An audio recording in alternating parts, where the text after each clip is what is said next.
Chapter 1. The Mentor and Friend System. In the land of Huaxia, at the prestigious East China Mo Wu University, today marks the day of registration for the fresh-faced first-year students. On the playground, spirited youths gather in clusters, their casual banter swiftly transforming strangers into acquaintances. Their conversations revolve around their martial arts examination results and their aspirations to join the martial arts classes of various esteemed mentors. Among the throng of newcomers, Dong Chao, impeccably dressed, navigates the crowd. Dear students, would you be interested in joining Professor Dong's martial arts class? I'm sorry, Professor, I've already applied for Professor Wang's puppet class. Hey there, handsome. Do you wish to join my martial arts class? Not interested. And you, new student? Excuse me, but I'm not a new student, I am the mother of a new student. Ah, esteemed mother of a new student, I must say you possess an alluring charm, remarkable presence. Would you be interested in joining my martial arts class? I am currently organizing a retraining program for middle-aged martial artists. Noticing the fierce glare from the charming mother, Dong Chao hastily fell silent and slipped back into the crowd. Dong Chao, a martial arts instructor at Mo University, is a well-known figure in the education sector, infamous for his laid-back demeanor and unconventional teaching philosophy. He has, rather honorably, become the most talked-about individual at the university. It is even said among the students that on the day of freshman enrollment, while other institutions admire their campus beauties, Mo University students revel in the spectacle of their own absurdities. A mentor with an A-level talent and a mere second-tier cultivation level is indeed the greatest joke in the history of Mo University.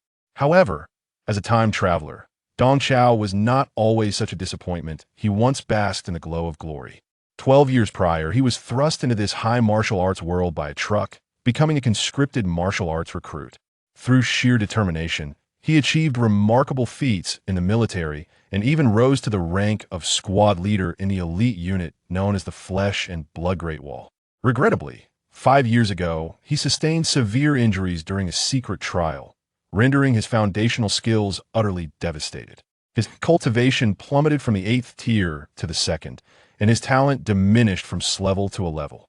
Following his injury, Dong Chao was compelled to leave the Flesh and Blood Great Wall. Under the directives of military leadership, he concealed his identity and arrived at Mo University as a martial arts instructor. Officially, he was there to teach. In reality, he sought to recuperate. Over the years, Dong Chao has meticulously hidden his true identity, with only the president aware of his military background. Yet, there lies the issue: his disguise has been excessively successful. People have genuinely come to regard him as a spoiled good-for-nothing. For a full 5 years, no student has chosen Dong Chao as their mentor. A martial arts instructor not only imparts knowledge, but is also expected to safeguard students during secret trials.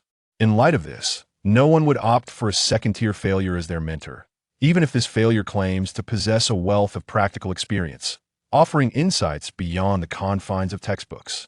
At present, the new students on the playground are evading Dong Chao as if he were a harbinger of misfortune, fearful of being tainted by his presence. Observing this scene, Dong Chao realizes that this year's recruitment efforts have once again come to naught.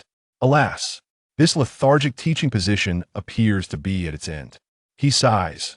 Unbeknownst to the truth, the college leaders repeatedly warned him that the institution does not accommodate idlers.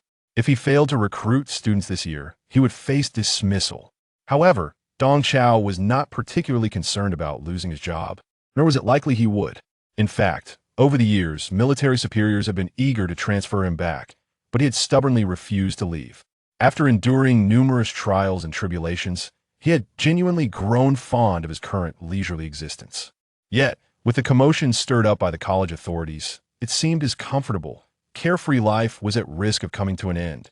As Dong Chao sighed inwardly, a sudden, crisp sound resonated in his ears.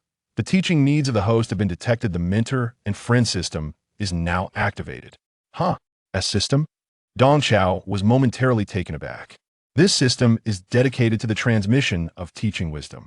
As long as the host gains the recognition of students, they can share the students' talents, techniques, abilities, and cultivation. The higher the recognition, the greater the degree of sharing. Moreover, recognition can unlock a treasure trove of teaching resources, including items, techniques, and potions that can assist the host in their teaching endeavors. For each tier the host ascends in cultivation, one enrollment slot will be unlocked. The current number of students the host can admit is 2. Please complete the enrollment process promptly to unlock subsequent functionalities. The mentor and friend system? Teaching can enhance my strength? As a transmigrator, he certainly understood what a system entailed. According to Dong Chao's comprehension, this mentor and friend system revolved around leveraging connections. If he could secure a few promising students, he could effortlessly restore his cultivation. Perhaps he could even surpass his previous capabilities. However, the dilemma lay in the fact that he was perceived as a useless mentor by the world, and students regarded him as a mere joke. How could they possibly choose him as their instructor? Just as Dong Chao wrestled with these doubts, the system's notification echoed in his ears once more. Detected that the host is significantly underperforming a beginner's benefit is now being granted to the host. Beginners benefit kindred spirits. The host can see their compatibility with surrounding students. The higher the compatibility, the greater the success rate of recruitment. This skill is valid for 1 hour. Dong Chao felt a fleeting blur before his eyes, and when he glanced at the new students around him, compatibility scores appeared above each of their heads. Compatibility 0, compatibility 0, 0, 0. All the compatibility scores above these new students' heads were 0. Dong Chao's heart endured another crushing blow.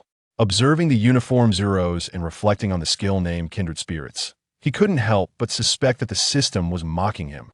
Reluctantly, he scanned the entire playground, and amidst the string of zeros, he finally spotted a different number. 0, 0, 0, 0. 98.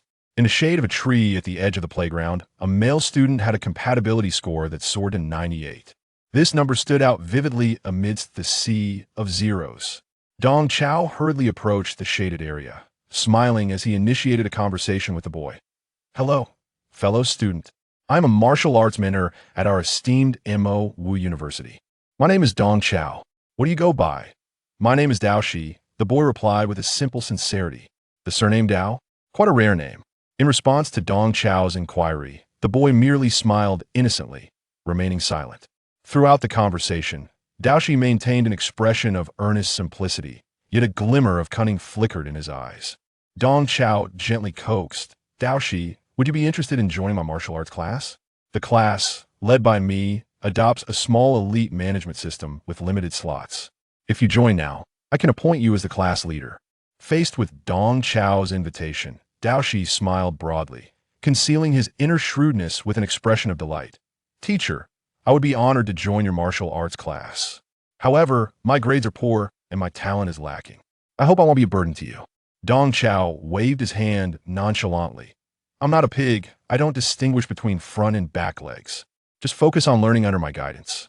He pulled out his phone and entered Dao Shi's name on the academic website, quickly retrieving Dao Shi's enrollment information.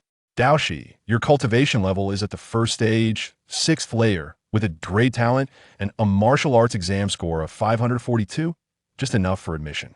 Observing Dao Shi's information, Dong Chao secretly shook his head. Typically, newly admitted students possess cultivation levels ranging from the 2nd to 3rd stage. Dao Shi's first stage, 6th layer cultivation, essentially places him at the bottom. Moreover, with his lackluster grade talent, this new student was indeed underwhelming. However, for Dong Chao, having a living person willing to be his student was already a cause for celebration. He extended his hand and shook Dao Shi's firmly. Welcome to my martial arts class, Dao Shi.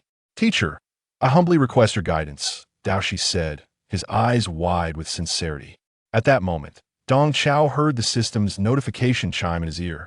Congratulations, host. You have recruited a student. Now displaying the student's true information. Student name. Xianyuan Dao Shi occupation. Warrior age. 18 true cultivation level. 6th stage, 6th layer talent. SS ability. Ancient Panu bloodline hosts recognition level. 0. What? Dong Chao was struck dumb by the information flashing before his eyes. Real name, Xianyuan Dao Shi. Cultivation at the 6th stage, 6th layer. Talent rated SSS. Ancient Panhu bloodline. A tumultuous wave of shock surged within Dong Chao. He hadn't merely recruited a poor student, he had unwittingly enlisted a prodigious talent. Chapter 2. Where there is a sleeping dragon, there must be a phoenix chick. On the surface, Dong Chao remained composed, yet internally he was nearly overwhelmed with excitement. He could hardly believe that the seemingly simple-minded Daoshi bore the illustrious Xianyuan surname. The Xianyuan family is renowned throughout Huaxia, a name known to all. An ancient martial arts lineage, they are blessed by the ancient dragon, allowing their members to awaken the bloodline of dragon beasts. Dragons, being divine creatures, hold an unparalleled and exalted status in Huaxia. Thus, the Xianyuan family is revered as a nation-protecting clan, a title they truly deserve. Among the 54 extraordinary warriors currently in Huaxia, 10 hail from the Xianyuan lineage. It is no exaggeration to say that in the land of Huaxia, the term Xianyuan epitomizes strength and loyalty. What a stroke of fortune for Daoshi to arise from such a prestigious lineage. Moreover, even when considering the entirety of the Xianyuan family, Daoshi's bloodline from the divine beast is of the highest order. During his time in the military, Dong Chao perused a compendium of mythical creatures and learned that Panhu is an ancient divine beast, half dragon and half dog, also known as the dragon dog. It is said that Panhu's draconic lineage descends from the ancestral dragon of all dragons, the Yinglong. Its canine heritage, on the other hand, can be traced back to the divine white hound, akin to the howling celestial dog. Compared to ordinary dragon beasts, Panhu possesses a nobility that is incomparable. The revelation of Daoshi's Panhu bloodline left Dong Chao utterly astounded. Even more astonishing was Daoshi's SS-grade prodigious talent, a formidable gift that almost exists solely in legend. The probability of awakening an SS-grade talent is less than 1 in 100 million. Throughout all of Huaxia, there are no more than 10 martial artists possessing an SS-grade talent. The seemingly unremarkable Daoshi turned out to be such an extraordinary genius, and now, this exceptional talent has become his pupil. Faced with this overwhelming fortune that had fallen into his lap, Dong Chao, while elated, managed to maintain a semblance of composure. He discreetly scrutinized Daoshi, clearly aware that the young man harbored numerous secrets. Daoshi concealed his talents in cultivation, as well as the Xianyuan surname, for a reason. Moreover, this lad, with his seemingly innocent demeanor, did not regard Dong Chao with the respect he deserved. Observing the seemingly harmless Daoshi, Dong Chao mused inwardly.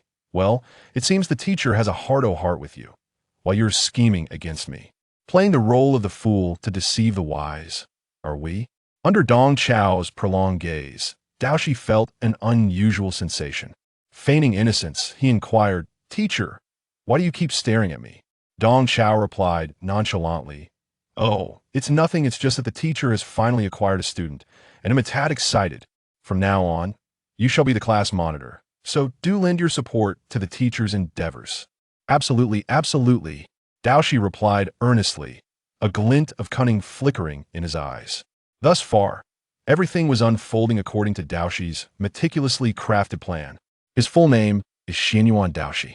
As a martial arts genius of a Xianyuan family, he was destined to cultivate within the family's confines, rather than attend a martial arts university.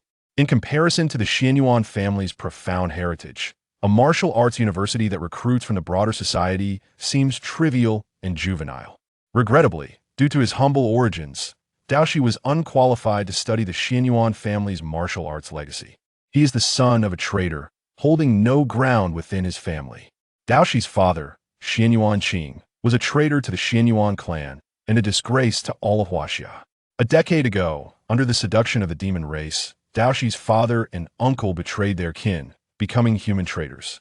To cleanse their name, the Xianyuan family dispatched numerous experts to eliminate the two. Ultimately, the family succeeded in slaying Daoshi's father, Xianyuan Qing, at the cost of 4 skilled warriors. His uncle, Xianyuan Cheng, seized the chaos to escape into the misty hidden demon city, from which he has since vanished without a trace. In the illustrious lineage of Huaxia, the Yugua family has, to their dismay, produced 2 traitors. This scandal strikes a grievous blemish upon the esteemed Xianyuan clan. As the son of a betrayer, Xianyuan Daoshi inevitably found himself ensnared in this familial disgrace. While others may suffer from the folly of their fathers, Daoshi bears the burden of his own progenitor's betrayal.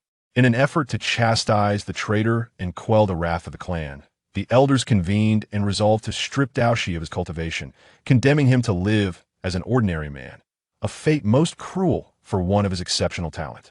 He could not abide this decree. With the aid of his mother, the 80-year-old Dou Dizhu fled the family. For years, the mother and son lived under the veil of anonymity, perpetually evading the clan's pursuit. In truth, with his innate prowess, Dou Dizhu could have easily secured the top rank in the national martial arts examination.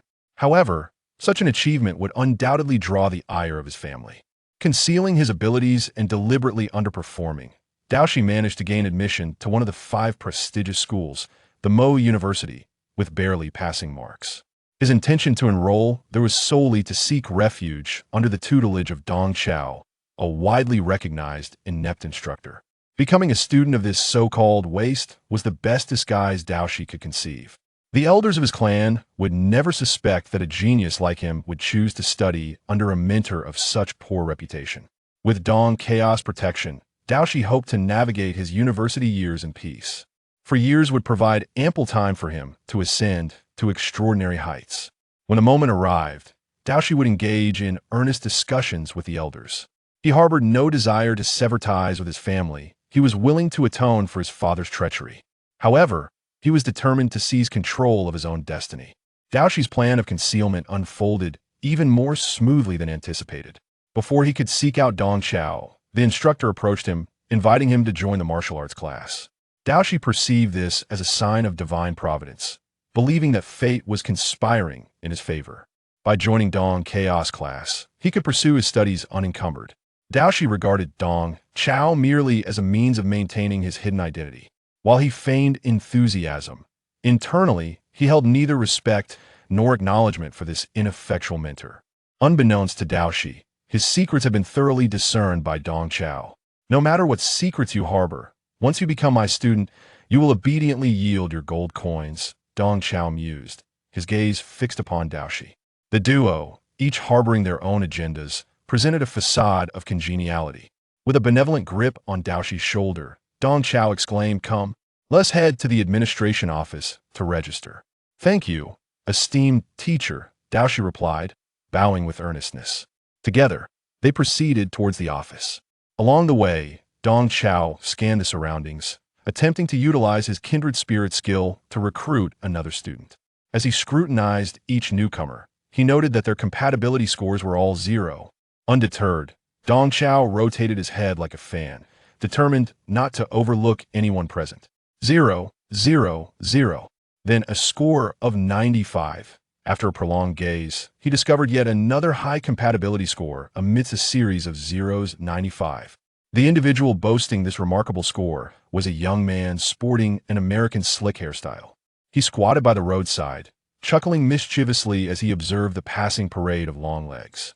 His brazen demeanor stood in stark contrast to the optimistic and vibrant newcomers surrounding him. Dong Chao felt a surge of delight within. The young man's distinctive aura, coupled with his extraordinary compatibility score of 95, signified his exceptional nature. Dong Chao glanced at the slick-haired youth before turning his attention to Dou Dizhu beside him, reflecting on the age-old adage, "Where there is a hidden dragon, there must also be a phoenix chick." Chapter 3. Fate altered. The crowd was taken aback, especially the steward of the Chung family.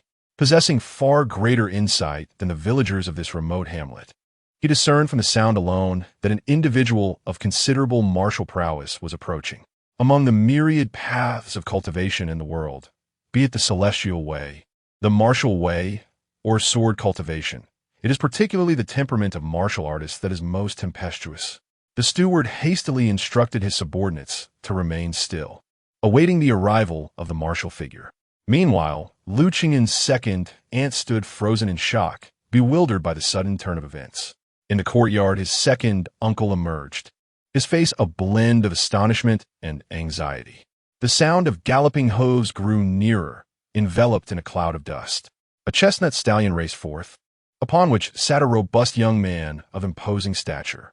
Even before the horse had come to a halt, the youth had dismounted and swiftly approached the gathering. In an instant, an overwhelming sense of pressure descended upon them. The stout second aunt, taken aback, found herself retreating several steps in fright. The steward of the Chung family furrowed his brow, preparing to inquire about the young man, when at the entrance, the second uncle hesitantly spoke in a low voice. "Darling? Is that you, darling?" The young man nodded in acknowledgement, then clasped his hands in greeting. "Greetings, second uncle, second aunt." The second uncle, filled with joy, rushed forward and embraced the youth, exclaiming, "Darling, it truly is you. My heavens, you have been gone for over a decade. The family thought you had perished long ago." As he spoke, tears streamed down his face. The young man, with reddened eyes, supported his uncle's arms and replied, "Second uncle, I have been away with the army, far across the miles. I wish to send word home, but alas, my efforts were in vain." Wiping his tears, the second uncle nodded, "It matters not.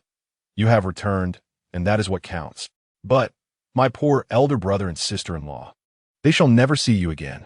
The young man felt a pang of sorrow. His voice choked as he said, "Recently, our army achieved a great victory and returned home. I specifically sent someone to inquire about our hometown and learn of my parents' passing. Fortunately, my brother still lives. I have returned to bring my brother and you, second uncle and second aunt, back to the capital to enjoy a life of comfort together."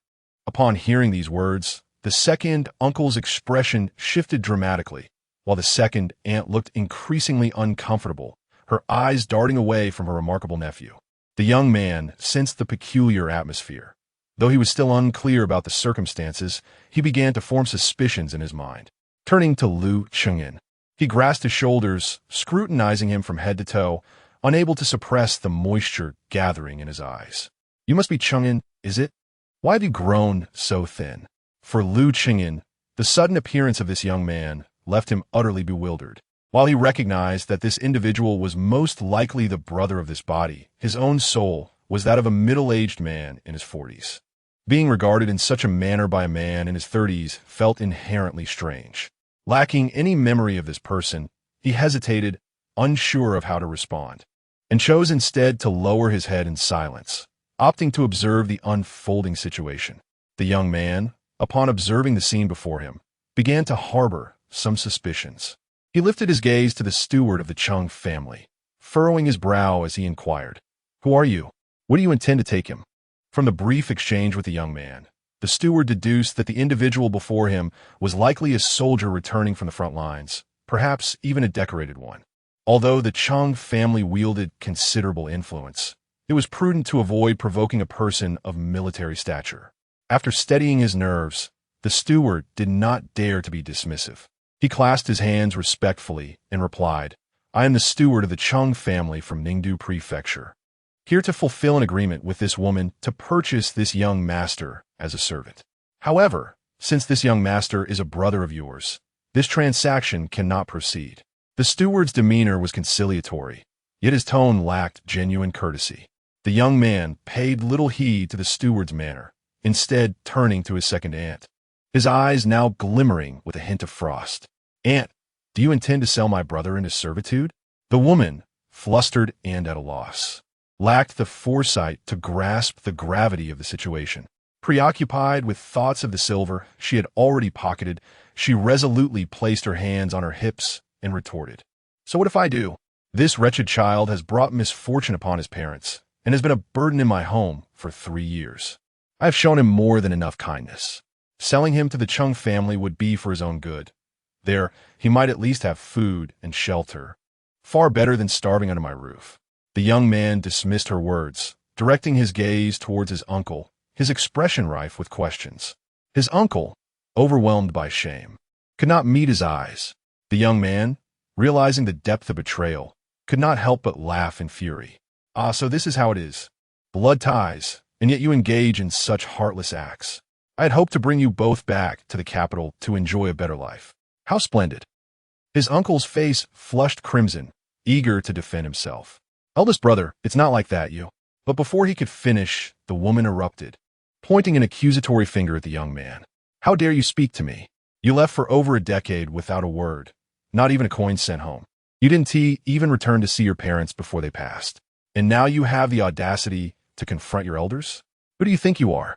Just because you've wandered for years, you believe you can dictate terms to me? A family of short-lived souls, none of you worth anything." As her tirade grew increasingly harsh, The young man's patience finally snapped. He stomped his foot with fervor, exclaiming silence. In that instant, it was as if thunder had struck. The ground trembled, and the already unstable courtyard wall collapsed. Centered around the young man, everyone except Liu Chengyan was thrown into disarray. The water buffalo, too, succumbed to panic, collapsing to the ground. The steward of the Cheng family fell to the earth, wide-eyed with terror, his mind racing with thoughts of martial prowess. This young man was at least a sixth-grade warrior. A sixth-grade warrior was a formidable presence even in the town of Ningdu. The most formidable fighter nurtured by the Cheng family barely attained the 7th rank. However, a 7th-rank martial artist stands in stark contrast to his 6th-rank counterpart, for the latter possesses a transcendent power known as true energy. This energy enables one to slay from afar, to confront 100 foes with ease. At this moment, the last remnants of disdain within Butler Cheng had dissipated entirely. Although the woman lacked understanding of the significance of a 6th-rank martial artist, she was nonetheless struck dumb by the youth's sudden display of power, rendering her incapable of uttering a sound. Once she regained her composure, she resorted to a petulant display, rolling on the ground in a fit. "Oh dear, how infuriating!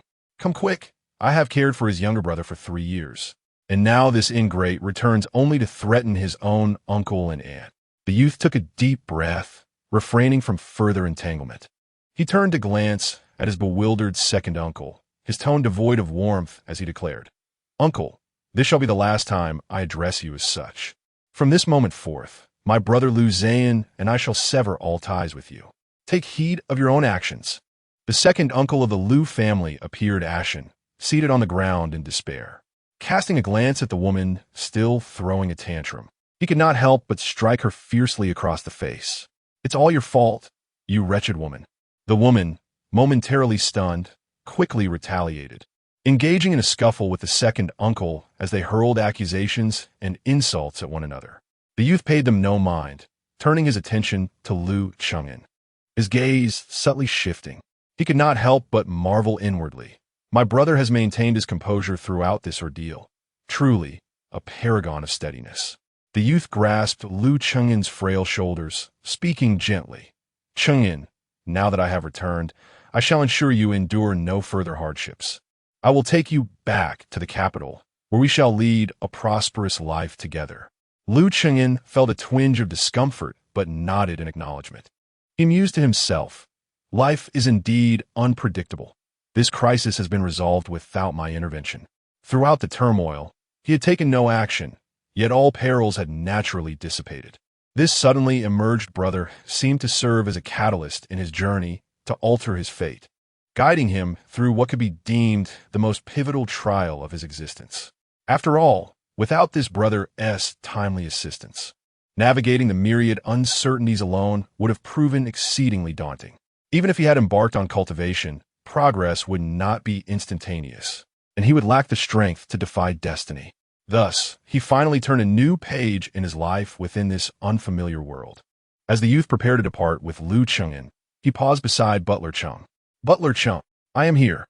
Butler Cheng replied, slightly bowing.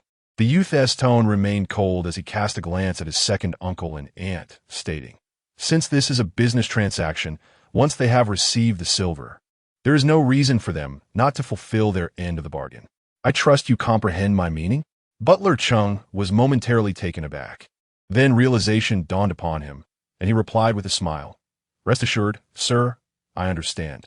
Liu Chengyan, standing nearby, felt a slight tremor within him as he regarded his brother, reflecting, "Indeed, those who carve a path in this ancient world are not to be trifled with."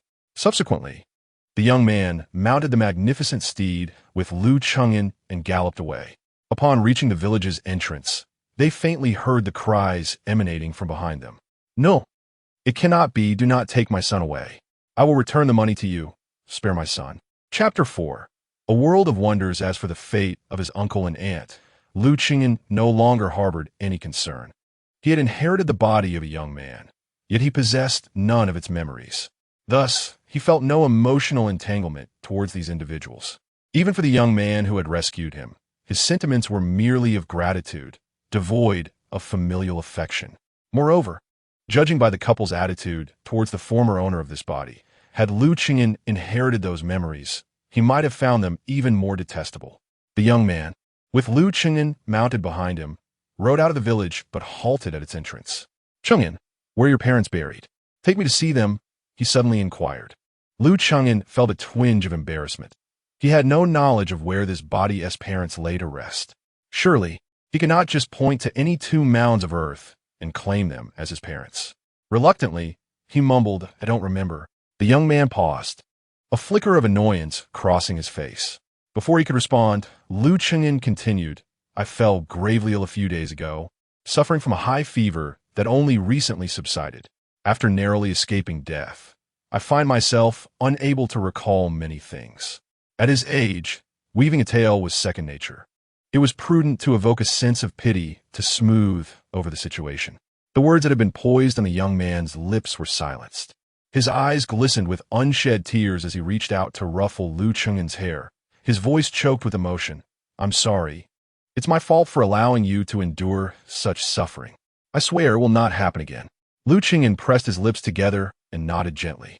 Regardless of the circumstances, this unexpected brother seemed genuinely considerate of him.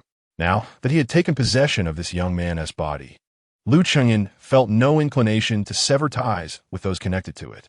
Since this youth, named Lu Zhan, willingly embraced the role of a good older brother, Lu Chengyan resolved to be a devoted sibling in return.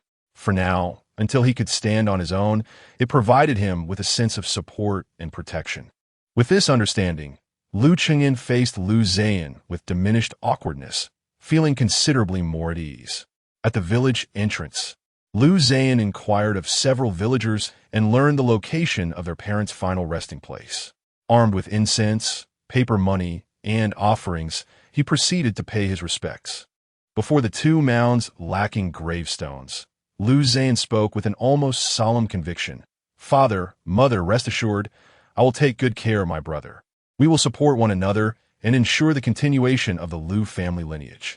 With that, he bowed 3 times with a forceful impact, causing the stone slab before the graves to crack, while only a smudge of dust marred his forehead. Witnessing this, Lu Chengyan could not suppress a sharp intake of breath, pondering the strength of his brother's head. Simultaneously, he realized a significant truth. This world was extraordinary. Lu Zhan's bowing, along with the seismic tremor caused by his earlier stomp outside their uncle's home, hinted at the extraordinary powers his brother possessed. This indicated that the dangers within this realm were far greater than he had previously anticipated. Lu Chengyan was uncertain whether the extraordinary powers wielded by Lu Zhan resembled the martial skills depicted in the martial arts novels he had perused in his previous life, or perhaps the terrifying forces described in fantasy novels capable of apocalyptic destruction. Regardless of the source, the level of danger posed to him remained unchanged. After paying homage to their parents, the two mounted their horses once more. Lu Chengyan, unrestrained by any reservations, directly voiced his curiosity. Brother, how did you manage to topple the wall at Uncle's house with that kick?" Lu Zhan smiled knowingly, having anticipated that his brother might not be particularly impressed by his display of divine martial prowess. Yet, it appeared that he had indeed left a lasting impression on the lad. Clearing his throat, Lu Zhan spoke slowly. "This is the martial way. That kick today, seemingly simple, actually contained the true energy of my 6th grade martial cultivation." Lu Chengyan's eyes widened in astonishment. Indeed, this world resembled the martial arts novels he had read before, possessing the wondrous essence of martial energy. 6th grade? What does that signify? Is it your official rank?" he continued to inquire. To his surprise, Lu Zhan burst into laughter. "Ha ha! If I were a 6th grade official, it would truly be a blessing for my ancestors. Although the martial ranks are divided into 9 grades, they do not correspond to official titles within the court." Pausing for a moment, Lu Zhan added with a grin, "Never mind, you'll understand in due course. And I might as well broaden your horizons." With that, Lu Zhan cleared his throat once more, gazing into the distant mountains as he rode forward. This realm was one where heroes rose and clouds gathered. Martial masters possessed the strength to shake the heavens, their physiques so robust that weapons could scarcely harm them. Their vitality surged like billowing smoke, rendering demons and monsters lifeless upon contact. Additionally, there were celestial adept practitioners who absorbed the essence of heaven and earth, mastering myriad techniques and gathering heavenly treasures for themselves. Among them, those who cultivated to great depths enjoyed prolonged lifespans, almost attaining immortality for millennia. Furthermore, there were sword cultivators whose fateful flying swords could sever heads from 1,000 miles away, their killing power unmatched throughout the land. These three paths of cultivation were categorized in ascending order from low to high, divided into 9 grades. The 9th grade was the lowest, while the first grade stood at the pinnacle. It was said that first-grade masters could traverse the skies, soaring through the heavens like deities.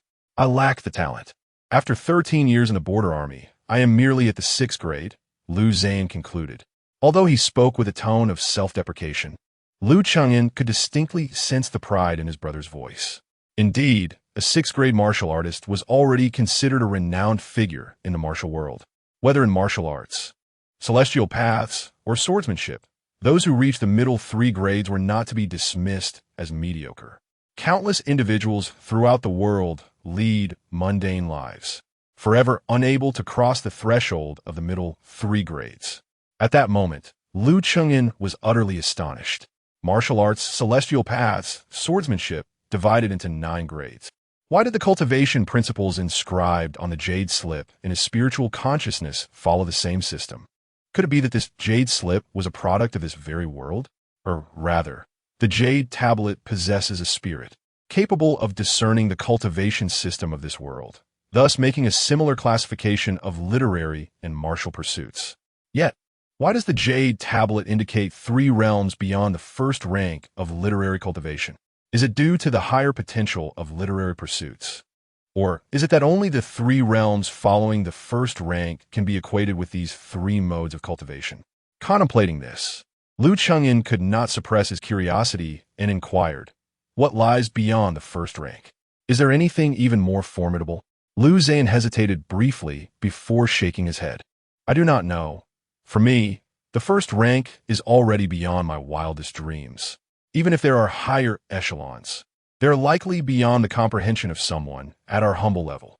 Liu Chengyan fell into thought, remaining silent. He was now somewhat intrigued as to why the jade tablet had brought him here. Was it merely to impart teachings? Liu Chengyan attempted to inquire within his consciousness about the jade tablet, but as anticipated, there was no response. Unable to fathom the reasons, he sighed and abandoned the effort of overthinking. Since he had arrived, he would make peace with the situation.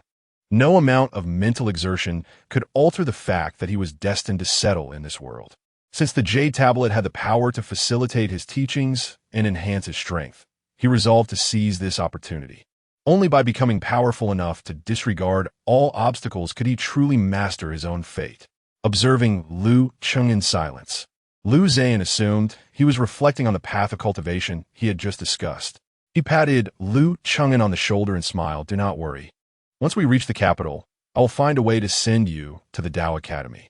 If you can embark on the path of immortal cultivation, there is a possibility for you to become an immortal master in the future. That would be my way of honoring our parent spirits in the heavens."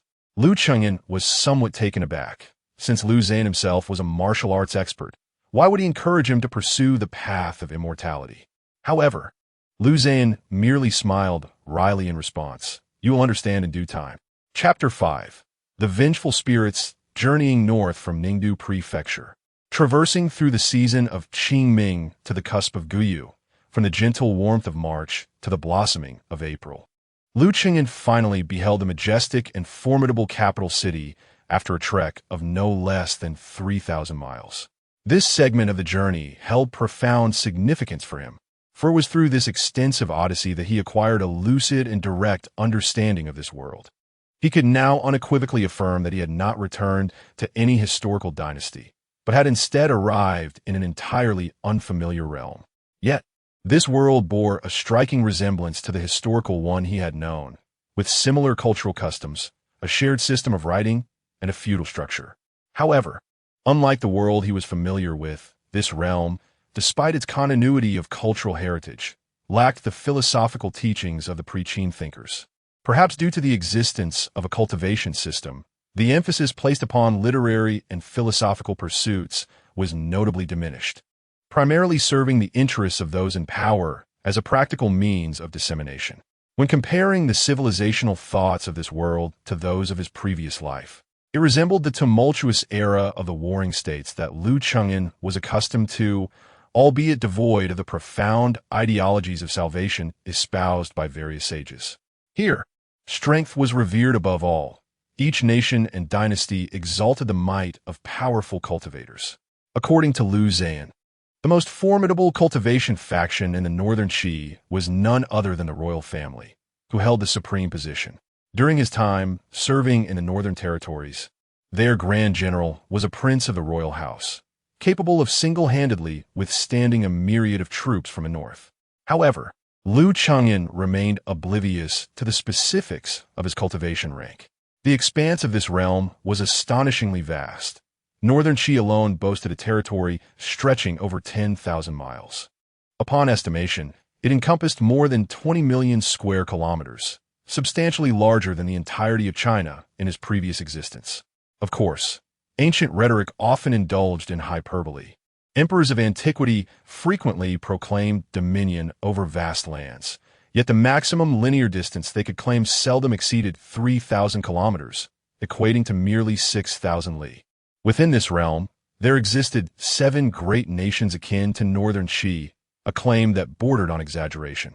The combined territory of these 7 grand states nearly rivaled the land area of the entire Earth in his previous life. Furthermore, in addition to these 7 great nations, the world was dotted with countless smaller kingdoms. By this reckoning, this world surpassed Earth in size, though it remained uncertain whether it was a flat expanse or a spherical entity. The entire realm resembled a colossal chessboard, with the sovereigns of the 7 great nations acting as its players, directing the course of the land and gazing down upon the populace. Beyond these human-governed territories, this world was also inhabited by wondrous beings, succinctly encapsulated by the phrase, monsters and spirits. Indeed, this realm was one where demons coexisted alongside humanity. The primary adversaries of the 7 dynasties emerged from the territories beyond the human realm.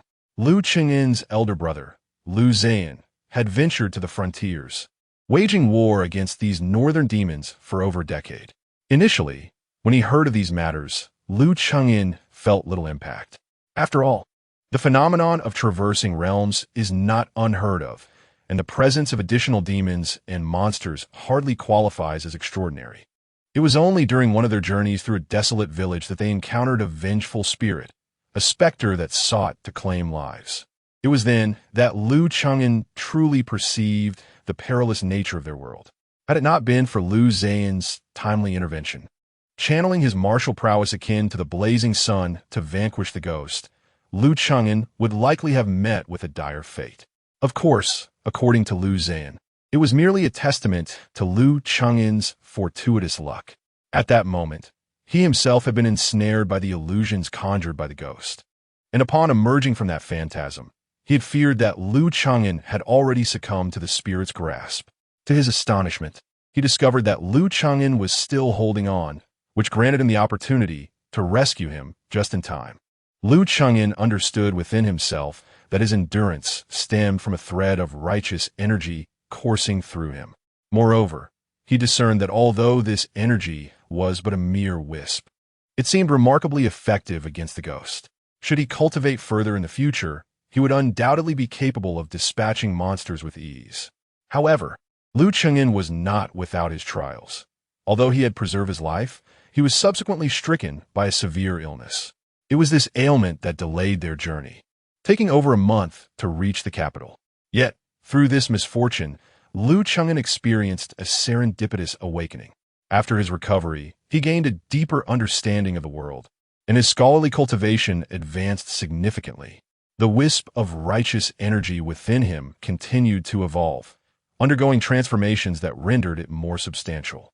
Liu Chengyan felt a stirring within, as if he were glimpsing a new realm. His state of mind grew increasingly serene. Upon entering the sea of consciousness to study the Jade Tablet, he realized that indeed, His scholarly cultivation had ascended to a new level, marking him as a ninth-rank scholar. Although his cultivation had improved and his body felt invigorated, Liu Qingyan still lacked any combat prowess. His literary veins and fortune remained at zero, rendering him incapable of unlocking the powers of the scholarly path. In the face of this treacherous world, he possessed no means of self-defense. Thus, Liu Qingyan refrained from disclosing his knowledge of the cultivation method to Liu Zan. After all, through his observations over this period, he had come to understand that this world had no established path for scholarly cultivation. He was, in essence, the first to carve such a route. Being well-versed in history, Liu Qingyan comprehended that any nascent ideology or doctrine would inevitably induce unforeseen changes in this world. Those who wielded power in this realm would not permit the emergence of an entity beyond their control. Therefore, the existence of his cultivation method would remain a closely guarded secret until he possessed the means to safeguard his life. This also implied that, apart from his scholarly cultivation, he must pursue an alternative path of practice to mask his extraordinary abilities. Perhaps the celestial path that Liu Zan spoke of would suffice. As he contemplated these thoughts, Liu Qingyan accompanied his brother to the grand city of Beike. Upon witnessing the majestic fortifications of this city, an overwhelming sense of insignificance washed over him. In his previous life, he had encountered numerous ancient city walls, yet all those he had seen paled in comparison to the formidable walls of Beike, which appeared as mere mounds of earth by contrast. The city walls of the northern Qi capital tower to a height of at least 100 meters, and as one gazes along the walls, the horizon seems to stretch endlessly.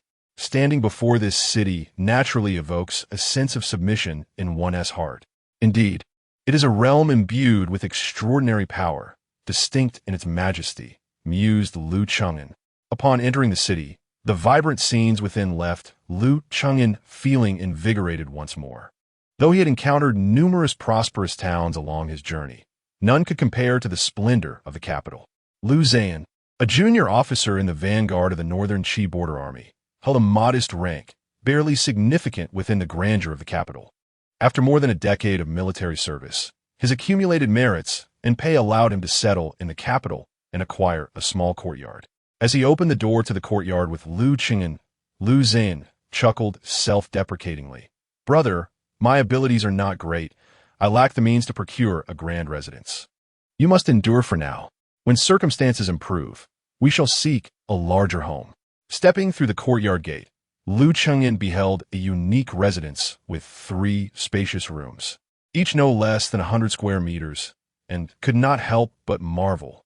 In my previous life as capital, such a place would require no fewer than 2 or 3 small aspirations to attain. With a smile, Liu Qingyan replied, "This is already quite splendid. The size and extravagance of a house matter little. What is essential is that it is comfortable to live in." Chapter 6. A Home in a New World. Liu Zan smiled knowingly and nodded. He found his younger brother increasingly enigmatic. At the tender age of 15, having never ventured beyond their remote village, one would expect him to be merely an innocent and naive country boy.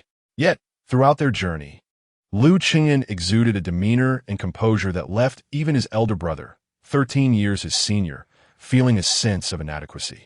The occasional remarks made by Liu Qingyan, upon reflection, revealed profound insights that illuminated Liu Zan's understanding. Unable to fathom it, Liu Zan could only attribute it to an extraordinary gift. "Coming quickly, after your long journey, let's first enjoy a cup of tea." Just as he spoke, a woman emerged from the house, accompanied by a little girl of 2 or 3 years. The woman, though not particularly beautiful, possessed a delicate and gentle charm, dressed in an apron that marked her as a diligent homemaker.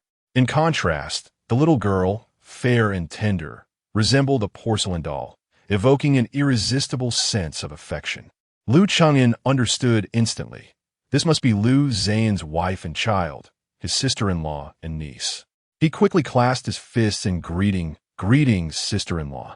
The woman approached Liu Qingyan, taking the burden from his shoulder, and playfully urged the little girl, "Wan, quickly greet your second uncle."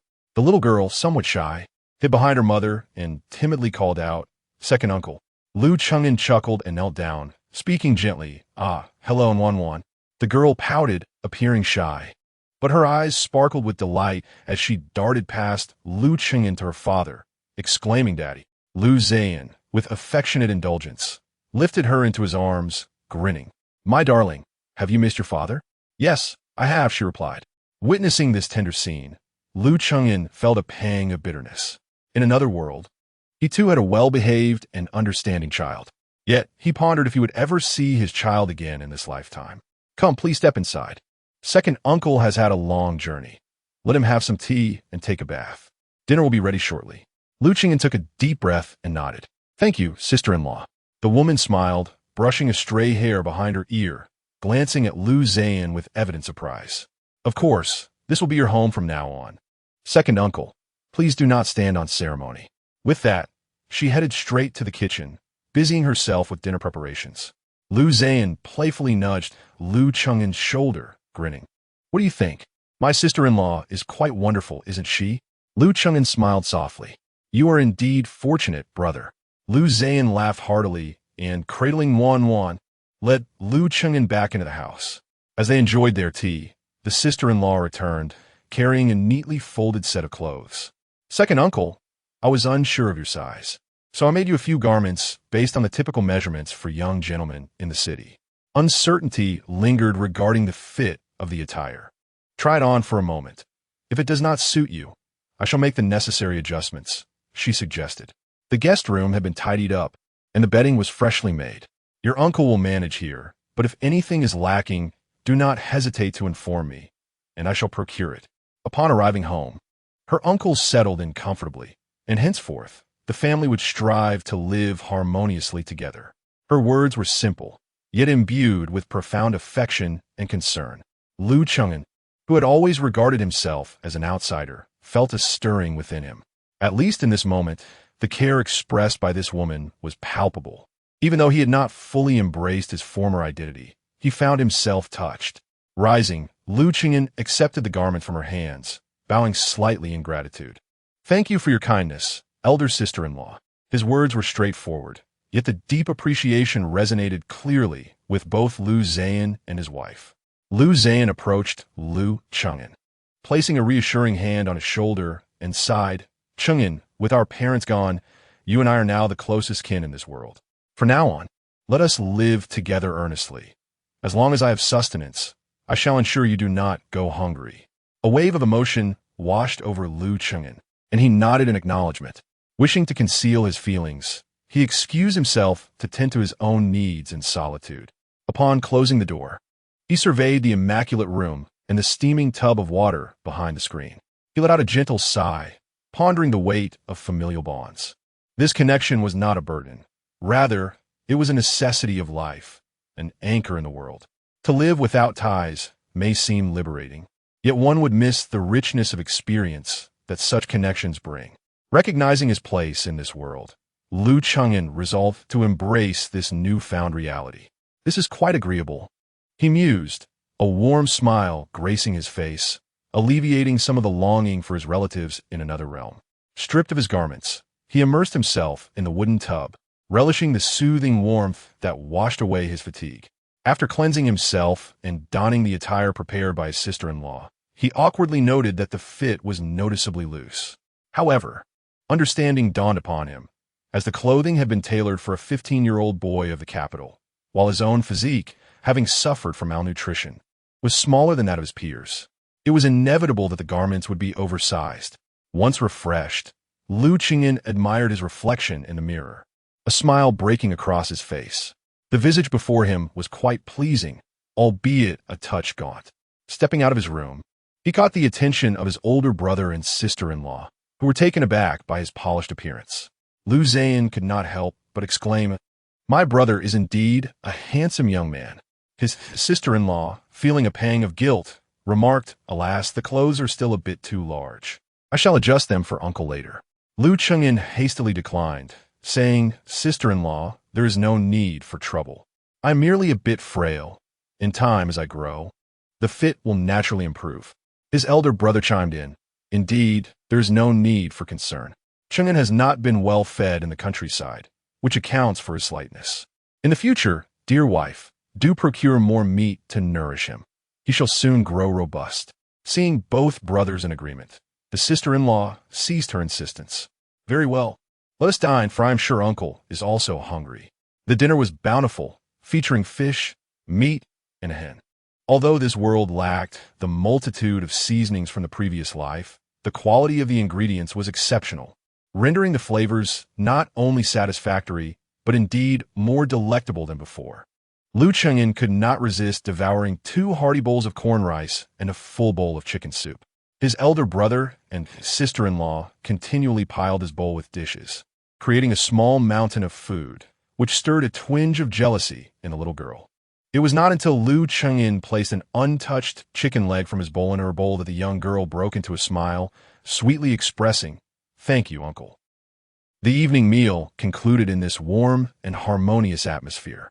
Later, as he lay upon the crisp new bedding, Lu Chengyin faintly heard his sister-in-law speaking softly to his elder brother, Lu Zhan, outside in the courtyard. "Dear husband, if you are free tomorrow, please take uncle to the market to see if there is anything he needs to purchase. If funds are insufficient, we have some at home. Do bring a bit more." "Very well, as you wish, my dear. Additionally, husband, it would be wise to see if you could find uncle a suitable position. After all, he is nearing adulthood, and without a good job, his prospects for marriage may be bleak. Indeed, I plan to ask someone at the Taoist temple if they might allow Chengyin to learn the path of immortality." After a moment of silence, the woman replied, "That is indeed a commendable path. Though the expenses may be considerable, we can manage with some sacrifices. Alas, it seems the burden may fall upon you, my dear." "What a thing to say, husband! Uncle is your own brother, and thus my brother as well. Assisting family is no burden at all." Listening to the domestic exchanges between his elder brother and sister-in-law, Lu Chengyin gradually closed his eyes, though his long lashes trembled ever so slightly. Chapter 7. The exchange of ink and brushes the following day. After breakfast, Lu Zhan took his younger brother Lu Chengyin and his daughter Nuan to the bustling streets. The morning market in Kyoto was remarkably lively, with a myriad of people weaving through the alleys, each absorbed in their own pursuits. Lu Chengyin was captivated. The visage of this ancient society city was not in the slightest inferior to that of the modern world, save for the lower buildings and the conspicuous absence of swiftly passing automobiles. After a leisurely stroll, Lu Zhan inquired, "Chengyin, is there anything you wish to purchase? Speak freely. I have some funds." Lu Chengyin nodded thoughtfully and asked, "Might I request a set of the 4 treasures of the study?" His elder brother paused, somewhat taken aback. "Chengyin, you can read? You know characters?" Lu Chengyin had anticipated this question and was prepared with a response. "I have attended a village school as an auditor and can recognize some characters." Lu Zhan, not doubting his brother's words, nodded affirmatively. "Very well, let us procure some brushes, ink, paper, and inkstones." For the average person in this world, the ability to read and write was a luxury. All collections of literature were under the dominion of the royal court or noble families, leaving ordinary folk with no opportunity to read. The private school instructors taught their pupils only the most rudimentary literacy and arithmetic, occasionally imparting knowledge of the laws of the northern Shi and the virtues of loyalty and filial piety. Truly profound and elevated literature was beyond their reach. Consequently, many individuals in this world were illiterate, unable to recognize even a single character. Even Lu Zhan, despite holding a modest military position, had only learned to read basic characters from civilian officials, sufficient for managing daily affairs. Upon hearing that Lu Chengyin could read, he gave it little thought. Assuming his brother was merely capable of recognizing a few characters, much like himself, though he agreed readily, a hint of discomfort crossed his face. For while paper and brushes were manageable, ink and inkstones were exorbitantly priced. He anxiously touched the pouch of silver at his waist, worried that his funds might be insufficient. Lu Chengyin noticed this exchange and felt a pang of conscience, deciding to turn away. After all, he was merely a guest under his brother's roof and did not wish to impose further burdens on this earnest man. Just as he was about to depart, his peripheral vision caught sight of a row of calligraphy scrolls hanging in a shop, 5 in total, each adorned with a couplet but lacking the corresponding second lines. Curious, he called the shopkeeper. "Good sir, May I inquire about the couplets displayed? Why do they only feature the first lines? Initially, the shopkeeper regarded Lu Cheng'an as just an ordinary youth and was reluctant to engage. However, seeing his polite demeanor made it difficult to dismiss him. Thus, without lifting his gaze, he replied, "These are our shop's signature offerings. Any customer who can complete one couplet will receive a piece of xian paper. If two are completed, not only will they receive 2 pieces of xian paper, but also a set of fine brushes.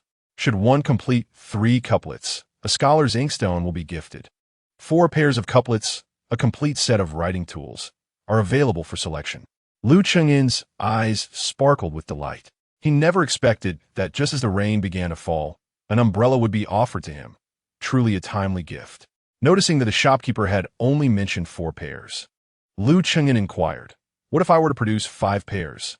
The shopkeeper glanced at him, a scornful smile playing on his lips. "If you can indeed compose 5 pairs, not only will I give you a full set of writing implements, but you may take whatever you desire from my shop, and I shall not charge you a single coin." Lu Cheng'an chuckled. "I happen to be in need of a set of writing tools. In that case, I shall give it a try. If my attempts falter, consider it merely a source of amusement for you." At that moment, several patrons in the shop, having heard of someone attempting to create couplets, gathered around. Many were already familiar with the 5 couplets that the shopkeeper had displayed, as they had been hanging there for years, and no one had managed to produce more than 3 pairs at once. As the crowd gathered, they soon realized that the aspiring poet was merely a slender youth in his teens. Given Lu Cheng'an's frail appearance, they presumed he hailed from no affluent lineage and perhaps could barely recognize a few characters. Thus, their interest waned. Seeing that Lu Cheng'an was about to commence his composition, the shopkeeper quickly raised his hand to halt him. Chuckling, "Hold on. There's a rule in my shop regarding couplets." Curiosity piqued, Lu Cheng'an asked, "Oh, please enlighten me." The shopkeeper extended a hand and continued, "Before you begin, you must present a deposit of 5 taels of silver. For every pair successfully composed, your deposit will be returned, along with a fine piece of xian paper. Otherwise, the silver shall belong to me." Upon hearing this stipulation, Lu Cheng'an felt a slight embarrassment. He had not a single coin to his name, let alone 5 taels. The other patrons could not suppress their laughter, exclaiming, "Shopkeeper, are you not raising the stakes? When did composing couplets require a deposit of 5 taels?"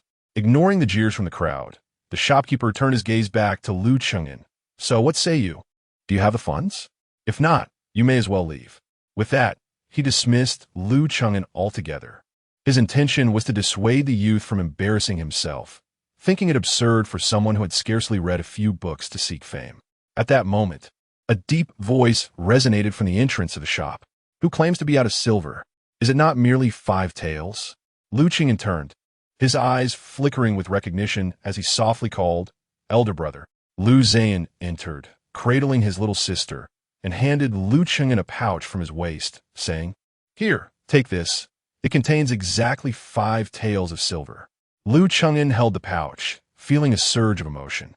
Unable to restrain himself, he asked, "Elder brother, are you not concerned that I might fail to produce the couplets and waste this 5 taels?"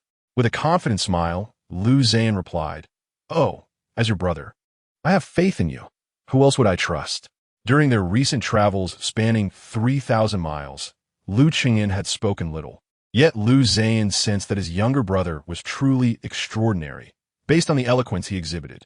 Although he lacked proficiency in couplets, he reasoned that Lu Cheng'an, known for his composure, would not act impulsively without a firm conviction. Deep down, he felt a profound sense of indebtedness towards his younger brother and their parents.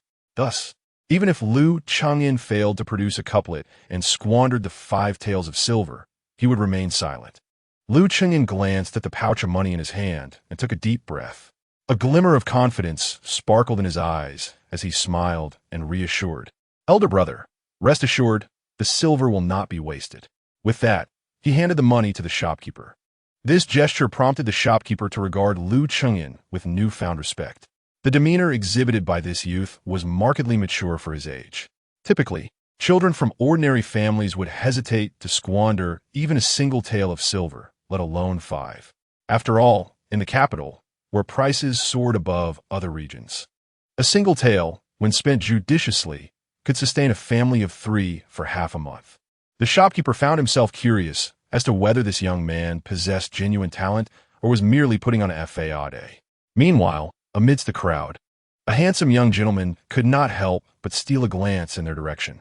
He then turned to his companion with a grin, saying, "My friend, there's a foolish lad over there. Shall we go take a look?" His companion, holding a piece of ink stick, replied nonchalantly, not interested. Chapter 8. An unprecedented masterpiece. Liu Cheng'an approached the 5 couplets, examining each one meticulously. In his heart, he had already devised a response.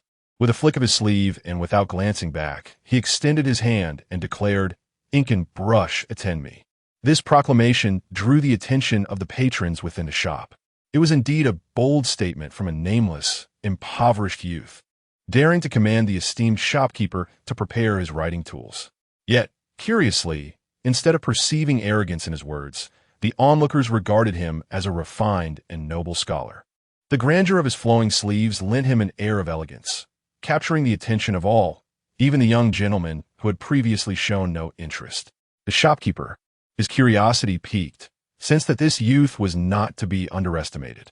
He picked up a brush from his counter, dipped it in ink, and handed it to Liu Cheng'an. Steadying his breath, Liu Cheng'an took the brush and began to inscribe on the scroll. With a fluid motion, his brush danced across the paper, as if gliding on air. The upper line of the couplet read, "Laugh at the ancients, laugh at the present, laugh at the east, laugh at the west, laugh at the south, laugh at the north, laugh in and out, laugh at oneself for being ignorant and unlearned." As Liu Cheng'an completed his inscription, the surrounding patrons echoed the words. "Observe the matters, observe the objects, observe the sky, observe the earth, observe the sun, observe the moon, observe above, observe below, always with highs and lows." The shop fell silent. Moments later, someone voiced their admiration, exclaiming, "Excellent!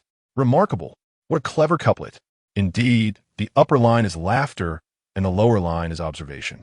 9 laughs paired with 9 observations, from self-reflection to observing others. Truly, an absolute masterpiece. Whose son is this? How could he possess such knowledge? Another patron remarked, "Did you not notice? His calligraphy is extraordinary as well. The brushwork flows seamlessly, exuding an air of arrogance and independence, distinctly his own style. Moreover, each of the 9 observed characters is uniquely crafted, yet they harmonize beautifully as a cohesive whole. Impressive indeed, though the strength of his brushwork seems slightly lacking." The shopkeeper could not help but applaud. Indeed, an absolute marvel. This upper line has hung here for so long, and this is the most ingenious lower line to accompany it.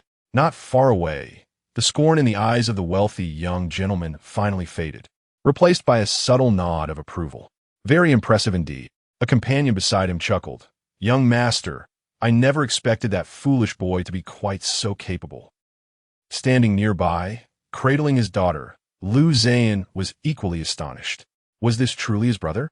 After 13 years away, how had his younger sibling, who grew up in a remote mountain village, acquired such exceptional literary talent? His daughter, oblivious to the complexities of thought, simply joined in the praise, exclaiming, "Uncle is so amazing." As the crowd marveled at the spectacle, Liu Cheng'an, having completed the first piece, swiftly moved on to the next scroll, ready to write anew. The upper line of this couplet reads, "Tuning the lute, tuning anew, tuning and tuning to create a melody." This line employs the same character with multiple pronunciations, and if one fails to grasp its full meaning, they may find it impossible to read fluently. The essence of this couplet lies in the cleverness of a single word. The crowd eagerly watched as Liu Cheng'an poised to write. His calligraphy flowed like water, each character gracefully inscribed, planting flowers, planting well, planting and planting to yield fragrant blooms. Initially, many onlookers struggled to pronounce it smoothly, with only a few unable to contain their admiration, exclaiming how ingenious it was. How clever! This lower line truly echoes the upper line beautifully. How did I not think of that? The use of the word plant here is simply perfect. The youth's quick wit in crafting such a clever antithesis was nothing short of astonishing. Liu Zhan repeated it several times, still unable to articulate it fluently, and, unable to suppress his curiosity, asked a companion nearby, Is this correct? Why does it not flow smoothly? His companion rolled his eyes and replied, Of course it is correct. The word plant has two pronunciations, one for cultivation and one for seed. You simply need to discern where to read it as cultivate and where to read it as seed. That is the true cleverness of this antithesis. After hearing this, Liu Zhan attempted to read it again. Plant, plant, plant, seed? Yet, despite his efforts, he still could not pronounce it smoothly. However, his smile grew increasingly self-satisfied. He nudged the person beside him and said, Isn't this fellow impressive? Do you know who he is? The companion instantly became intrigued and asked, Who? Which young master from the capital? Liu Zhan chuckled, pointing to himself. I am Liu Zhan, the younger brother of the Liu family. Upon hearing this, the companion could not help but scrutinize Liu Zhan, his eyes filled with skepticism. He mumbled that shouldn't be. How can the brothers be so different? Hey, how do you speak? Having just completed the second couplet, Liu Chengyan did not pause for a moment, immediately beginning to write the third. The upper line read, Wangjiang Tower, gazing at the river, beneath the Wangjiang Tower, gazing at the flowing river, the tower eternal, the river eternal. Liu Chengyan composed, imprinting the moon well, the moon's reflection within the moon well, imprinting the moon's shadow, the moon well for 10,000 years. The moon's shadow for 10,000 years. The fourth upper line stated, the Qin, Se, and Pipa, the 8 great kings, each a glorious sight.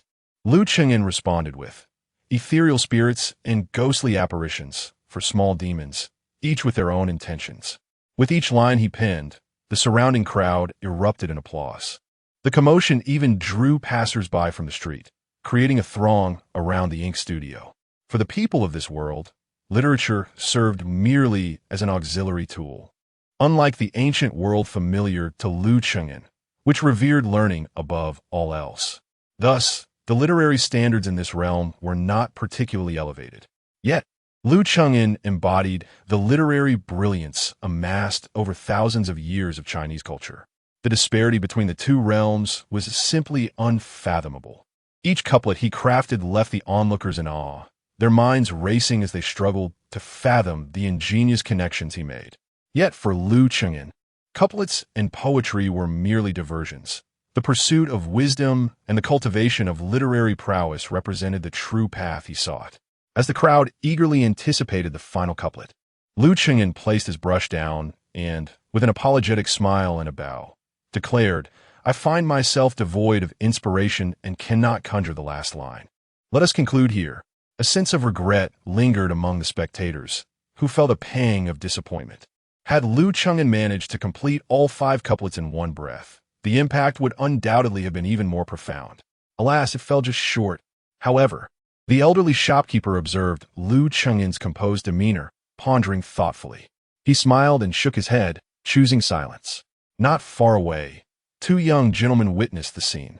One could not suppress his regret, lamenting, Ah, what a pity. The final line remains unsaid. It would have been perfect otherwise. The other, however, gazed intently at Liu Chengyan, a smile playing at the corners of his mouth. Ah, what a splendid display of restraint and hidden brilliance. Chapter 9. The discerning eye. As the crowd gradually dispersed, the shopkeeper emerged from behind the counter and called to his assistant. Quickly, prepare 3 blades of exquisite cloud silk cotton, 3 sticks of 10-year-old Yunling oily ink, 3 sets of jade bamboo brushes, and 3 antique Duan inkstones. Wrap them up for this young gentleman. The assistant complied without hesitation. The shopkeeper then cupped his hands toward Liu Chengyan and politely inquired, I am Feng Tian. May I ask for your esteemed name? Liu Chengyan returned the gesture. I dare not claim such honor. I am but a junior, surnamed Liu, given name Chengyan. Beside him, Liu Zhan quickly chimed in. This is my brother. I am his elder brother. The little girl in his arms added sweetly, he is my second uncle. Liu Chengyan affectionately ruffled the girl's hair, smiling. Shopkeeper Feng nodded with amusement and turned to Liu Chengyan, saying, Young Master Liu, your literary talent is extraordinary. You must possess profound knowledge. Should you ever find yourself in need of ink or paper, please do not hesitate to visit my shop. All the scholarly treasures you require shall be provided free of charge. Liu Chengyan was taken aback and promptly replied, Shopkeeper Feng is too kind. You are a businessman. How could you incur a loss on my account? On any other day, should I require writing supplies, I shall pay whatever is due. Yet, shopkeeper Feng insisted with a smile, young Master Lu, do not refuse my offer. After all, had you composed the fifth couplet earlier, even if it meant emptying my shop, I would have no complaints. His words clearly indicated that he believed Lu Cheng'en capable of crafting the fifth line. Lu Cheng'en chuckled and shook his head, neither confirming nor denying the implication. For him, crafting such a line was not a challenge. It simply seemed unnecessary. An unremarkable youth capable of producing 4 pairs of couplets had already captured considerable attention. At this point, drawing more attention would be excessive. Had he not genuinely needed the scholarly supplies and lacked the means to purchase them, he would not have sought to compose at all. Shopkeeper Feng, being a discerning individual, recognized Lu Cheng'en's deliberate modesty.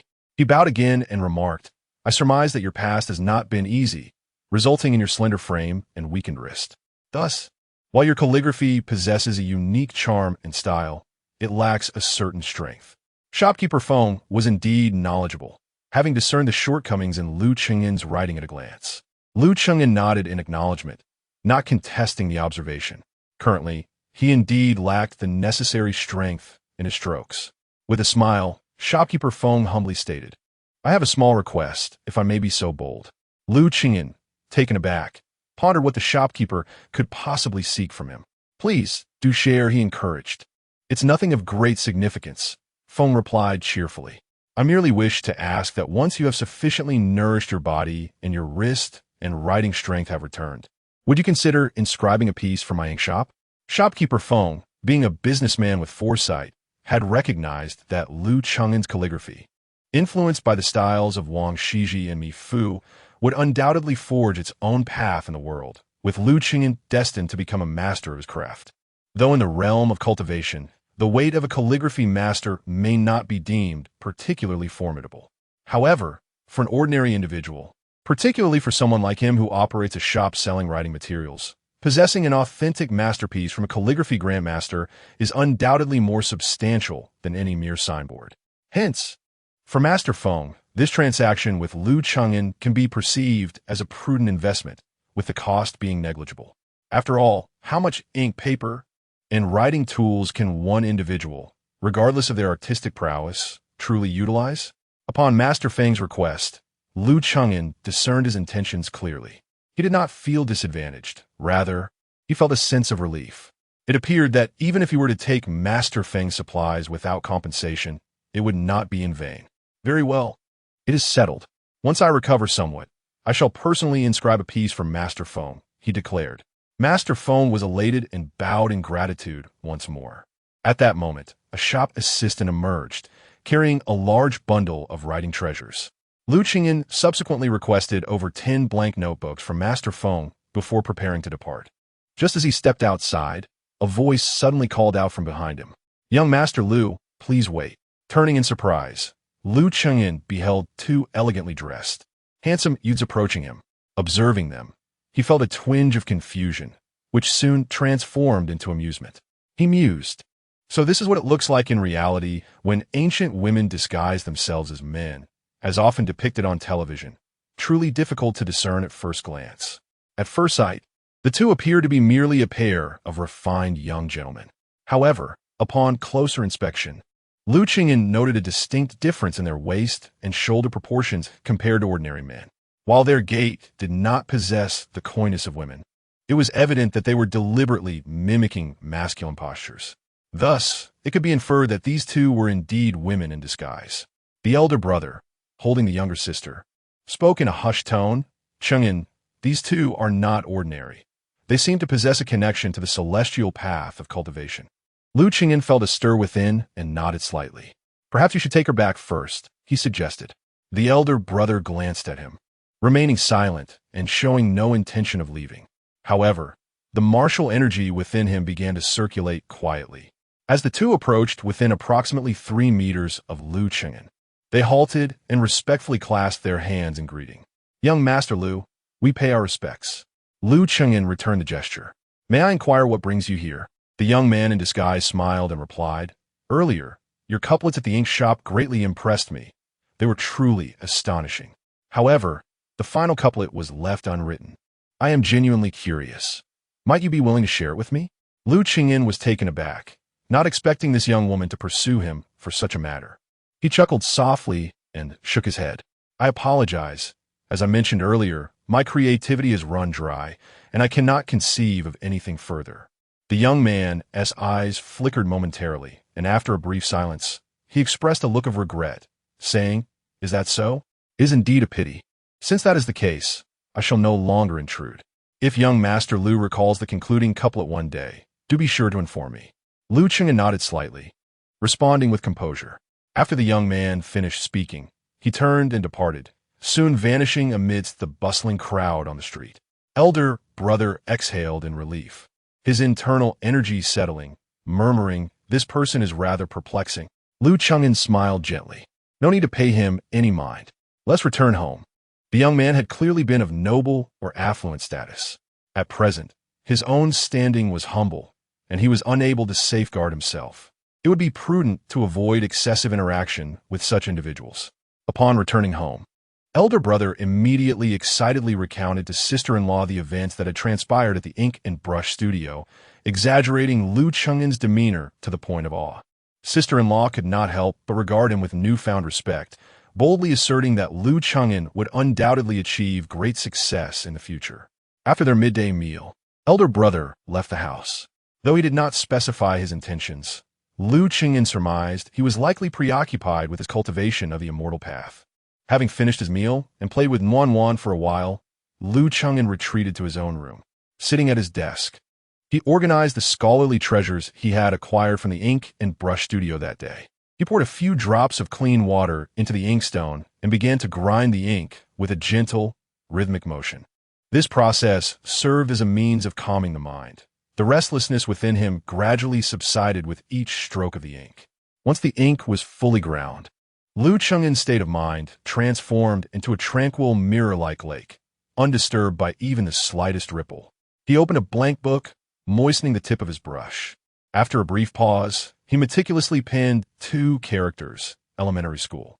Since that jade slip had entered his spiritual consciousness, all the classics he had perused in his past life were etched in his mind as if carved with precision. Even fragments of text that had previously grown hazy were now recalled with perfect clarity. Given that the jade slip was named the Tao Transmission Canon, intended for him to disseminate literary teachings in this world, Lu Qingyin felt it imperative to document his knowledge and learning on paper. Little did he anticipate that this first stroke of his brush would provoke such significant upheaval in this realm. Chapter 10. The pen stirs the wind and rain unbeknownst to him. Lu Qingyin had wholly immersed himself in the act of writing. The content of the elementary text flowed effortlessly onto the pages, each word and phrase cascading forth. These characters resonated within Lu Qingyin's heart, continuously swirling and being contemplated. They transformed into a tangible literary spirit, harmonizing with his very soul, and subsequently morphed into threads of righteous energy that filled his spiritual realm. Yet, Lu Qingyin remained entirely oblivious to this transformation. Everything unfolded naturally, as if water flowed smoothly along its course. At that moment, the elite figures at the pinnacle of the world inexplicably felt a sense of constraint rising within them. It seemed as though new boundaries had emerged in the universe, delineating their every word and action. The skies were turbulent with impending storms, and radiant hues of dawn materialized out of thin air. Despite it being midday, a bright moon ascended on the horizon, casting a luminous glow that mingled with the sun's rays. All the top-tier cultivators were stirred. These formidable beings, who had already attained the realm of spiritual refinement, could perceive atmospheric changes invisible to ordinary mortals. Yet, even they could not decipher the true meaning behind this celestial phenomenon, only surmising that its origin lay in the northern state of Qi. In a flurry, all the influential factions across the land activated their intelligence networks to investigate the specifics of this extraordinary event. Meanwhile, Lu Qingyin, the very catalyst of this occurrence, remained utterly unaware, diligently inscribing the profound text that echoed within his mind. The essence of destiny is nature. The essence of nature is the Tao. The essence of cultivation is teaching. Thus, to illuminate the heavens, to honor the sacred laws. I composed this piece for the benefit of teachers to instruct and disciples to learn. As the final character was inscribed, a complete volume of the elementary text was finally realized. Suddenly, thunderous roars reverberated across the skies of northern Xi, splitting the heavens and shaking the entire realm. Beyond the borders of the 9 provinces and myriad nations, within the territories ruled by otherworldly beings, countless demons and spirits trembled at the sight of the sky. Some wretched souls could not restrain their anguished cries, filled with inexplicable terror. Great demons revealed their true forms, retreating into the depths of mountains and marshes, too frightened to show themselves. Only after 9 bolts of thunder had passed and tranquility returned to the world did these demons dare to exhale, as though they had narrowly escaped a cataclysmic ordeal. Having completed the entire volume of the elementary text, Liu Chengyan finally emerged from his mystical state, exhaling deeply. Just as he intended to stretch, he abruptly froze in astonishment. Unbeknownst to him, 3 additional threads of righteous energy had accumulated within his spiritual realm. Together with the original one, he now possessed a total of 4 threads of righteous energy. According to the teachings of the literary path, he had now reached the mid-stage of the 9th rank in his cultivation. Once the threads of righteous energy accumulated to 10, a transformation would occur, coalescing into a more refined essence of righteousness, enabling him to ascend to the 8th rank. Each breakthrough in rank would precipitate a metamorphosis in the righteous energy, and similarly, the quantity required for each advancement would increase exponentially, necessitating tenfold the amount from the previous rank. To attain the 3rd realm of the saint after reaching the 1st rank, the sheer quantity of righteous chi required is beyond imagination.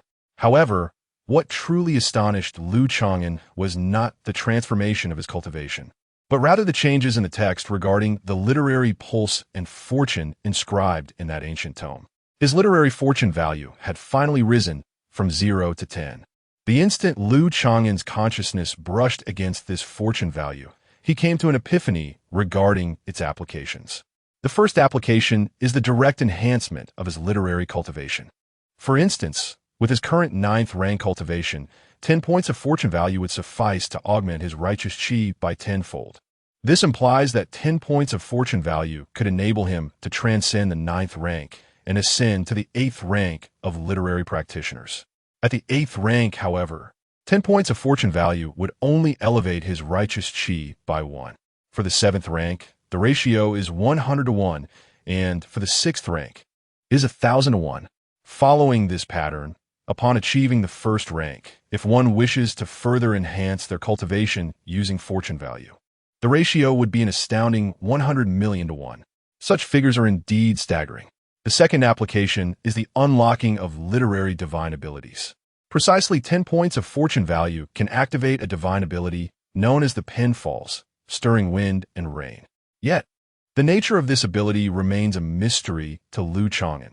He can only comprehend its intricacies once it is truly activated. The third function of fortune value is to bestow enlightenment upon his true disciples. However, the consumption of fortune value for enlightening others is tenfold that of enlightening oneself. Thus, 10 points of fortune value would only enhance the righteous chi of a 9th rank disciple by 1. These are the 3 primary functions of fortune value. Numerous pathways exist to acquire it, but they can be succinctly summarized in 2 characters: spreading doctrine. By disseminating literary teachings throughout the world, one can accrue fortune value. Nevertheless, Liu Chengyan has yet to ascertain the ratio of fortune value gained through this dissemination. For example, currently, by transcribing a volume of elementary studies, he has acquired 10 points of fortune value. If he were to transcribe all the sacred classics he had learned in his previous life, how much fortune value might he obtain? Eager to explore this potential, Liu Chengyan nevertheless subdued his impulsive excitement. As he gazed at the 10 points of fortune value, he found himself at a crossroads, torn between enhancing his cultivation or unlocking the divine ability of the pen falls, stirring wind and rain.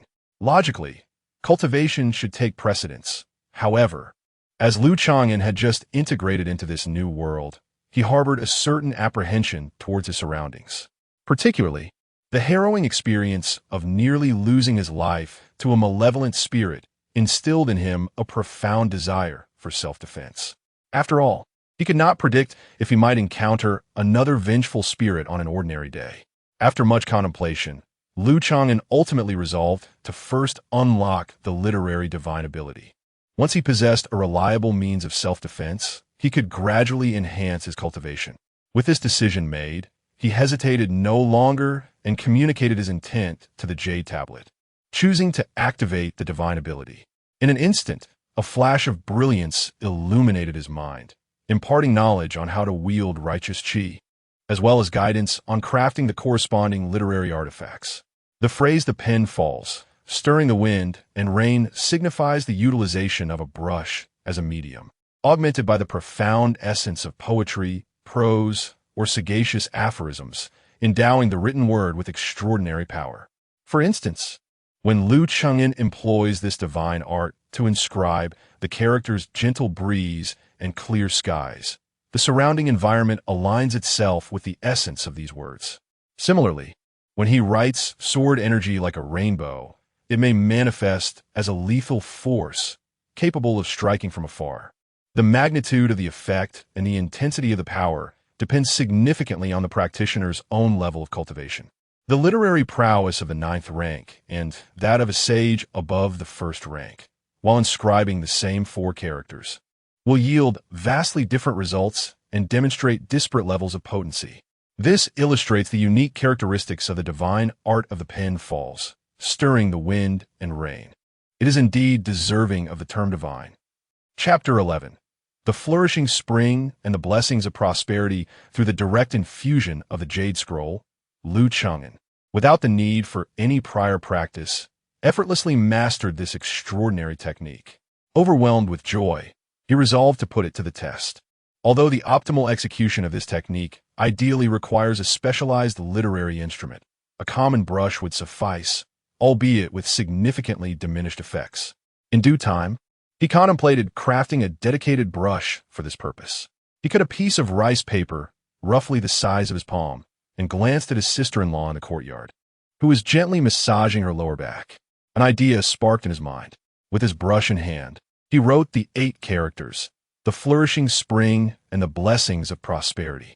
Under the influence of his technique, he felt his internal qi, the 9-rank Howren righteous energy, deplete almost entirely in an instant, leaving him utterly drained. This was his first attempt to wield such power, and he had not considered the balance required, focusing solely on achieving maximum effect. Unbeknownst to him, this technique had no limits.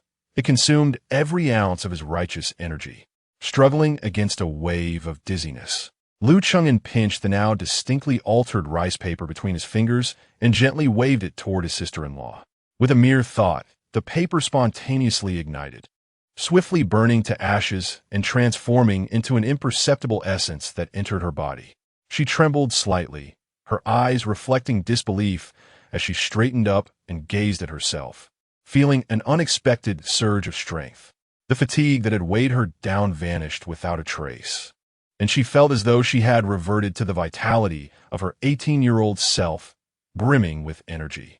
To Liu Chang'an's eyes, his sister-in-law's complexion visibly brightened, radiating vitality and vigor, as if she had shed several years in an instant. Though pale and weak, he managed a faint smile, relieved by the outcome. He murmured a quiet affirmation before collapsing onto the table, succumbing to slumber. In the courtyard, his sister-in-law sensed something amiss and turned to glance at Liu Chang'an's room. Through the window, she noticed him asleep at his desk. Although she was unaware that the remarkable change she experienced was a gift from him, she felt an inexplicable warmth towards the sleeping figure, as if he were the most trustworthy person in her life. Without further thought, she reminded herself that he was her husband's younger brother, and thus her trust was well placed. Soon, she fetched a blanket and covered Liu Chang'an before returning to her own tasks. As evening descended, her husband finally returned after a long day. The expression on his face and the weariness in his eyes indicated that his afternoon had not been fruitful. She hurriedly prepared a basin of clean water, dampened a towel, and gently washed his face while softly reassuring him, "My dear husband, do your best. Given our family's standing, navigating matters in the capital will naturally present challenges. Take your time." Her husband sighed in resignation. "Alas, this afternoon I visited several esteemed individuals with whom I could converse, but to my dismay, they were powerless to assist me. They informed me that the enrollment period for the academy had already passed, and I would have to wait until spring of the following year to revisit the matter." My sister-in-law pondered for a moment before retreating into the house. When she emerged again, she held a delicate wooden box in her hands. My brother, taken aback, cast a puzzled glance at his wife. She tenderly caressed the box and sighed, saying, "In the end, it all comes down to insufficient connections. This contains my dowry, my dear husband. Take it and try your luck once more. It may prove useful." Upon hearing her words, my brother sprang to his feet, vehemently shaking his head. "How could this be? This is a precious legacy from your late father and mother, far more than mere dowry. It embodies your last cherished memories. It cannot be accepted." My sister-in-law smiled gently, her voice softening. "These items will only gather dust if left unused. If they can serve a purpose, it would indeed reflect their true worth." By the end of her statement, her eyes glistened with unshed tears, for it was the last remnant left to her by her parents. My brother was resolute in his refusal to accept it. As the couple engaged in this tug-of-war, they suddenly heard Lu Cheng'in's voice, "Sister-in-law, please put it away. Even if these items could secure me a future, I would rather do without them." The couple turned in surprise to find Lu Cheng'in standing at the door, his gaze resolute. My sister-in-law expressed her concern, "But there are no buts in this matter. Please trust me. I, Lu Cheng'in, possess the ability to forge my own path." The couple exchanged glances, and my brother affirmed, "Cheng'in speaks wisely. He is indeed a capable individual. Dear wife, do as he says." With a sigh, my sister-in-law reluctantly acquiesced. Lu Cheng'in watched her retreating figure, a wave of gratitude washing over him. He had not anticipated that someone he had known for merely a day would be willing to make such a significant sacrifice for his sake. This bond of kinship truly moved him. My brother, feeling somewhat apologetic, turned to Lu Cheng'in and said, "Alas, I am ineffectual, unable to assist you." Lu Cheng'in smiled and shook his head. "There is no need for you to reproach yourself. The goodwill of both you and my sister-in-law is the greatest support I could wish for. Rest assured, opportunities favor those who are prepared. As for my future, I have a plan. It is merely that the time is not yet ripe. You need not worry about my prospects. Even if I do not master the path of immortality, there are surely other avenues to pursue." Lu Cheng'in's words illuminated my brother's countenance, dispelling the shadows of worry from his mind, and he could not help but exclaim with excitement, "Very well. With such ambition, you are destined to succeed." Lu Cheng'in smiled and nodded. The notion of achieving greatness had never truly been his aspiration. For him, the immediate priority was to ensure his own survival in a world rife with extraordinary powers. Establishing strength was indispensable. Furthermore, he sought the path back to Earth, which constituted his long-term objective. Before proceeding, he must first establish a solid foundation. Cultivating the path of immortality is one matter, yet he requires additional strength as a facade. Presently, it appears that there are no avenues for pursuing the celestial arts. Thus, he must settle for a secondary option. Is it not fortuitous that a sixth-tier warrior is nearby? If the path of immortality is unattainable, then the martial path is certainly a viable alternative. However, it is said that martial training typically begins in childhood, and he wonders whether it is still feasible to embark on such a journey at his current age. Moreover, Lu Cheng'in is eager to test whether the jade slip within his sea of consciousness bears any significance for martial cultivation. If it proves beneficial, it would indeed be akin to discovering a treasure. Just then, the voice of his sister-in-law interrupted Lu Cheng'in's musings, urging the brothers to come and dine. As she had procured a large carp at the dock that morning, the two brothers exchanged amused glances and returned indoors. After dinner, while lounging in the courtyard, Lu Cheng'in seized an opportunity to address his elder brother. "Brother, since we cannot attend the Dao Academy, how about I train in martial arts alongside you?"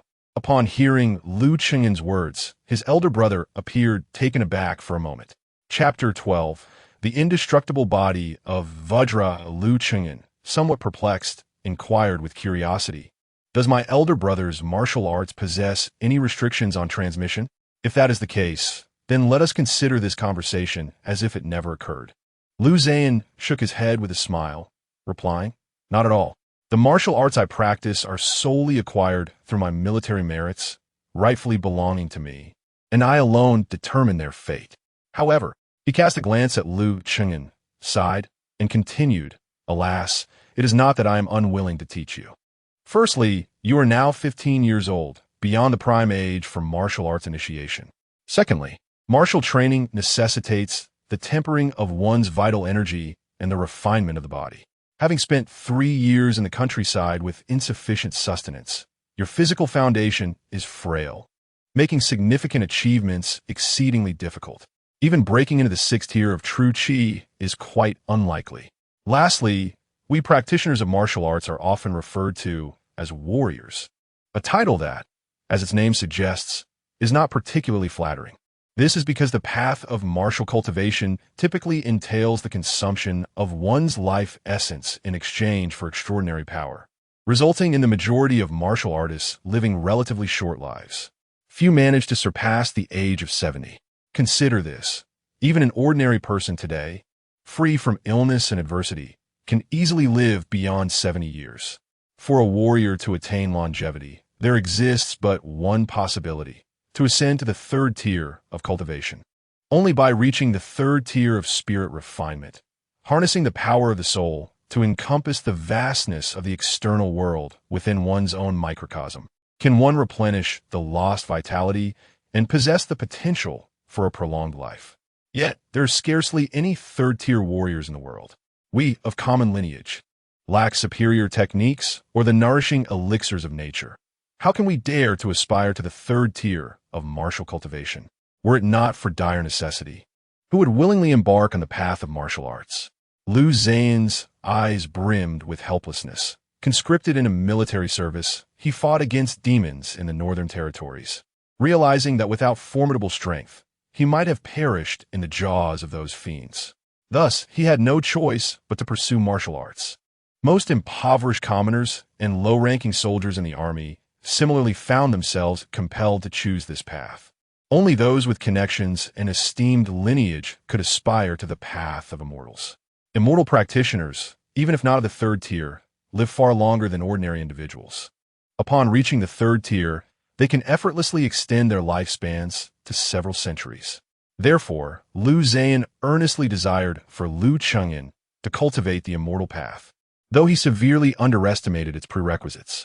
Without the requisite background, they could not even enter the gates of the Dao Academy. As for the immortal sects in the martial world, they were as elusive as dragons, their whereabouts unknown, let alone the prospect of seeking a mentor among them. Upon hearing Lu Zhan's exposition, Lu Chengyan fell into contemplation. The notion that martial arts could diminish one's lifespan had not crossed his mind.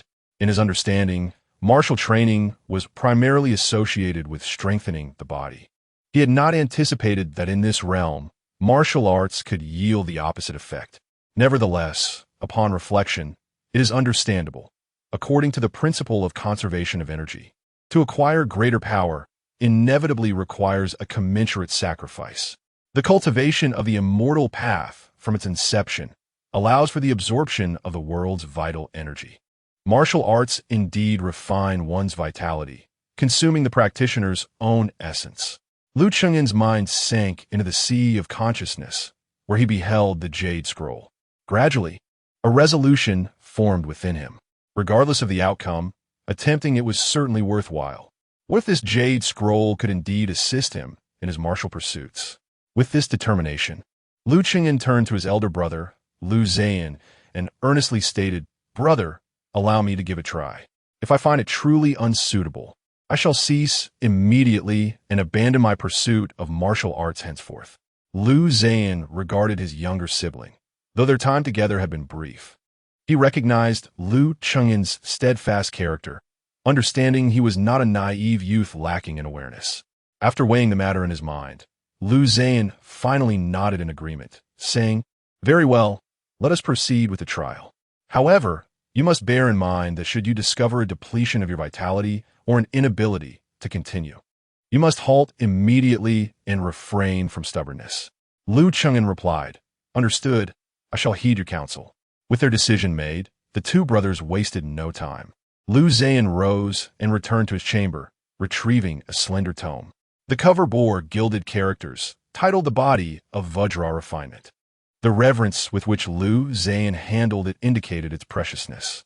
He placed the tome into Lu Cheng'an's hands, solemnly stating, "Cheng'an, while this body of Vajra refinement may not be the most superior technique, it lays a solid foundation for martial arts. The method of cultivation is not arduous, and the entry is rather simple. However, according to the teachings, even those of exceptional talent require, at the very least, 20 years of diligent practice to achieve mastery. I have practiced this technique for over a decade and have yet to attain perfection. Prepare yourself, and do not treat this lightly." Lu Cheng'an accepted the tome with both hands and nodded earnestly. This seemingly unassuming book was undoubtedly Lu Zhan's most treasured possession, yet he unhesitatingly entrusted it to his younger brother, reflecting the deep affection and trust he held for Lu Cheng'an. "Tonight, study this technique thoroughly. It would be ideal if you could memorize the incantations and practices within. Tomorrow morning, I shall guide you in your cultivation." That evening, Lu Cheng'an sat in his room, diligently observing the contents of the tome. As Lu Zhan had indicated, the practice was not particularly difficult. It involved specific boxing techniques to stimulate the internal vitality, followed by a breathing method to gradually refine the body. Provided the boxing movements were executed properly, the vitality would naturally flow. However, the key challenge lay in the fact that this technique elicited only a modest degree of vitality, akin to a gentle trickle, rendering the progress in martial mastery rather slow. Yet, it was precisely this slow pace that allowed for a more meticulous refinement of the physique, establishing a more robust foundation. Suppressing his eagerness to begin practicing, Lu Cheng'an patiently committed to memory the movements, breathing rhythms, and methods to guide his vitality as outlined in the tome. With the infusion of righteous energy, his memory surpassed that of ordinary individuals. Moreover, since the tome was not extensive, he was able to thoroughly memorize its contents within the span of a single night. Subsequently, Lu Cheng'an inspected the jade slip within his mental sea, and, as anticipated, there was no response. Perhaps it was due to the fact that he had yet to commence his formal cultivation, or perhaps this particular jade slip was solely effective for literary and Taoist practices. All would remain uncertain until he officially embarked on his journey. Chapter 13. The Reciprocity of Literary Wisdom upon Memorizing the Esteemed Technique of Vajra Body Refinement. Lu Cheng'an found a moment to transcribe the 1,000-character classic with meticulous precision. This classic, consisting of 1,000 characters, holds profound significance as a pivotal text for elementary literacy in Confucian education.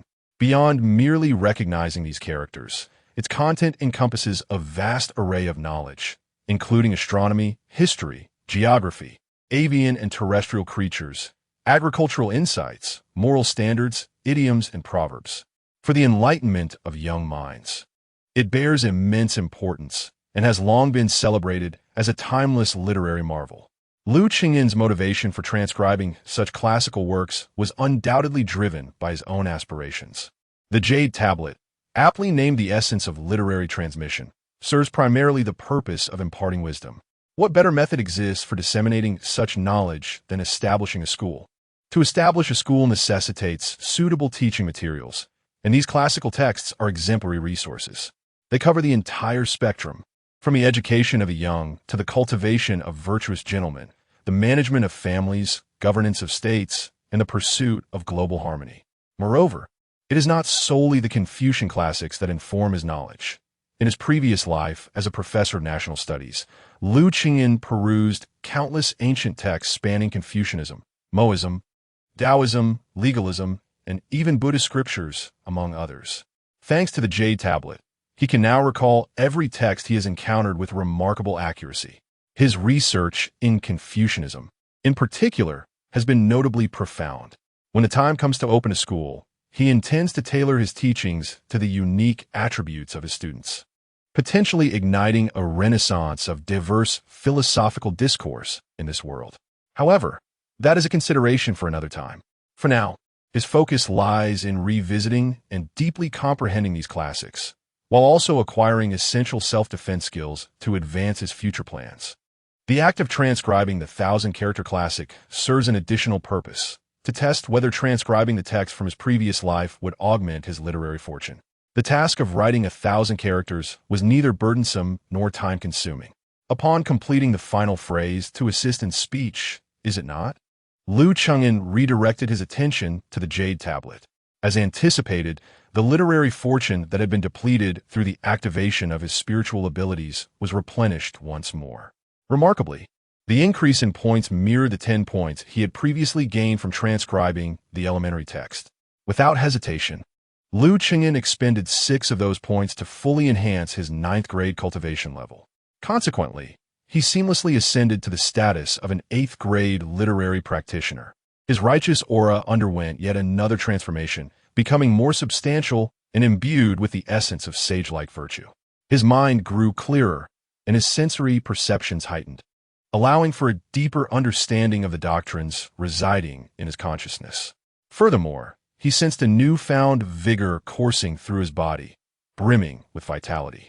Although the righteous aura may not manifest overtly in physical refinement, it imbues Liu Chengyan with an uplifting energy that continuously enriches his latent potential.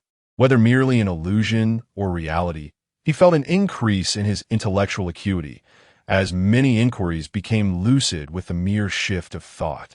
Having adapted to his own transformation, Liu Chengyan slowly opened his eyes, a flicker of joy illuminating his expression.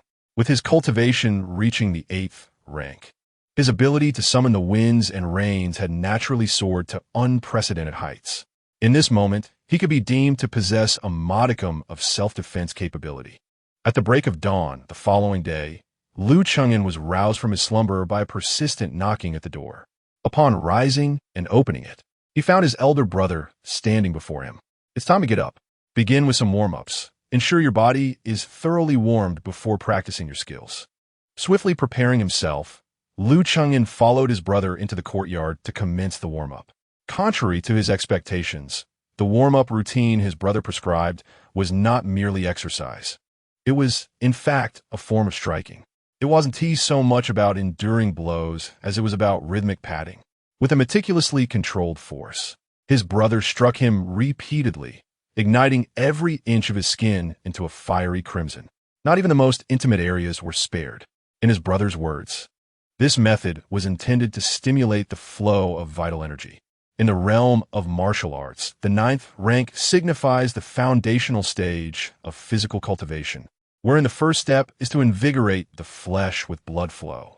For an ordinary person, without the guidance of a mentor or the support of family and friends like Liu Chengyan's brother, the journey would entail painstaking self-discipline through various techniques, resulting in a much slower emergence of vital energy.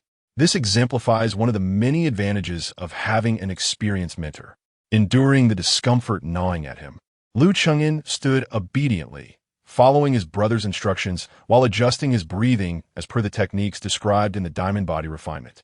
Before long, his entire body glowed a vibrant red. Yet, his brother furrowed his brow, noticing that Liu Chengyan's vital energy seemed insufficient to thoroughly refine his entire being. This initial outpouring of vital energy was a crucial moment, establishing the foundation for a martial artist's journey. If this first surge was met with weakness, the prospect of a promising martial future would be dim indeed. Presently, Liu Chengyan's foundation appeared woefully inadequate, lacking the potential for martial cultivation. To persist in training under such circumstances would likely culminate in an insurmountable barrier at the 6th rank of true energy, or worse, result in the depletion of his vital essence, leading to an untimely demise. Liu Chengyan sensed this truth within himself, feeling an unmistakable sense of weakness akin to the exhaustion experienced during his honeymoon in his previous life. "This body is still far too weak," he lamented, realizing he had perhaps underestimated the challenge ahead. His brother shook his head and sighed. "Chengyan, it may be best to reconsider. Your physique and vital energy are too feeble. Forcing your practice will be detrimental rather than beneficial. Liu Chengyan nodded in agreement, no longer willing to push himself beyond his limits. His brother's reasoning resonated with him. Recognizing the futility of such efforts, he resolved not to press on. Just as he contemplated surrendering, a sudden surge of majestic vitality from the 8th rank erupted within his dantian, coursing through his entire being and ultimately enveloping his internal organs and the spine that supported him. Liu Chengyan was taken aback, for this unforeseen change was entirely beyond his control. It was a spontaneous manifestation of the immense righteous aura within him. Shortly thereafter, the feeling of weakness from insufficient vitality gradually dissipated. His internal energy and blood began to swell incrementally. With a heart full of joy, Liu Chengyan pondered, could it be that the righteous aura has the power to replenish my vitality? However, upon further reflection, he dismissed this notion. He sensed that the vitality was indeed originating from within himself, not directly transformed from the righteous aura. The righteous aura did not enhance his blood and energy. Rather, it fortified his life force, thereby augmenting his inherent ability to generate vitality. It was akin to reinforcing his foundational essence. Realizing this, Liu Chengyan could not help but feel elated. Thus, if I continuously elevate my literary cultivation and subsequently nourish myself with it, even the practice of martial arts would not lead to excessive depletion of my vital energy, and my lifespan would likely remain unaffected. Perhaps there is even a chance to reach higher realms of martial arts. To his astonishment, the righteous aura possessed such remarkable capabilities. His elder brother, sensing Liu Chengyan's transformation, could not help but express his bewilderment. How is it that your vital energy seems to be gradually flourishing? Chapter 14. Extreme tempering. Liu Zhan had never witnessed such a phenomenon. The visible acceleration of a person's vitality during a specific period was utterly unprecedented. Those who have practiced martial arts understand that before commencing training, an individual's initial vitality saturation is determined by innate factors, commonly referred to as talent. While it is possible to supplement vitality later, there remains an inevitable ceiling. This is akin to the principle of a water bucket. No matter how much water is poured into it, the bucket can only hold a finite amount. The bucket symbolizes innate talent, while the act of pouring water represents the supplementation of vitality acquired through effort. Liu Chengyan's innate talent was akin to a small bucket, which naturally limited his vitality. Moreover, due to years of insufficient nourishment, this already narrow bucket was only half full, resulting in a significant deficiency of vitality. However, at this moment, Liu Zhan perceived an extraordinary transformation. Not only had Liu Chengyan's vitality surged, but even the upper limit of his vitality, the capacity of the bucket, seemed to have expanded. Was it possible for innate talent to undergo change? He found it hard to believe. Given his experience and understanding of martial arts, it was utterly perplexing.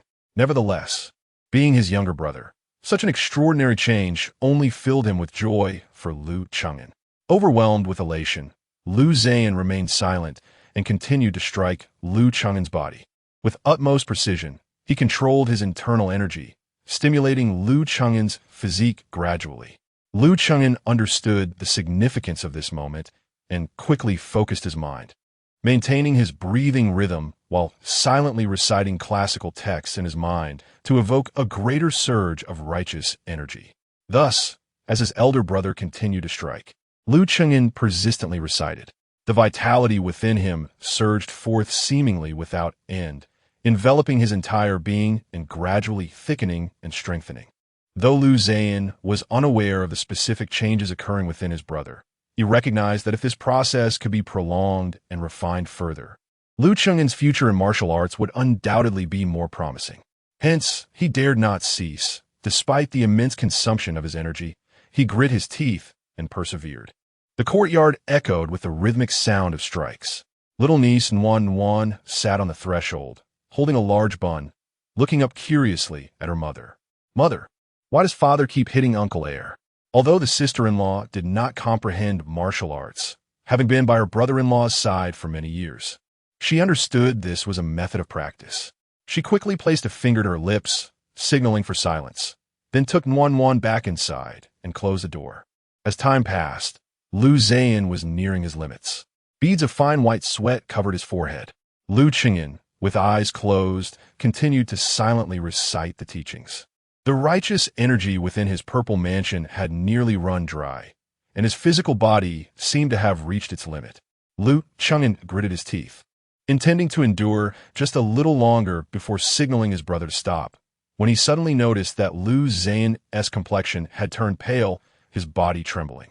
Yet, each of his brother's strikes remained steady, precise, and resolute. Liu Qingyan immediately understood that his elder brother was putting on a brave front. The intention was to ensure that his first physical tempering could be more thorough and refined. A wave of emotion surged within Liu Qingyan, causing his nose to tingle, and he felt a pang of guilt, silently chastising himself for being too selfish. He then waved his hand dismissively, adopting a posture of helplessness, saying, "Elder brother." His brother paused, quickly grasping Liu Qingyan's meaning. Fearing to hurt him, he hastily ceased his efforts. Just as he was about to speak, darkness suddenly enveloped him, and he staggered, nearly collapsing. Liu Qingyan rushed forward to support him, but his brother raised a hand to stop him, weakly advising quickly, "Employ the breathing technique to regulate your energy." Liu Qingyan understood and did not dare to delay. Otherwise, it would mean wasting the painstaking efforts his elder brother had invested in his physical tempering. He had already memorized the breathing technique of the diamond body refinement and could recall even the martial forms described in the text as if they were etched in his mind. Initially, Liu Qingyan stood still, silently circulating the breathing method. However, soon his body began to move involuntarily, practicing the forms of the diamond body refinement. Although his movements were awkward and intermittent, he managed to execute them. Seeing this, his brother could not help but smile, thinking to himself that Liu Qingyan had a good memory, though his movements were not quite right. Just as he was about to interject, he noticed a change in Liu Qingyan's demeanor. After only a few movements, the subsequent forms appeared to flow more smoothly. His brother swallowed the words he was about to utter and watched in silence, his expression shifting from calm to increasingly astonished, eventually becoming one of disbelief. The diamond body refinement comprises 36 martial forms. In the beginning, Liu Qingyan was merely mimicking the movements, lacking both the essence of the technique and the proper form. However, as he progressed to the 10th form, there was a noticeable improvement in both the fluidity and accuracy of his movements. By the 20th form, a sense of fluidity began to emerge within his technique. Upon reaching the 30th form, his execution displayed a marked precision, and the entire sequence of the diamond body refinement transitioned from an initial struggle to a remarkable level of competence. His brother was utterly astonished, refraining from interrupting Liu Qingyan. After completing one full cycle, Liu Qingyan, still unsatisfied, seized the moment while his energy had not yet settled and immediately began a second round. This time, the execution was noticeably more fluid and proficient. If one were unaware of his background, they might assume that Liu Qingyan had previously mastered the diamond body refinement. Thus, Liu Qingyan continued to practice, becoming increasingly skilled and fluid with each repetition. After 10 cycles, he even experienced a sensation akin to flowing water. Just as he prepared to embark on his 11th round, he suddenly stumbled, his knees buckling, and he collapsed to the ground. His breathing rhythm was instantly disrupted, and his pores opened wide, causing a deluge of sweat to pour forth, soaking his clothes in an instant. He lay on the ground, his mind clouded and his vision dimmed. His chest heaved violently. After regaining some composure, his elder brother chuckled. "One must not be overly hasty in martial arts. You have overexerted yourself." Liu Qingyan could only turn his head weakly and cast a questioning look at his brother. Understanding his unspoken inquiry, his brother replied with a reassuring smile, "Fear not. Your vital energy is abundant. This initial tempering of your physique has been exceedingly thorough, although you have indeed overstrained yourself. With ample rest, your body will experience significant enhancement. Moreover, this lays a solid foundation for your future martial pursuits. Your innate understanding is remarkable. You have already grasped the fundamentals of the diamond body refinement technique, though you have yet to fully comprehend its deeper essence. Given time, once you perceive the extraordinary nature of the fist techniques and embody their intent, Your training will yield far greater results with less effort. Upon hearing this, Lu Qingyan managed a faint smile before his consciousness gradually faded, and he succumbed to slumber. Chapter 15. The poor scholar and the rich warrior gazing at the slumbering Lu Qingyan. Lu Zhan's eyes brimmed with profound astonishment. He could not help but murmur, "I never imagined my brother to be a prodigy of martial arts, a talent so rare in this world." Although he had encountered few martial practitioners, in his experience, he had never seen anyone grasp a martial technique to such an extent as merely a novice. During his years in the military, he had witnessed no fewer than 8,000 martial artists. This implied that his brother, Lu Qingyan, was indeed a rare gem among men. What was even more crucial was Lu Qingyan's remarkably high vitality and robust foundation in martial arts, qualities he had never witnessed before in his life. Perhaps our Lu family could truly produce a martial master of the third rank, Lu Zhan mused. Should Lu Qingyan ascend to the ranks of the third-tier martial artists, his unparalleled combat prowess would undoubtedly position him among the elite of the Northern Qi. If he were to serve the court, he could at least be bestowed the title of Marquis, commanding an army of 100,000 to safeguard the realm and its people. If that day were to come, the Lu family would be elevated to the ranks of prominent dynasties. Moreover, a third-tier warrior could effortlessly attain a longevity of 100 years, allowing them to protect a family's prosperity and glory for at least 4 to 5 decades. Contemplating such a promising future, Lu Zhan could hardly contain his excitement. He scooped up Lu Qingyan and called out to the house, "Madam, quickly, purchase 10 pounds of venison and also procure 10 doses of nourishing soup from the apothecary. We must fortify my brother." Upon hearing this, his wife opened the door and stepped out. She glanced at her husband holding Lu Qingyan and then at her husband himself, her heart filled with concern. "Husband, your complexion is quite poor. You should also take care of yourself." Despite having exhausted a significant amount of vital energy, Lu Zhan paid her words no mind. "I am fine. Hurry and bring back the items to prepare. When Qingyan awakens, he could devour an entire ox." With a sigh, his wife said no more, turned back to fetch some silver, and departed. Lu Zhan personally bathed Lu Qingyan and dressed him in fresh, dry clothing before placing him on the bed. After completing these tasks, he suddenly felt a wave of dizziness wash over him and leaned against a chair for some time before regaining his composure. With a pale countenance, he glanced at his brother peacefully sleeping and smiled contentedly. "It's all right. Once my brother thrives, we shall enjoy good days together." When Lu Qingyan awakened, he was indeed as ravenous as Lu Zhan had predicted, capable of consuming an entire ox. Before him lay a large basin of fragrant venison and a substantial bowl of nourishing soup, filling his heart with warmth and gratitude. Deep within, he vowed that should he gain the means in the future, he would treat his elder brother's family with utmost kindness. Noticing that his brother's complexion was not as rosy as usual, Lu Qingyan understood that Lu Zhan had expended considerable energy to invigorate him. Without a moment's hesitation, he poured the nourishing soup into his brother's bowl. Wait. That is for you to drink. Elder brother does not require it," Lu Zhan hastily interjected. Lu Qingyan smiled. He was no child, and how could he not perceive the heartfelt affection behind this benevolent deception? "Let's share equally, brother. If you choose not to drink, I shall certainly abstain as well." Just as Lu Zhan was about to speak, he caught sight of Lu Qingyan's resolute gaze, leaving no room for refusal. With a resigned sigh, he conceded, "Very well, elder brother, your health is paramount. You needn't consume so much. Just a modest portion will suffice." Lu Qingyan chuckled lightly, lifting his bowl to pour a generous amount into Lu Zhan's. "That's enough. Please do be careful not to spill." As soon as a little reached the bowl, Lu Zhan instinctively raised it higher. Yet, Lu Qingyan steadfastly filled it halfway. Gazing at the nourishing soup, Lu Zhan grinned incessantly, his other hand methodically wiping the remnants from the bowl's edge, savoring every last drop. This nourishing soup was not inexpensive. He felt a pang of regret at the thought of wasting even a bit. With a smile, Lu Qingyan raised his bowl and proclaimed, "Brother, may our family flourish evermore." "Cheers!" Lu Zhan reciprocated, his eyes sparkling with joy as he replied, "Indeed, May my brother's martial prowess thrive, and may our family always be harmonious and happy. Cheers! Little Wan, feeling the warmth of this joyous atmosphere, lifted her own bowl brimming with rice, sweetly chiming in, Wan wants to toast too. Lu Cheng'en, in high spirits, gently patted Wan's cheek and laughed. All right, let us toast together, including sister-in-law.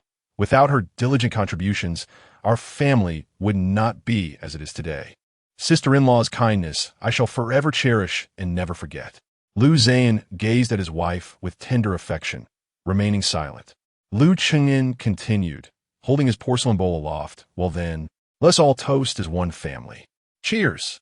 He tilted his head back and drained half the bowl of nourishing soup in one gulp. Instantly, his face contorted in a grimace as he stuck out his tongue, exclaiming, "Ah, elder brother, why is this so bitter?"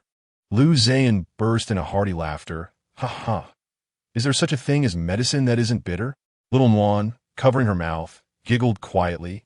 So it turns out even Uncle fears bitter medicine. The family reveled in harmony, their laughter echoing through the quaint, somewhat constricted courtyard amidst the grand residences of Kyoto. Within this modest haven resided the most exquisite warmth of humanity. Even after enduring the inexorable passage of time, Lu Cheng'en would never forget how this cozy courtyard provided him with solace and stability upon his arrival in this unfamiliar world, filled with confusion. Later that evening, Lu Cheng'en sat at his desk, pen in hand, sketching and scribbling on paper, though not transcribing texts. Instead, he was formulating ideas on how to earn money. Indeed, he aspired to amass wealth. The bowl of nourishing soup he consumed earlier had imparted a harsh truth regarding the disparity between the impoverished scholar and the affluent warrior. To pursue martial arts, simply having a full belly was merely the most rudimentary requirement. One also needed copious amounts of meat and restorative tonics to sustain the journey. Otherwise, the depletion of both body and vitality would be even more pronounced. As my elder brother has remarked, the nourishing essence soup is merely a supplement of ordinary caliber. As Lu Cheng'en's cultivation advances, the efficacy of this concoction will diminish significantly. Take Lu Zhan, for instance. A mere half bowl of nourishing essence soup does little to restore his true energy, serving only to marginally replenish some of the expended vitality. Yet, even this most commonplace of supplements demands 2 taels of silver per dose. Given that my brother Lu Zhan's monthly stipend is a mere 30 taels, it is utterly infeasible to indulge in a daily dose of nourishing essence soup, let alone aspire to more advanced supplements. However, after today's indulgence in meat and restorative medicines, Lu Cheng'en noticeably felt his physique strengthened considerably. His muscles and skin felt taut, and with a vigorous punch, he could even produce a faint whooshing sound. Though he had yet to attain a distinguished rank, he was evidently much more formidable than before. This only intensified Lu Cheng'en's yearning for meat and supplements. Thus, he must devise a way to earn more money. Otherwise, he would have to rely on his body to recover gradually after each training session, which would not only severely impede his progress, but also risk irreversible damage, an unwise endeavor indeed. Nevertheless, turning his gaze towards the 2 tomes he had copied on his desk, Lu Cheng'en could not help but reflect. Indeed, the pursuit of knowledge is commendable. It not only grants extraordinary power, but also spares one from the expenditure of excessive silver. Chapter 16. A stroke of genius. Lu Cheng'en felt a twinge of regret, reflecting on his past life as merely a professor of the humanities. Although he had dabbled in the sciences, it was evidently insufficient to inspire the creation of numerous imaginative inventions. After much contemplation, Lu Cheng'en resolved to venture out the following day, intending to visit the ink and brush studio. He had promised the proprietor, Master Feng, that he would inscribe a piece for him once his health had sufficiently recovered. Now, his physical vitality was evidently ample. His calligraphy had become notably more stable and restrained, displaying greater strength. Additionally, he had mastered the art of imbuing his strokes with a certain enchanting aura, capable of evoking a tempestuous spirit with just a slight application of this technique. Perhaps this could even become a lucrative avenue for him. Having clarified his thoughts, Lu Cheng'en set aside the notion of profit and devoted himself to the recitation of sacred texts, refining his righteous spirit. A few days later, on a crisp morning, he emerged from his room feeling invigorated. His sister-in-law was already bustling about in the courtyard, while his elder brother had returned to his duties at the government office. Liu Chengin practiced martial arts in the yard for the entire morning. Compared to the previous day, his technique had evidently improved significantly with a visibly enhanced prowess. His vitality had condensed further, and his physique had become more solid. Even his height and weight had undergone slight changes. While he still appeared lean, the frailness that once made him seem as if he might topple over with a gust of wind had dissipated. After enjoying a hearty lunch and changing into clean clothes, Liu Chengin was ready to set out. His sister-in-law hurriedly called him back, presenting him with a purse filled with coins. "Here is a pouch of money for you, uncle. Keep it on you, buy whatever you need." Liu Chengin hesitated to accept, but soon realized the necessity of having some funds at his disposal. He gratefully accepted the pouch with a respectful gesture. Upon arriving at the marketplace, Liu Chengin strolled leisurely, engaging with various vendors and inquiring about their wares. When he reached the entrance of the ink and brush studio, he had formulated a plan in his mind. Master Feng, upon spotting Liu Chengin, promptly came out to greet him, his gaze filled with curiosity. The transformation in Liu Chengin was striking. Just a few days' absence had resulted in a remarkable change. Master Feng silently mused, "I was indeed correct. This young man is no ordinary talent." With a smile, Liu Chengin clasped his hands in greeting. "Master Feng, it has been a few days. How fares your business?" Master Feng returned the gesture, smiling broadly. "Thanks to you, young Master Liu, my studio has been bustling with customers. Many have come specifically to appreciate your couplets, which has greatly enriched my business. Please come inside," he continued. "My staff will prepare the finest tea for you." Once inside, Master Feng escorted Liu Chengin to the inner hall for a warm reception. As they conversed, Master Feng was astonished to discover that Liu Chengin's knowledge and eloquence far exceeded his expectations, reminiscent of the brilliance of his couplets. Even this seasoned scholar, who had traversed the realms of literature for over 50 years, found himself profoundly inspired by the occasional insights that Liu Chengin shared.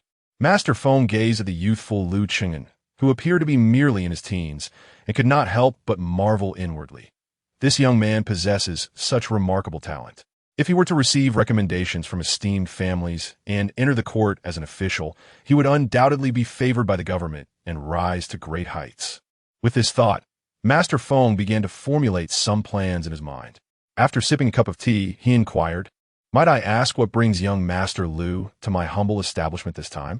Liu Chengin set down his teacup and replied with a smile, "Did you not say, Master Feng, that after my recovery, I should come to your esteemed shop to offer a piece of calligraphy?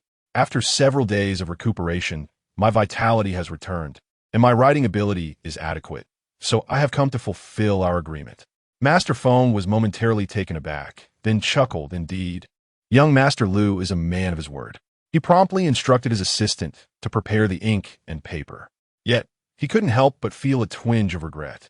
After all, Liu Chengin was still quite young and lacked patience. His prior suggestion for Liu Chengin to focus on his recovery was, in truth, a subtle encouragement for him to cultivate his skills further, allowing his writing to be more profound and composed. Such a transformation could hardly be achieved in a short span of time. It seemed that Liu Chengin had not grasped his true intention. Nevertheless, since Liu Chengin had made the effort to visit, Master Feng would not turn him away. At worst, if the writing did not meet expectations, he could simply keep it to himself.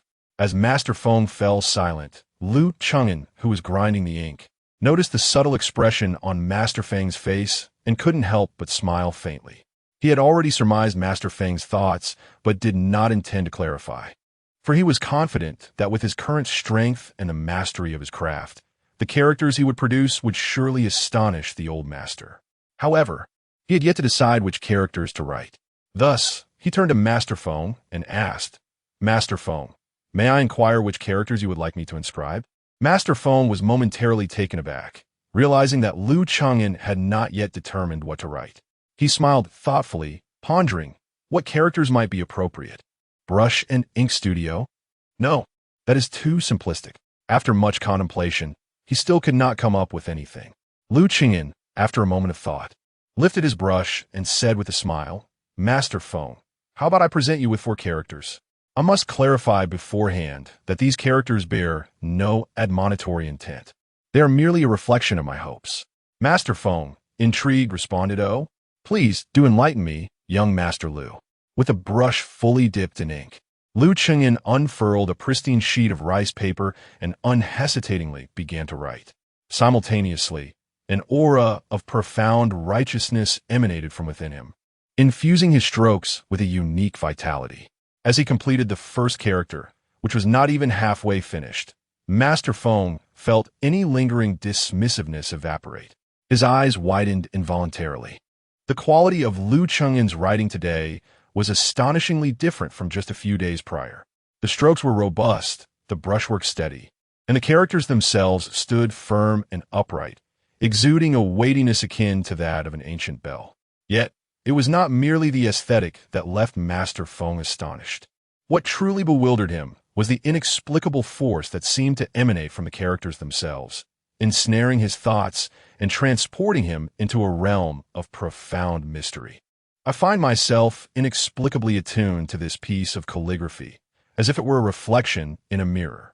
The esteemed Master Feng articulated each of the 4 characters with deliberate precision. Upon uttering the final character, his entire being was momentarily jolted. It was as though he experienced an epiphany, a profound clarity washing over him, allowing him to act with unreserved integrity. All his worries seemed to dissolve into insignificance, leaving his heart unburdened and enlightened. Master Feng remained in a trance for an extended period, only regaining his senses when Mr. Lu called out to him several times. "Remarkable. Truly remarkable.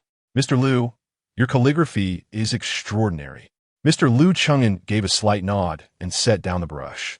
With the extraordinary power of his stroke, akin to summoning a tempest, this piece undoubtedly possesses an ineffable and wondrous effect.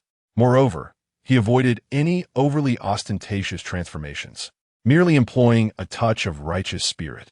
However, judging by the current results, it appears to be quite promising. Chapter 17. Generous contributions. Master Feng gazed at the 4 grand characters on the table, his heart brimming with joy. His calligraphic skills were commendable. Otherwise, he would not have discerned the aura of a master in Lu Chengyan's writing. However, upon seeing these 4 characters, he truly comprehended the essence of divine brushwork. Lu Chengyan set aside his brush and smiled, inquiring, "Are you satisfied with these 4 characters, Master Feng?" Master Feng nodded vigorously, exclaiming, "Absolutely, absolutely. To possess such a divine work in this lifetime is enough." He then promptly summoned his servant, instructing, "Quickly, bring forth my treasured century-old agarwood ink, the golden-threaded Xian paper, and those 2 5th-grade purple wolf hairbrushes." Though the servant was perplexed, he dared not delay and hurriedly complied. Upon hearing Master Feng's words, Lu Chengyan pondered that these items were undoubtedly of great value. Yet, for him at present, these possessions were of lesser utility compared to tangible gold and silver. He spoke candidly. "There is no need for such extravagance, Master Feng. They are merely a few characters." With a serious demeanor, Master Feng replied, "Young Master Lu, please do not be modest. A precious ore deserves a heroic recipient. My treasures are only truly honored in your hands." Lu Chengyan chuckled softly, shaking his head. "I hope you will not find it amusing, but what I currently lack is not these items." Master Feng was taken aback, intrigued. "Oh, does young Master Lu face any difficulties?" Lu Chengyan nodded, revealing, "To be forthright, I have been diligently practicing martial arts and have made some progress. But alas, my purse is light, and I cannot afford those high-quality supplements. At this moment, my greatest desire is merely for some yellow and white coins. If you truly wish to bestow something, it would be far more appreciated to convert these treasures into silver." Upon hearing this, Master Feng could not help but burst into hearty laughter. "Haha, young Master Lu is truly remarkable." Feeling somewhat embarrassed, Lu Chengyan offered a shy smile and waved his hand. A gentleman loves wealth, but only through rightful means. He saw nothing wrong in his desire to earn money. Life necessitates expenditure for sustenance, and anyone who claims to dislike money is either free from financial worries or merely pretending. One need only ask those who profess to shun wealth to beg for alms or experience the uncertainty between meals. They would surely find their eyes gleaming at the sight of money, competing fiercely for it. Master Feng, far from looking down upon Liu Qingyin's unabashed yearning for wealth, admired him even more. When the servant returned with the items, Master Feng commanded, "Go, fetch 300 taels of silver from the treasury." Before long, the servant entered carrying a bundle. Master Feng handed the bundle to Liu Qingyin, smiling, "Young Master Liu, everyone encounters difficulties in life. Consider these 300 taels as a token of friendship from me to you. I am confident that with your talents, you shall achieve remarkable success in the future. Please accept this with my best wishes." Liu Qingyin rose, accepting the gesture without hesitation. After taking the burden, he solemnly stated, "The kindness bestowed upon me by Master Feng today is something I, Liu Qingyin, shall never forget. I shall refrain from excessive pleasantries. This favor will remain etched in my heart." Master Feng smiled lightly and handed several items to Liu Qingyin, saying, "Please accept these gifts, young Master Liu. I am confident that with your remarkable talents, you will ensure these treasures do not gather dust." Liu Qingyin hurriedly declined. No. Accepting the 300 taels of silver from you, Master Feng, has already left me quite apprehensive. These treasures are far too precious." Before he could finish, Master Feng chuckled. "Ah, young Master Liu, you underestimate yourself. In this world, where martial prowess is esteemed over literary talent, it is rare to encounter a rising star with such extraordinary literary gifts as yours. If you refuse these items, how could I possibly accept the honor of calling you by your esteemed name?" Though Liu Qingyin felt somewhat conflicted, the sincerity in Master Feng's eyes compelled him to accept the gifts. Suddenly, a thought struck him, recalling scenes he had witnessed earlier at the market, and he inquired, "Master Feng, do you happen to have any hidden wines?" Master Feng was taken aback, unsure of Liu Qingyin's meaning. "Well, I do have a few jars, though they're not particularly fine wines. If you wish to drink, I could invite you to the Drunken Wind Pavilion, where we may enjoy a drink together." Liu Qingyin smiled and waved his hand. "I do not seek to indulge in drinking. Rather, I wish to assess the potency of your wines." "Potency?" Master Feng was puzzled and called for an attendant to bring several jars of wine. Liu Qingyin poured a glass and took a sip, his eyes lighting up. What a splendid wine! This was no mere flattery. The wine was indeed exquisite, perhaps due to the extraordinary powers of this world. The quality of its agricultural products and fruits was evidently superior to anything he had tasted in his previous life. Naturally, the wines of this realm surpassed those of his former existence. However, as Liu Qingyin had surmised, the alcohol content was not particularly high. It seemed to be naturally fermented. It likely corresponded to the alcohol content of beer or, at most, red wine in his past life, estimating a maximum of around 10 to 20 degrees. Yet, Liu Qingyin hesitated to draw any definitive conclusions, so he sampled a few more jars of different wines, discovering they were all quite similar. He then asked Master Feng, "Might there be any stronger spirits available?" Master Feng was taken aback, gazing at the jars of wine. These are already considered strong spirits. However, the Drunken Wind Pavilion offers a particular brew known as 3 Days Drunk, which is reputed to be the strongest in the northern Qi capital. Yet in truth, it is not significantly stronger than these jars. Liu Qingyin nodded, formulating a plan in his mind. He then rose, smiling, as a businessman, "Master Feng, if I were to procure a better, stronger spirit, do you believe there would be a market for it?" Master Feng pondered briefly before replying, "Stronger spirits? That would depend on the quality." Liu Qingyin clasped his hands in farewell, smiling. "I shall bring some for you to sample next time. Please, Master Feng, do not let me detain you. I must take my leave." Manager Feng was somewhat perplexed as he escorted Liu Qingyin to the entrance of a shop. Watching Liu Qingyin depart, he murmured, "Stronger liquor? Is there anything more intoxicating than a 3-day debauch?" With that thought dismissed, he turned his attention elsewhere. Liu Qingyin, having secured 300 taels of silver along with a collection of writing implements, made his way to the apothecary. He spent 200 taels in a single transaction to procure 20 doses of the restorative medicine, Bu Yuan Tang. Though it bore only a slight difference in name from Yang Yuan Tang, the price disparity was staggering, with each dose costing 10 taels. This clearly illustrated the exorbitant costs associated with cultivation. Upon returning in the afternoon, arms laden with a multitude of items, Lu Qingyan astonished his sister-in-law. The modest sum she had provided could scarcely account for such a lavish assortment. "Uncle, what are all these?" she inquired, her brow furrowed in confusion. Lu Qingyan set down the writing materials and handed her the 20 doses of Bu Yuan Tang with a smile. "Sister-in-law, this is Bu Yuan Tang. Please prepare it for elder brother. He deserves a thorough restoration." Her eyes widened in disbelief. Bu Yuan Tang? So much? Before she could fully process the revelation, Lu Chengyan produced an additional 50 taels of silver, presenting it to her. "And here are 50 more taels, sister-in-law. Please keep this for daily expenses. Do not hesitate to use it."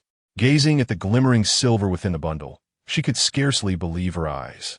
How could it be that in just one afternoon, her uncle had transformed into a man of considerable means? Chapter 18.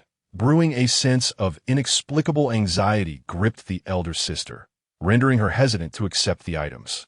Lu Qingyan had no choice but to clarify that these were earnings from his efforts at the ink and brush studio, reassuring her to use them freely. Only then did she relax slightly, yet she still expressed a reluctance to accept them. Ultimately, Lu Chengyan firmly insisted, "If you refuse to accept this, I shall move out and will no longer have the face to stay here." It was only then that the elder sister apprehensively accepted the silver and the goods. Subsequently, Lu Chengyan inquired about the prices of grain and wine in the capital. After obtaining the information, he set out once more. Upon his return, he bore an additional burden on his shoulders, a pair of wine jars, each weighing no less than 30 to 40 pounds. The elder sister hurried to assist him, her curiosity piqued. "Uncle, why have you purchased so much wine?" Lu Chengyan replied with a smile, "To make money." "Make money?" The elder sister appeared perplexed. "Brother Lu, the items have arrived. Shall I help you bring them in?" Suddenly, a knocking sound echoed from outside the door. Lu Chengyan unloaded his burden and stepped out to greet the visitor. "Thank you, kind sir, for your assistance. Please help me bring them in." At the entrance stood a handcart, from which a sturdy middle-aged man unloaded 2 iron cauldrons and a hefty steamer used for cooking rice, alongside a pile of bricks. What is the purpose of all this? The elder sister remained bewildered by Lu Chengyan's intentions. Without offering an explanation, Lu Chengyan chose a corner in the courtyard, rolled up his sleeves, and began his work. He dug a shallow pit in the ground and constructed a simple earthen stove with the bricks. After positioning the iron cauldrons for measurement, he filled the gaps with yellow clay and placed the large steamer atop the larger cauldron. A smaller iron pot, perfectly sized to cover the top of a wooden barrel, was set atop the steamer. Once he completed these tasks, Lu Chengyan gazed at his creation with a handful of wet clay and chuckled. Though rudimentary, it can barely be considered a distillation apparatus. Despite his lack of expertise in brewing, Lu Chengyan understood that the potency of spirits arises from an additional distillation process beyond natural fermentation. What he had constructed was a rudimentary distillation device. Naturally, relying on such a flawed mechanism to distill high-proof liquor for profit was mere folly. However, Lu Chengyan's intent was not to profit from this device, but rather to produce some high-proof liquor to present to Master Feng for evaluation of its market potential. If successful, he intended to partner with Master Feng for mutual gain, as he had his studies and martial arts practice to attend to, leaving him no time for such ventures. As for his elder brother, burdened with official duties, he had even less time. The elder sister, on the other hand, could engage in other tasks, such as making tofu. During his stroll through the market that day, Lu Chengyan had not come across any tofu or related products, thus making it part of his plan. With all preparations complete, Lu Chengyan poured the inexpensive wine he had purchased into the bottom iron cauldron, sealing the gaps with damp cloth strips before covering it with the steamer. At the base of the iron pot, a funnel is affixed, connecting to a hollow bamboo pole that passes through a hole drilled into the steamer wall by the shopkeeper earlier that morning. This contraption functions as a distillation apparatus, operating on the principle that alcohol has a lower boiling point than water. Once he ignites the fire in the earthen stove below, the liquid alcohol within the pot begins to heat. Alcohol vaporizes more swiftly than water, and as the vapor ascends, it condenses back into liquid form upon contacting the cool water-filled iron pot above. The liquid then cascades down, pooling at the bottom of the pot due to its shape, ultimately dripping into the funnel below. The distilled high-proof spirit flows through the hollow bamboo tube. This method, though rudimentary and flawed, represents the best approach available to Lu Qingyan at this moment. Once everything is prepared, Lu Qingyan commences the distillation process. His curious niece, Wan, watches the flames in the stove with wide eyes and innocently inquires, "Second uncle, are you making something delicious?" Lu Qingyan scoops her up in his arms and replies with a smile, "Not something tasty, but it will enable us to purchase many delightful treats." Wan ponders, "When you have money, what will you buy for me, second uncle?" She gazes up expectantly. "I want candied hawthorn, lots and lots of candied hawthorn." Lu Qingyan laughs heartily. "Very well. I shall ensure you have an abundance of candied hawthorn to enjoy." Just then, the courtyard gate swings open, and Lu Zhan returns from his duties. Upon entering, he is immediately captivated by a delightful aroma, asking, "What splendid wine is that?" The liquor in the steamer has begun to warm, releasing its fragrant scent. The aroma wafts not only through the courtyard, but also beyond its confines. While tending to his task, Lu Qingyan responds with a grin, "Perfect timing, brother. You must taste my wine shortly." As Lu Zhan approaches, he gazes curiously at the steamer and the earthen stove. Clear, crystalline liquid has begun to flow from the hollow bamboo tube, and he expresses surprise. "Is this wine? How can it be so clear? It resembles pure water." Lu Qingyan chuckles, pouring half a cup and offering it to Lu Zhan. "Brother, give it a try." Intrigued, Lu Zhan takes the cup, brings it to his nose, and is immediately taken aback by the rich scent. How fragrant! This aroma surpasses any wine I have ever encountered. Lu Qingyan inwardly chuckles. How could it not be aromatic? This freshly distilled liquid is nearly as potent as alcohol itself. For an ordinary person, a single cup would be overwhelming due to its high alcohol content. However, Lu Zhan, being a sixth-tier martial artist, could easily handle a cup of strong liquor, even pure alcohol. "Do take your time with it, brother. This wine is rather potent." Lu Zhan dismisses the caution with a smile. "Potent liquor? As a sixth-tier martial artist, how could a cup of strong liquor faze me?" With that, he tilts his head back and downs the drink in one swift motion. The moment the liquid touched his throat, Lu Zhan's expression suddenly changed dramatically. Within a breath, his face visibly flushed. Yet, he resolutely stifled the urge to cough. Instead, he clenched his fists tightly, closed his eyes, and stood still. Even the vital energy within him seemed to stir. It was not until several breaths later that he slowly exhaled a breath of wine-laden air, gazing at the empty cup in his hand. His eyes filled with an incredulous expression. "Is this the wine you crafted?" Chapter 19. Long-term plans. Lu Qingyan chuckled. "Consider it a secondary refinement. What do you think, brother? Is this wine acceptable?" Lu Zhan did not respond immediately. Instead, he filled his cup with a little more than half. This time, he dared not consume it all at once, but savored it sip by sip. Once he finished the small portion, he set down his glass with a look of astonishment and turned to Lu Qingyan, saying, "I must confess, this wine is unlike anything I have ever encountered. In terms of potency, it is truly unparalleled. After just 1.5 cups, I could distinctly feel my blood circulating more rapidly, my body warm, and a light intoxication setting in. For those who appreciate strong spirits, this is undoubtedly a treasure." However, Lu Zhan paused midway through his sentence. Lu Qingyan had an inkling of what he was about to say. His elder brother likely meant to comment on the wine's high alcohol content, which might not be suitable for everyone. Although Lu Zhan was uncertain about the exact alcohol level Lu Qingyan referred to, he understood the essence of his meaning and nodded in agreement. Lu Qingyan waved his hand with a smile. "No worries, brother, just wait." Seeing Lu Qingyan's confidence, Lu Zhan chose not to press the matter further. Nonetheless, he remained close to Lu Qingyan, assisting him by the stove. What a delightful aroma. What kind of wine is this that it smells so exquisite? Outside the Lu family courtyard, neighbors from the entire street curiously emerged from their homes, drawn by the fragrant scent wafting through the air. Many had never encountered a wine whose aroma could travel such distances. The fragrance emanating from the Lu family yard was truly remarkable. Just inhaling this scent made Lu Qingyan's little niece, Wan, feel somewhat tipsy. After dinner, the distillation process of the 2 jars of raw, wine finally reached its conclusion. The resulting concentrated liquor was modest in quantity, amounting to approximately 3 pounds. This 3 pounds of liquor was precisely what Lu Chengyan sought. With this base spirit, he could concoct a variety of finished wines with differing alcohol contents.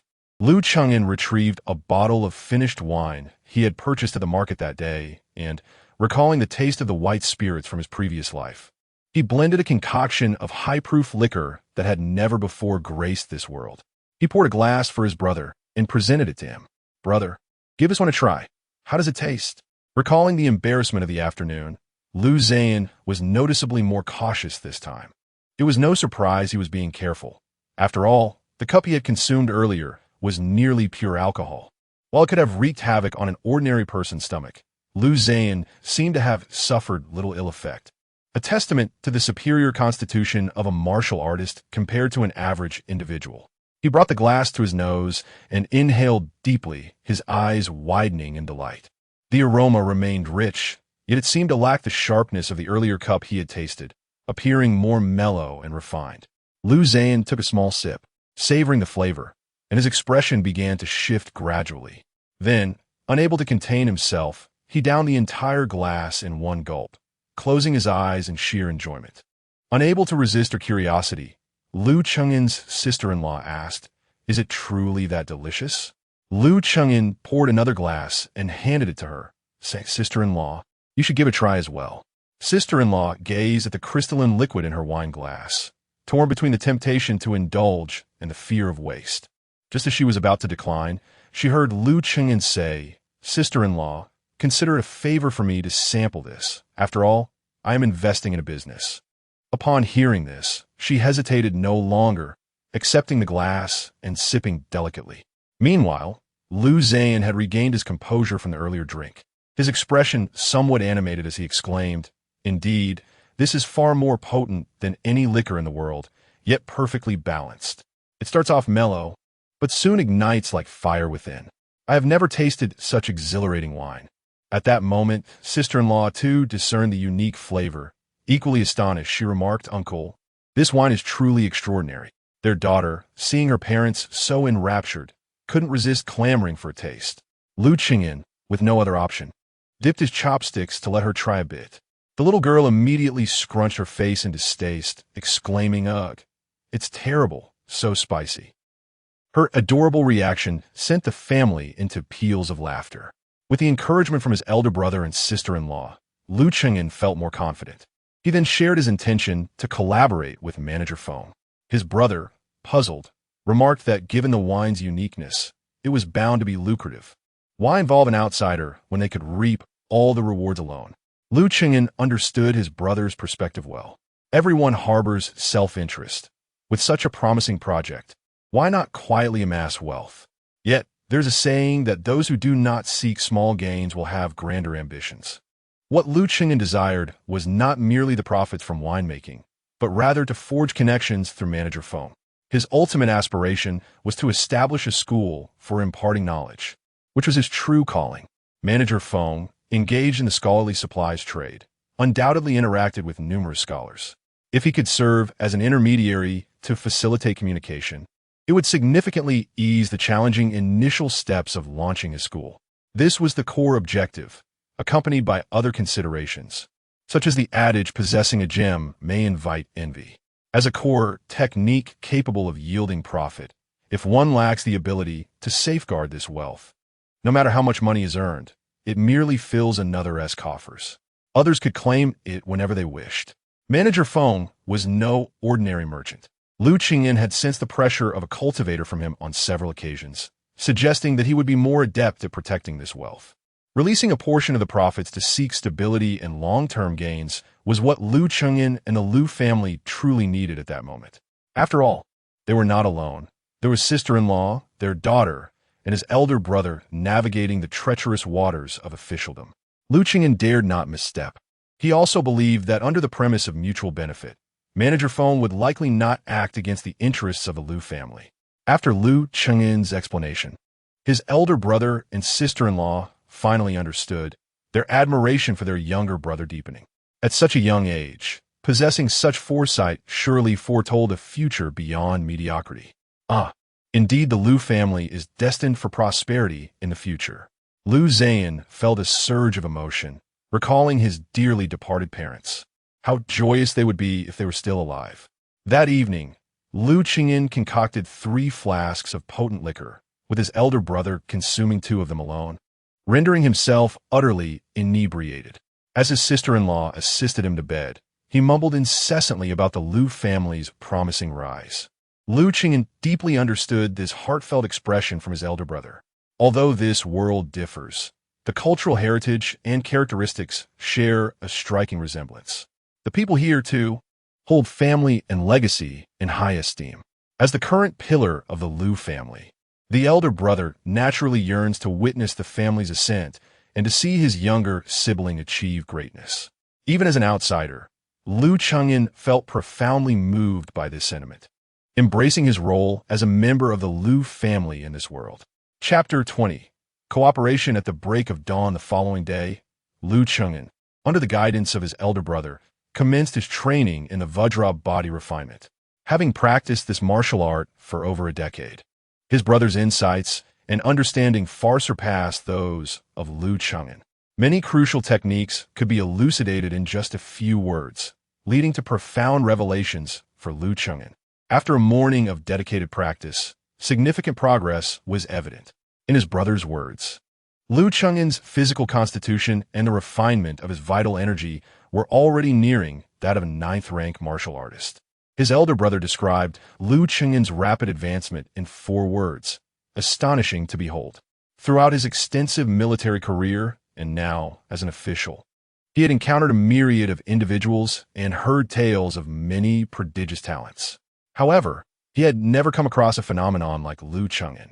To approach the 9th rank within mere days of training, it was a claim that would surely be met with disbelief.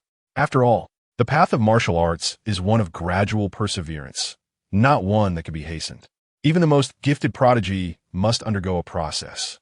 Regarding Liu Qingyin's exceptional performance, his brother's immediate instinct was to maintain confidentiality. He understood that not everyone in the world would welcome the rise of a prodigious talent. Simultaneously, he contemplated the possibility of securing a patron to support Liu Qingyin. After completing his martial training and sipping a bowl of restorative tonic, his brother set off to attend to his duties at the government office. Meanwhile, Liu Qingyin sat in his study with his little niece, Wan, teaching her to recognize characters. At the tender age of 3, she was indeed ready to begin this journey. Wan was bright and clever, and remarkably, she could maintain her focus. Each time she sat down, she could concentrate for nearly half an hour without distraction. Liu Qingyin gazed at his niece, contemplating, perhaps the child might be the first student in my scholarly lineage. Liu Qingyin was uncertain about the criteria by which the sacred text would assess his disciples or what achievements would signify a successful transmission of knowledge, thereby enhancing his scholarly fortune. Everything remained a journey of exploration. However, the immediate priority was to earn a livelihood. After enjoying lunch and resting for a brief moment, Liu Qingyin took the meticulously blended potent liquor and ventured out, making his way to the ink and brush studio. Upon entering, he was greeted by an imposing calligraphic scroll adorning the central wall. Trust is the foundation of commerce. Manager Feng truly was efficient, Liu Qingyin mused with a chuckle. These 4 characters would henceforth become the treasured hallmark of my studio, prominently displayed for all patrons to admire. Manager Feng's voice came from his side, and the two exchanged polite greetings.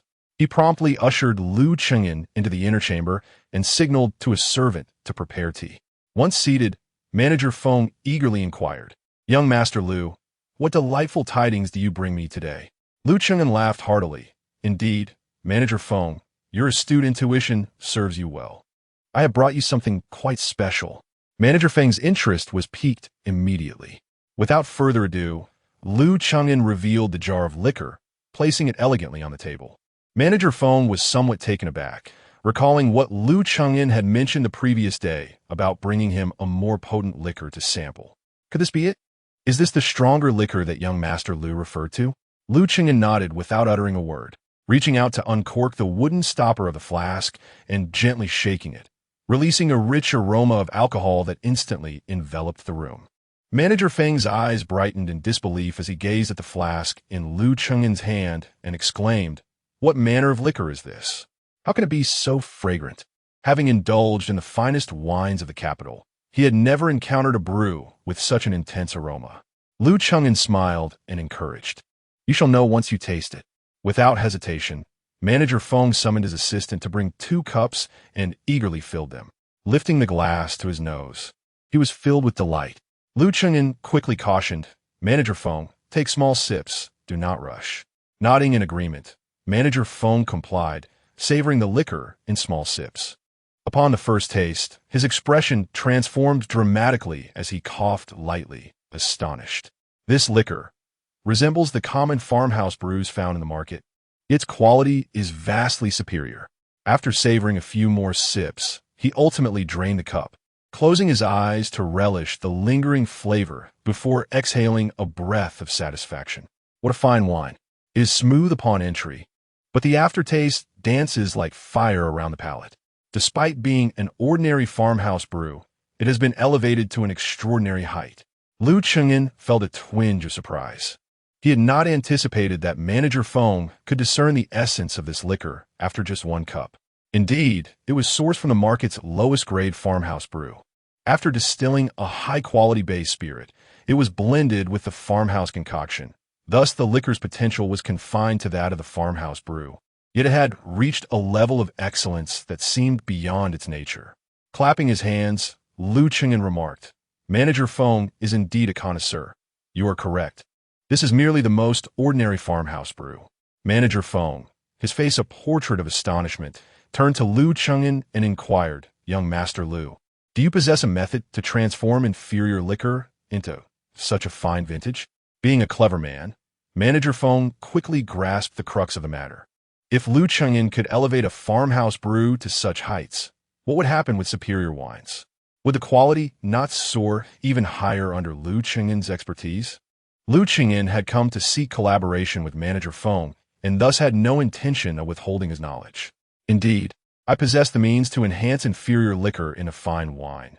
Naturally, I also have methods to elevate good wine to even greater heights." As a businessman, Manager Feng surely recognized the opportunities that lay within. Upon hearing this, Manager Feng paused, then took a seat, deep in contemplation. Liu Chengyan was right. For the common folk, alcohol was an exceedingly rare luxury. Not everyone had the means to indulge in it.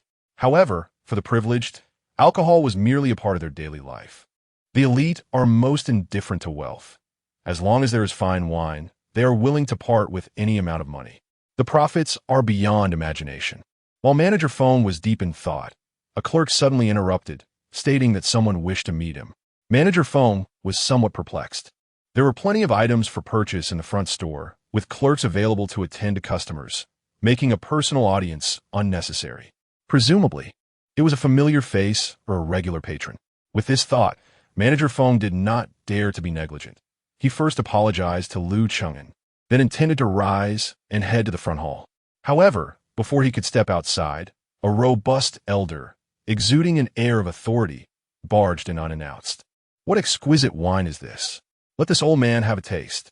Manager Feng furrowed his brow, about to reprimand the man for his rudeness. Yet, upon recognizing the visitor's appearance, the elder, who had already attained the 6th tier of the celestial path, was instantly rendered speechless, his legs trembling uncontrollably. Chapter 21.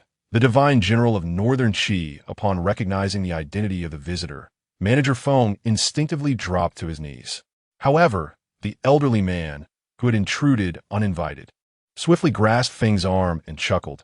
"Do not stand on ceremony, my good sir. My unannounced visit is indeed a breach of etiquette.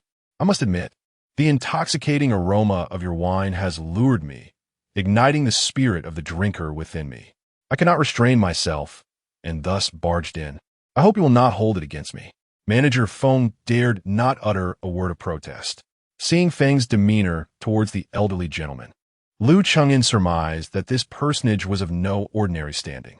Intrigued, he approached with a wine jug in hand and remarked with a smile, "Esteemed elder, though my wine is fragrant and rich, it is brewed from the simplest of farmhouse methods. If you are inclined, I would be honored for you to sample it. Witnessing Lu Cheng'in's respectful yet assertive manner in addressing the elder, Feng was drenched in cold sweat and was about to offer a caution. Yet, the elder laughed heartily and stepped forward, exclaiming, "What a farmhouse brew! I crave it. Even the dregs can entice me to drink 10 pounds." As he reached for the jug Lu Cheng'in was holding, a middle-aged man suddenly entered, seizing the elder's arm and saying, "My lord, please wait." The elder cast a sidelong glance at him and snorted disdainfully, "Get out of the way. Do not spoil my enjoyment of the wine."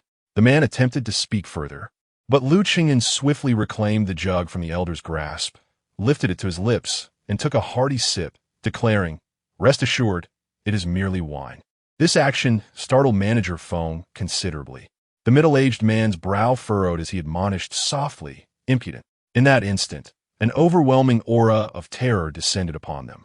Lu Cheng'in nearly collapsed to his knees, his face paling instantly. Manager Feng, too, appeared in distress, struggling to maintain his composure. "You dare to be impudent." The elder suddenly turned, glaring at the middle-aged man, and the oppressive atmosphere dissipated in an instant. "Do you not hurry and leave?" The middle-aged man, seeing the elder's fury, dare not obstruct him further and bowed low as he retreated. Lu Cheng'in could not help but exhale deeply, a cold sweat now drenching his back. What level of mastery is this? How fearsome! The elder inclined his head towards Lu Cheng'in and Manager Feng, saying, "My apologies. My servant is uncouth and has offended you both." Though Lu Cheng'in's expression was somewhat grim, he recognized that the man before him was not one he could provoke. If he were alone, he might not have cared for the consequences, but he had his elder brother's family to consider. Taking a deep breath, he replied coolly, "No matter. The wine is here, and if the esteemed elder wishes to drink, then let him." Although he chose not to hold a grudge, Lu Cheng'in still felt a twinge of discomfort, and thus his tone was less courteous than before. Manager Feng hastily bowed, saying, "I dare not, I dare not." The elder regarded Lu Cheng'in with a hint of surprise, smiled, and chose not to pursue the matter further. He lifted the jug from the table and took a gentle sip. The wine lingered in his mouth for a moment, and his expression transformed noticeably. Subsequently, he swallowed the wine in his mouth, pressed his lips together, and savored it carefully. After a few moments, he finally spoke. "What an exquisite wine, a potent spirit indeed. I have never tasted such a fierce brew before." With that, he began to drink heartily, gulping down several large mouthfuls until more than half of the jug was gone. The old man exhaled slowly, his face alight with surprise, and laughed heartily. "Ha ha ha. Splendid, splendid. I never expected that a casual stroll would lead me to such a fiery liquor. How fortunate, how fortunate." Lu Cheng'in smiled softly, remaining silent. The old man glanced at him and then sat down beside him, inquiring, "Young brother, did you brew this wine?" Lu Cheng'in nodded affirmatively. "Indeed. How much do you have left? Name your price, and I shall take it all." Lu Cheng'in shook his head and replied, "This is the only jug. Once it is finished, there will be no more." The old man paused, then asked, "Young brother, can you brew more?" Lu Cheng'in gestured towards Master Feng and smiled. "If you wish to purchase more wine, seek out Master Feng from now on. He shall be the sole representative for my brew." Upon hearing this, Master Feng was momentarily stunned, rooted in disbelief. It was evident to anyone with keen sight that this elderly gentleman was no ordinary person, even if it were not for the price of the wine. The mere association with this elder would surely attract countless admirers throughout the entire Qi kingdom. Yet, Lu Cheng'in had chosen to bestow this tremendous opportunity upon himself. The old man regarded Lu Cheng'in with a hint of astonishment, and while Master Feng could grasp the intricacies of the situation, the elder understood it even more clearly. Lu Cheng'in's mindset evoked a newfound respect from the elder. He smiled and nodded, softly saying, "Very well." Lu Cheng'in, still smiling, turned to Master Feng. "Master Feng, business is on the horizon." Master Feng, regaining his composure, was brimming with elation. Before he could utter a word, the elder chimed in. "Master Feng, is it? You should be acquainted with me?" Master Feng nodded in affirmation. The elder continued, "Good. Then it is settled. When you brew new wine, deliver it to my residence at the earliest opportunity, and you may set your own price." Master Feng promptly bowed, saying, "I shall obey, esteemed elder." The elder chuckled, casting another glance at Lu Cheng'an and clasping his hands in greeting. "Young brother, may we meet again by fate?" Lu Cheng'an rose to return the gesture. "Under the same azure sky, fate shall weave our paths together again." The elder departed without further escort. Upon hearing Lu Cheng'an's words, the elder was initially taken aback, then burst into laughter. "Ha ha ha! What an amusing young man." He then exited the inner hall. Master Feng, however, could not maintain the same composure as Lu Cheng'an. He hastily rose to see the elder off. Not long after, Master Feng returned, entering the inner hall and collapsing into a chair, drenched in cold sweat. Observing his state, Lu Cheng'an could not help but chuckle. "Master Feng, is it truly that dramatic?" Master Feng sighed. "My dear young Master Lu, you speak so casually, but do you have any idea who that was?" Lu Cheng'an replied nonchalantly. "Who was it? Is he that formidable?" Manager Feng straightened his posture and solemnly declared, "You should be aware that our great Qi lies at the northernmost edge of the 9 provinces, and our most formidable adversary consists of the insatiable demons from the desolate northern territories. These fiends feast upon the flesh and blood of our humanity, perpetually lurking at the borders of great Qi, ever eager to invade our lands and wreak havoc upon our people. However, do you know why? For over a century and a half, these northern demons have not dared to set foot into our realm." Lu Cheng'an widened his eyes, intrigued, resembling a curious bystander eagerly awaiting further discourse. Manager Feng clasped his hands together and gestured towards the outside with palpable excitement. "It is the venerable elder I just mentioned who has thwarted the northern demons from encroaching upon our great Qi. Our esteemed military deity, General Lighthearted, is the one who stands as our bulwark. He is not only the foremost expert in martial arts within great Qi, but is also revered as the martial sage. Throughout the 9 provinces, there is none who does not hold him in the highest regard." Chapter 22. Collaborative profit sharing. Lu Cheng'an was momentarily taken aback, a glimmer of astonishment flickering in his eyes. He had initially thought he had sufficiently estimated the stature of the elderly gentleman, only to discover that it exceeded his expectations by a considerable margin. The god of war of Beiki, the foremost martial artist. These 2 titles placed him at a level of authority in Beiki that was rivaled only by the sovereign on the throne. It was no wonder that Master Feng exhibited such trepidation. As a native of this world, it was entirely natural for him to harbor apprehensions towards individuals of such elevated standing. Lu Cheng'an could not help but feel a twinge of anxiety himself. After all, in a feudal dynasty, a mere utterance from such a person could condemn him and his brother's family to oblivion. It was prudent to avoid provoking such individuals. Lu Cheng'an did not believe that his modest skills in brewing could earn him the favor of such influential figures. The chasm between their statuses was too vast. Any attempt to bridge it would inevitably lead to a relationship of vassalage rather than equality. This was not the kind of association Lu Cheng'an desired. He understood that in this world, all respect was predicated upon strength. Once he had acquired sufficient prowess, these so-called nobility would seek him out, even without his overtures. As for the business dealings with Lighthearted, he would leave that conundrum for Master Feng to grapple with. As these thoughts occupied his mind, Master Feng finally regained his composure. "Young Master Lu, you mention a willingness to partner with me in the venture of this fine liquor." This statement, before he could finish, Lu Cheng'an interjected with a smile. "Master Feng, though I'm young, I am well aware of the value of a promise. I made my intentions quite clear in the presence of that esteemed warrior." A flicker of uncontained joy sparkled in Master Feng's eyes. His delight was not solely due to the potential profit from the liquor, but also the prospect of establishing a connection with the general's residence. Although he understood that a person of Li Laojuan's caliber would not regard him with any special favor over a mere transaction involving alcohol, at the very least, he could aspire to become a familiar face in the old general's sight. Immediately, Master Feng's eyes gleamed with anticipation as he inquired, "How does young Master Lu envision our collaboration?" Lu Cheng'an smiled subtly and produced a pre-prepared document detailing the collaboration, handing it over. Master Feng eagerly opened it and began to peruse its content. However, as he read, his brow involuntarily furrowed. "Young Master Lu, the profit sharing you have outlined here.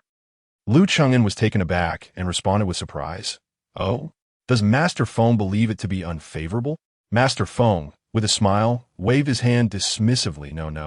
No, young Master Lu, you misunderstand.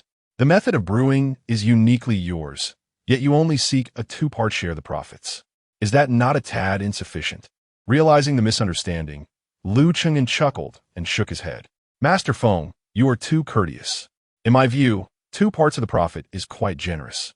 It is clearly stated that the costs of brewing, labor, and sales will all be managed by you, Master Feng. I am merely providing an idea, and 2 parts of the profit is ample. Should this liquor indeed flourish in popularity, I would be willing to accept an even smaller share in the future. Though Lu Cheng'en had no prior experience in business, he possessed an understanding of human nature. Human nature is inherently greedy. The desire to possess everything and dominate all aspects inevitably leads to downfall. Others are not oblivious.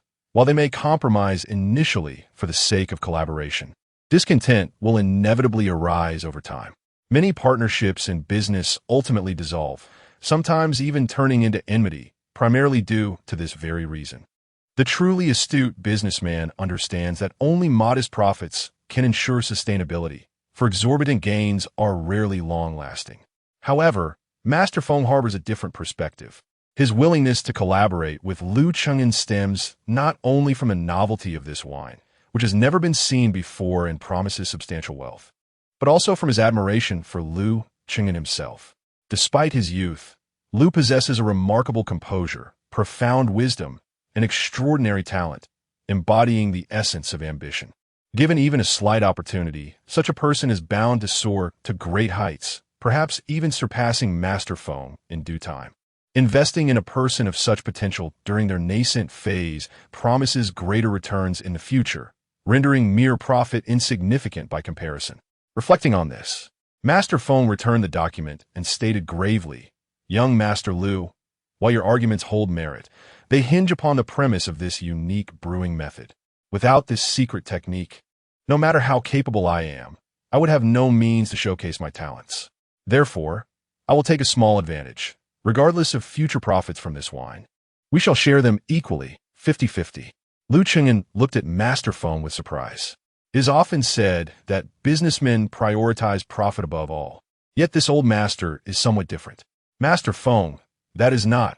Let it be decided thus. If young Master Lu disagrees, then seek others. Master Feng interjected, his tone leaving no room for dissent. Resigned, Lu Cheng'en smiled and replied, "In that case, I shall not refuse your generosity." Master Feng chuckled, teasingly remarking, "Young Master Lu, do not be overly polite. Whether this wine proves profitable remains uncertain.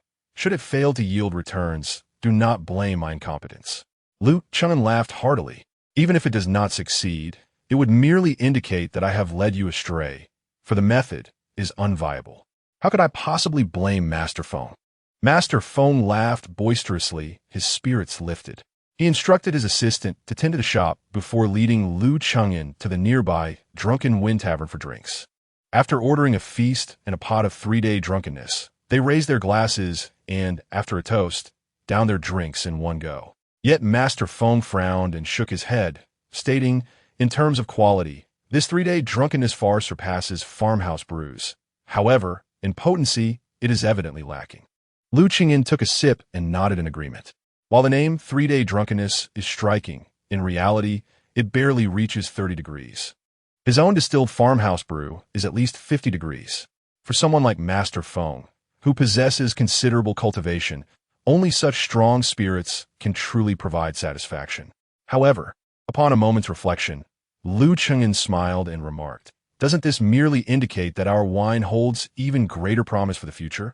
Upon hearing this, Manager Feng raised his eyebrows and smiled. "Indeed, it seems we're destined to earn a fortune ahead." Both men were in high spirits, exchanging cups and toasts, gradually transitioning from business discussions to the art of couplets, and then to poetry and literature, delving into profound scholarly topics. In his past life, Lu Cheng'en was renowned for his prowess in wine, having always possessed a deep affection for it. Yet, he had momentarily forgotten that this body was still frail in this lifetime, and after indulging in a few more cups than he should have, he found himself somewhat overwhelmed by the effects of alcohol. Gradually, he began to feel the soft embrace of inebriation. Yet, it was precisely this state of intoxication that led Manager Feng to regard him with newfound admiration. Chapter 23. Luninger come, Old Feng. 1,000 cups are but a trifle when one meets a kindred spirit. Let us drink another. Ha ha! Who would have thought that I, Lu Chengin, a man of vast knowledge, would find myself in such a dire state? Such is fate. Yet, like the great rock soaring with the winds, ascending to the heavens. What does it matter if I am at the bottom? I, Lu Chengin, shall one day tread upon the clouds. As Lu Chengin sang drunkenly, Manager Feng maintained a poised stance, holding his cup aloft, gazing upward. His eyes sparkled with brilliance. The verses that flowed from Lu Chengin's lips were akin to beams of light piercing through the eternal night, bringing a glimmer of hope to this barren world of literature. Though Manager Feng was a practitioner of the immortal path, he had harbored a love for literature since childhood. Yet, despite sifting through the annals of his memory, he could not recall a single line that could compare to the poetry effortlessly recited by Lu Chengin. For most in this world, poetry and prose had merely served as embellishments for merriment. The scions of noble families occasionally indulged in the pretense of sophistication by organizing poetry gatherings, merely to engage in idle banter, their true intent being the forging of connections among the affluent. However, today, Manager Feng was genuinely astonished by Lu Chengin. He had never encountered a young man of such extraordinary talent. Seeing that Lu Chengin was utterly intoxicated, Manager Feng promptly summoned a servant from the tavern, rewarding him handsomely and instructing him to ensure Lu Chengin was safely returned home. He then hurried back to his study, eagerly taking out paper and ink to transcribe the verses Lu Chengin had just recited. 5 or 6 lines, all exquisite enough to echo through the ages. Yet, Manager Feng shook his head in regret. Alas, they were mere fragments. If only he could complete the entire poem, it would be even more magnificent. Casting a glance at his own handwriting, he chuckled self-deprecatingly. How unfortunate that after decades of reading and practicing calligraphy, my script pales in comparison to that of this youth. He then looked up at the 4 characters Shang, Dao, Chou, Xine inscribed by Lu Chengin, feeling the profound essence within those strokes, his gaze igniting with fervor. This latent dragon shall surely soar to the heavens. If only his drinking capacity were greater. I wonder how young Master Lu is faring. I am fine now. At the home of his elder brother, the inebriated Lu Chengin was returned by the servants of the drunken wind tower. As soon as the servant departed, Lu Chengin opened his eyes, merely slightly tipsy. His sister-in-law approached to attend to him, but Lu Chengin quickly rose, assuring her that he was unscathed. He then excused himself to his room. Although he was not in the same state of disarray as when he was brought back, his mind still felt somewhat hazy. This body's capacity for alcohol was indeed less than impressive. The reason Lu Chengin feigned intoxication was simply to express the talents that lay within him under the guise of youthful drunkenness. Crafting an image of a young man with lofty aspirations, exuberantly reveling without crossing the line into annoyance.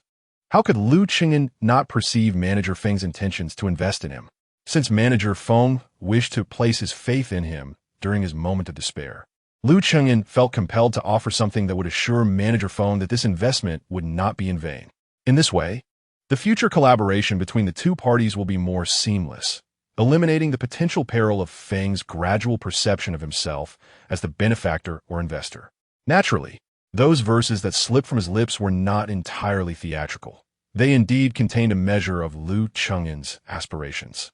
Amidst the interplay of truth and falsehood, one finds it even more difficult to discern the underlying essence. Lu Chengin shook his head, feeling a haze of drowsiness envelop him. He decided to shed his garments and recline to sleep. This slumber extended until the sun dipped low in the west, at which point he gradually regained his senses. Upon donning his clothes and stepping outside, his diligent sister-in-law swiftly presented him with a bowl of hangover remedy. "Your uncle has awakened? Quickly, drink this bowl of soup." As he gazed at the still warm concoction, a wave of warmth washed over Lu Chengin. He accepted the bowl and drank it down in one gulp. "Thank you, sister-in-law," he expressed gratefully as he handed the bowl back. She smiled lightly. "Your uncle is being too formal." With that, she returned to the kitchen to continue her bustling preparations. In the main hall, his elder brother, Liu Zheyan, was brewing tea. Upon noticing Liu Chengyan's entrance, he looked up and chuckled. "How much have you had to drink? I heard from your sister-in-law that you slept the whole afternoon." Liu Chengyan sat at the tea table, offering a wry smile. "Not much. I just have a poor tolerance for liquor." His brother felt a pang of sympathy. He understood that Liu Chengyan would not indulge in drinking without reason. This inebriation was likely tied to his business dealings with Feng. "Chengyan, although my salary is modest, we can manage if we are frugal. If it becomes too burdensome, we can let it go. Do not compromise your health for business." Though he was aware that Liu Chengyan is always prudent and calculating, to his brother, he would always be the younger sibling, and seeing him unwell pained him deeply. Liu Chengyan shook his head with a smile. "Today was an exception. I did not realize my tolerance was so poor. It won't happen again." Seeing him say this, his brother chose not to press further. He considered Liu Chengyan's extraordinary aptitude for martial arts. Perhaps it would not be long before he achieved a higher rank, at which point his physique would be robust enough to dispel such concerns. Nevertheless, as indulgence in wine and pleasures harms the body and offers little benefit to martial practice, his brother still hoped he would drink less. After dinner, the family gathered in the courtyard to enjoy the cool evening air and engage in lighthearted conversation. His little niece, Wan, nestled in Liu Chengyan's embrace, listened with wide-eyed wonder to the tales he spun, stories she had never heard before, such as Chang'e's moonlit flight, Ho Yi's sun-shooting exploits, and the tale of the mountain-splitting rescue of a mother. Even his brother and sister-in-law, seated nearby, were captivated. When the story concluded, his brother could not help but exclaim, "I truly wonder where you learned all these tales." And Wan, still yearning for more, clamored for another story. Meanwhile, after a moment of contemplation, his sister-in-law smiled and said, "Since you possess such vast knowledge, why not give Wan a name? She is growing up day by day and deserves a proper name." Upon hearing his wife's suggestion, the elder brother's eyes brightened, and he straightened up from his reclining position, eagerly looking at Liu Chengyan, and said, Yes, Chengyan, please bestow a name upon our little girl. My wife and I are only acquainted with a handful of characters. We fear we may not choose wisely. As elders, it is certainly our privilege to name the younger generation." The little girl, now no longer clamoring for stories, tilted her head and gazed up at her second uncle with an expression brimming with anticipation, exclaiming, "Uncle, I wish for a beautiful name." Observing the porcelain-like visage of the child, Liu Chengyan gently pinched her cheek and smiled. "Very well, let me ponder a moment." In that instant, a multitude of thoughts swirled within Liu Chengyan's mind. The first that sprang to his consciousness was the vast expanse of poetry and prose from his previous life, where any term plucked from its depths would suffice as a splendid name. Yet, as he gazed upon his brother and sister-in-law's harmonious family and the little girl's eager eyes, all the ornate phrases in his mind fell silent, one after another. Only the wish for the child to lead a life of peace and tranquility surfaced. "Ninger," he decided, "let her be named Liu Ninger. I wish for our little girl to enjoy a lifetime of serenity." With that, Liu Chengyan turned to his brother and sister-in-law and inquired, "What do you think?" The elder brother nodded with delight. "Excellent. Ninger is lovely. Liu Ninger, a life of peace and joy. This is the best choice." Chapter 24. The winemaking sales plan elder brother and sister-in-law, cradling their newly named daughter, returned home with a sense of fulfillment. Liu Chengyan also retreated to his own chamber. Seated before his writing desk, the room remained unlit, with the moonlight cascading down, blanketing the floor in a silvery frost. Liu Chengyan sat by the window, gazing at the luminous orb in the heavens, and before he knew it, his eyes glistened with unshed tears. "Ningya, Liu Ningya." The whispers of her name seemed to seek passage through the eternal moonlight to another realm, where another child bore the same name, Liu Ninger. The following morning, Liu Chengyan practiced martial arts with his elder brother for half an hour. His vitality surged, and his skin radiated as if aflame. In the realm of martial arts, transcending the lower 3 grades and entering the 9th grade is marked by the blood surging through flesh and muscle. as the vitality courses through the body. Once the flesh is thoroughly refined, the process will naturally extend inward to the tendons. Commencing the refinement of the tendons signifies entry into the 9th grade. At this juncture, the practitioner experiences a remarkable increase in strength, surpassing ordinary individuals by at least double. Once the tendons are perfected, the vitality will continue its journey inward, beginning to refine the bones, marking the practitioner's ascension to the 2nd realm, the 8th grade. Progressing gradually, akin to water eroding stone, the practitioner solidifies their foundation, advancing from bones to the internal organs, thus completing the refinement of the lower 3 grades. Typically, this is a lengthy endeavor. The vast majority of martial artists require no less than 5 years of relentless effort to traverse these 3 grades. This phase offers no shortcuts, relying solely on gradual accumulation and enhancement.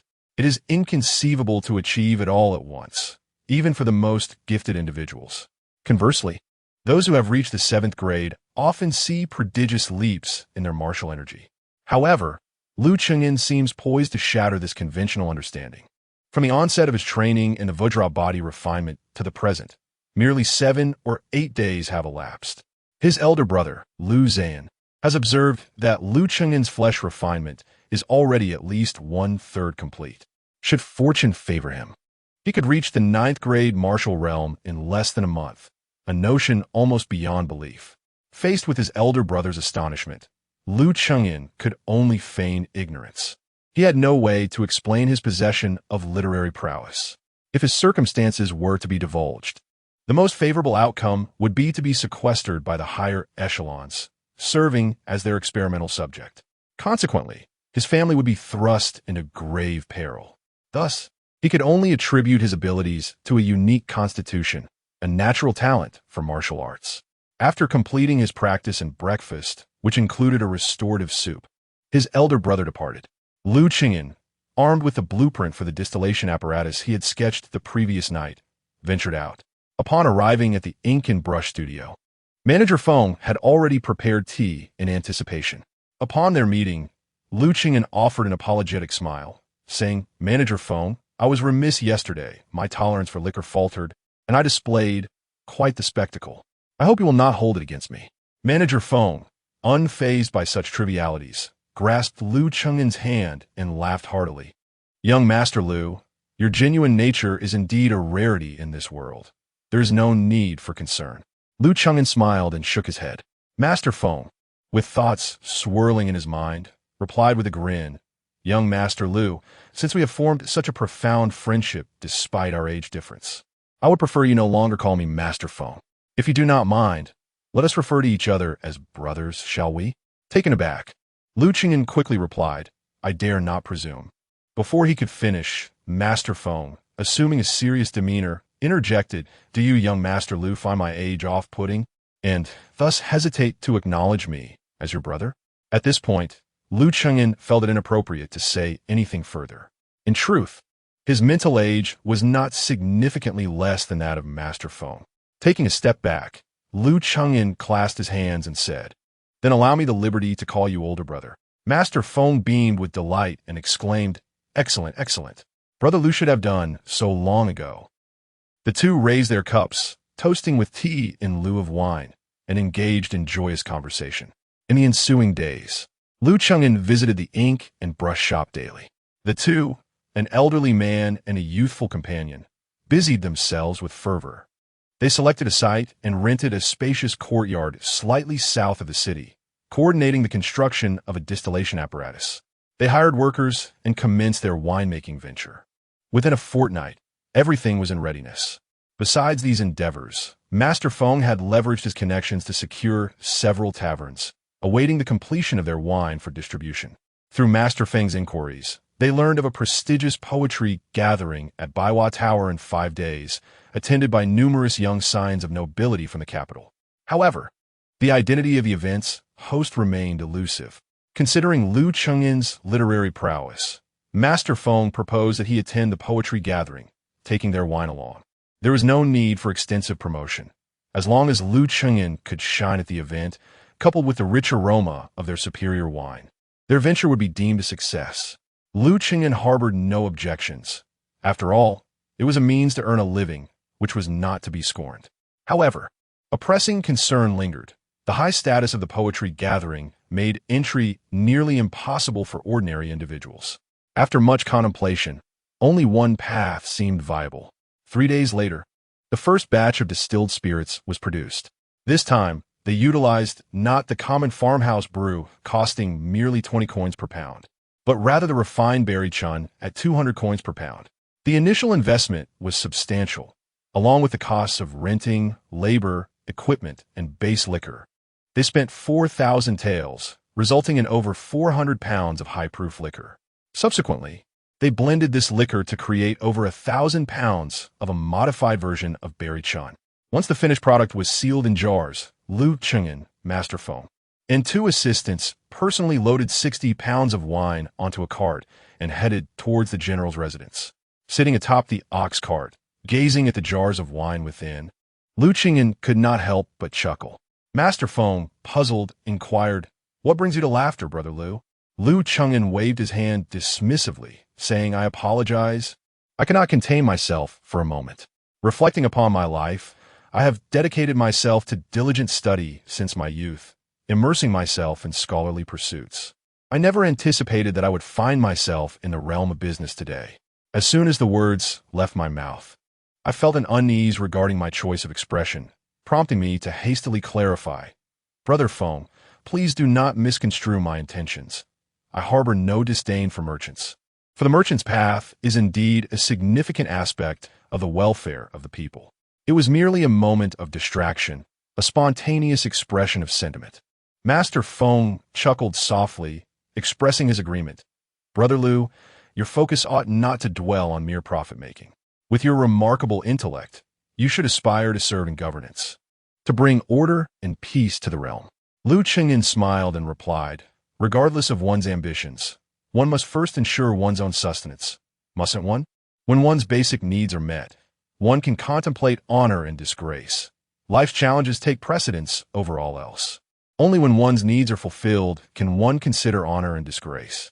Master Feng softly repeated this phrase several times, feeling that it encapsulated the profound tribulations of the common people and the essence of societal education. His admiration for Lu Qingyan grew deeper within him. As the ox cart swayed gently, their conversation continued, and soon the illustrious residence of the Grand General of the Northern Qi Army came into view. Chapter 25. The art of soliciting favors. Upon arriving at the entrance of the Grand General's residence, Lu Qingyan couldn't help but feel a sense of curiosity. In his previous life, he had witnessed numerous portrayals of such illustrious estates on television, where the entrances of ancient generals were invariably guarded by vigilant sentinels wielding sharp blades. However, this general's residence was markedly different. The entrance was surprisingly desolate, occupied only by an elderly doorman who was perched on a stool, swaying slightly as he fought off sleep. Lu Qingyan instinctively raised his gaze to the plaque above the door, confirming that it was indeed the estate of the Grand General of Heavenly Strategy. It seemed that Manager Feng had discerned his confusion and, with a smile, explained, "This is the residence of General Li. No one dares to cause trouble here, hence the absence of guards." Realizing the truth in this, Lu Qingyan understood that General Li, the venerable military deity, appeared to be rather unconcerned with ostentation and display. They parked their carriage at a distance from the entrance, and Manager Feng adjusted his attire before assisting Lu Qingyan with his own clothing. The two then approached the entrance with utmost respect. As they neared the door, the doorman, who had been dozing, lazily opened one eye and cast a glance in their direction. Manager Feng hastened his steps, producing a calling card from his bosom, and respectfully stated, "I am Feng Tian from the calligraphy studio, here at the behest of General Li to deliver wine." Upon hearing the purpose of their visit, the doorman immediately shook off his drowsiness, standing upright with a sudden alertness. He twitched his nose and rasped, "Where's the wine?" In response, Manager Feng promptly gestured toward a short distance away. 2 porters quickly maneuvered a bullock cart toward them. As the cart came to a halt, the doorman's murky eyes sparkled with vitality. In a flash, he vanished from sight. "What an enticing aroma! What kind of wine is this?" Lu Cheng'en marveled, caught off guard by the doorman's swiftness. The distance from the entrance to the roadway was no less than 7 or 8 meters. Yet he had crossed it in the blink of an eye. Remarkable. One could only wonder what rank he held. The doorman swiftly seized a jar of wine, tearing away the oiled paper seal, and brought it to his nose for a sniff. His expression transformed, excitement flooding his features. This. I had thought the drunken immortal brew was the finest of wines, yet this surpasses it in richness. Who could have crafted such exquisite wine? Before Manager Feng could respond, the doorman raised the jar to drink. Old man, put that down. A voice erupted like thunder, reverberating in Lu Cheng'en's ears and clouding his mind. When he regained his senses, he noticed a plainly dressed elder had appeared by the bullock cart, vying with the doorman for the open jar modified by Richun. Why are you taking mine? There is still more here. Let go. Old fool, did you pay for it? You can't drink until you do. Hand it over. Pay. What's the difference if I drink it first and pay later? Let go. You think you have the money? The elderly man, with pockets cleaner than his face, dared to snatch my drink. Hey, you ungrateful wretch, have I ever received a wage for guarding the gate? Hurry up and pay. Don't delay my drinking. Witnessing two old men grappling over a jar of wine, Lu Cheng'en and Manager Feng couldn't help but stare in astonishment. Where had the legendary military prowess of the Northern Cheese war god gone? And that old gatekeeper, wasn't he from the general's residence? How could he dare to compete with the master of the general's estate over a drink? Perhaps noticing the expressions of Lu Cheng'en and Manager Feng, the old war god, Lighthearted coughed awkwardly and released his grip on the wine jar. The old gatekeeper, without a second thought, began to drink. He first took a small sip, swished it around in his mouth, and then tilted his head back to swallow. Instantly, his face flushed with excitement, his eyes gleaming with delight. Indeed, it was fine wine, full-bodied. He then commenced to drink heartily from the jar. The old war god swallowed, licked his lips, and cursed under his breath at the ungrateful fellow. Turning to Manager Feng and Lu Cheng'en, he smiled and said, "You have not disappointed me. This wine is evidently superior to the last batch. Name your price. I shall take it all." Manager Feng smiled, prepared to articulate the purpose of their visit, but Lu Cheng'en interjected, "General Li, there's no rush. Let us first bring it inside, and you may sample it before making a decision." Manager Feng, surprised, chose to remain silent. Lighthearted, unable to contain his eagerness, immediately reached for a jar, declaring, "Very well, I shall drink first, and later I'll have someone settle the bill with you." With that, he disregarded them and kicked the old gatekeeper, who was indulging in his drink, scolding, "Don't make a fool of yourself here. Come inside to drink." With a flash, he vanished from sight. The old gatekeeper, blissfully clutching the wine jar, ambled over to a bench at the entrance, perched himself with crossed legs, and began to drink contentedly. Lu Cheng'en and Manager Feng, not daring to delay, promptly joined their two aides in moving the wine. During this endeavor, Manager Feng could not suppress his curiosity and asked, "Brother Lu, why didn't you let me speak earlier?" Lu Cheng'en glanced around and replied softly, "Brother Feng, one must not rush in handling affairs. General Li clearly has a fondness for wine. Such a person, upon seeing fine liquor nearby, is likely to desire delectable accompaniments and enjoy a leisurely feast. If we approach him now with our request, regardless of the outcome, his impression of us would not be favorable. Moreover, he is not in the right mindset to consider our proposal at this moment." Manager Feng was taken aback, suddenly enlightened. It wasn't that he had failed to grasp this notion, but rather that concern had clouded his judgment. His apprehension towards the old war god weighed heavily on him. Unlike Lu Cheng'en, who maintained a calm demeanor. After hearing the explanation, Manager Feng couldn't help but give a thumbs up, saying, "Thank goodness you were here today, Brother Lu. Otherwise, I might have truly bungled this." Lu Cheng'en smiled and continued, "There's another reason. We are not entirely familiar with General Li's temperament. In that situation, directly asking him for a favor might imply an expectation of gratitude. If we inadvertently displease him, we may not only fail to accomplish our task, but also attract unnecessary trouble." Upon hearing this, Manager Feng could not help but shudder. Lu Cheng'en was right. They were merely ordinary folk who had brewed a few barrels of exceptional wine and felt entitled to request a favor. It was rather presumptuous of them. With this thought in mind, Manager Feng anxiously inquired. Will we not still harbor such concerns when we bring up later? Or should we simply refrain from mentioning it altogether? Lu Chengin chuckled and replied, the circumstances will be different, and so will the outcome. Once General Li has relished our wine to his satisfaction, he is unlikely to feel displeased upon hearing our request. If we do not take action, we are destined to fail. At the very least, we can ensure that we are not entangled in any repercussions, right? This time, Manager Feng was genuinely impressed, giving a thumbs up and repeatedly expressing his admiration.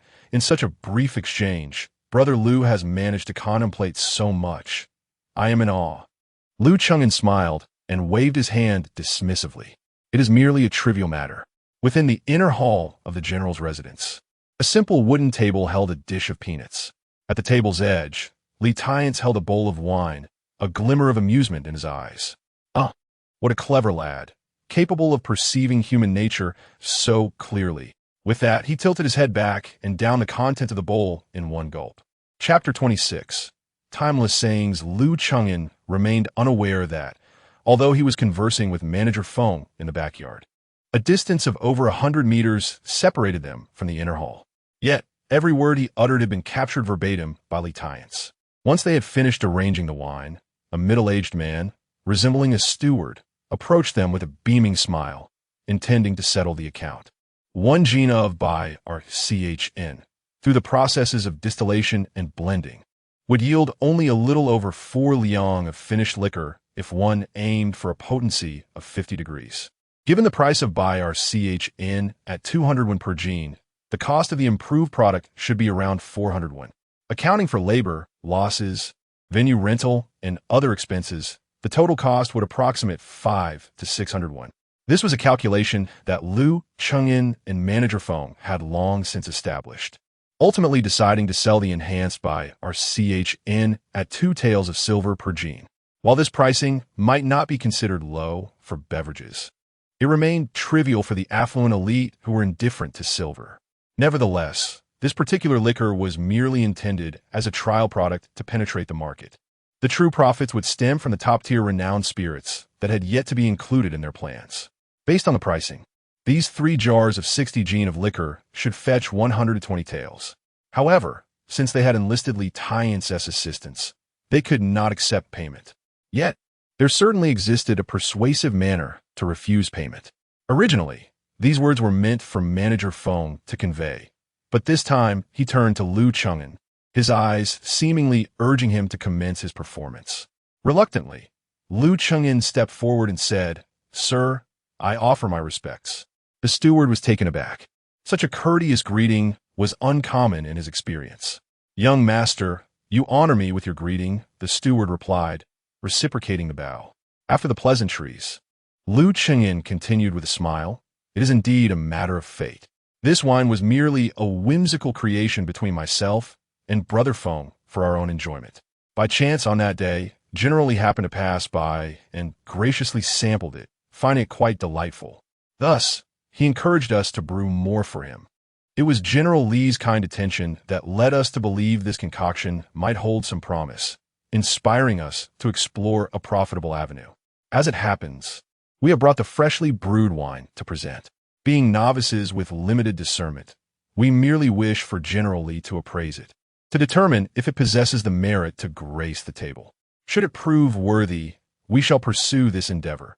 If not, we would prefer to withdraw in a timely manner to avert greater losses. Hence, we absolutely cannot accept payment. Should General Li find the time, he is most welcome to visit our distillery, where we have other varieties of wine, and we would be grateful for his discerning palate to evaluate them. Upon concluding his remarks, Lu Chengin stood tall, exuding a composed demeanor. The manager, having encountered many distinguished individuals, found himself pleasantly surprised by Lu Chengin's demeanor. The youth appeared relatively young, yet spoke and conducted himself with the poise and shrewdness of an experienced veteran. Notably, despite his words of flattery, there was no trace of subservience in his gaze or bearing.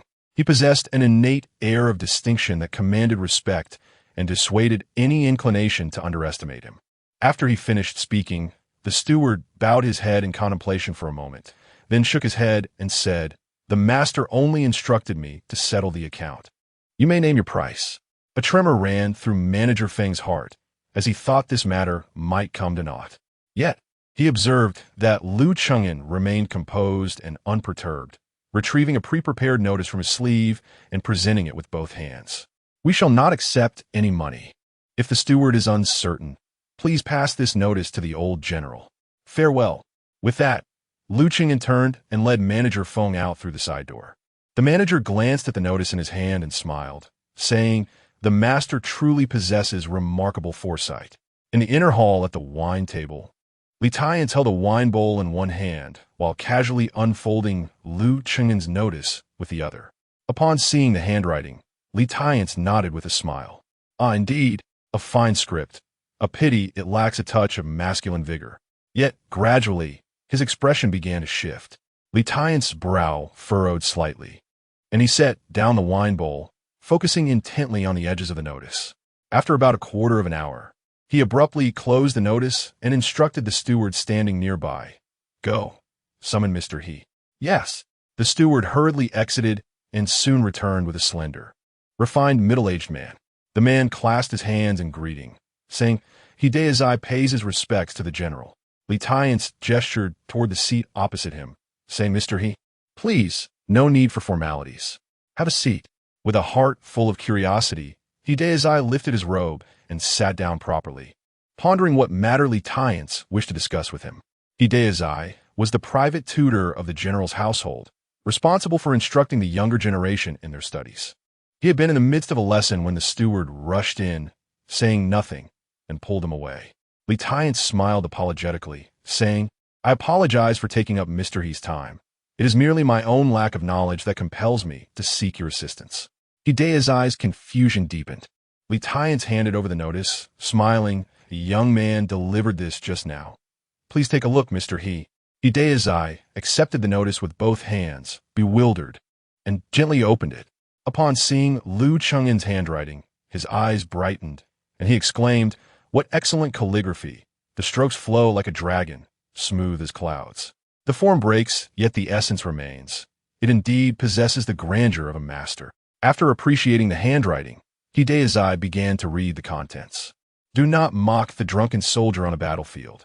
How many have returned from ancient wars?"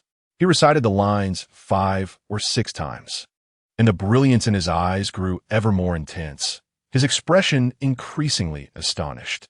What a poem! What a poem indeed! The soldiers, intoxicated after battle, implore you not to laugh.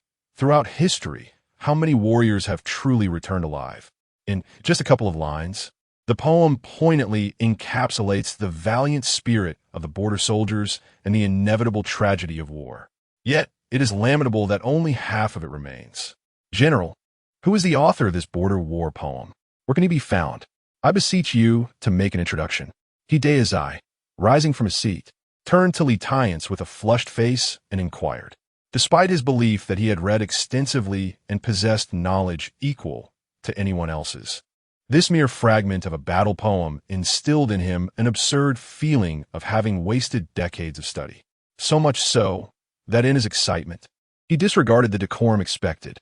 Li Taiyan, unfazed by his rudeness, countered, "In your esteemed opinion, Mr. He, is the poem not commendable?" He Deizai reopened the letter, his voice trembling with excitement. "Not merely commendable. It is truly a rarity of the ages. If this incomplete verse were to be finished, it would surely resonate through the annals of time, earning admiration from generations to come." Chapter 27, Beyond Heaven and Earth. Within the courtyard, Li Taiyan wore an expression of astonishment. Could it truly be this remarkable? He had just read the 2 lines of poetry repeatedly and found them deeply resonant with his sentiments.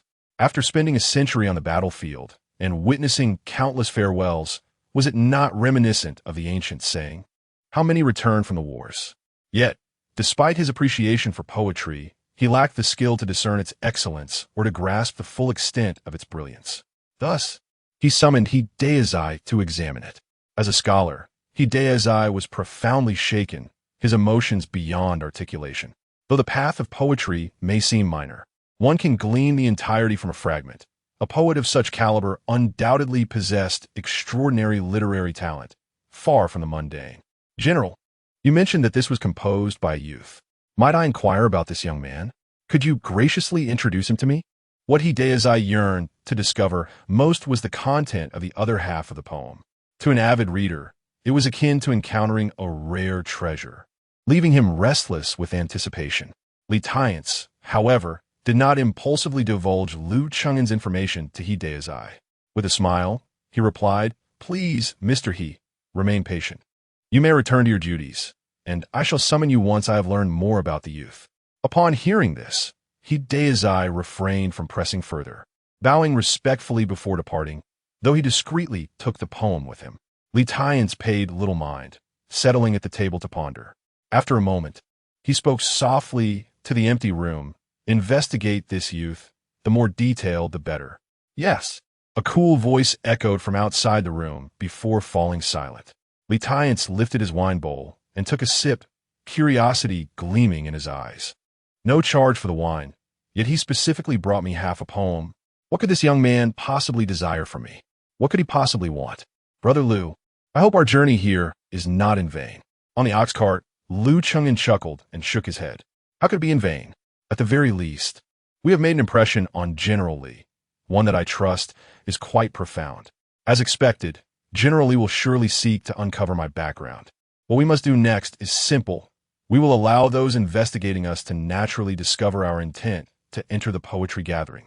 If General Li is willing to assist, the next time we present our newly released wine, a mere mention will yield the answers we seek. If he is unwilling to help, well..." Lu Cheng'en left the implication unspoken, the meaning clear. Not being able to attend the poetry gathering would not be a loss for him, but rather a loss for the gathering itself and the scholars of the capital. Thus, there is no need to expend further effort in establishing this connection. Master Feng, seated nearby, appeared puzzled. "Brother Lu, isn't this approach rather cumbersome?" Upon hearing this question, Lu Cheng'en instinctively paused. Cumbersome? Indeed, it was rather complicated. It might have been more straightforward to directly implore General Li. Yet, Lu Cheng'en seemed never to have considered this approach, nor had he ever contemplated seeking assistance from others. Everything he did was predicated upon the principle of equivalent exchange, aimed at eliminating any potential hazards and preventing the formidable Li Junshin from harboring even a hint of discontent towards him. Lu Cheng'en suddenly realized, a tremor of understanding coursing through him. So this is how strong my wariness towards this world is? An unfamiliar realm, an alien social environment, an unknown system of order. Moreover, surrounded by strangers possessing extraordinary martial prowess. As a modern individual nurtured under the red banner and raised in the gentle spring breeze, Lu Cheng'en instinctively felt a deep-seated aversion. He disliked this place, hence he found it difficult to integrate. At least, that was the case for now.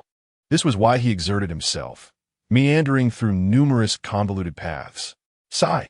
Lu Cheng'en let out a soft sigh, remaining silent. Yet, internally, he reminded himself that earning money was merely a means to address immediate needs.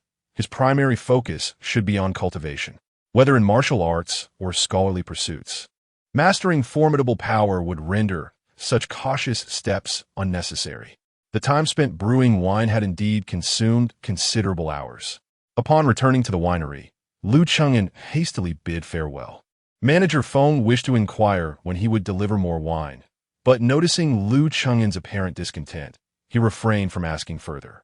On his way home, as he observed the bustling crowds on either side of the street, an inexplicable sense of solitude enveloped him. Watching these people and their activities felt akin to being an outsider observing another world's myriad lives. Everything seemed detached from him. The louder the world around him grew, the more isolated he felt. Unbeknownst to him, his mood grew increasingly heavy. After an indeterminate period of walking, he raised his gaze and found himself standing before his elder brother's doorstep. The gate stood wide open, and in the courtyard, a small figure squatted on the ground, absorbed in some unknown play. By the well, his sister-in-law, sleeves rolled up, was meticulously washing vegetables, each leaf rinsed with great care. From a distance, he could even see the beads of sweat glistening on her nose. Lu Cheng'en entered the courtyard with vacant eyes. Upon hearing the commotion, the small figure turned and, upon seeing his uncle, immediately sprang up and dashed over, hugging Lu Cheng'en's thigh, tilting her head back with squinted eyes, her smile resembling two crescent moons. "Uncle, you're back. Did you bring me something nice?" Lu Chengin was momentarily taken aback, offering an awkward smile. By the well, his sister-in-law looked up and said with a smile, "Wan, your uncle has been working hard all day and is quite tired. Don't be a nuisance. Go to the kitchen and fetch the cooled white fungus soup for him." Hearing her mother's instruction, little Wan promptly bounced away to the kitchen. When she emerged again, she held a food tray with a bowl of white fungus soup. The little girl, fearful of spilling, wore a cherubic face filled with anxiety, taking small, careful steps to steady herself. Watching this scene, his sister-in-law smiled indulgently, not intending to assist, merely offering gentle praise. "Wow, our Wan is truly amazing," helping her mother with chores. Upon hearing her mother-esque compliment, the serious expression on Wan's face was instantly replaced by a radiant smile. The afternoon sunlight filtered through the branches of the jujube tree in the courtyard, casting a gentle glow upon the diminutive figure, creating a mosaic of light that made her delicate, fair face resemble a constellation of twinkling stars, radiant and enchanting. The faint dimples at the corners of her mouth seemed to whisper to the world just how joyful she was in that moment. For reasons unbeknownst to him, this scene suddenly surged into Lu Cheng's heart like a tidal wave. His once vacant gaze sparkled with newfound life, and his chest unconsciously swelled with pride. The muscles in his face, which had previously felt somewhat numb, relaxed, and the corners of his lips began to curl upward, almost imperceptibly. Second uncle, drink the sweet white fungus soup." Whether the soup was indeed sweet, Lu Chengin could not ascertain, but he was certain that nothing compared to the sweetness of the little girl's voice. He hurried over and took the food tray from her. "Thank you, dear girl. Your hands must be tired." The little girl pouted and nodded. Lu Chengin chuckled heartily, lifting the porcelain bowl to his lips and savoring the delightful, yet not cloying, white fungus soup in a single gulp. After setting down the tray and bowl, he scooped up the little girl in his arms, declaring, "Come, second uncle will buy you candied hawthorn." Her large, sparkling eyes widened in excitement, and she clung to Lu Cheng's neck, giggling, "Second uncle is the best. Hurry, I want to eat candied hawthorn." As Lu Chengin carried the little girl outside, his sister-in-law called out from behind, "Second uncle, don't let her eat too much. We'll have dinner soon." Chapter 28. Enlightenment of the mind, cultivation achieved as dawn broke. Lu Cheng gently opened his eyes, exhaling a breath of stale air. Through a night of cultivation, his mastery of the martial arts had remarkably broken through to the 8th rank, entering the realm of the 7th. In the pursuit of martial arts, the foremost priority lies in refining the heart. Lu Chengin understood this innately. Upon rising, he continued his unwavering daily regimen of practicing martial arts and tempering his body. Under the meticulous guidance of his elder brother, Lu Chengin immersed himself wholeheartedly in his training. Unbeknownst to him, his vitality had already enveloped his entire being. His flesh swelled, glowing a vibrant red, akin to heated iron. Standing nearby, Lu Zhan's gaze sharpened, as if he had discerned something. Lu Chengin remained oblivious, lost in his fervent practice. Is he about to achieve a rank? A wave of astonishment washed over Lu Zhan, his eyes gleaming with delight. To reach such a level in less than a month of rigorous training was truly astonishing. At this moment, it was imperative not to interrupt Lu Chengin. Otherwise, it could lead to a disturbance in his vital energy, resulting in significant issues. Lu Chengin, too, seemed to sense the transformation within his body, immediately focusing his mind and concentrating fully. He instinctively closed his eyes, disregarding all external distractions. He could only hear the sound of his own vital energy flowing, reminiscent of a crystal-clear spring in a valley, ever flowing. The sensation of his flesh swelling intensified. Every muscle felt as though it were being seared over an inferno, both fervent and agonizing. The impurities within his flesh were gradually purged, rendering his physique increasingly pure. As this sensation approached a critical threshold, Lu Chengin perceived a resounding boom, and his entire body began to tremble violently. The flowing force of his vital energy seemed to have finally breached the dam that had held it back for years. surging forth and breaking through the limitations of his flesh, flooding into the fascia surrounding his body.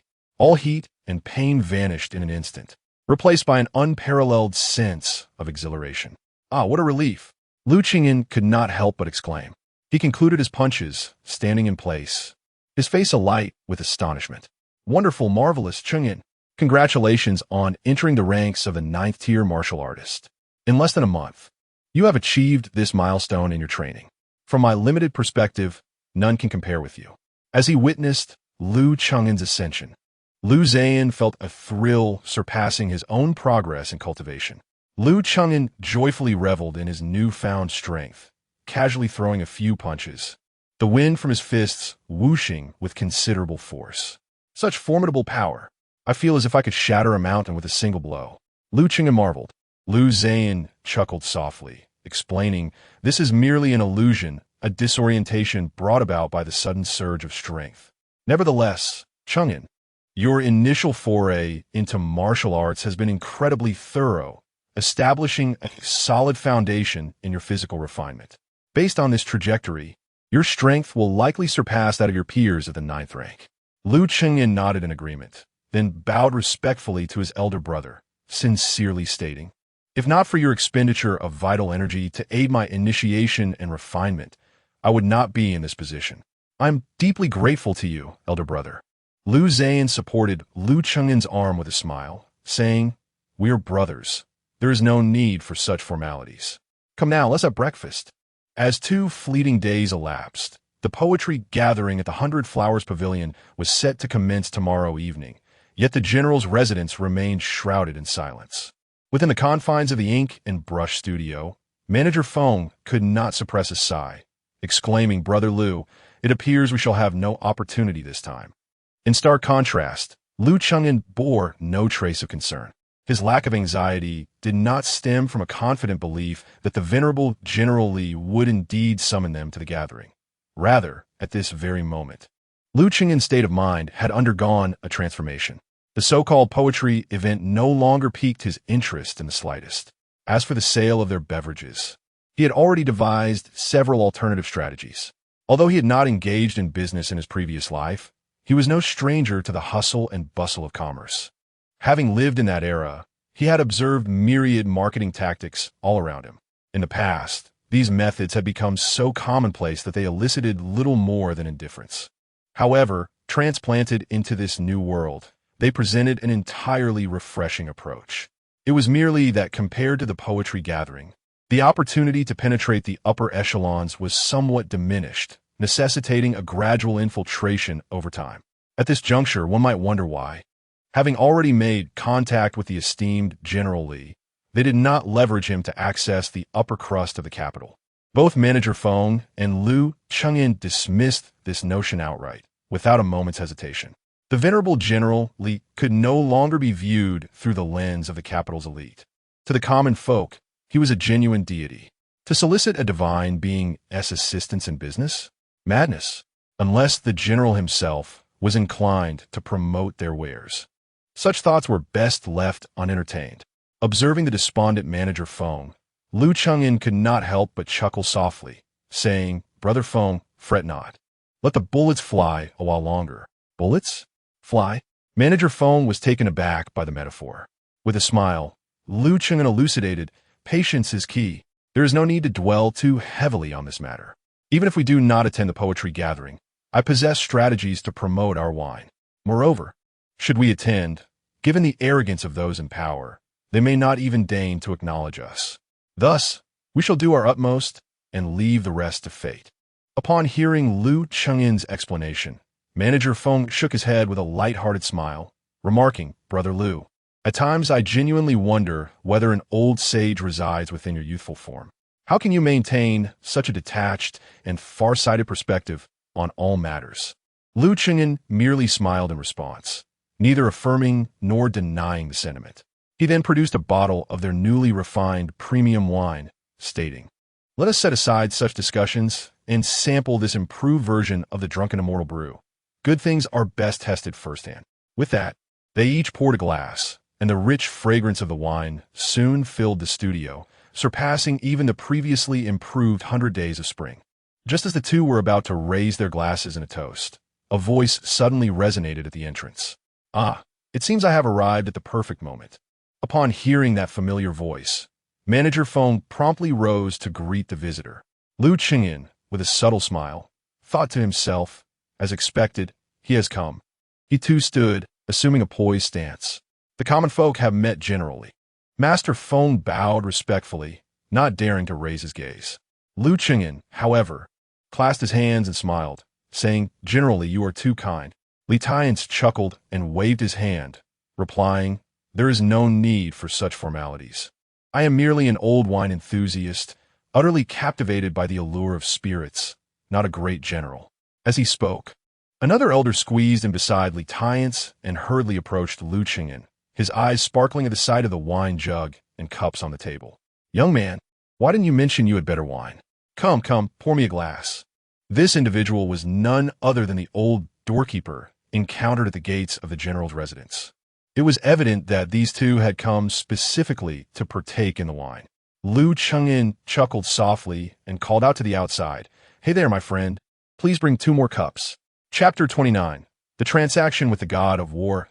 Kui, a junior clerk at the ink and brush studio, was a year older than Lu Qingyin. According to Manager Feng, he was a young man with a tragic background, having lost both parents before the age of 10. Had it not been for Manager Feng's kindness in taking him in, he might have perished from hunger or exposure long ago. During this period, Lu Qingyin frequented the shop, and thus he had become somewhat acquainted with Kui, unaware of Li Tian's true identity. Kui cheerfully set a cup on the table and remarked with a grin, "The old man is here again to mooch some wine." Upon hearing this, Manager Feng's hair stood on end and a cold sweat broke out. Lu Qingyin also turned his gaze toward Li Tian's, prompting him to nudge Kui and say, "Go to the Drunken Breeze Tower across the street and buy a couple of appetizers, quickly." Kui hesitated, sensing something amiss, but quickly nodded and hurried out. Once he had left, Manager Feng's legs weakened, and he nearly fell to his knees. "Generally, I am but an ordinary man and fail to recognize a true deity. I implore you to show mercy." Li Tians gently waved his hand, and Manager Feng found himself unable to kneel, as though something was preventing him from doing so. Li Tians, with a stern expression, replied, "What are you saying, Manager Feng? Do you think I am such an unreasonable person?" That young man spoke no falsehood. "I came here today precisely to enjoy some wine." Hearing this, both Manager Feng and Lu Qingyin breathed a sigh of relief.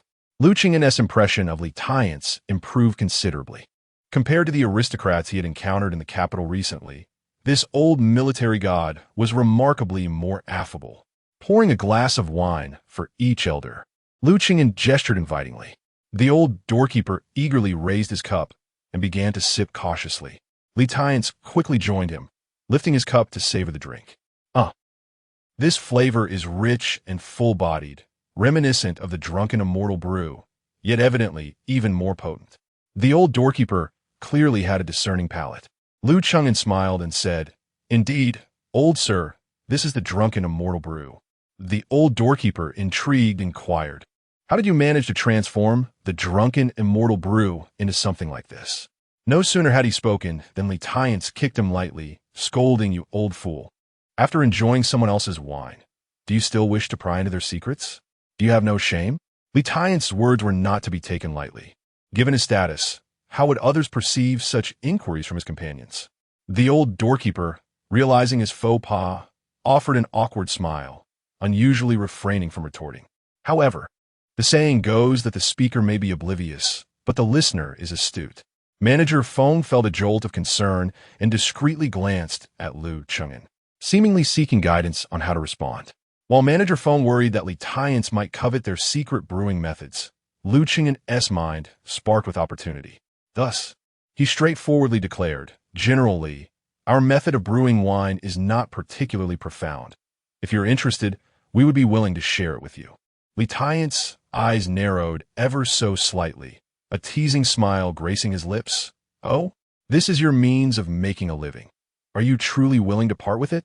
At this moment, Manager Feng felt as if his heart had risen to his throat, rendered speechless. In contrast, Liu Cheng'an remained composed, his tone neither servile nor arrogant as he replied, "Naturally, it is hard to part with." Upon hearing this, Manager Feng was momentarily bewildered, nearly frightened to death. Such sentiments were understood by all present, yet how could one speak so candidly? Even the old doorkeeper cast a curious glance at Liu Cheng'an. Li Tiansa, with a broader smile in his eyes, continued to inquire, "If it is so difficult to part with, why are you willing to offer it? Am I an old man, rumored to have such a reputation for coercion?" Although Li Tian's tone was calm and consistently adorned with a smile, the atmosphere in the inner hall felt as though it had stagnated, with Manager Feng standing helplessly to the side, finding it increasingly difficult to breathe.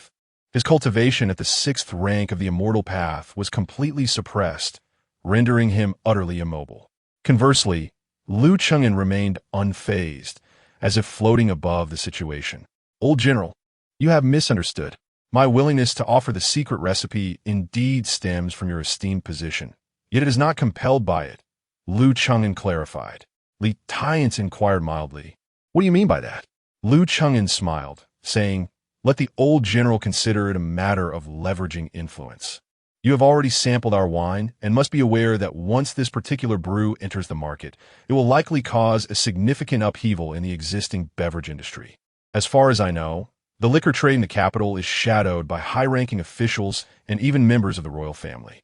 My companion, Brother Feng, and I, mere commoners, charging into this market would be akin to two sheep stumbling into a den of wolves, likely to be devoured completely.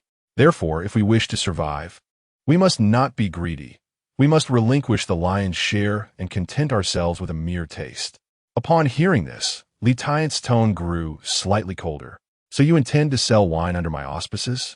The atmosphere within the room thickened further. Yet, Liu Cheng'an shook his head.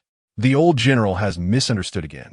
We are seeking to leverage influence, but we have no intention of exploiting your reputation for profit. All you need to do is take the secret recipe and find someone to brew and sell the wine." At this point, Li Tian's grasped Liu Cheng'an's intent, while Manager Feng remained in a fog, unable to discern the crux of the matter. The old doorkeeper glanced at Liu Cheng'an and remarked with a smile, "This young man is quite astute." Manager Feng observed the three men engaged in their cryptic exchange, feeling utterly lost. He wished to inquire but hesitated, partly due to Li Tian's formidable presence and partly due to his pride. After all, everyone else seemed to understand, and he alone did not. Wouldn't that make him appear foolish? Thus, seeing Li Tian's and the old doorkeeper laugh, he forced a smile to join them. Li Tian's ceased speaking, and he and the old doorkeeper silently shared drinks. Their wine pot soon depleted. Li Tian's rose from his seat, exhaling a breath laden with the scent of alcohol, and approached Liu Cheng'an.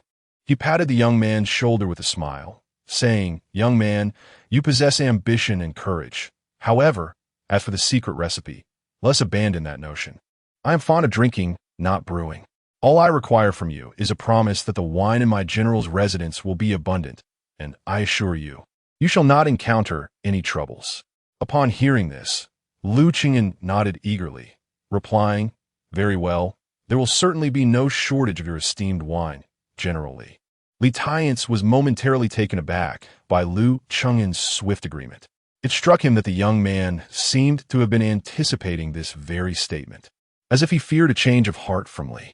Such matters typically warrant a bit of negotiation before a reluctant agreement is reached, yet here he was, perplexed by the straightforwardness of the exchange. "I see you were waiting for me, young lad," Li Tian's remarked, a hint of irritation in his tone. Liu Cheng'an grinned widely, responding, "The esteemed general, a divine figure of our great Qi army, the foremost master of martial arts, a man whose word is as solid as gold." As flattery poured forth from Liu Cheng'an's lips, Li Tian's expression darkened further. Unable to contain himself, he interrupted, "All right, enough of that. Let us settle this matter." Liu Cheng'an indeed fell silent. Li Tian's shot him a glare, then retrieved a golden embossed invitation from his robe and handed it over. "Here, this is what you sought." Chapter 30. Steady progress upon receiving the invitation. Liu Cheng'an casually placed it on the table. "Thank you, General." Li Tian's, with a half-smile, remarked, "A word of caution. This poetry gathering is no mere affair of romance and elegance. Do you truly wish to attend? Lu Cheng'an paused, perplexed. Oh, might the general enlighten me? Li Tiance shook his head. This matter is not trivial. Should you dare to go, you will understand. After a moment's contemplation, Lu Cheng'an nodded. Li Tiance then gestured towards the empty pot of improved Zhuai Xian liquor, saying, once you have mass-produced this wine, do send a cask to me. At that moment, Manager Feng finally seized an opportunity to interject, respectfully stating, rest assured, General, I will personally deliver it to your residence in a few days. Li Tiance acknowledged him with a nod before turning to depart. The old doorman glanced at Lu Cheng'an and chuckled, brew more fine wine. Lu Cheng'an smiled and returned a polite gesture. After seeing the two off, Manager Feng returned to the inner hall, collapsing into a chair, utterly exhausted.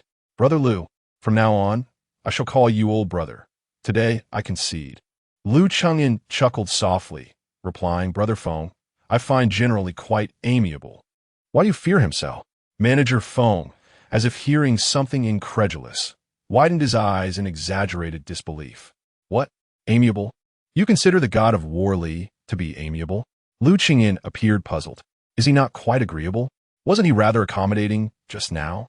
Manager Feng shook his head, a weary smile on his lips. You do not understand the old war god. Over 30 years ago, General Li fought against demons and foreign tribes on the front lines. There were those in the court who sought to undermine him, hoping to bring about his downfall. Do you know what General Li did? Lu Cheng'an shook his head. Curiosity piqued. Manager Feng shivered slightly and recounted that scheming minister, along with 3 high-ranking officials who conspired with him, were all exterminated by General Li upon his return from the Northern Front. Every last one of their family, over 200 souls, men, women, and children, was slain without exception. I still remember that night. The royal experts intervened, attempting to persuade General Li to relent. Yet, he showed them no mercy, executing all members of those 4 families before the royal court. Had it not been for His Majesty's direct intervention, General Li would have likely annihilated even the remaining officials who were aware but did not partake. The moniker of God of War was earned through bloodshed. Such a man, and you dare to say he is amiable? Lu Cheng'an felt a tremor in his heart, almost instinctively asking, how could he remain unscathed after such slaughter? Manager Feng shot him a disdainful glance. What do you expect? Do you think the title of the foremost martial artist is given lightly? In our great Qi, aside from a national master and that legendary royal ancestor, who could possibly challenge General Li? Moreover, General Li, revered as a military deity, also happens to be His Majesty's maternal uncle. A significant portion of the credit for the stability of the throne can be attributed to General Li. How could one possibly consider taking action against him? Upon hearing this, Lu Cheng'an fell into a contemplative silence. From a contemporary perspective, he could hardly endorse Li Tiance's actions. The merciless slaughter of hundreds, including the elderly, women, and children, indiscriminately ordered, such is a grave matter. Yet as an outsider, he neither could nor had the right to critique Li Tiance's decisions. He was unaware of the profound repercussions that the saboteurs' actions had on Li Tiance's northern border troops. Thus, he refrained from adopting a moral high ground to condemn Li Tiance, nor did he feel that the general's status and martial prowess justified such actions. Silence, therefore, became Lu Cheng'an's response to the situation. However, he could now somewhat comprehend why the usually composed and experienced Manager Feng appeared so intimidated in the presence of Li Tiance.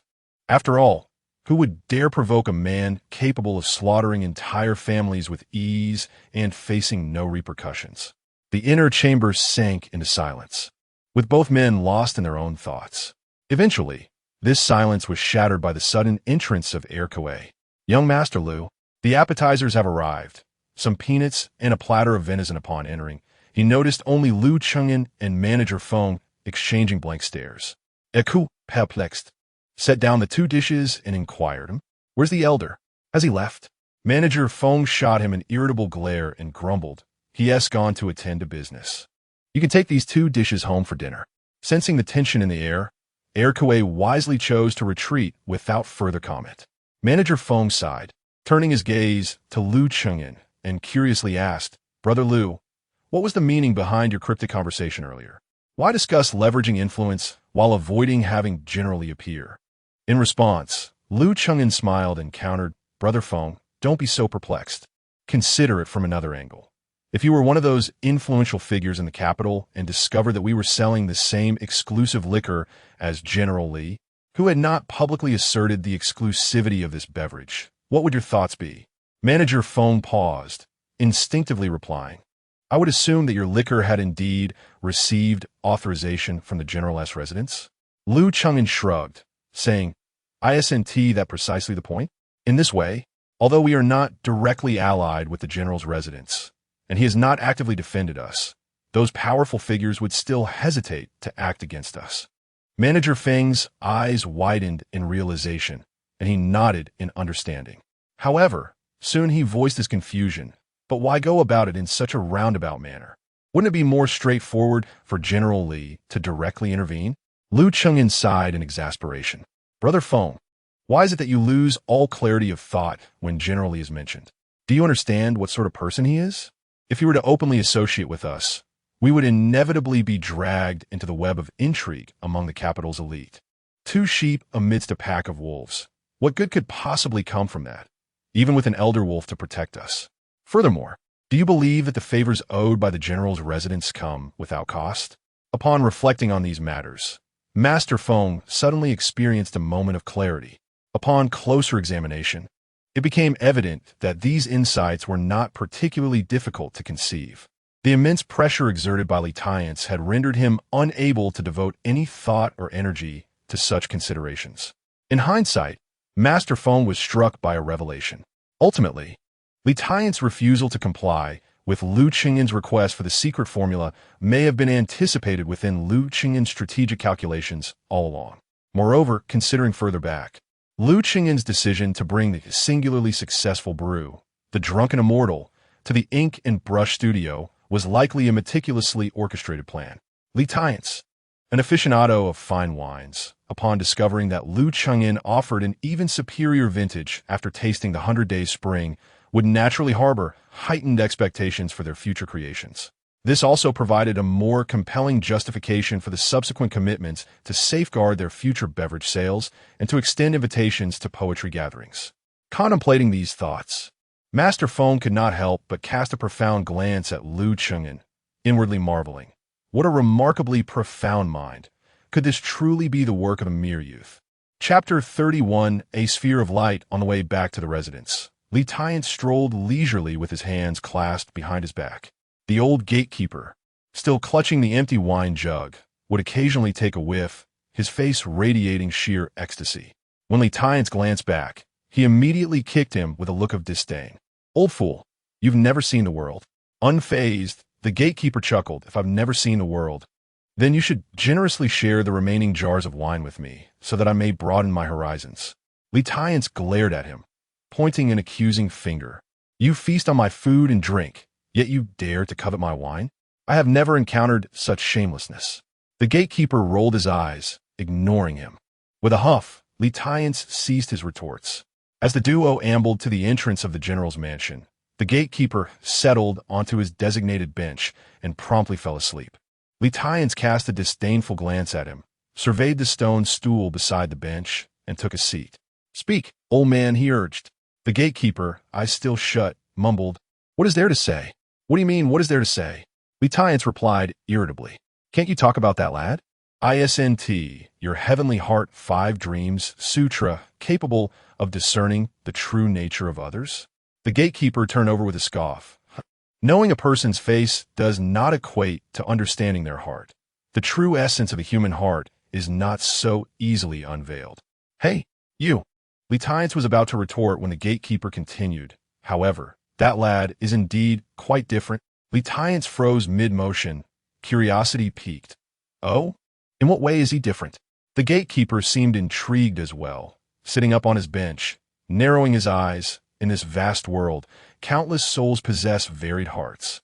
Yet, since the completion of my Heavenly Heart 5 Dreams Sutra, after observing innumerable individuals over the years, I have never encountered one quite like him. Lighthearted clasped his hands in his sleeves, inching closer, grinning. Do elaborate on what makes him so unique. The The gatekeeper shot him a sidelong glance, shifting slightly away. Seizing the opportunity, Li Tiance settled himself on the bench. The gatekeeper gestured vaguely, struggling to articulate his thoughts. How to put it? He pondered. Seeing his struggle, Li Tiance couldn't help but chuckle.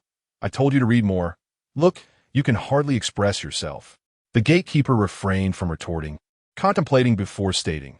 Let me put it this way. To me, every person in the world, beyond their outward appearance, harbors various inner forms.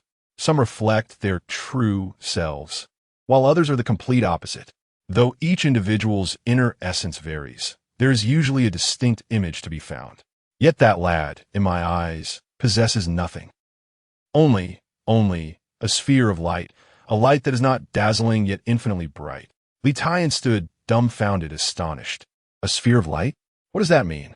The gatekeeper merely shook his head. Uncertain, it is merely the literal meaning I have conveyed, a sphere of light, devoid of anything else. Li Tian's gaze grew profound, lost in contemplation.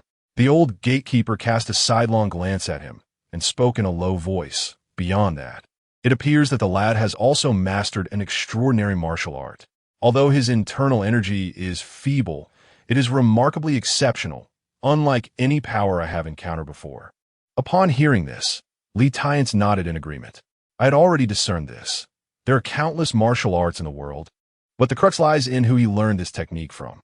His foundational martial art is the iron body of Vajra, which is easily explained, as his elder brother hails from the border troops and must have imparted it to him. However, according to the information gathered from the web, this lad has lived in the countryside of Ningdu Prefecture for a considerable time, enduring prolonged maltreatment from his uncle and aunt, barely managing to secure enough food. So, from whom did he acquire such remarkable skills? Furthermore, considering the time his elder brother spent with him, it has hardly been a month. But have you noticed? His physique has already reached the 9th rank. At this point, Li Tiance turned to the old gatekeeper and inquired, by the way, how long did it take you to reach your rank back in the day? The old gatekeeper shot him a disdainful glance and retorted, certainly faster than you. With that, he turned away and lay down. Li Tiance immediately felt displeased. What? Faster than me? Then why did you switch to the path of immortality midway? The old gatekeeper ignored him. Seeing that the old man had already begun to snore, Li Tiance lost interest and muttered a curse under his breath. Dream on. Live in your own fantasy, you unambitious fool. The 100 Flowers Pavilion, the most prestigious establishment in the capital, though it is a place of indulgence. It publicly claims to sell artistry rather than bodies. Of course, exceptions may be made if the courtesans willingly consent. It is said that the background of the 100 Flowers Pavilion is quite extraordinary, and no one dares to act recklessly here. On days like today, armed guard are stationed, preventing ordinary folk from approaching. Even before dusk fell, the streets in front of the pavilion and the neighboring shops were already teeming with onlookers. Among them were Lu Chengin and Manager Feng, who found themselves among the crowd. Good heavens, is this poetry gathering truly this grand? Even the officials have arrived. Surrounding the entire 100 Flowers Pavilion, Lu Chengin remarked from a nearby tea house. Manager Feng's expression was somewhat grave, his eyes betraying a hint of concern. Today is undeniably extraordinary. I have never witnessed such a spectacle at a poetry gathering organized by the nobility in the capital. Just then, a luxurious carriage, pulled by 2 horses side by side, slowly approached and came to a halt in front of the pavilion. The appearance of the carriage elicited gasps from the crowd. Manager Feng, taken aback, exclaimed, "The carriage of the Marquis of Wei Yuan." Lu Chengin craned his neck to get a better view. Curious?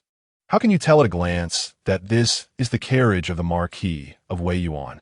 Manager Feng let out a sigh of relief and explained, "The Marquis of Wei Yuan's surname is Su. Just look at the nameplate hanging at the front of the carriage. Isn't that a character for Su?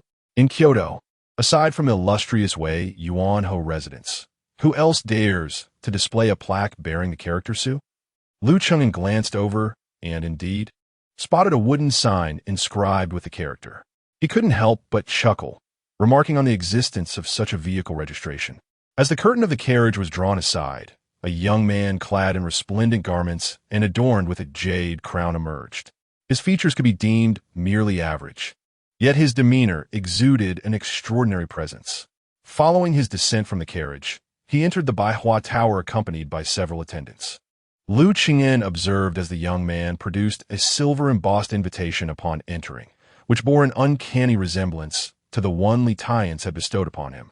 It turned out to be the heir of Wei Yuan Ho, who, as rumor suggested, had achieved the remarkable cultivation of the 4th rank in the celestial path before even reaching the age of 30.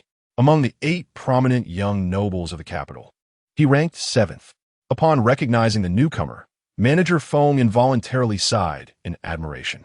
Lu Qingyan glanced at the Wei Yuan Ho heir and then at Manager Feng, laughingly inquired, "Brother Feng, do these individuals frequently make appearances? How is it that you recognize them at a mere glance?" Manager Feng was momentarily taken aback, then chuckled. In order to navigate life in Kyoto, one must possess a keen eye for such matters. Moreover, individuals of their stature, once seen from afar, are unlikely to be forgotten. Lu Qingyan nodded in agreement, still smiling. Following the arrival of the Wei Yuan Ho heir, a steady stream of individuals began to arrive, each of them possessing exceedingly high status and influence. Eventually, even the heirs and princes of the royal family made their entrance. At this point, Manager Feng suddenly grasped Lu Qingyan's arm, trembling slightly as he urged, "Brother Lu, we must leave. Return home. This is no mere poetry gathering. It is a den of dragons and tigers. We shall not proceed, and we won't be selling this wine either." Chapter 32. The third prince awaits. Lu Qingyan chuckled softly. "Brother Feng, let's not be hasty. Let us observe the situation." Just then, a carriage arrived in front of the Baihua Tower.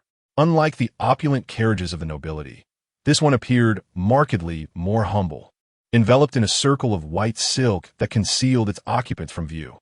Inside the carriage, a pair of sparkling eyes swept over the crowd and landed upon Lu Qingyan, who was seated at a tea house, sipping his drink. A flicker of surprise danced in those enchanting eyes. "Qing'er, is there something you need, miss?" As more and more individuals gathered at Baihua Tower, the excitement among the onlookers intensified. It became increasingly evident that this poetry gathering was extraordinary. For, in addition to the esteemed nobles, actual members of the royal family had graced the occasion. 3 princes had arrived in succession, a level of grandeur unprecedented in such events. Yet, the crowd was puzzled. Why had the princes been stirred by what was merely a poetry gathering? Witnessing this spectacle, Lu Qingyan hesitated not a moment, grasping Brother Feng's arm as he attempted to leave. This gathering had entirely diverged from their original plans. To promote their beverages in such an environment, that would be courting disaster. However, as they stepped out of the tea house, 3 armed guards appeared before them, blocking their path. Lu Qingyan was taken aback, while Brother Feng was utterly bewildered. What do you gentlemen require?" he inquired, astonished. The lead guard glanced at them before addressing Lu Qingyan with a respectful nod. "May I inquire if you're Master Lu?" Lu Qingyan was momentarily stunned, exchanging a puzzled glance with Brother Feng. "I am Lu Qingyan. Do you, soldiers, know me?" The head guard smiled and said, "Master Lu, we kindly request your presence. The third prince awaits you." At the mention of the third prince, Lu Qingyan's confusion deepened. Brother Feng's eyes darted to Lu Qingyan, as if questioning, "You know the third prince?" With a wry smile, Lu Qingyan shook his head. "Gentlemen, I have matters to attend to. Perhaps another time." The lead guard merely smiled silently, his gaze unwavering, exuding an undeniable authority. Sighing in resignation, Lu Qingyan acquiesced. "Very well, please lead the way." With that, he strode forward. Just as Brother Feng was about to follow, he was halted by another guard. Lu Qingyan turned back and smiled reassuringly. "Brother, you should return. I shall be fine." Reluctantly, Brother Feng could only watch as Lu Qingyan was escorted into the Baihua Tower, which now resembled a den of intrigue. After an initial surge of anxiety, Lu Qingyan gradually calmed himself. Having arrived, he resolved to confront whatever awaited him. Navigating through this situation with wisdom and prudence was paramount. Upon entering Baihua Tower, Lu Qingyan was immediately captivated by the scene before him. He could be considered a man of the world, yet despite having lived over 40 years in his previous life, Lu Qingyan had never witnessed such opulent grandeur. The towering building was a testament to extravagance, with glazed tiles gleaming in the sunlight and golden steps reflecting the rosy clouds. Intricately carved eaves and jade-paved corridors adorned with crimson silk created an ethereal atmosphere. Upon entering, he was enveloped by brocade drapes, with luminous pearls embellishing the ceiling, casting a celestial glow that made the walls seem to shimmer as if touched by divine hands. The vibrant array of flowers added to the enchantment, truly reminiscent of the splendor of the Golden Valley. The luxurious aesthetic of ancient times was enough to profoundly astonish his modern sensibilities, making him feel like a mere rustic bumpkin in that moment. Guided by the guards, Liu Chengyan settled in a rather secluded corner. His gaze swept across the assembly, where noble youths of exceptional demeanor congregated.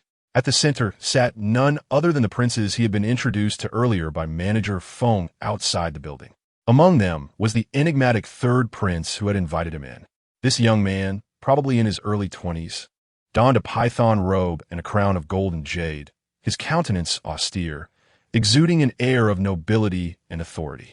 Strangely, despite being the one to invite him, the third prince had not once glanced in Liu Chengyan's direction since his arrival. Instead, it was the veiled lady seated beside him who briefly locked eyes with Liu Chengyan, offering him a gentle nod as if to greet him. Confounded, Liu Chengyan felt a peculiar familiarity with her, yet he could not place where he had seen her before. He returned her gesture with a slight nod, and she turned back, no longer looking his way. The third prince seemed to notice the lady's movement, finally casting a curious glance at Liu Chengyan. Unfortunately, Liu Chengyan was momentarily distracted and did not notice.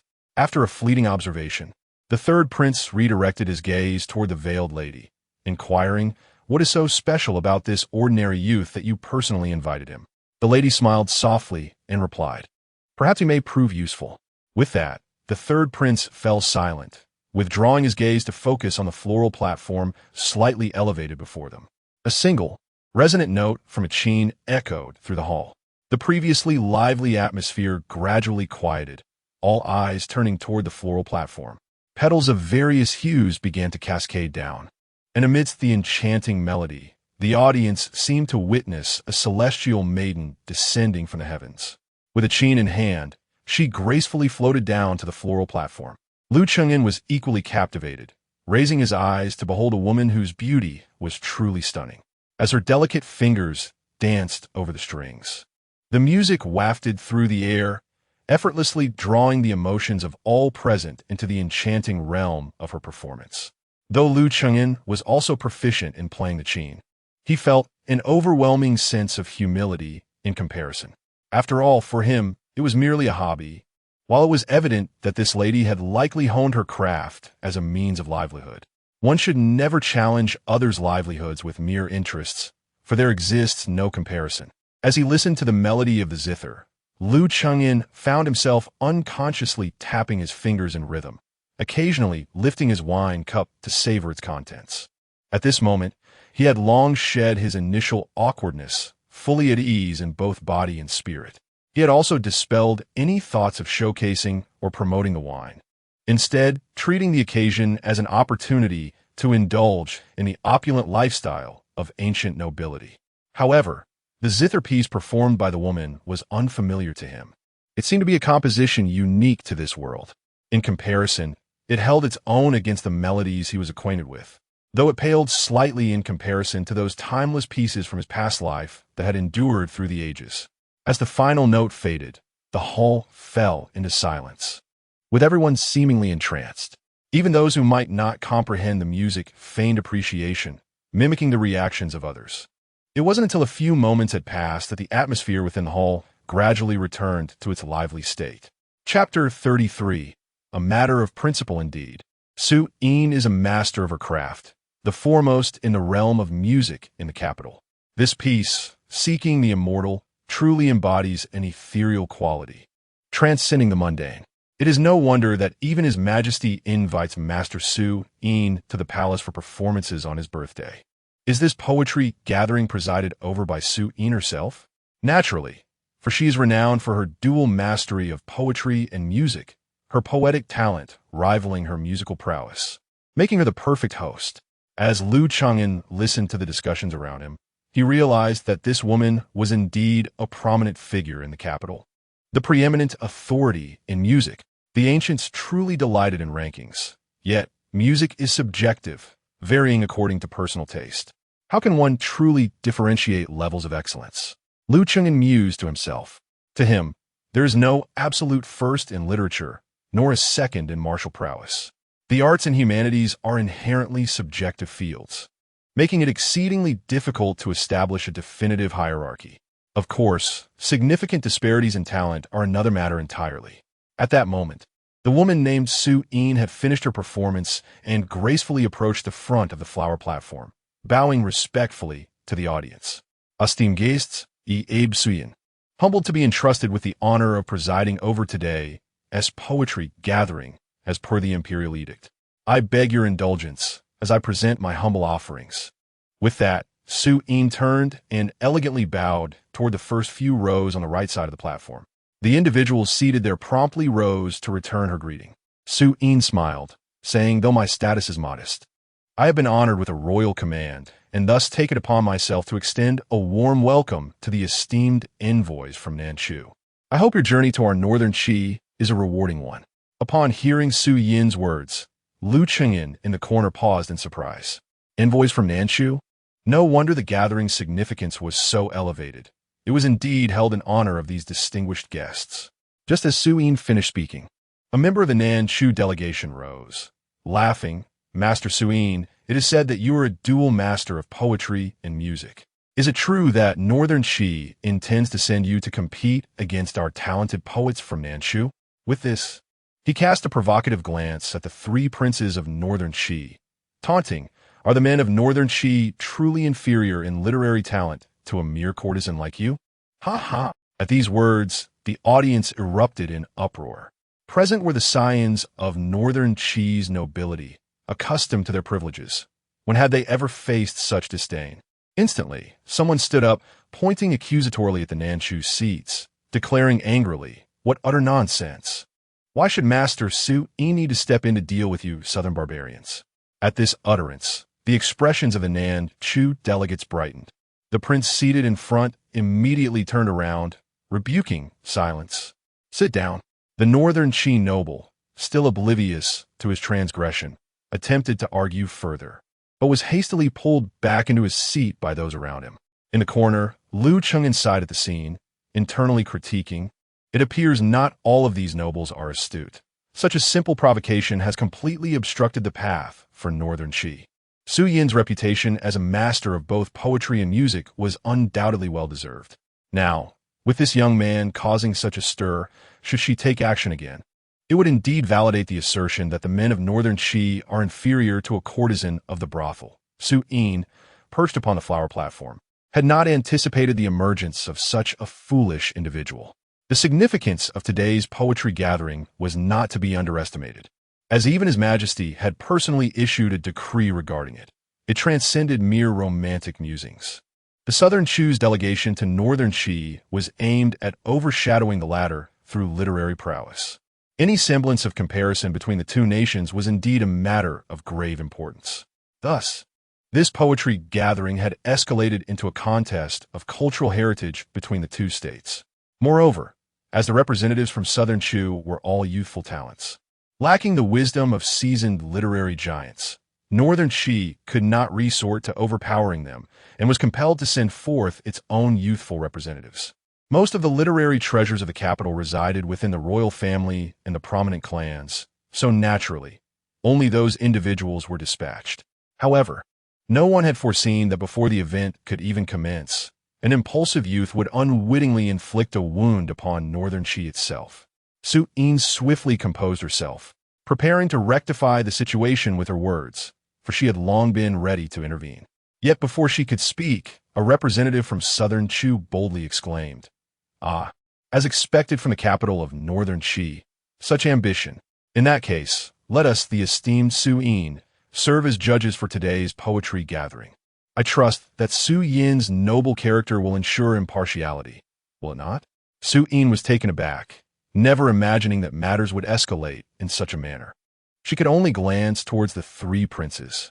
The eldest prince of northern Qi, seated at the front left, rose and, with a serene gaze, addressed the individuals from southern Shu. It seems that the so-called literary authority of the world is, in fact, so intimidated by a mere courtesan of northern Qi. Upon hearing this, the crowd could not help but murmur their approval. Southern Shu had always prided itself on being the literary capital, yet today, in an attempt to compel Su Yin to remain a passive observer, they resorted even to provocation. The eldest prince's words brought a measure of comfort to the hearts of many present. However, the expressions of those from southern Shu grew somewhat strained.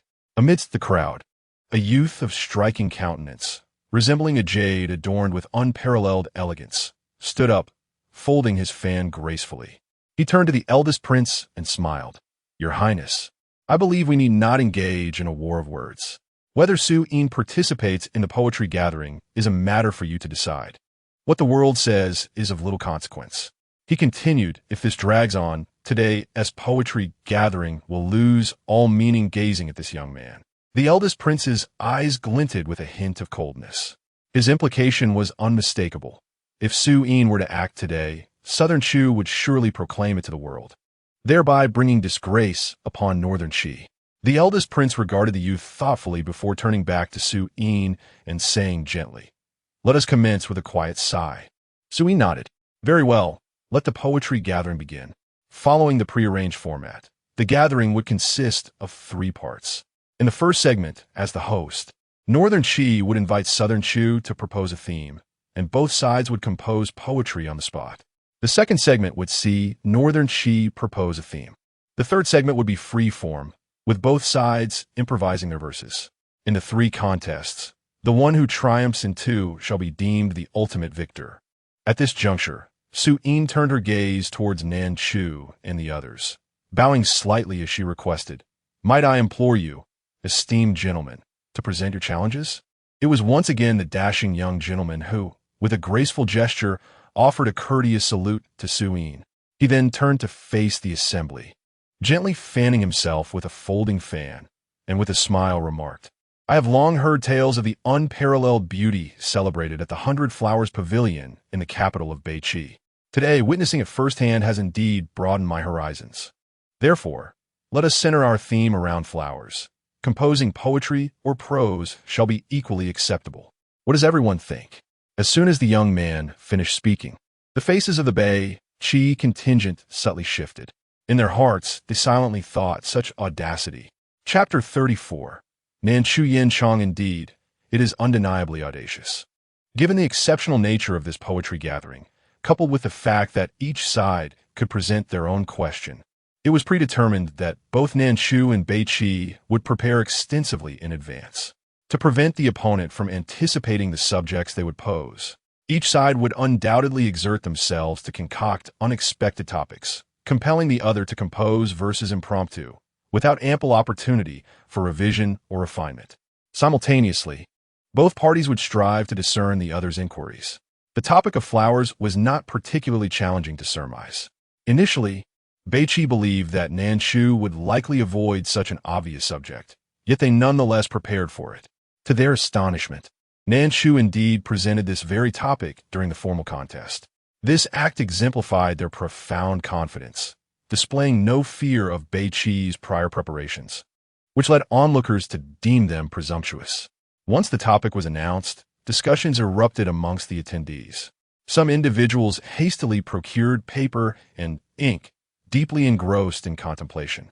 In stark contrast, the atmosphere on Nan Chu's side was remarkably relaxed, with 5 or 6 individuals gathered, raising their cups and exchanging laughter, seemingly indifferent to the gravity of the poetry gathering. Their evident self-assurance was palpable. In a corner, Liu Chengyan appeared to be the sole member of Beiqi devoid of any sense of urgency. He poured himself a cup of wine, picked up a morsel, and leisurely savored both the drink and the delicacy. The 3 princes had nearly settled on which poem to present for the competition, and the lady in white glanced at the chosen 5-character poem, nodding slightly. Given her literary prowess, she deemed the poem commendable, especially since it had been prepared by several distinguished officials in the court, naturally surpassing anything they could compose on the spot. After reviewing the poem, the lady inadvertently turned her gaze towards Lu Qingyan in the corner, momentarily startled. She softly remarked, "He truly appears unconcerned." Upon hearing her quiet observation, the third prince, intrigued, followed her gaze.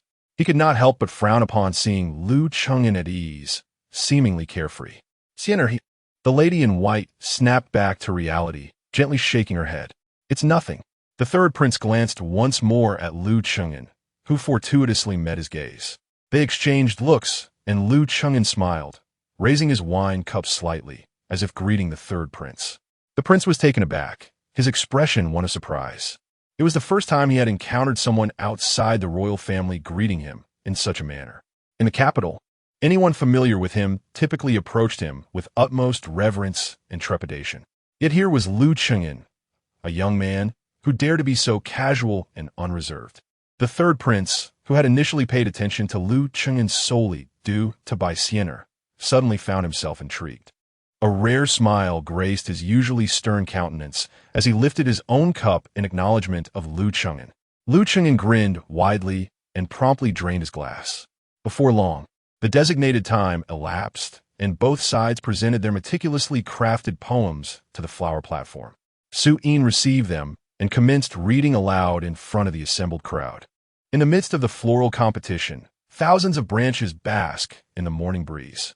The fragrance of peach blossoms subtly wafts, while the essence of plum blossoms is particularly rich.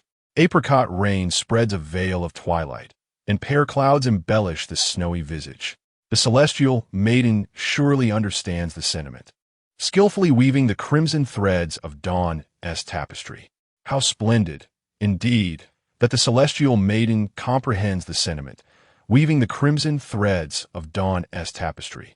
Praised Su Yin with a melodious voice.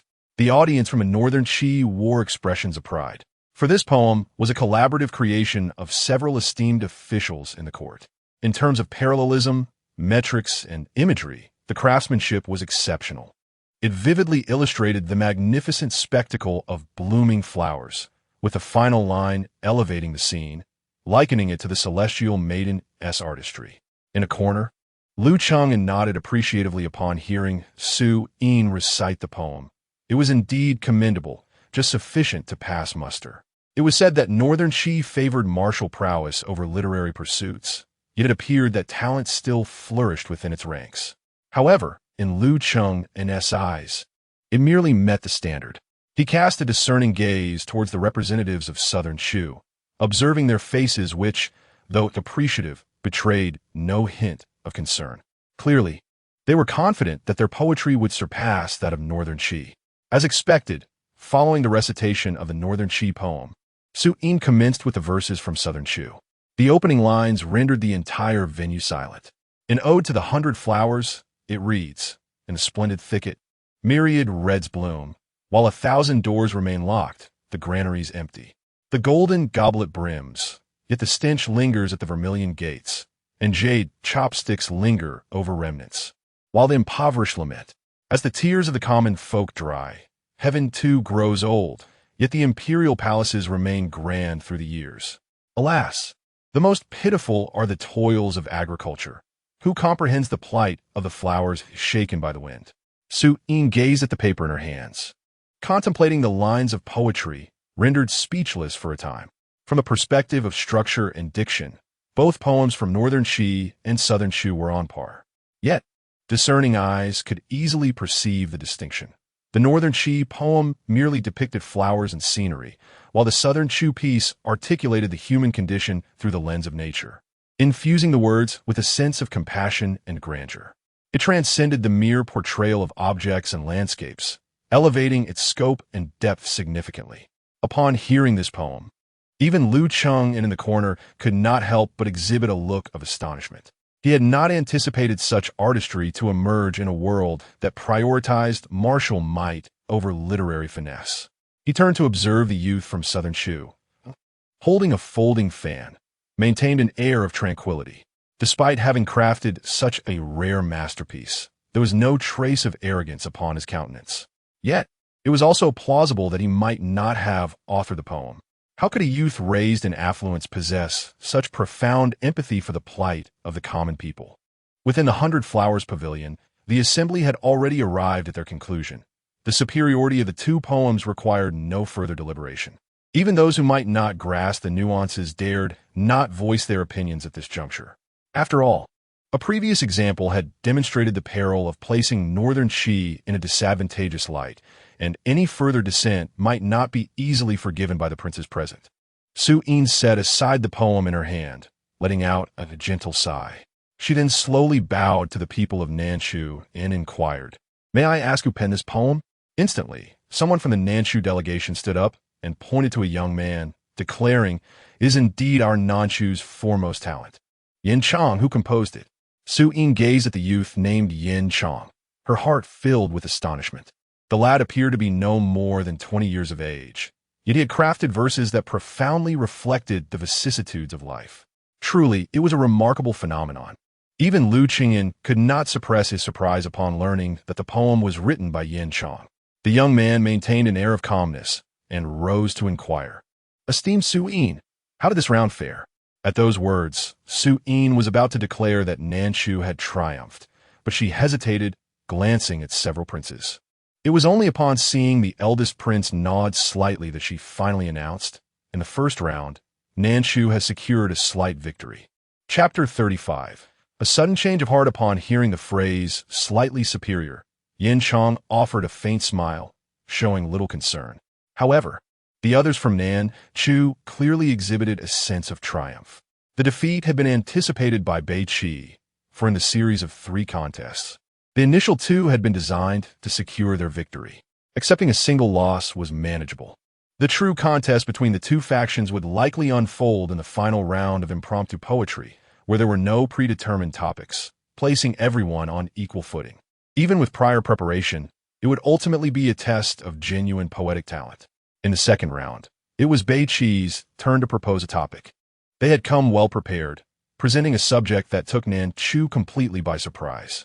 The title of the topic was the very melody performed by Su Yin upon her entrance, entitled Seeking Immortals. Upon hearing this title, the expressions of those from Nanchu noticeably darkened, for this subject was indeed unexpected, rendering their previously crafted poems useless. Yin Chang, the talented poet from Nanchu, began to write a few lines, but eventually set down his brush, ceasing his efforts. A prince accompanying the Nanchu delegation turned to Yin Chang, his tone less than amiable. "Yin Chang, why do you not write?" Yin Chang shook his head and replied, "Fourth prince, this ethereal subject matter is not within my expertise. Moreover, Bei Qi has surely prepared for this, and it is highly likely we will lose this round." Although the fourth prince understood the validity of Yin Chang's words, he still wore an expression of displeasure, stating, "Defeat is acceptable, but Nanchu shall never withdraw without a fight." With a sense of resignation, Yin Chang nodded and continued to write. A 5-character quatrain was soon submitted to the fourth prince of Nanchu, though compelled by circumstance to write it. It was undoubtedly superior to the verses crafted by others from Nanchu. Once the time was up, the 2 poems were presented on the flower platform. While Yin Chang's Seeking Immortals was indeed clever, it paled in comparison to Bei Qi's offering, particularly the final line, "Why seek the path to the Yaotai? The fishing lights and autumn maples bring true freedom," which elicited an involuntary admiration from Lu Qingyan. In this round, Bei Qi emerged victorious. Now, only the final round remained. The anticipation within the 100 Flowers Pavilion had reached a fever pitch. The outcome would hinge on this last poem. Su Yin took a deep breath and began. For the final round, impromptu poetry. However, before she could finish, the fourth prince of Nanchu stood up, interrupting her. Su Yin looked at him in surprise and inquired, "Does your highness have any advice?" With a smile, the fourth prince stepped out from his seat, surveying the faces of everyone present. He then declared in a clear voice, "Since this is impromptu poetry, the essence lies in the spontaneity of the moment." This was the agreed-upon format for the contest, yet I trust everyone here understands the true nature of spontaneity. Upon hearing this, the expressions of the crowd became somewhat awkward.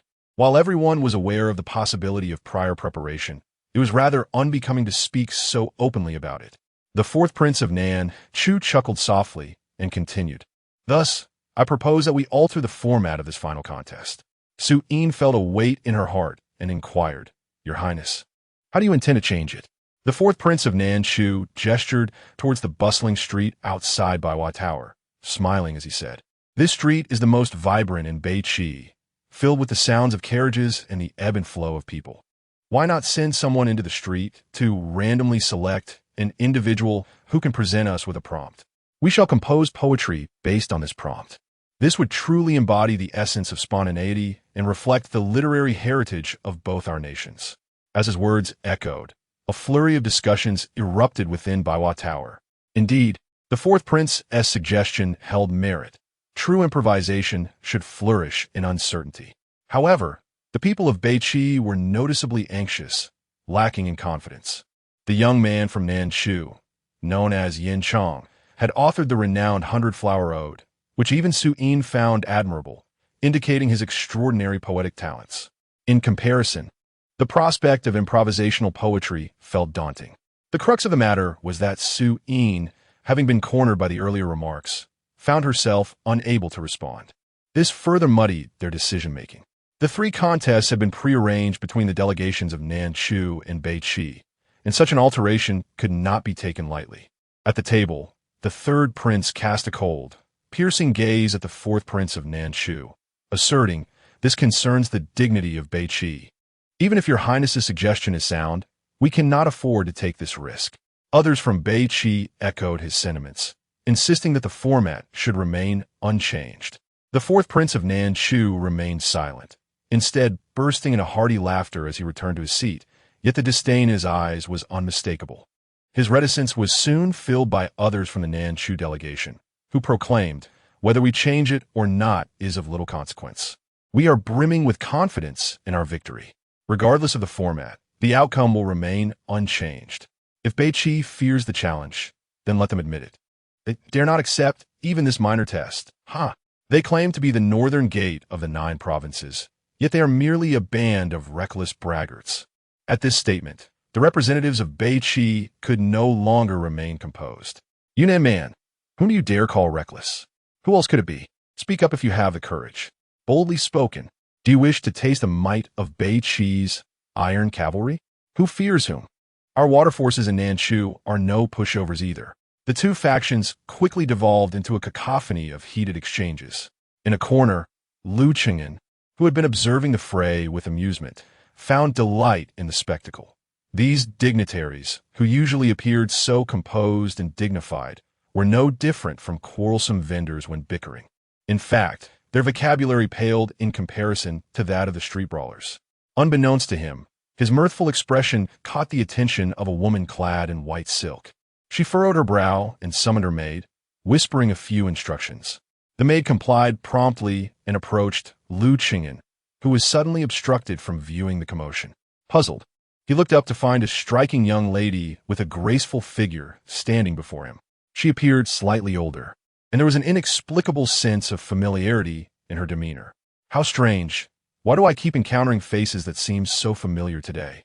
As Lu Qing'an was about to inquire about the matter at hand, the maid preemptively placed a sheet of paper before him, along with a pen dipped in ink. Lu Qing'an was utterly perplexed. Excuse me, miss, what is this for? The maid smiled gently and replied, Young Master Lu, once the topic is decided, I kindly ask you to compose a poem. Lu Qing'an paused, glancing at the paper and pen on the table, then turning his gaze to the lady in white at the central seat. Coincidentally, she was also looking at him, offering a subtle nod. In an instant, he comprehended why he had been inexplicably summoned by the third prince today. As he looked back at the maid, he finally recalled her identity. However, given the nature of the occasion, he found himself lacking the inclination to engage in poetry, nor did he wish to draw attention to himself. Thus, he offered an apologetic smile, intending to decline. The maid seemed to perceive his thoughts, smiling as she said, Young Master Lu, consider it a favor for my lady, and also a service to the Northern Qi. My lady will surely reward you handsomely, perhaps in relation to your business with Master Feng of the Ink and Brush Studio. Chapter 36. Forced to act, Lu Qing'an's hand remained suspended in mid-air, and the apologetic glimmer in his eyes gradually faded. His tone grew increasingly frigid. You are investigating me? The maidservant offered a gentle smile, her demeanor light and amiable. Young Master Liu, you misunderstand. We are not investigating you. Liu Chengyan's gaze faltered momentarily as the maid continued. Do you truly believe that a mere sixth-grade cultivator like shopkeeper Feng could manage his business so successfully? Liu Chengyan's expression shifted, disbelief etched upon his features. Feng, he is one of you? The maidservant shook her head with a smile, refraining from further comment. Yet, Liu Chengyan unmistakably detected a hint of disdain in her eyes, an expression that seemed to emerge instinctively rather than intentionally. It dawned upon Liu Chengyan that shopkeeper Feng was evidently unworthy of proximity to the royal circle. He recalled Feng's words, explaining that his ability to thrive in the capital's stationery trade without facing repercussions stemmed from his affiliation with a formidable commercial guild. In essence, it was this guild that connected him to the influential figures. After conveying this, the maidservant ceased her discourse, merely reminding him with a smile, Young Master Liu, do right well. My lady awaits your exquisite work. With that, she turned and departed. Liu Chengyan cast a glance at the paper and ink before him, then lifted his gaze towards the distant figure of the woman in white and the third prince by her side. His hand, resting beneath the table, instinctively tightened, knuckles paling. At that moment, he felt as though the capital itself was a gaping abyss, one that devoured the unwary, obscuring the terrifying beasts lurking within its depths.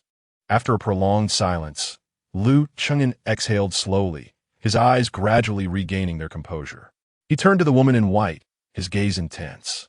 She sensed his scrutiny and, puzzled, turned her head, only to find Liu Chengyan beckoning her. The woman in white frowned slightly and softly called out, Chen. The maidservant understood immediately, nodding as she approached Liu Chengyan. Young Master Liu, what is your command? Liu Chengyan took a deep breath, his eyes resolute as he declared, Convey to your benefactors that I accept the proposal from the Southern Shu. The maidservant hesitated for a moment, skepticism creeping into her voice. Are you certain, young Master Liu? Without responding, Liu Chengyan silently poured himself a glass of wine, filling it to the brim without a single drop spilling. The maidservant beamed. Very well, I shall report this at once. Returning to the side of the woman in white, she whispered a few words, prompting the lady to glance back at Liu Chengyan with a hint of surprise and scrutiny. After a moment of contemplation, she resolved to address the third prince. Your Highness, continuing this entanglement serves no purpose. It would be wiser to acquiesce to Southern Shu. The third prince paused, instinctively glancing back at Liu Chengyan, deep in thought. Ultimately, the Northern Qi acquiesced to the proposal from Southern Shu, altering the format of the third competition, not merely due to the suggestion from the woman in white, but as a conclusion drawn from multiple considerations. Subsequently, representatives from Nanshu and Beit Qi emerged from the Baiwa Tower, selecting an elderly woman for inquiry, which ultimately led them to the theme for the third contest.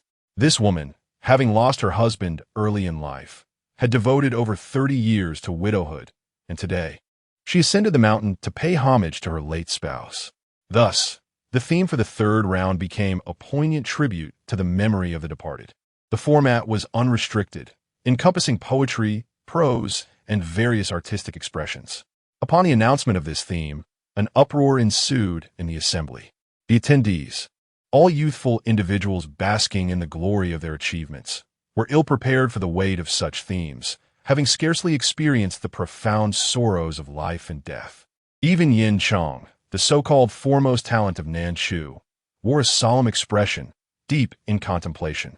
Others floundered, scribbling and discarding their verses, crumpling them into balls and casting them aside intermittently. As incense was lit and the timer commenced, the three princes of Bei Qi glanced at their companions, noting their anxious demeanor, which only deepened their own expressions.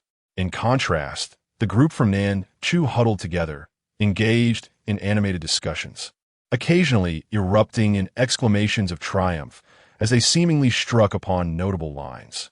The eldest prince could not suppress a derisive snort and remarked quietly, Third brother, since you propose to acquiesce to Nanshu's alteration of the contest format, you must possess some confidence, I presume? The third prince merely smiled, his silence speaking volumes. exuding an air of calm assurance. Yet, when he turned to gaze at the woman in white, a flicker of anxiety crossed his features. "Sienna, do you feel assured?" The maiden in white, uncertain, glanced back at Lu Qing'an, recalling the day he effortlessly produced 4 remarkable pieces at the Bai Mo Zhai. Perhaps he could indeed rise to the occasion. Following her gaze, the third prince observed Lu Qing'an, who was deep in thought, his expression one of surprise. "Xianya, your confidence does not rest upon that unremarkable fellow, does it?" Bai Xian'er inhaled deeply and nodded gently. "I believe in him." The third prince's expression shifted to one of resignation. Yet the situation being what it was, he refrained from further comment. "Alas, should we indeed falter, Xian'er? Let not be known that it was you who suggested acquiescing to Nanchu." Bai Xian'er responded with a radiant smile, softly saying, "Thank you, senior brother." The third prince waved his hand, falling silent once more. Soon, the incense was nearly extinguished. The group from Nanchu had completed their final verses and submitted them. Meanwhile, despite Beiqi's attempts to produce several compositions, none were satisfactory to all.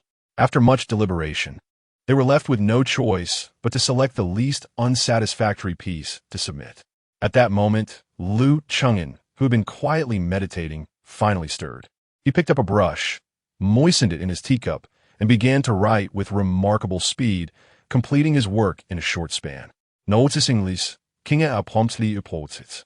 Seizing the sheet of rice paper from Lu Qing'an's desk, Bai Xian'er took the paper from her, glancing at it hurriedly. In that fleeting moment, she felt a surge of hope for Beiqi.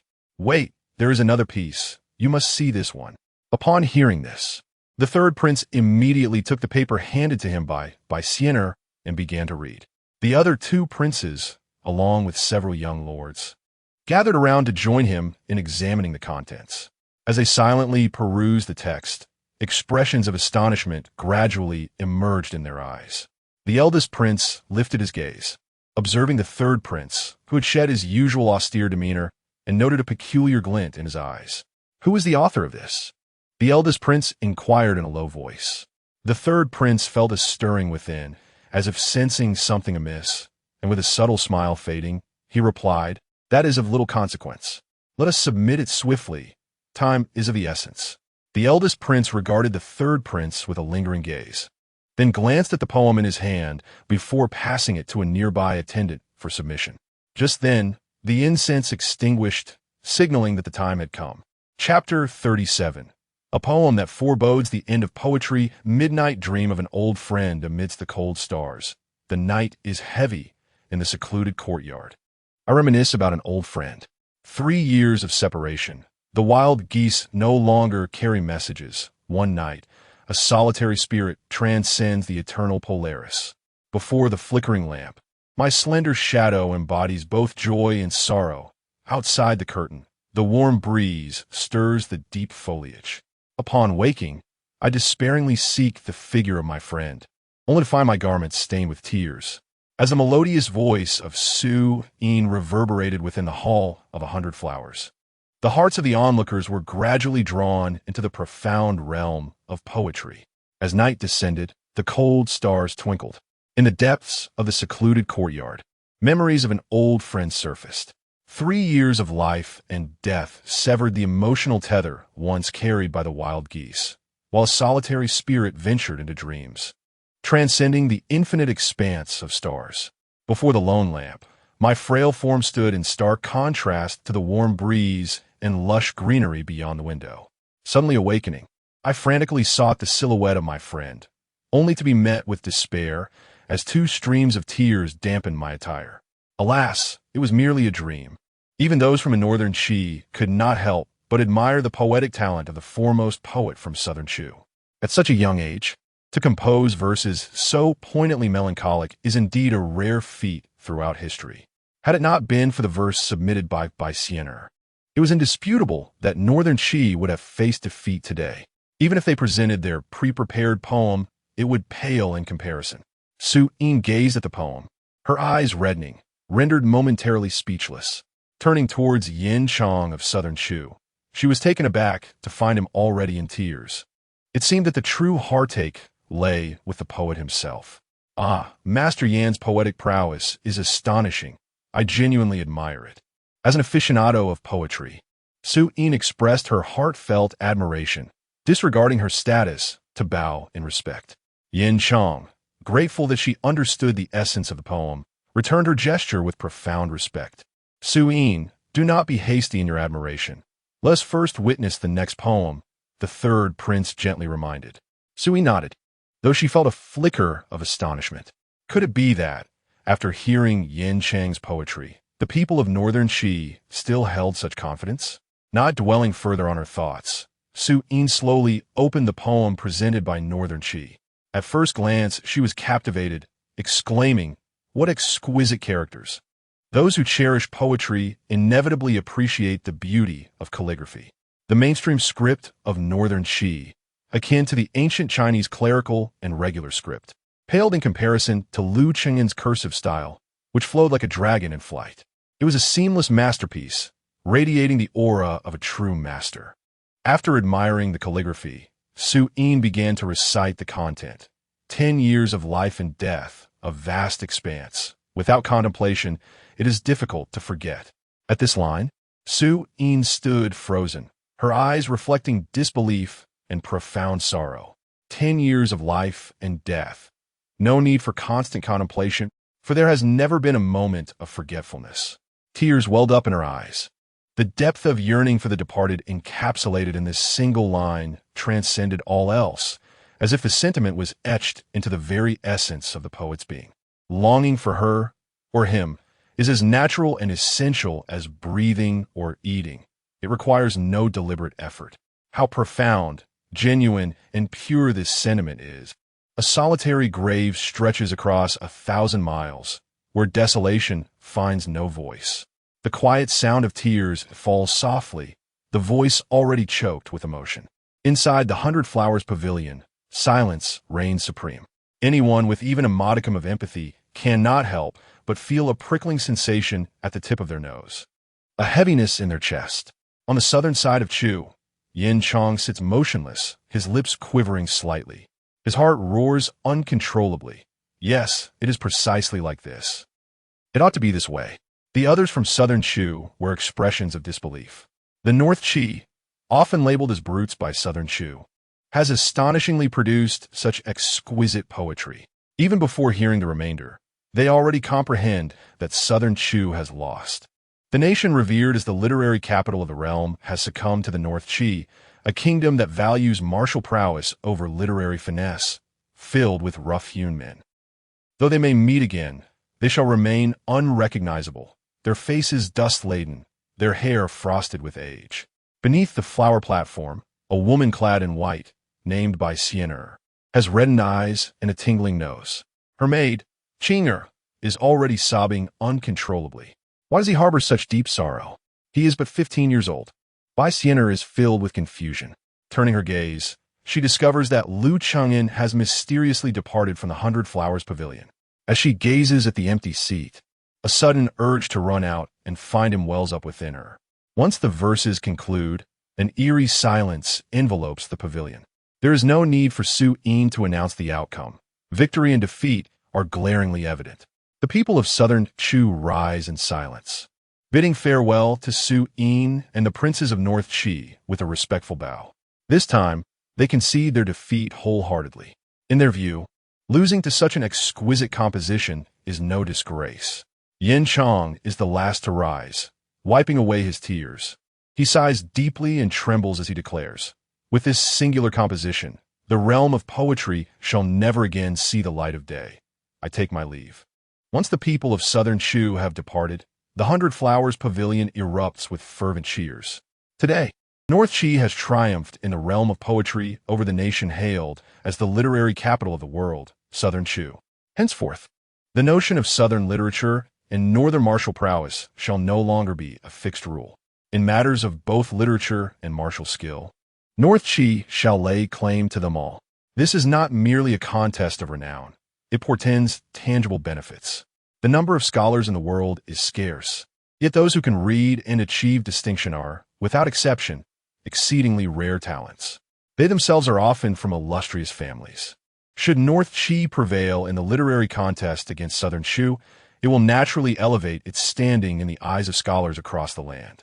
Even if it cannot surpass Southern Shu, it will at least no longer be suppressed. This will attract more learned individuals to join, welcoming the talents of the world to serve North Qi. How can North Qi not thrive? With aspirations to unify the realm and sweep across the 6 directions.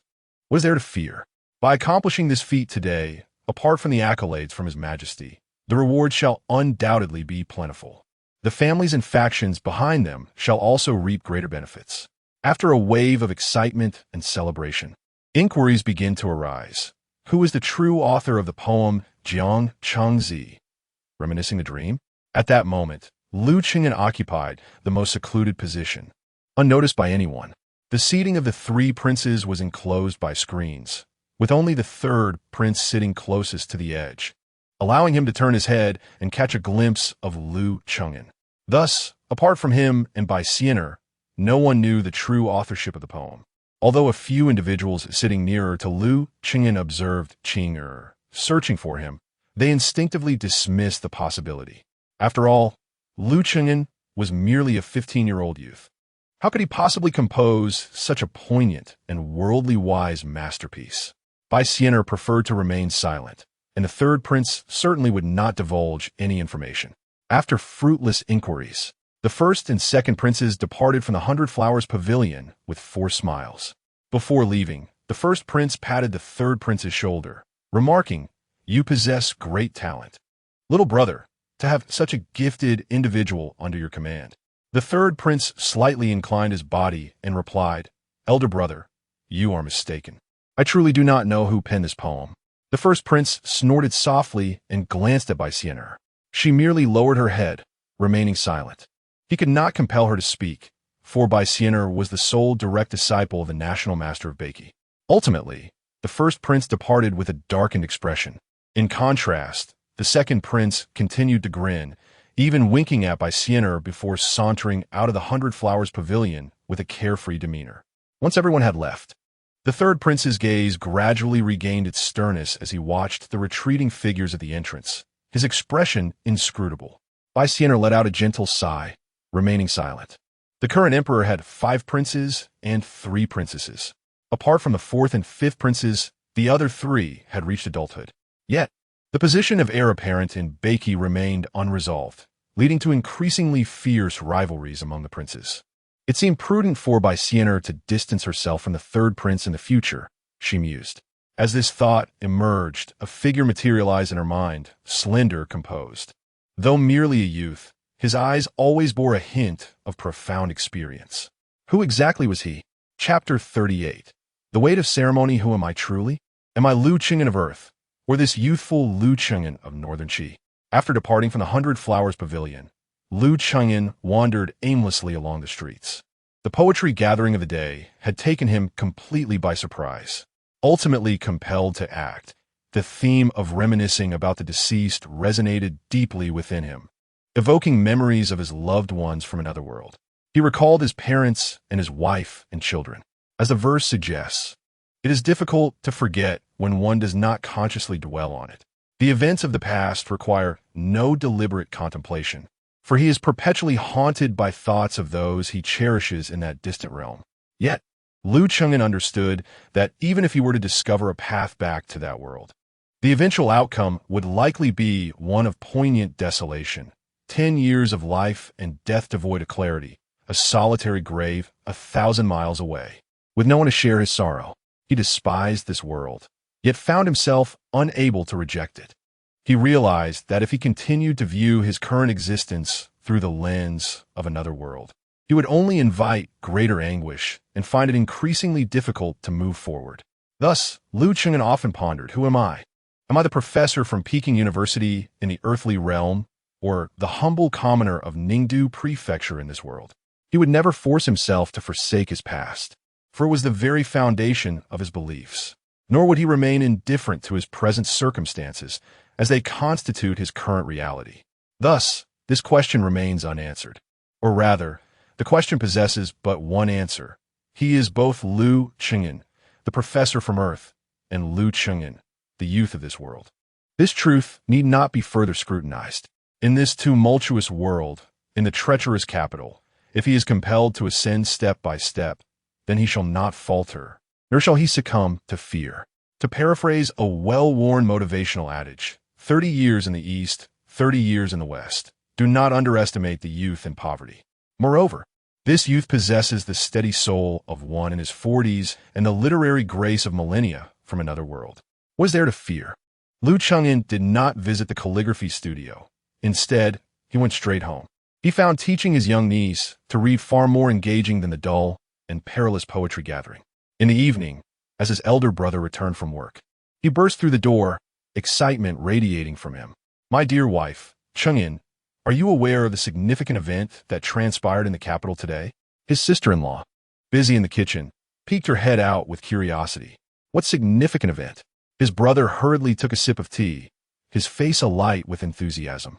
A few days ago, the Southern Chu delegation entered the capital to exchange documents between our nations. They have also arranged for a contest in both literary and martial arts with Northern Qi. As for the martial aspect, Northern Qi is undoubtedly superior. It is said that the national master's sole disciple personally showcased his prowess, overwhelming the Southern Qi representatives, leaving them bewildered. However, you know that Northern Qi values martial prowess over literary skill, so there are not many distinguished scholars in the capital. Today, at the 100 Flowers Pavilion Poetry Gathering, Southern Qi was intent on gaining the upper hand in literary matters. But do you know what the outcome was? At this point, his brother deliberately paused, heightening the suspense. Liu Chengyan held the little girl, smiling silently. His sister-in-law, ever cooperative, inquired, so how did it go? Did Beiki lose? Noticing her engagement, the elder brother eagerly slapped his thigh, his eyes gleaming with excitement. Guess what? Beiki emerged victorious. The so-called literary powerhouse of the world, Nanshu, suffered a complete rout. The sister-in-law was taken aback, then chuckled softly. Oh, Beiki is quite formidable, isn't it? The elder brother, still lost in his exhilaration, chuckled. Indeed, it is said that the battle was fiercely contested, with Beiki taking the lead in the first of 3 matches. Among the Beiki delegation, there was a young prodigy, exceptionally gifted in literature. At that moment, a mysterious figure appeared out of nowhere. With one hand holding a brush and the other a cup of wine, he penned a line of poetry with a single sip. It is said that within the 100 Flowers Pavilion, the literary ambience surged, dominating the entire scene. Listening to his brother's vivid recounting, one might believe he had been present at the event. As the elder brother's embellishments grew more extravagant, Liu Chengyan could not help but twitch his lips, inwardly critiquing. Perhaps the myths and legends of later generations are merely tales that have been embellished through repeated retellings. Suddenly, a series of knocks echoed from the door, interrupting the elder brother's animated narration. He frowned, raising his voice to inquire, "Who is it?" A respectful and steady voice responded from outside. "Is this the residence of Master Liu Chengyan?" The elder brother's expression faltered as he glanced at Liu Chengyan, who was equally bewildered. However, upon reflection, he deduced the identity of the visitor. "Is someone looking for you? Who could it be?" The elder brother asked curiously. Liu Chengyan gestured with his chin. "Just open the door and you'll find out." As he set the little girl down to approach the door, the elder brother grasped him firmly, pulling him back. "Stay put. I shall go." The reason for his caution was the palpable aura of vitality emanating from the person outside, which he could sense even through the door. Cautiously, he opened the door halfway, and Liu Zhan's expression shifted upon seeing a contingent of soldiers standing outside. Judging by their armor, it was evident they were of a higher rank than himself. Not daring to be negligent, Liu Zhan immediately clasped his fist and struck his chest with one hand, slightly bowing. "I am Liu Zhan, a school officer of the North Border Vanguard. I pay my respects to the commanding officer." Surprisingly, the officer, upon receiving Liu Zhan's salute, quickly raised both hands in a gesture of respect, smiling. "This is not the military. Please, Brother Liu, do not stand on ceremony." He then turned to the soldiers behind him, commanding, "Bring it in." At this moment, Liu Zhan noticed that the soldiers were carrying large boxes, and judging by their size, it was clear that the contents were exceedingly heavy. The door was pushed open, and the soldiers filed in, drawing the curious gaze of the neighboring residents. The sister-in-law and the little girl hurried back into the house, leaving the two brothers in the courtyard, exchanging bewildered glances. Before long, the courtyard was filled with 7 or 8 large wooden boxes. The commanding officer, after presenting a folded document, proclaimed loudly, "By the decree of the third prince, I bestow upon Master Liu Qingyan of the Liu family the sum of 1,000 taels of gold, 3 boxes of jewels, 100 pounds of aged medicine from 50 years, 10 stalks of century-old herbs, 100 bolts of silk, and 2 boxes of books. Please graciously accept these offerings." Master Liu, having uttered these words, the officer respectfully handed the document to Liu Qingyan. "I have delivered the items, Master Liu. I kindly ask you to verify them. I shall take my leave now." After presenting the document, the officer departed from the Liu residence with his companions, closing the door behind him with a courteous gesture. Liu Zhan, in disbelief, stepped forward to open the boxes and was immediately dazzled by the radiant treasures that filled the courtyard, making it difficult for him to keep his eyes open. Chang'an, what is going on? Chapter 39. The Great Era approaches the third prince, a presence beyond the wildest imagination of Liu Zhan. The most esteemed individual he had ever encountered was merely a military lieutenant, a 5th-rank marshal general, and even though it was just a fleeting glimpse, not an acquaintance. Yet now, the third prince has bestowed upon his younger brother an abundance of gold, silver, and jewels. The magnitude of this revelation was overwhelming. Liu Chengyan let out a sigh, uncertain of how to articulate his thoughts. He merely gestured towards the treasures, saying, "Elder brother, take a look and see what can be of use. Since they have been given, let us not be overly formal." At that moment, Liu Zhan remained in a state of shock, while Liu Chengyan had already retreated to his chamber. His sister-in-law emerged, cradling their daughter, and upon seeing the courtyard brimming with riches and silks, she felt a surge of anxiety and unease.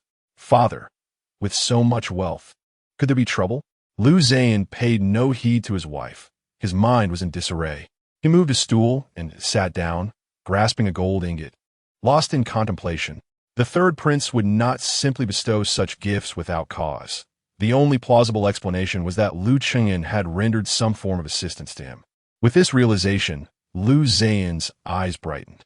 He could hardly contain himself as he burst into Liu Chengyan's room, stammering, "Chengyan, today, that mysterious figure from the 100 Flowers Pavilion. Could it be you?" It was no wonder he entertained this notion, for no one understood his brother's prodigious talents better than he did. He had even perused the 1,000-character classic intended for their daughter, and even someone as uneducated as himself recognized its profound depth. During his duties at the government office, he had inquired among his more scholarly colleagues about this text, only to find that none of them had ever heard of it. Thus, it was evident that this book had been composed by his brother. Considering the rumors he had heard today, coupled with the third prince's inexplicable generosity, Liu Zhan could not help but suspect that the enigmatic figure from the 100 Flowers Pavilion was indeed his own sibling. In response, Liu Qingyan did not deny it, but simply nodded in resignation. "Elder brother, our family may not enjoy such tranquility any longer. With the third prince's attention upon us, I realize I can no longer remain detached. My only wish is that this matter does not adversely affect your family." Upon hearing Liu Qingyan's admission, Liu Zhan cast aside his concerns and was instead filled with joy. "Qingyan, this is a fortuitous turn of events. The third prince values you. Your future will surely be illustrious. Before long, I may find myself relying on you." Looking at his elder brother's elation, Liu Qingyan contemplated explaining the intricacies of the situation, but then reconsidered. After all, the sages have stated, parents should only worry about their children's physical ailments, meaning, aside from bodily ailments, one should not burden parents with other concerns. The elder brother is like a father and the sister-in-law like a mother. Such matters should indeed not weigh on them. Since his brother viewed this as a blessing, then it must be so. As for the inherent risks, he would bear them alone. After all, to his knowledge, the Northern Qi has yet to establish a successor, and the third prince's efforts to cultivate talent undoubtedly aim at vying for the throne. The inherent dangers of this situation are evident. Informing his elder brother and sister-in-law would yield nothing but concern without any viable solutions. With this thought in mind, Liu Chengyan smiled and said, "Well, I understand. Brother, do take the time to sort through those items with sister-in-law. Utilize what is useful and do not hesitate to part with the rest. Lu Zhan nodded enthusiastically. Once he departed, Lu Cheng'en sighed, seated himself at his writing desk, unfurled a blank page, and closed his eyes in contemplation. Given that he had now been drawn into this circle, there was no need to adhere strictly to his previous plans. Earning money had become a necessity, merely to sustain his cultivation. With the resources at hand, he could at least for a considerable time be free from financial worries. Moreover, with a 50% profit share from manager Feng, coupled with the assurance provided by the mysterious woman in white, the liquor business was bound to flourish. Freed from monetary concerns, Lu Cheng'en could proceed to the next phase, establishing a school and imparting knowledge. Having reviewed the laws of Northern Qi for manager Feng, he noted that the Great Qi statutes did not prohibit commoners from founding educational institutions. Yet, the majority of knowledge and texts were held within the hands of noble families, who would not share such precious wisdom with the ordinary populace. Thus, private academies were nearly non-existent in society. Therefore, Lu Cheng'en resolved to be the pioneer in this endeavor. Naturally, without the means for self-protection, he would not make a grand display of his intentions, nor would he bring them to light prematurely. To use a modern expression, he intended to bide his time and develop gradually. His immediate task was to transcribe the texts required for teaching and passing on knowledge. He had previously copied the Elementary Learning, 1,000-character classic, and 100 family surnames, and today he planned to transcribe the foundational Confucian classic, the Analects. Although Lu Cheng'en's previous life had encompassed a vast array of studies, including Confucianism, Moism, Taoism, and legalism, he believed that, in terms of personal conduct, governance, and self-cultivation, Confucianism was the most fitting for this era. Confucianism serves as the foundation, with legalism as the methodology, complemented by the profound thoughts of Taoism and Moism, allowing for a harmonious convergence of diverse schools of thought. The 4 books and 5 classics were essential, and works such as the Han Fizi, Dou Dizhu, and Mozi would also be included. Even certain classical texts from the subsequent world could be transcribed. These would form the bedrock of Lu Cheng'en's teachings, akin to the martial arts legacies passed down in novels. Most crucially, however, was the method capable of cultivating a righteous spirit through literary practice. This would be his strongest assurance, a means by which scholars could stand shoulder to shoulder with both immortals and martial experts, enabling them to cultivate a terrestrial divinity through study. Resolute in his decision, Lu Cheng'en focused his mind and began to meticulously transcribe word by word. As the characters flowed from his pen onto the paper, the world around him gradually began to undergo inexplicable changes. Within the realms of the 9 provinces, some transcendent beings inexplicably awoke, leaping into the heavens, standing atop the celestial canopy. In their eyes, the once triune dominion of fate and fortune unexpectedly witnessed the emergence of a nascent yet feeble existence, ethereal and elusive, its whereabouts unknown. However, upon its inception, it swiftly garnered the recognition of the heavens and the earth, standing alongside the celestial, martial, and sword paths as a legitimate force in the world. As these exalted entities sought to probe this newfound source of vitality through the fluctuations of the cosmos, an overwhelming pressure descended upon their very souls. Consequently, the tapestry of fate became thoroughly chaotic, obscuring the trajectory of future events. One must investigate to uncover what extraordinary phenomenon has arisen in this realm. Indeed, it appears that another ancestral master is on the verge of rising. A mere 3 millennia have elapsed since the disappearance of the 3 ancestors of celestial, martial, and sword paths, and yet, once more, a new force is poised to ascend, signaling the imminent arrival of a grand epic. Chapter 40. The distance is as close as neighbors unbeknownst to Lu Cheng'en, who diligently transcribed the Analects in his chamber, the entirety of the world, save for a select few at the pinnacle, remained oblivious to the profound transformation taking place. For a full month, Lu Cheng'en sequestered himself, immersing in a meticulous act of transcribing the 4 books and 5 classics. Though this endeavor was inherently tedious, he found immense joy in it, as the process resembled a thorough review, allowing him to digest and deepen his understanding of the texts he had previously studied. Consequently, his cultivation experienced significant advancement. Within the Purple Palace of the Divine Court, he had already gathered 9 strands of 7th-grade righteous qi, with the addition of 1 more. He would transcend to the 6th grade. Moreover, his relentless transcription of Confucian classics over the month had significantly enhanced his literary fate. Name: Lu Cheng'an. Race: human. Age: 15. Literary path: cultivation. Upper 7th grade. Literary path: divine ability. Pen falls like wind and rain. Literary fate: 460, given the paramount importance of the Analects and other classics. It was surprising that his literary fate was not higher. As the saying goes, without recognition and study, even the finest texts are mere scraps of paper. Throughout, the primary message relayed to Lu Cheng'an by the ancient tome in his mind was simply to transmit the Tao. These texts are undeniably precious. Yet if not utilized for the purpose of imparting wisdom, they remain nothing more than waste.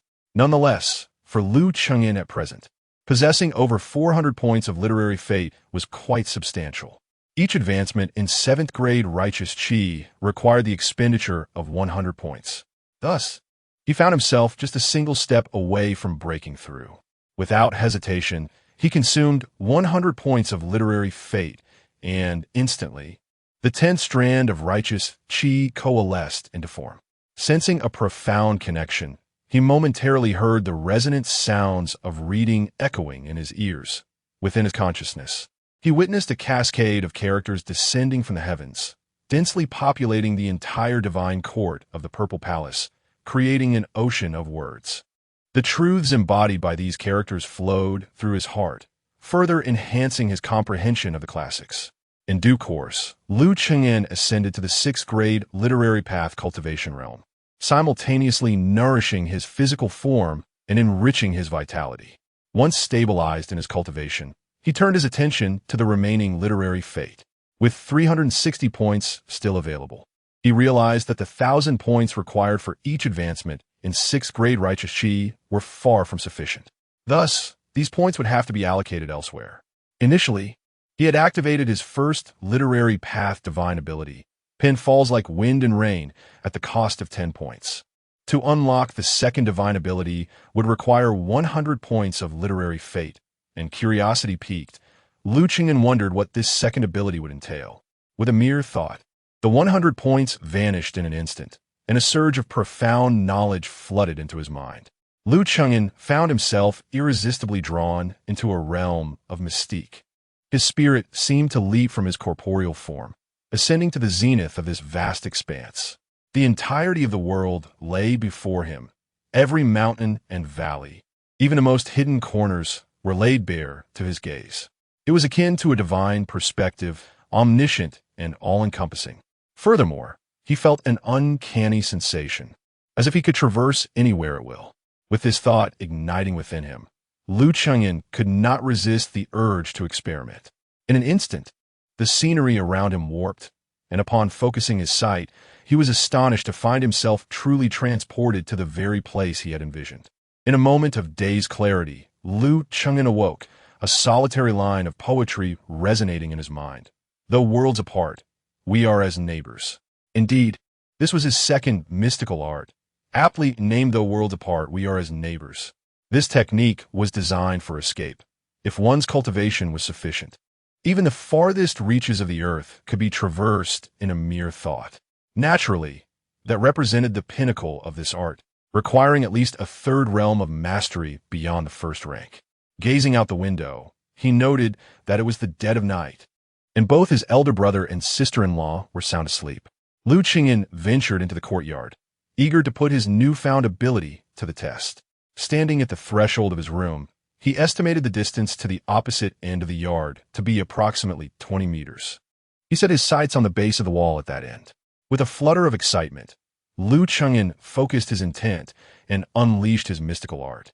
In an instant, his form vanished from sight, only to reappear almost simultaneously 20 meters away. It was akin to the legendary art of teleportation. Suddenly, a dull thud was followed by a piercing scream, echoing through the courtyard. The commotion jolted his elder brother awake. As a 6th-rank warrior, his brother was highly alert. Upon hearing the noise, He hastily leapt from the window without even donning his clothes. Who goes there? Following the sound, he spotted a figure crouched in the shadows by the wall. Without hesitation, Liu Zhan gathered his energy and prepared to strike. "Brother, it's me." Upon recognizing Liu Cheng'en's voice, his brother's alarm transformed into surprise, and he swiftly redirected his attack, unleashing his energy into the vegetable patch beside Liu Cheng'en. Boom! The force of the strike obliterated half of the garden. Soil and vegetable leaves erupted into the air, raining down upon Liu Cheng'en, covering him in a shower of debris. His brother, now stricken with concern, rushed over. "Are you all right? Did you get hurt?" He scanned Liu Cheng'en from head to toe, relieved to find him merely coated in dirt and leaves, without any serious injury. "Oh, Cheng'en, what happened to your forehead? It's swollen." Liu Cheng'en awkwardly waved his hand, nearly retreating in embarrassment. "It's nothing at all. It was too dark, and I accidentally ran into something." As he spoke, he hurriedly dashed back into his room. His brother stood there, momentarily perplexed. Why was he out at this late hour, running into walls? Without further thought, Liu Zhan returned to his room, offering a few comforting words to his startled sister-in-law before he too settled down for the night. In his room, Liu Cheng'en let out a sigh of relief. Rubbing his throbbing forehead, he felt a twinge of awkwardness. The initial attempt to wield his extraordinary powers without proper mastery over the application of the righteous aura rendered this scene rather unsurprising. Through this experience, Liu Cheng'en could surmise that, with his current cultivation level, the maximum range of heavenly horizon he could achieve was approximately 25 meters. This implies that as long as his reflexes were sufficiently swift, he would possess an absolute safe zone extending 25 meters around him. However, for truly exceptional experts, this distance is scarcely distinguishable from being right at hand. A case in point would be the old gatekeeper he encountered while delivering wine to Li Tian's residence. His speed was such that Liu Cheng'en could hardly perceive it. For a master of that caliber, to take his life would be as effortless as crushing an ant. Chapter 41. Cloud Lake Cottage a month had passed without stepping outside, and in the blink of an eye, it was already the season of late spring. The blazing sun beat down on the earth, and even in the northern realm of Beiqi, one could still feel the heat.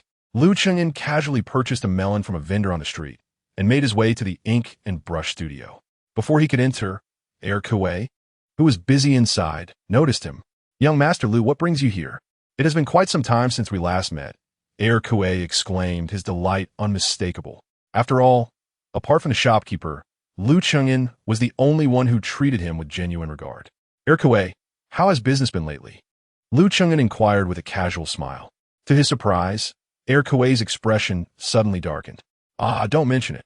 The shopkeeper has been solely focused on brewing and selling wine, leaving all the business affairs to me. I lack his expertise, and it was a close call this month to avoid losses." However, as soon as he finished speaking, Kuei's face brightened again. "But the shopkeeper's mood has been quite good lately. His wine is said to be in high demand. Just yesterday, he mentioned that he would need to settle accounts with you at the end of the month." Liu Cheng'en nodded with a smile, asking, "So if I understand correctly, Brother Feng is not here?" Kuei confirmed. "Yes, he should be at the distillery now." Liu Cheng'en handed the melon to Kuei. "All right, I shall find him at the distillery. You keep this melon and enjoy it. Farewell." Kuei graciously accepted, thanking him as he watched Liu Cheng'en depart. The distillery was not close to the inner city. It took nearly half an hour to walk there. As he approached, the delightful aroma of wine wafted through the air. Upon reaching the entrance, Liu Cheng'en could hear the voice of shopkeeper Feng. "These should be stored in the cellar. Those barrels sent to the Marquis of Wei Yuan. And this batch of summer lotus wine delivered to General Li's residence. Be careful not to bump or jostle them." The urgency in shopkeeper Feng's tone revealed just how busy he was. This made Liu Cheng'en feel somewhat embarrassed. Over the past month, shopkeeper Feng had visited the Liu residence several times, discussing matters related to the wine business. Following the poetry gathering at Baiwa Tower, there had been an immediate order for 100 jars of Drunken Immortal Brew, along with a year-long contract to procure 100 jars each month. It is noteworthy that the price for a pound of the improved Drunken Immortal Brew was set at 4 taels of silver. Each jar weighed 5 pounds, priced at 20 taels. Thus, 100 jars amounted to 2,000 taels of silver.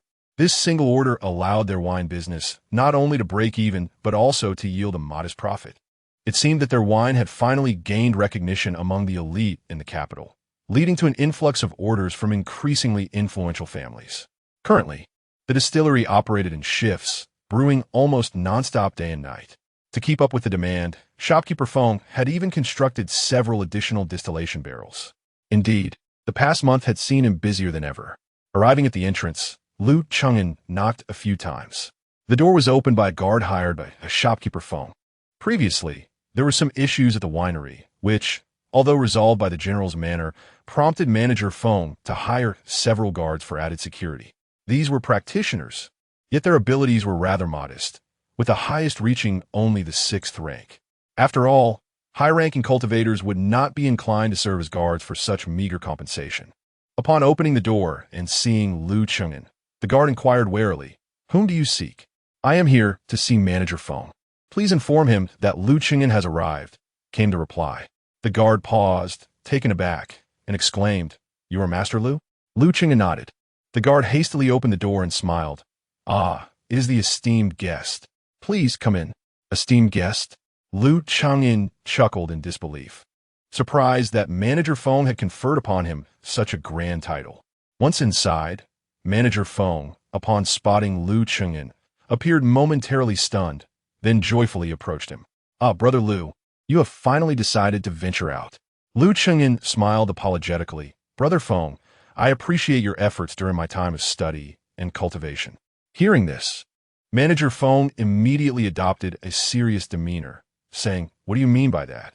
We agreed long ago that you would provide the secret formula, and I would offer the labor. Such matters are naturally my responsibility." At this point, Manager Feng lowered his voice conspiratorially. "Moreover, had it not been for your visit to the Baiwa Tower, our wine would not have achieved its current acclaim." Surprised by this revelation, Lu Cheng'an listened as Manager Feng, with a mysterious smile, urged him to follow him inside. Once they were in the room and the doors and windows secured, Manager Feng brewed a pot of tea before elucidating the situation. It turned out that someone had already informed him of the poem Lu Cheng'an had penned at the Baiwa Tower. Manager Feng learned that the popular song Jiang Chengzi, which resonated throughout the streets of the capital, was indeed composed by Lu Cheng'an. Naturally, he understood that the influx of orders from the nobility was largely due to Lu Cheng'an's influence. Yet, apart from a select few, no one knew that the author of the poem was Lu Cheng'an himself. After sipping a cup of tea, Manager Feng intended to report the accounts of recent days. Lu Cheng'an quickly interjected, "Brother Feng, our friendship is built on trust. There is no need to burden me with such details." Seeing this, Manager Feng refrained from further discussion, smiling as he said, "Very well, I shall calculate the profits by the end of the month and deliver them to you." Lu Cheng'an nodded in agreement. Subsequently, Manager Feng shared some plans for future business endeavors, such as acquiring storefronts to publicly sell their wines. Additionally, Manager Feng intended to open a tavern featuring their wine as a signature offering. Upon hearing about the tavern, Lu Cheng'an shared some culinary insights from his past life, such as techniques for stir-frying. In this world, most tavern dishes were prepared by stewing, primarily due to the type of cooking vessels used, which were not the thin iron pans familiar from his previous life. He also discussed the production methods of tofu, among other things. If a tavern were to be established, the introduction of these innovations would undoubtedly create a sensation. New ideas always brought unexpected benefits. Originally, these avenues were means for Lu Cheng'an to accumulate wealth. However, his mindset has shifted, and he no longer wishes to squander time on such matters. Coincidentally, Manager Feng is fervently enthusiastic about business, making it perfectly suitable to entrust these affairs to him. Listening to Lu Cheng'an's astonishing ideas, Manager Feng regarded him as if he were a curious creature. He truly wondered from whence such notions had arisen. Although these plans have yet to be executed, Manager Feng firmly believed that their profitability would undoubtedly surpass that of their current liquor sales. After expressing these thoughts, Manager Feng suddenly recalled something and hurried into the inner chamber. When he emerged, he held in his hand an invitation card. "Brother Lu, This is something from above that I have been instructed to deliver to you." Upon mentioning above, Manager Feng's demeanor became noticeably more reserved. Lu Qingyan, intrigued, accepted the invitation and opened it to reveal a brief line of text. "You are cordially invited to meet at the Cloud Lake Cottage in the western suburbs." The end of this line bore an emblem resembling cloud patterns, shimmering with a hint of brilliance. "Cloud Lake Cottage? What sort of place is this? Who sent you with this?" Lu Qingyan inquired.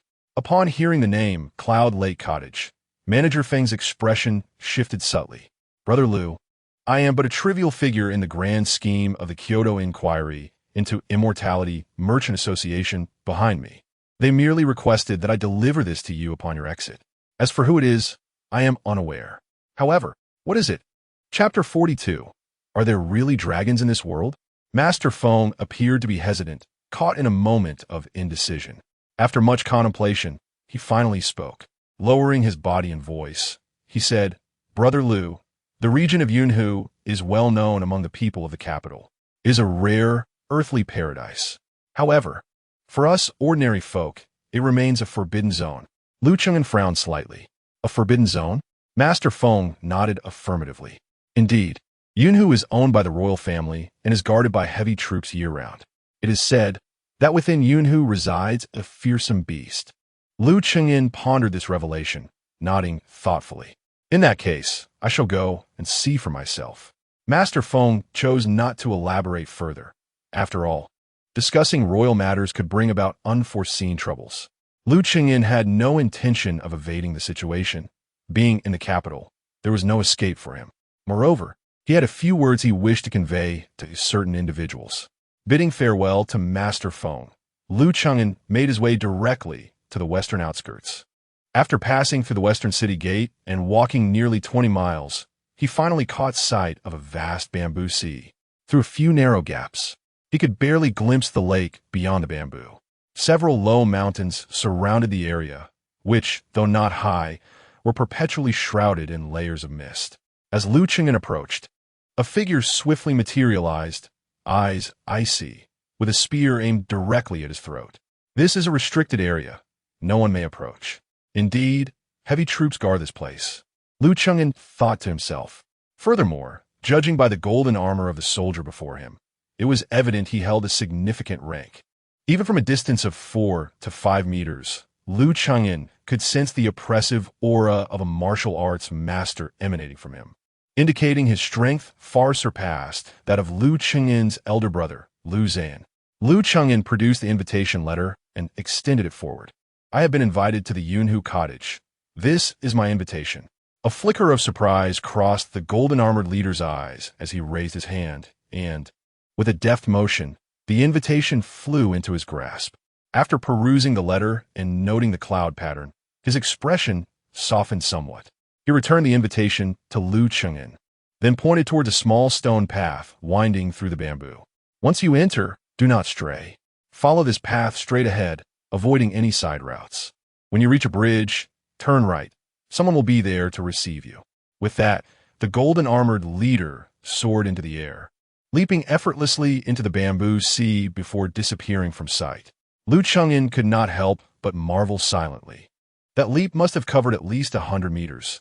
Such prowess could hardly be deemed mortal. After a moment of reflection, Lu Qingyan took a deep breath and stepped into the bamboo grove. As he wandered along the narrow path, wisps of mist floated around him, creating an ethereal ambience reminiscent of a celestial realm. The scenery was undeniably extraordinary, and the air was remarkably fresh, invigorating Lu Qingyan's spirit as he breathed deeply. The path was long. After a quarter of an hour, he had yet to exit the bamboo forest. He remained unhurried, strolling leisurely while savoring the exquisite surroundings. After another quarter of an hour, he finally emerged from the bamboo grove. The first sight that greeted him was a rather sizable lake, its waters crystal clear, allowing glimpses of a lake bed near the shore. Further out, the water transformed into a deep azure, indicating the extraordinary depth of this lake. Continuing forward, he spotted a bridge spanning a small river that flowed from the lake. The bridge, entirely crafted from verdant bamboo, exuded an air of elegance. Lu Qingyan, intrigued, stepped onto the bridge, and reached out to touch the railing. Chuckling, it seems that a refined scholar must reside here. But I wonder if this bamboo bridge is truly sturdy? Withstanding the elements, it better not collapse. Just as he was about to proceed, a sudden splash startled him.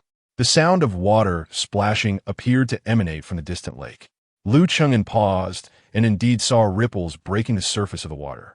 Wow, what a massive fish! The sensation must be remarkable. For an avid angler like Lu Cheng'en, the sight of a big fish conjured visions of the thrill of reeling it in, the sound of the line slicing through the water. However, this fish was evidently extraordinary. The splashes on the lake surged with incredible speed, surpassing even the marlins he had previously encountered in the deep sea. What on earth is that? Swimming so swiftly? Wait, why is it coming this way? Initially intending to merely observe, Lu Cheng'en suddenly realized that the creature beneath the surface was approaching him at an astonishing velocity. As it drew near, the massive splashes indicated that whatever was beneath the water was not only swift, but also remarkably large. Alarm bells rang in Lu Cheng'en's mind as he contemplated retreating. Just then, a colossal wave surged forth. The river beneath the bridge erupted violently, and as Lu Cheng'en took a couple of steps, he found himself unsteadily shaken by the force. The bamboo bridge beneath him emitted a sharp cracking sound. Gazing down with a pallid expression, he had no time to ponder further. He summoned all his strength, leaping towards the opposite bank. In that very instant he leaped, the bamboo bridge was obliterated by the wave, swept downstream by the torrent. Upon landing, Lu Cheng'en glanced back, a shiver of fear coursing through him as he muttered, "I knew it would collapse. Who on earth builds a bridge from bamboo?" Before he could finish his thought, he felt an overwhelming, terrifying presence bearing down on him.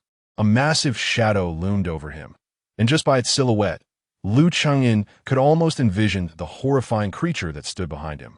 In that moment, he instinctively prepared to employ his escape technique, Tian Yuruo by Lin, oblivious to the potential exposure of his true capabilities.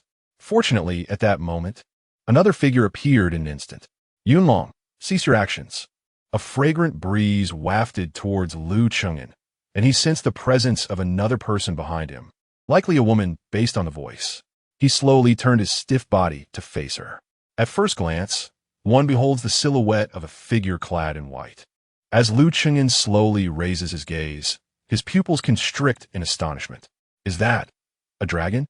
Its body, resplendent in pristine white, is adorned with two long whiskers, sharp fangs, antlers, scales, and formidable claws that are thicker than his own body. The mere portion of its form that emerges from the water tower is at least 20 meters high, casting an imposing shadow that evokes an unprecedented sense of pressure.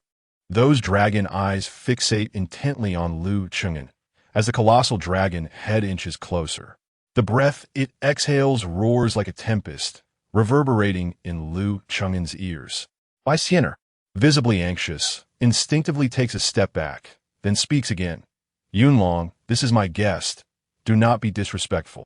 The immense white dragon twitches its nostrils, seemingly scenting the air around Lu Cheng'en. A flicker of confusion dances in its eyes. After a brief moment, it shakes its head and retreats back into the water, creating a massive whirlpool upon its descent. Only then does Bai Xianer breathe a sigh of relief. Turning to Lu Cheng'en with an apologetic smile. "I hope you can forgive me, young Master Lu. Yunlong is not usually like this." Chapter 43. There are such figures in the world, a blessing for the world. Lu Cheng'en let out a sigh of relief, narrowly avoiding exposure. As a modern soul, encountering a creature that exists solely in legends, one of profound significance to the people of Huaxia, inevitably stirred his inner turbulence. Observing the gradually calming surface of the water, Lu Cheng'en curiously inquired, "Was that truly a dragon?" Bai Xianer chuckled softly and replied, "One could say so. One could say so." The cloud dragon indeed possessed the bloodline of the dragon clan. However, it could only be classified as a flood dragon for the time being, yet to undergo the transformation into a true dragon. Lu Cheng'en nodded thoughtfully. From Bai Xianer's words, it was evident that true dragons existed in this world. What a vividly splendid realm it is. Lu Cheng'en couldn't help but exclaim. Bai Xianer once again offered her apologies, saying, "I apologize. I did not anticipate that the cloud dragon would suddenly charge forth, startling you, young Master Lu. Lu Chengyan waved his hand, choosing not to respond. He had indeed been startled. The mere existence of such a creature was profoundly shocking for someone like him, who had traversed from another world. Young Master Lu, our humble abode lies ahead, as Bai Xian'er guided him to their true destination, Yunhu Cottage. Lu Chengyan couldn't help but twitch his lips at the sight of the bamboo-constructed dwelling. Elegant it was, yet rather fragile. Once seated, the maid Qing'er promptly served 2 cups of tea.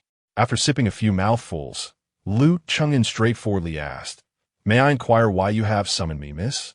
Bai Xian'er set down her teacup, offering a gentle smile. "I dare not presume to offer guidance.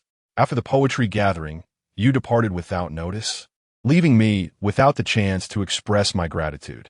Subsequently, I entrusted Manager Feng to visit your esteemed residence several times, only to learn that you were in seclusion, receiving no guests.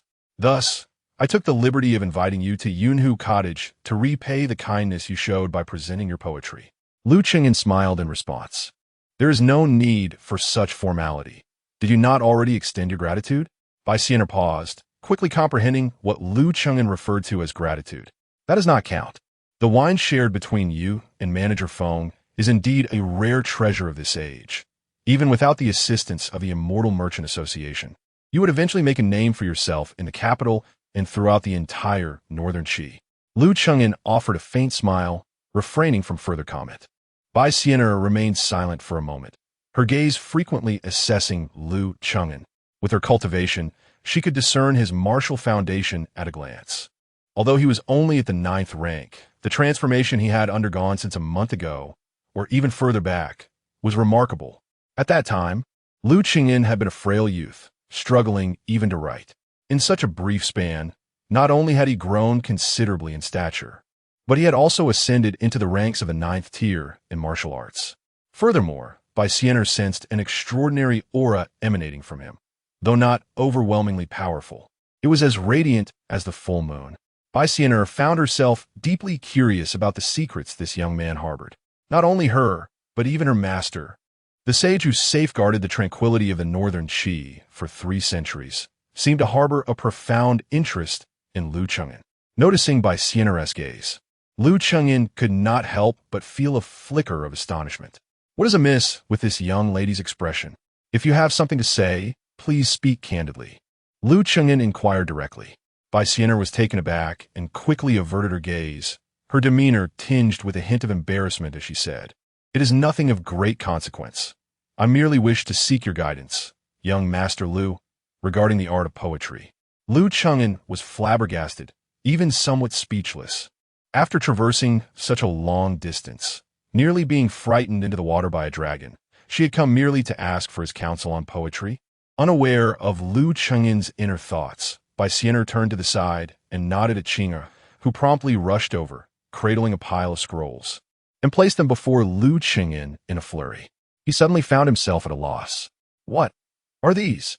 Qing'er smiled sweetly and introduced. "These are the poems and calligraphy created by my lady.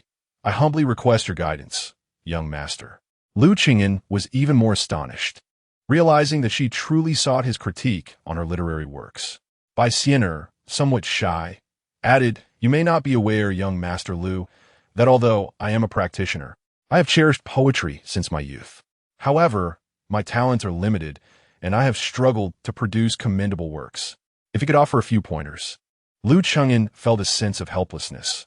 He had anticipated something of greater significance before his arrival, yet here he was, engaged in such an endeavor. Nevertheless, he held no aversion to it. As a teacher at heart, he welcomed those eager to learn. He casually unfurled a scroll, and upon examining the handwriting, he was taken aback.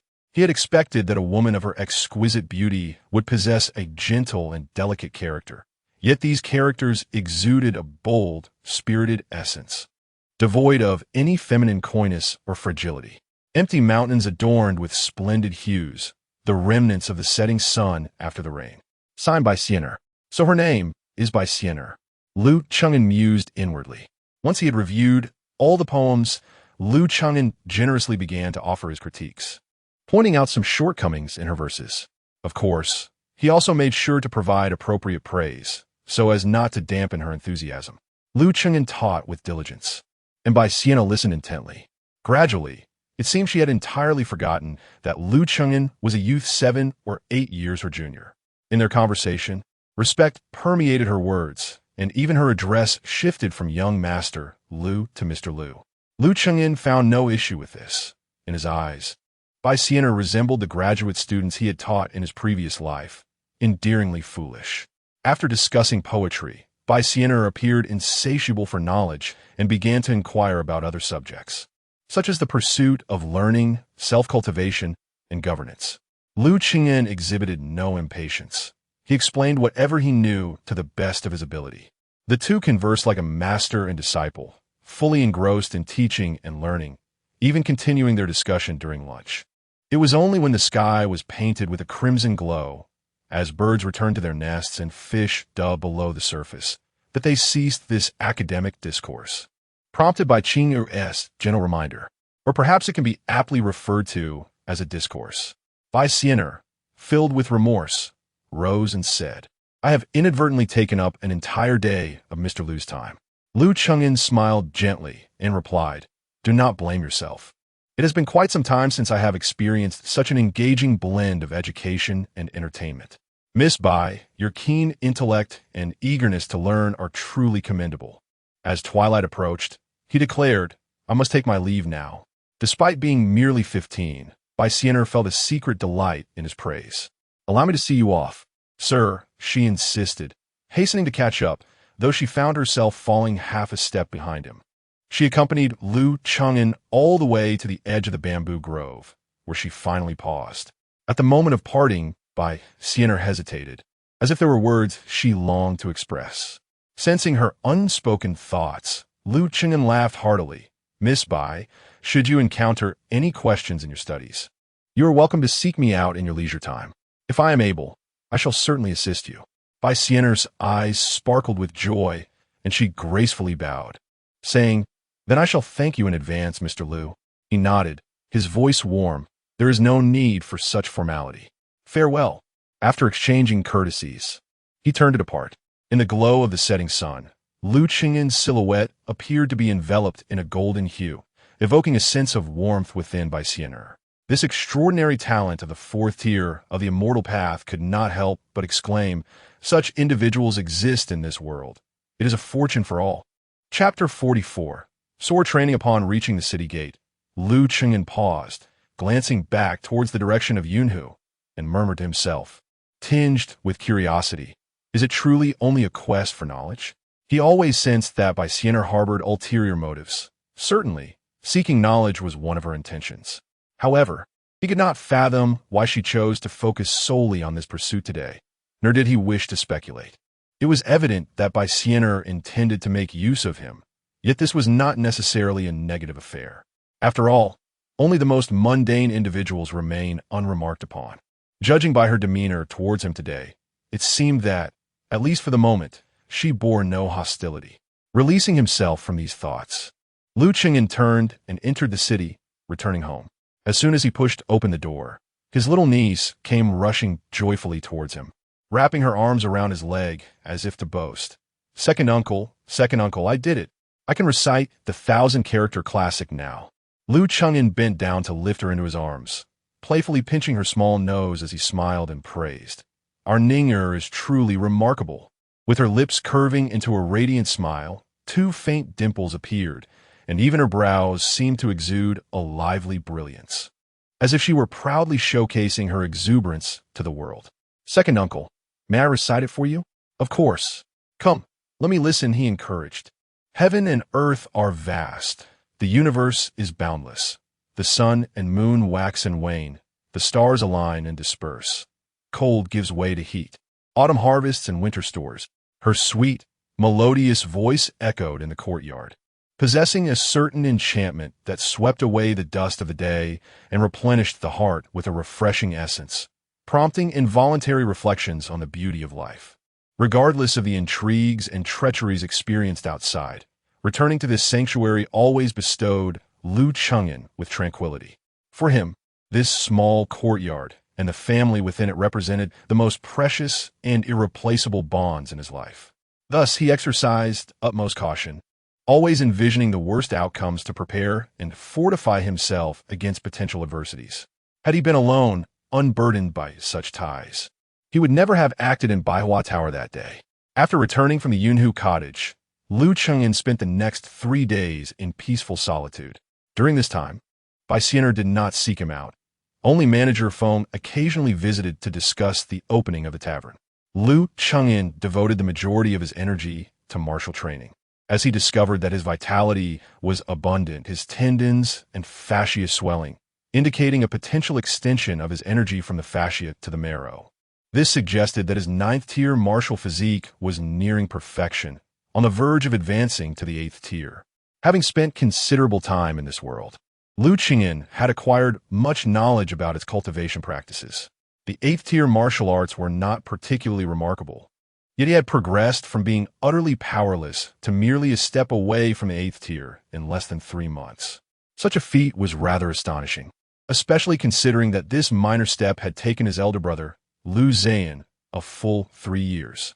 Even with his extensive experience in the military, Liu Zhan had taken no less than a year to transition from initial training to achieving the 8th tier. The martial arts training for body refinement is indeed uncontrollable.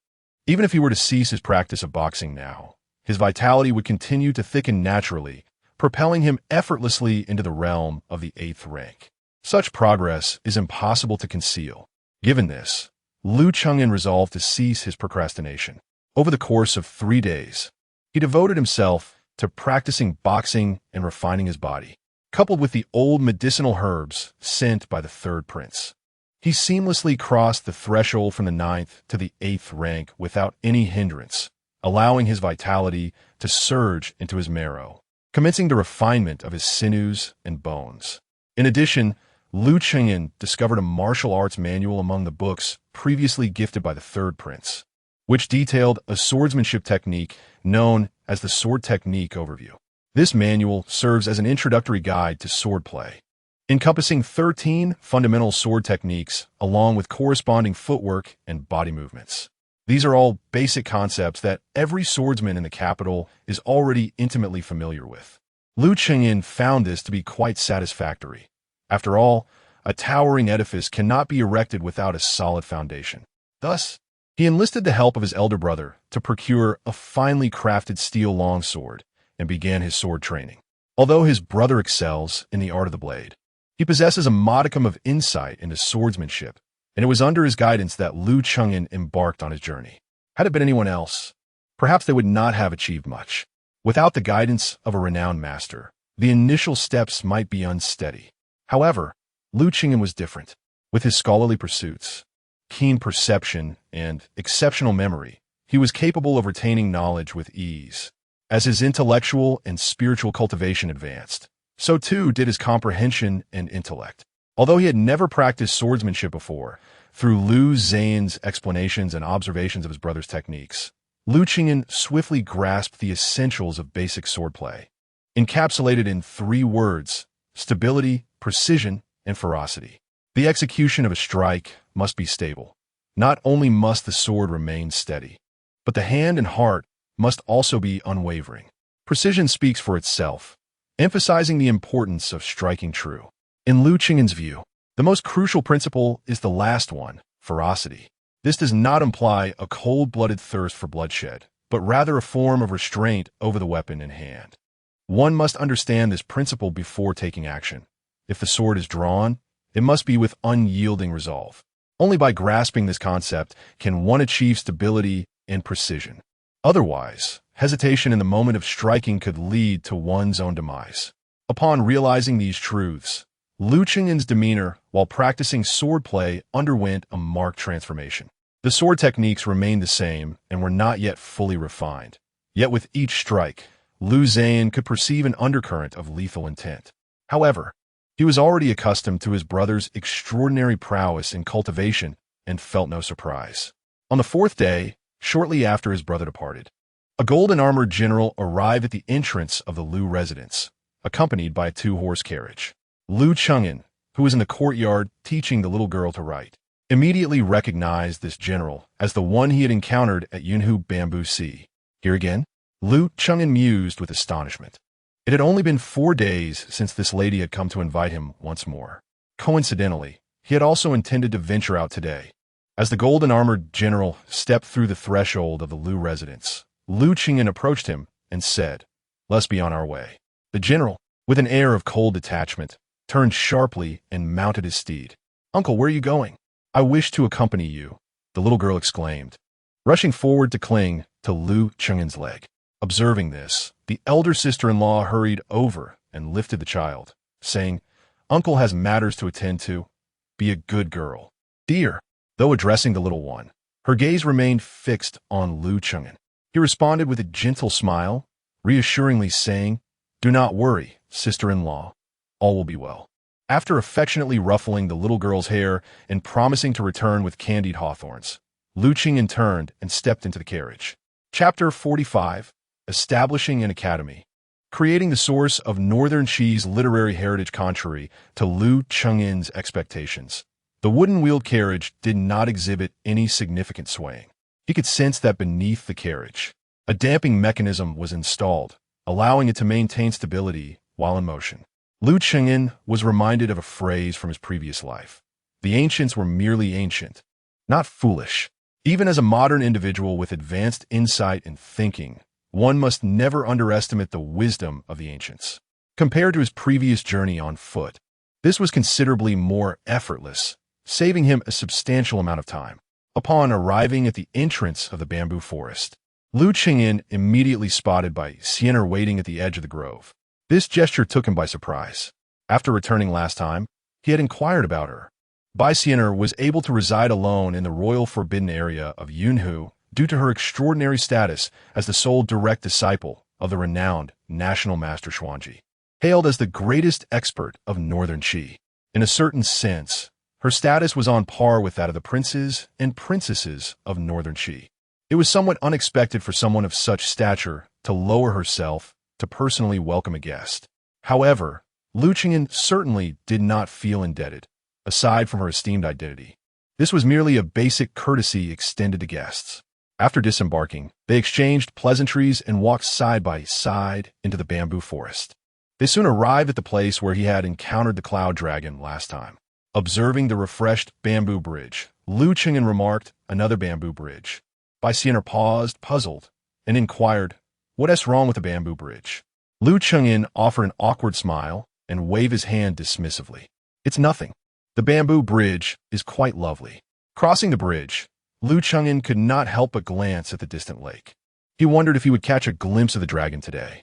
Suddenly, the lake erupted with a towering column of water and a massive, snow-white figure soared into the sky. It spiraled gracefully for a moment before returning to the water.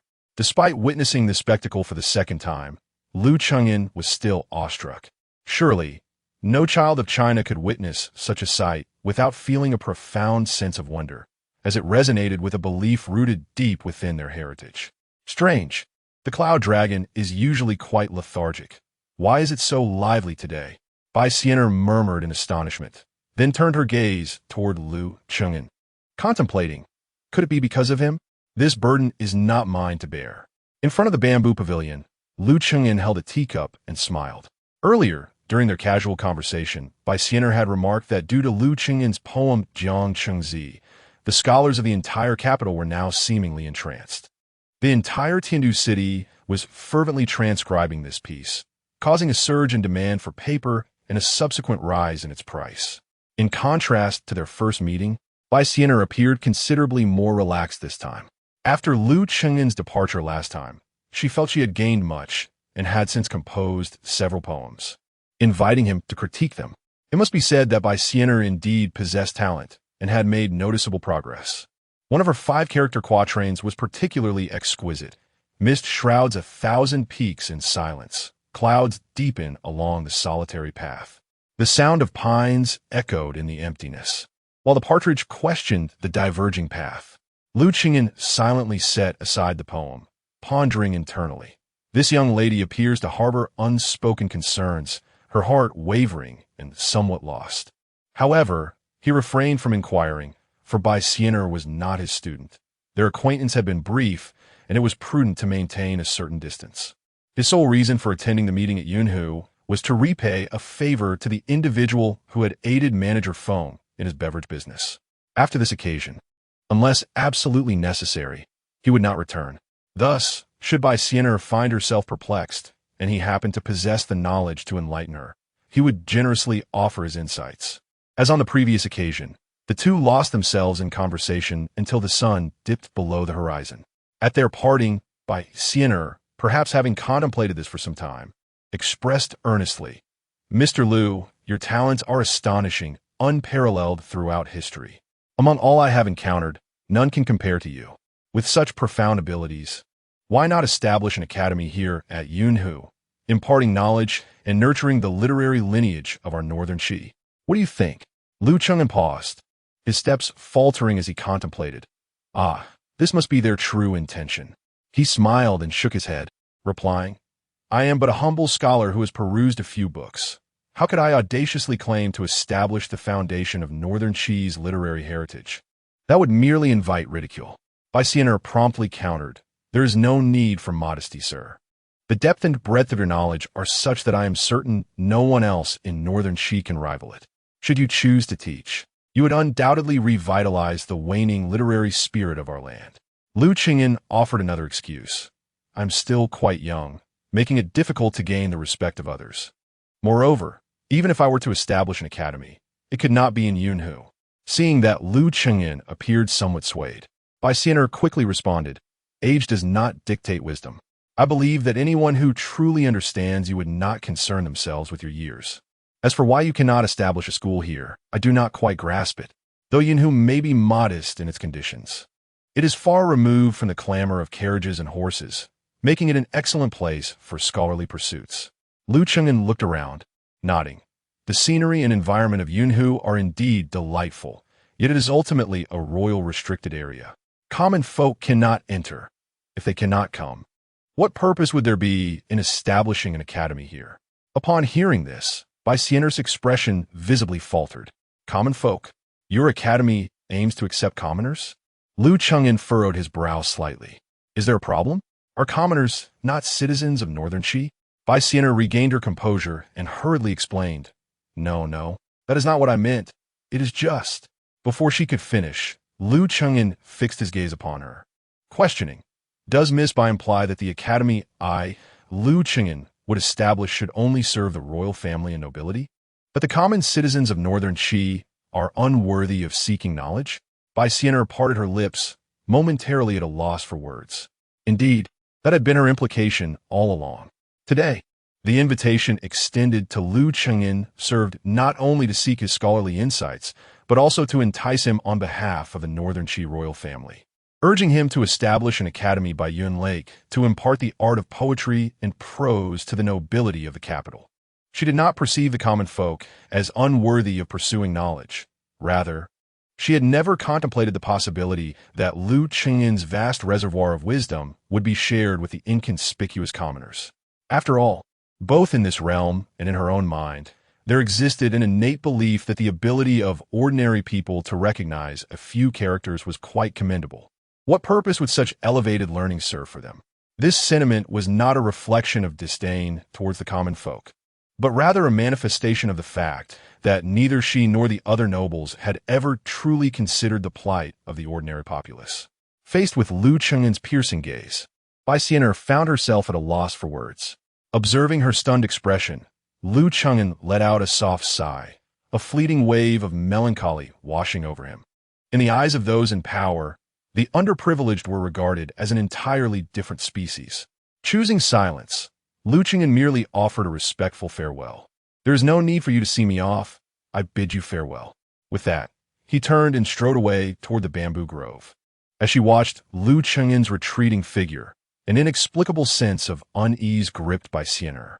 She wished to call out to him, yet found herself at a loss for words. All she could do was silently watch as he grew increasingly distant, until he vanished into the depths of the bamboo forest. Chapter 46. Tragedy. This young man, though appearing gentle in demeanor, possesses an unwavering resilience far surpassing that of ordinary folk. He is akin to a spirited steed. The third prince, Jiang Huan, had silently positioned himself beside Bai Xian'er, gazing thoughtfully in the direction where Lu Chengyan had departed. A spirited steed? Huh! Among the world's talents. Who is not a spirited steed? A note of helplessness tinged Bai Xian'er's tone. Jiang Huan let out a soft snort, remaining silent. Bai Xian tuanit, bowing slowly. Your Highness, I fear this matter is beyond my abilities. After a moment of contemplation, Jiang Huan gently nodded. It is of no consequence. Everyone experiences youthful arrogance. With time and a few setbacks, he will mature. Upon finishing his words, Jiang Huan departed directly. A spirited steed? Even the fiercest horse must bow in submission before a true dragon. Bai Xian'er fell into silence. Yet inwardly she questioned, would someone like him truly yield after facing a few obstacles? Yield? That is of course impossible. As Lu Chengyan walked along the path back to the city, he silently pondered. It was not difficult to deduce that Bai Xian'er had merely served as an intermediary in today's meeting, playing the role of a negotiator. The true driving force behind the scenes was most likely the third prince. Reflecting on the experiences from these two meetings, Lu Chengyan realized that the pretense of seeking knowledge was merely a fade. The true intent was to evaluate his scholarly capabilities. Through these discussions, Bai Xian'er had already discerned that Lu Chengyan indeed possessed genuine talent and learning. The purpose of this examination was to facilitate the proposal for establishing an academy that Bai Xian'er had suggested before their parting. Initially, Lu Chengyan had not opposed the idea. After all, establishing an academy was a vital step in his own plans. However, he had not anticipated that the academy in question was merely a private institution. Furthermore, from the perspective of the third prince, the primary function of this academy was not to impart knowledge, but rather to assist him in his pursuit of the supreme position. If this were indeed the case, it would completely contravene Lu Chengyan's original intent of disseminating teachings. His vision of imparting knowledge entailed spreading the teachings of the sages into the words and actions of the populace, enabling all to grasp the essence of self-restraint and the path of utmost sincerity, rather than serving a monarch to govern the common people. Lu Chengyan understood that by rejecting the third prince, he was effectively relinquishing the opportunity to establish an academy in a legitimate manner. Yet, he felt no remorse. Even if he were to encounter setbacks in the future, he would never concede. This was not merely a matter of dignity or integrity. It constituted the very foundation of his spiritual cultivation. To forsake this original intent would be tantamount to overturning all that he upheld in his practice. Such a fate would be more terrifying than death.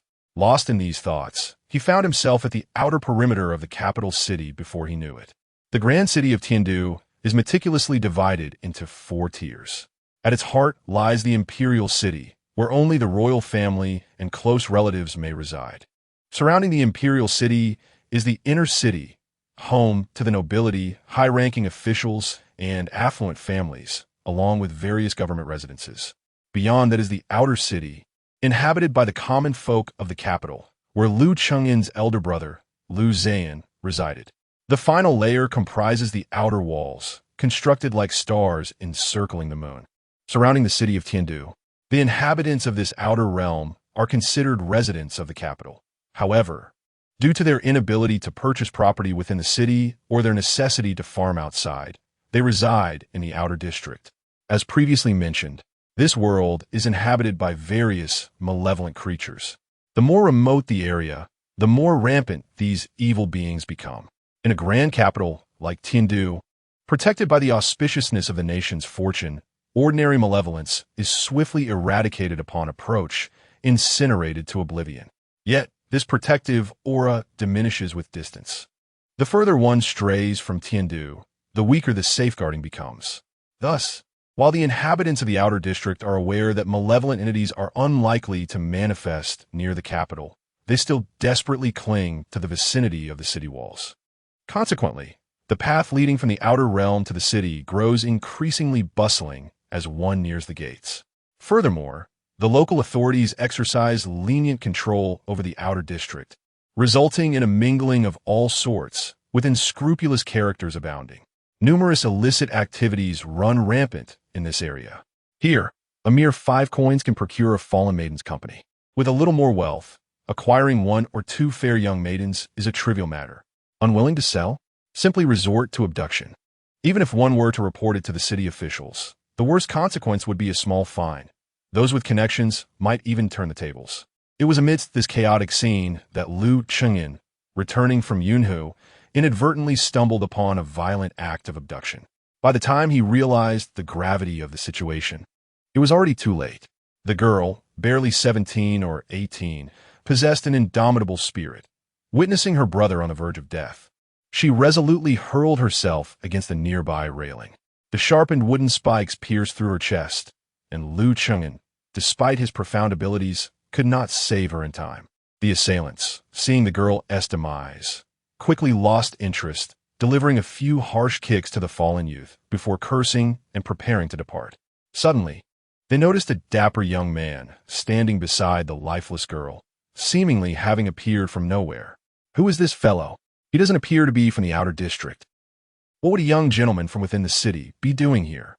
Seeking amusement? Cursed be this encounter. Let us leave and drink instead. This moment marked the first surge of murderous intent within Liu Chengyan since arriving in this realm, coinciding with his already foul mood. Within the divine court of the heavenly palace, waves of righteous energy surged ceaselessly. Just as he hesitated to intervene, the youth lying on the ground quietly rose, unsteadily, bloodied and battered. Liu Chengyan instinctively reached out to assist, but upon meeting the youth's gaze, he found himself momentarily frozen. It felt as though something had struck his heart, igniting a sudden pang of pain. Despite his injuries, the young man bore no trace of agony upon his face. His eyes were vacant, devoid of spirit. Liu Chengyan understood that this was the gaze born from the depths of despair, a reflection of one who had relinquished all hope for life. He could even discern a profound resignation to death within the depths of those eyes. Approaching the lifeless body, still suspended by the fence, the boy, with his frail physique, struggled to lower the girl's form. In the instant the sharp fence was extracted from her chest, a blinding spray of crimson erupted violently, splattering across the boy's face and body. Perhaps it was the warmth of her blood that stirred something within him. As a flicker of emotion ignited in his eyes, fear intertwined with sorrow. Tears silently cascaded down his cheeks, mingling with the blood on his face, each drop falling into the murky, tainted earth. The boy stifled a few sobs, lifted his hand to fiercely wipe his face, and then, with great effort, hoisted the girl's lifeless body, trudging heavily onward. His lips moved softly, uttering words barely above a whisper, yet Liu Chengyan heard them clearly. "Sister, let us go. I will take you home." Chapter 47. The Despairing Youth. Without a grave, the blood of the girl had yet to congeal. Trailing behind the footsteps of the youth, along the chaotic streets of the outer district, it seemed as though everyone turned a blind eye. At most, a few sympathetic glances were cast, yet not a soul offered assistance. Instead, many scolded the boy, cursing him for staining their doorstep. "Get lost, you filthy wretch. You've sullied my ground." Liu Chengyan remained rooted to the spot, his expression vacant. Slowly, he lowered his gaze to the glaring pool of blood on the ground, tracing it upwards to the bloodied railing. In that moment, it felt as if the railing pierced his very heart. The angry shouts of the residents echoed in his ears like the relentless beating of drums, shaking his resolve. Unable to contain the fury swelling within him, he raised his hand and inscribed the word silence with an air of righteousness. The few who continued to curse fell abruptly silent, their faces etched with terror, rendered incapable of uttering another sound. Liu Chengyan exhaled shakily, wiping his face, only to find a smudge of blood on his palm. Blood from the girl splattered upon him. He gradually clenched his fist, as if grasping onto something profound. His eyes reddened, lips trembling as he murmured, "I must do something. I must do something." The youth trudged forward, bearing the lifeless body of his sister, his steps faltering. Just as he stumbled, a strong hand appeared, steadying him. He turned to see a young gentleman, not much older than himself, standing beside him, a flicker of fear crossing his eyes. "I will take over. You lead the way," Liu Chengyan stated resolutely. He then lifted the girl's body from the youth's back, heedless of the blood that stained his chest. The boy stared at him in disbelief, instinctively reaching to reclaim his sister's remains. "Do not fear, I mean no harm." To reassure the boy, Lu Cheng'en summoned his righteous essence. The youth hesitated, then, unable to resist, accepted Lu Cheng'en's assistance. He silently moved ahead, guiding him. After traveling 2 or 3 miles, they reached the outskirts of the outer district. The sky had grown dim, and under the muted light, Lu Cheng'en beheld the dwelling of the brother and sister. To call it a dwelling was generous. It was merely a dilapidated shack, barely capable of providing shelter from the elements. Following the boy inside, Lu Cheng'en observed that the interior was surprisingly tidy, yet as he looked around, he truly grasped the meaning of destitution. The boy pointed to a bed, if one could call it that, a makeshift platform of wooden planks covered with straw, and gestured for Lu Cheng'en to place the girl's body upon it. Lu Cheng'en complied, and upon turning around, he found the boy kneeling before him, bowing deeply in gratitude. With a sigh, Lu Cheng'en extended his hand to assist him up. The boy, his face smeared with blood, rasped, "Please, sir, you must leave. I need to wash my sister and dress her in clean clothes." Lu Cheng'en nodded, quietly exiting the room. He did not leave. He merely stood silently at the doorway, his mind attuned to the movements within the room. "Sister, wait for me." Outside, Lu Cheng'en's expression shifted subtly. He rushed into the house, only to witness the youth thrusting a small knife toward his own chest. With a swift motion, Lu Cheng'en appeared beside the boy, seizing the knife blade with his bare hand. Ignoring the sharp pain that shot through his palm, he forcefully wrested the weapon away and cast it aside. "What are you doing?" The boy, thwarted in his attempt at self-harm, glared at Lu Cheng'en with seething rage, like a frenzied beast roaring in defiance. Lu Cheng'en had anticipated the boy's suicidal intent. The lifelessness in his eyes revealed the depths of his despair. This was why he lingered at the threshold, unwilling to depart.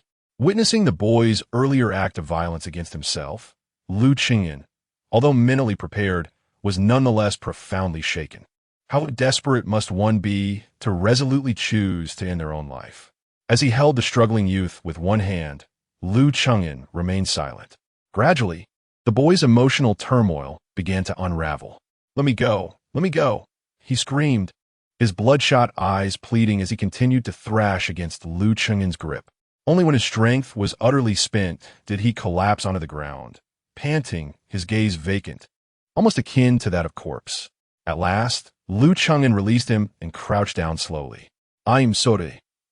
The youth froze, looking up at Lu Cheng'en in disbelief.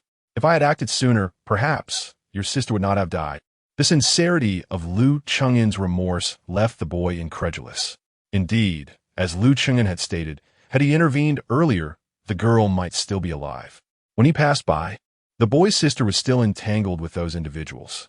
Though Lu Cheng'en had felt a surge of indignation, he hesitated to intervene immediately. By the time he grasped the situation, the girl had already lunged toward the sharp railing.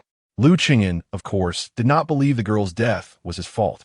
Yet, he could not help but ponder the possibility that if he had acted promptly upon realizing the danger, this tragedy might have been averted. Therefore, he could not bear to witness this boy, who was still a few years younger than himself, perish again before his eyes. The youth silently wept, gazing at Lu Cheng'en without uttering a word. With a heavy sigh, Lu Cheng'en extended his hand and gently patted the boy's shoulder. "I understand that I am in no position to urge you to muster the courage to continue living bravely, for I am more fortunate than you, having not endured the suffering you have faced. The world is vast, filled with a multitude of diverse individuals. What you have seen does not encompass the entirety of existence. Since fate has allowed you to encounter such experiences, it signifies that your life should not conclude so hastily. Grant yourself the opportunity to explore this world further. Perhaps in the future, you may yet do something for countless children like yourself." The boy's expression remained numb, unmoved by the words. Lu Cheng'en sighed once more, his gaze falling upon the neatly arranged remains of the young girl upon the wooden bed, his eyes filled with sorrow as he spoke, albeit with a tremor in his voice. "At the very least, let your sister find peace in the earth." The youth finally exhibited a flicker of emotion. He turned his head stiffly, his eyes fixed on his sister's lifeless body, and suddenly burst into tears. "Peace in the earth. Where could there be a place for my sister to rest in peace? Lu Chengyin's expression froze, a profound sense of desolation surging within him. They truly had no place to rest in death. Lu Chengyin was well versed in the laws of the Great Qi. For one to be buried, it was imperative to pay a funeral fee to the authorities to acquire a plot of land for interment. For all land under heaven belongs to the sovereign. Even unclaimed wilderness cannot be used for burial without permission. Should the authorities discover such an act, the deceased would be exhumed and cast aside in the wild.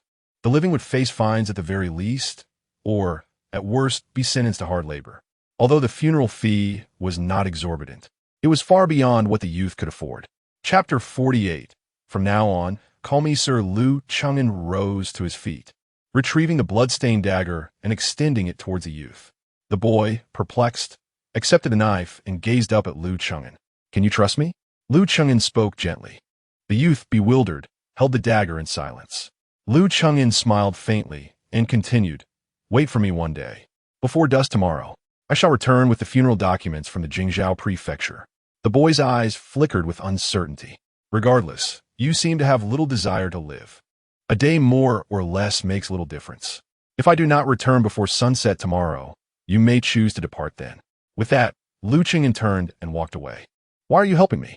As he reached the door, the boy's hoarse voice called out from behind him. Lu Chengyin paused, not turning back.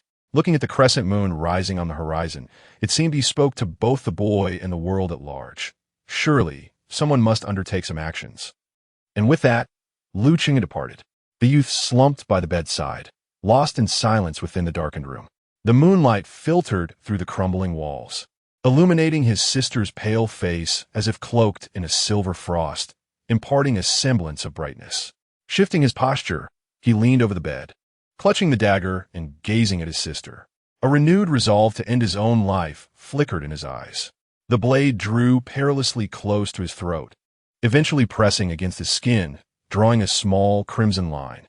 Yet, upon witnessing the moonlight gracing his sister's face, his hand involuntarily halted. At least, let your sister find peace in the earth first. The words Lu Chengyin had once spoken echoed in his mind. To be laid to rest is humanity's obsession with death.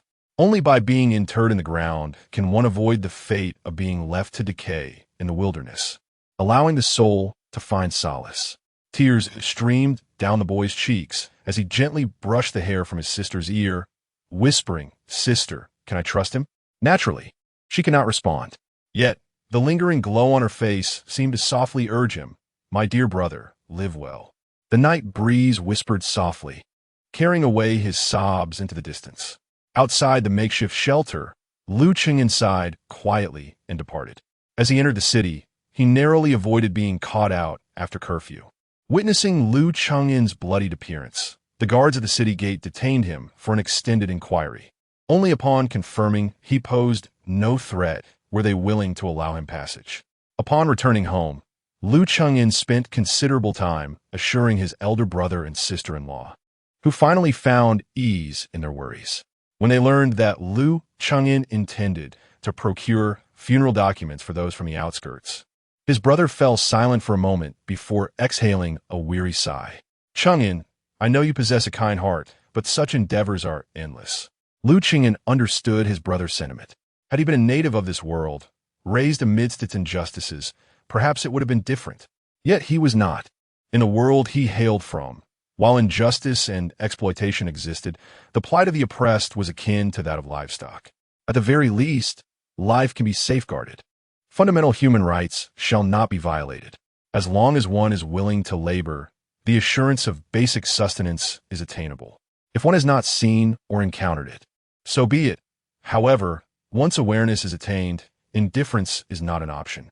Otherwise, Lu Chengyin would be unworthy of pursuing the path of scholarly enlightenment, unworthy of espousing the principles of benevolence, righteousness, and morality. A benevolent person loves others. If one lacks even the most basic sense of compassion, they do not deserve to be called human. The elder brother refrained from excessive persuasion, aware that his younger sibling possessed his own convictions. Such resolve was not necessarily a detriment. The following morning, the elder brother escorted Lu Chengyin to the Jingzhou prefecture.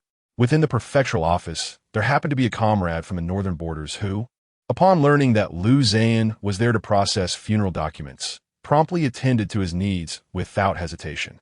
Furthermore, he provided a topographical map, directing him to a burial site with favorable feng shui. After paying the requisite fees and receiving the documents, the elder brother led Liu Qingyan to a coffin shop, where they procured a modest coffin and arranged for a bullock cart to transport it out of the city. Upon arriving at the makeshift shelter with the coffin and documents in hand, the youth still clutched the small knife. Liu Qingyan smiled faintly, shaking the documents in his hand and remarking, "At the foot of the western mountain, it is indeed a commendable location."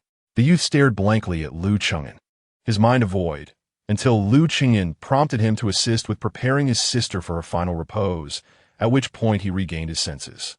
The youth abruptly stood, intent on lifting his sister's remains, but suddenly felt a dizzying sensation that nearly caused him to stumble. Liu Qingyan, quick to react, steadied him. Since yesterday, the youth had consumed nothing, and coupled with his sorrow and exhaustion, he was now at his limit. Liu Qingyan silently channeled his righteous energy to help the youth regain his strength. As the warmth flowed into his body, the youth finally came to himself, his eyes no longer devoid of life. Liu Qingyan withdrew his hand and smiled gently, saying, "Very well, let us prepare your sister for a rest." The youth, with reddened eyes, nodded. Together, they lifted his sister's body into the coffin. At the moment the lid was closed, the youth could no longer contain his grief, and tears streamed down his face. She was his only remaining kin in this world. Liu Qingyan softly patted his shoulder and retrieved a bundle from the cart, containing a set of mourning garments. Put these on. The youth accepted the bundle, silently donning the garments, and then followed Liu Qingyan to the designated site at the foot of the western mountain. They toiled for the better part of the day, and finally, a new mound emerged at the mountain's base. Liu Qingyan had prepared offerings, incense, and joss paper beforehand, instructing the youth to arrange them quietly. He then stepped away, granting the youth a moment of solitude. Kneeling before the grave, the youth whispered softly. It was not until he had burned the final piece of joss paper and performed the last bow that he rose and approached Liu Qingyan. Coming before him, he knelt in silence and bowed his head. Liu Qingyan remained still, allowing the gesture to unfold without interruption. Once the youth rose, Liu Qingyan gently inquired, "What is your name? How old are you this year?" The youth replied, "My name is Chun Yuan. I just turned 13 last month." Liu Qingyan nodded and said, "Very well, Chun Yuan, let us settle the accounts. The funeral documents cost 700 coins. The coffin amounts to 3 taels of silver. And when we add the expenses for mourning attire, incense, offerings, and the rental of a carriage, the total comes to 5 taels of silver. You are obliged to repay me this sum." The youth named Chun Yuan bit his lip, a pained expression crossing his face, yet he ultimately nodded in silence. Liu Qingyan, however, chuckled and remarked, "But Chun Yuan, I have visited your home and am aware of your circumstances. 5 taels of silver is not an exorbitant amount. Yet how do you plan to repay it?" Chun Yuan gritted his teeth, lowering his head, and hoarsely replied, "Rest assured, young master, even if I must forego food and drink, I will certainly repay this debt." Liu Qingyan shook his head. "Even if you do not eat or drink, it remains uncertain how long it will take you to gather such an amount." Chun Yuan fell silent. "How about this? I find myself in need of a servant boy to assist me. You may stay by my side to help me with menial tasks, treating it as repayment for your debt. Do not worry, I do not require you to become a slave. Once you have repaid the silver, you shall still be a free man." Chun Yuan looked up in astonishment, suddenly comprehending Liu Qingyan's intentions. His once dry eyes glistened anew, his lips quivered, and his shoulders trembled. Liu Qingyan offered a gentle smile, placing a hand upon his shoulder, and said, "My surname is Liu, and I am called Liu Qingyan. From now on, do not address me as young master. Simply call me sir." Chapter 49. Born knowing what? You intend to acquire property? At the dining table of the Liu family, the eldest brother, Liu Zhan, abruptly rose, exclaiming in astonishment.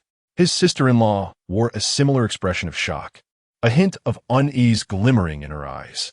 "Second uncle, but I have not attended to matters properly, leading to..." Lu Chengyan quickly stood to clarify. No, no, no. Eldest brother and sister-in-law have misunderstood. Since my arrival in the capital, you both have shown me unparalleled care. A brother is like a father, and a sister-in-law is like a mother. The consideration you have extended to me is perhaps beyond even that of my biological parents. Upon hearing Lu Chengyan's explanation, the expressions of the eldest brother and sister-in-law softened slightly. Then why do you wish to purchase property and move out? Is it because you find my home too small and uncomfortable? If so, I can strive to improve. Lu Chengyan smiled helplessly. Eldest brother, you are mistaken. I trust you understand my character. I am not one driven by the pursuit of wealth or indulgence. Lu Zhan nodded gently, acknowledging that Lu Chengyan was indeed not a person who sought luxury. As he pondered this, he glanced at Chun Yuan, who was engrossed in his meal. Lu Chengyan continued with a smile. This matter does not concern him. Please, eldest brother, take a seat while I explain further. Once Lu Zhan was seated, Lu Chengyan elaborated. This has been my plan for quite some time. There are certain matters I cannot disclose in detail, but I believe you know that I have no intention of pursuing official titles or fame. My business endeavors are merely a necessity for my studies. The purpose of purchasing property is to facilitate my academic pursuits. Additionally, I hope that you and sister-in-law will move in with me. I have grown accustomed to sister-in-law's cooking. The thought of being apart is truly difficult. Moreover, Ninger would benefit from being by my side to continue her studies. After Lu Chengyan finished speaking, sister-in-law smiled but remained silent. The little girl happily approached Lu Chengyan, beaming, I want to live with second uncle. He has so many stories yet to tell.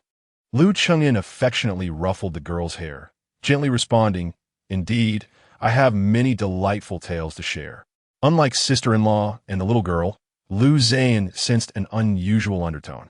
He exchanged a glance with sister-in-law, conveying a silent understanding. She promptly rose, taking the little girl with her as they exited. Chun Yuan, perceptive as ever, also stood and followed suit, discreetly closing the door behind them. Once they had departed, Lu Zhan's demeanor shifted to one of gravity. Chengyan, is there something amiss? Lu Chengyan stared at Lu Zhan in surprise. His elder brother's keen intuition caught him off guard. Eldest brother, do not overthink it. There is nothing wrong. Yet, Lu Zhan's gaze remained piercing, silently demanding the truth. Sighing in resignation, Lu Chengyan admitted, It seems I cannot conceal anything from your discerning eyes. There are indeed some matters at hand. Lu Zhan's expression changed subtly as he asked in a hushed tone, Have you offended someone? Lu Chengyan shook his head and chuckled, saying, Brother, you worry too much. To be frank, I have a desire to establish a school to take in disciples. However, you are well aware that knowledge has long been monopolized by the aristocratic families, making it nearly impossible for the common folk to access education. Though I am uncertain if my endeavor to teach the masses will attract suppression, it is wise to exercise caution. Upon hearing his explanation, Lu Zhan furrowed his brows and inquired, So, your acquisition of property is ostensibly for residing in a grand house and enjoying a life of luxury, but in reality, it is for the purpose of accepting students and imparting knowledge? Lu Chengyan nodded slightly, acknowledging the truth of his brother's words. Lu Zhan pondered for a moment and murmured, The laws of the Qi do not explicitly prohibit the establishment of educational institutions, and even if it were to be revealed, the consequences may not be as dire as one might think. At this juncture, Lu Zhan gazed intently at Lu Chengyan, perplexed, and asked, But I cannot comprehend why you are so determined to teach and disseminate knowledge. Moreover, regarding your remarkable talents, you claim to have acquired them merely from attending a village school. Could it be that the village schoolmaster is capable of composing verses like Jiang Qingzi? This question had lingered in Lu Zhan's mind for a considerable time. He had refrained from asking until now, partly because he viewed Lu Chengyan's abilities as a blessing and allowed the matter to unfold naturally. However, upon discussing the establishment of a school, he could no longer restrain his curiosity. Lu Chengyan fell silent for a moment, eventually exhaling deeply and spreading his hands, saying, This is precisely the reason I find it difficult to explain to you. The motivation behind my wish to teach is of paramount importance to me, exceedingly significant, and beyond further elucidation. As for the origins of my knowledge, let us say, dear brother, that it may be understood as innate wisdom. Lu Zhan was momentarily taken aback, utterly bewildered. Innate wisdom? Lu Chengyan nodded affirmatively. Indeed, what is termed innate wisdom could be described as an inherent understanding. Brother, do you recall when you came to the village to find me, and I mentioned that I had once suffered from a grave illness? Lu Zhan reflected on that moment and silently nodded. That illness was akin to a rebirth for me. It felt as if I had experienced death, only to miraculously return to life. After recovering, I had forgotten certain past events, yet my mind became enriched with an abundance of knowledge. That poem Jiang, Chengzi was one such instance. Lu Chengyan's revelation was not entirely unfounded. His experience of transmigrating had remained his greatest secret. By framing it as innate wisdom, he found a sense of relief in sharing this secret. Upon hearing Lu Chengyan's words, Lu Zhan was left utterly astonished. Such a mystical occurrence had transpired within his own family. Suddenly, a thought struck him, and his expression brightened with excitement as he remarked, "Since ancient times, it has been said that those born with innate wisdom are akin to natural sages, like the ancestral immortals, martial ancestors, and sword ancestors. If that is the case, does it not imply that you, Chengyan, may one day also attain immortality and become an ancestor?" Lu Chengyan chuckled softly, but upon reflection, he pondered that if Window were to gain renown throughout the 9 provinces in the future, would he not be considered the ancestral figure of that legacy? With a smile, Lu Chengyan shook his head, neither refuting nor conceding. His elder brother's expression shifted, revealing a hint of concern as he remarked, "You carry the reincarnation of Su Hui. So what does that mean for you now?" Lu Chengyan understood the implications of his brother's words, and, before he could finish, he reassured him with a smile, "Brother, fear not. Regardless of what I may become, the same blood flows through our veins. Our fraternal bond will remain unaltered by any external forces."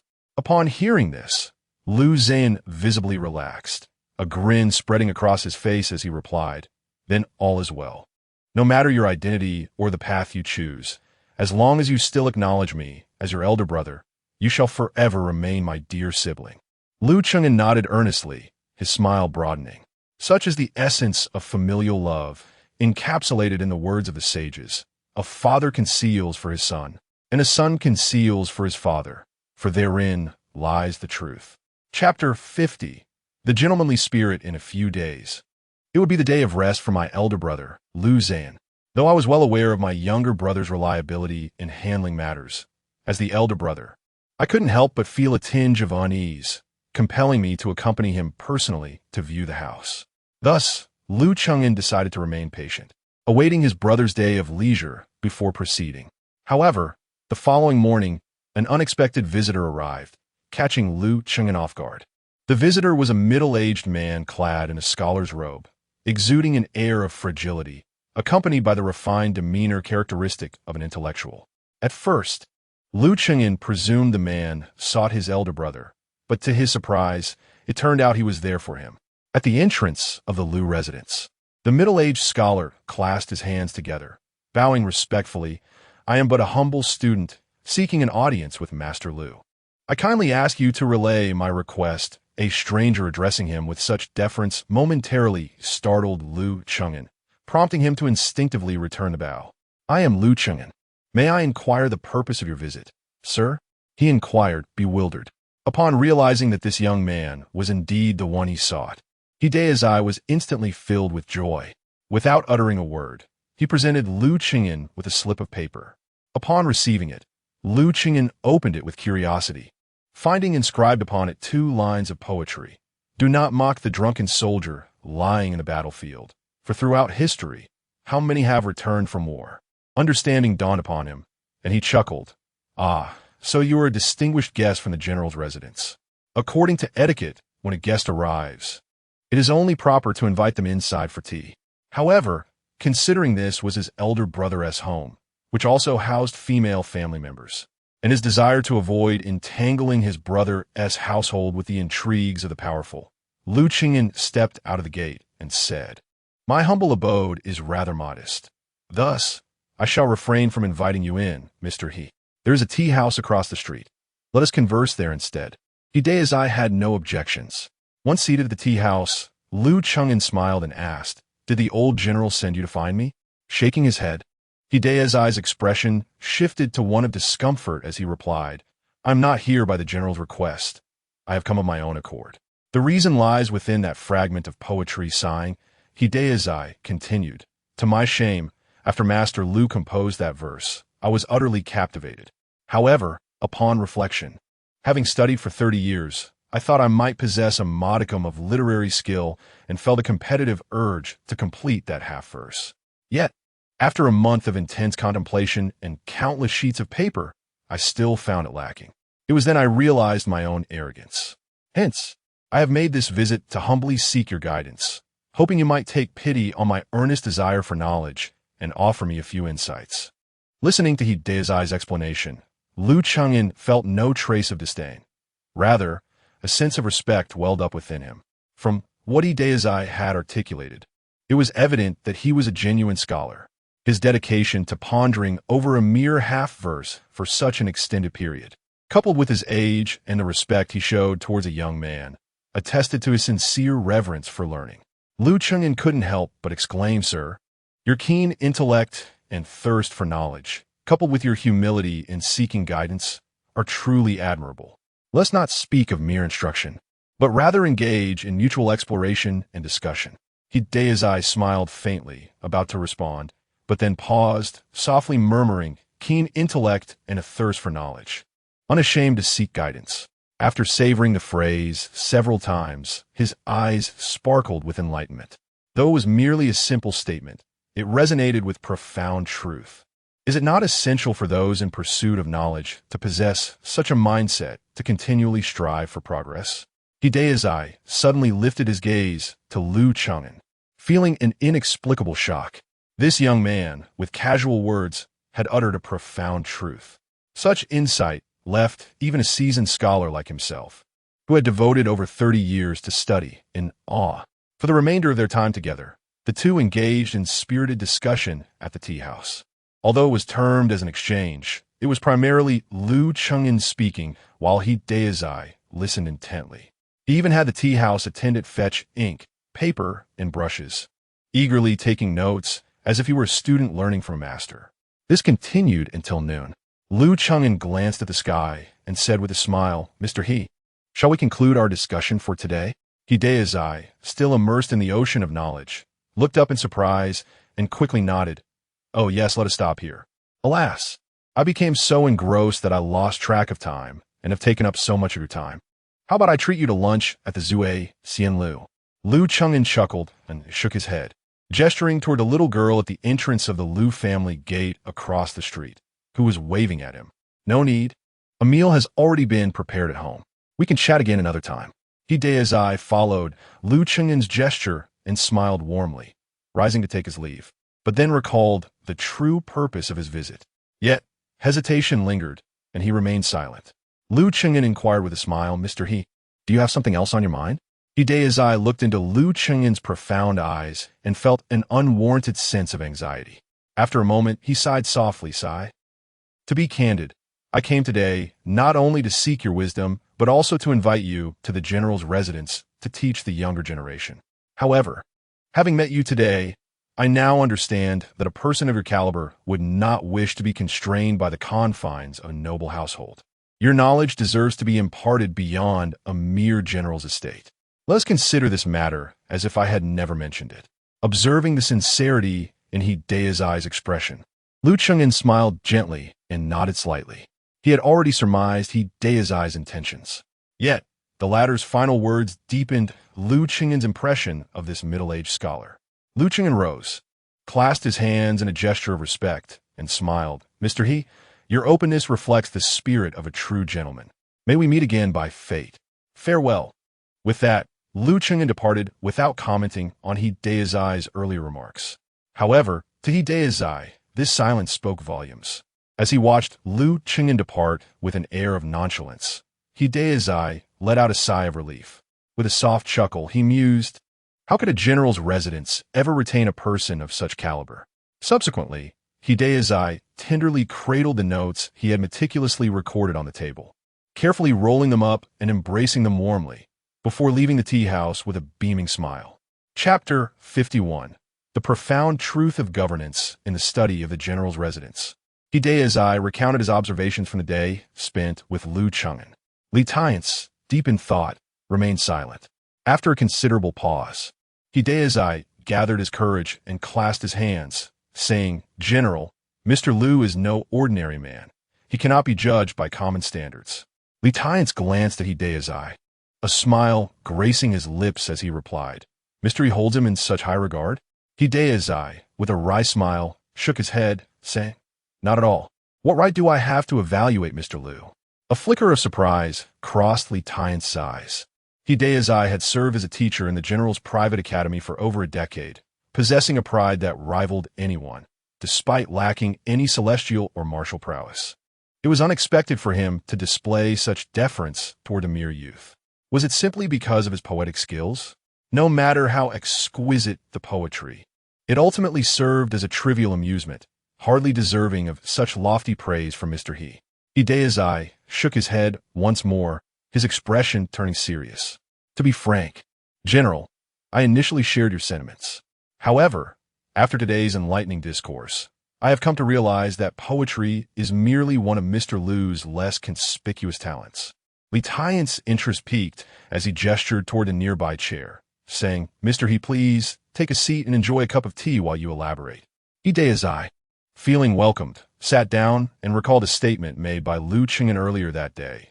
The essence of the great learning lies in illuminating virtue, fostering the populace, and striving for the utmost goodness. Knowing when to stop leads to resolution. Resolution fosters tranquility. Tranquility breeds security. Security enables contemplation, and contemplation results in achievement. "What do you think of this statement, General?" He Daizai inquired.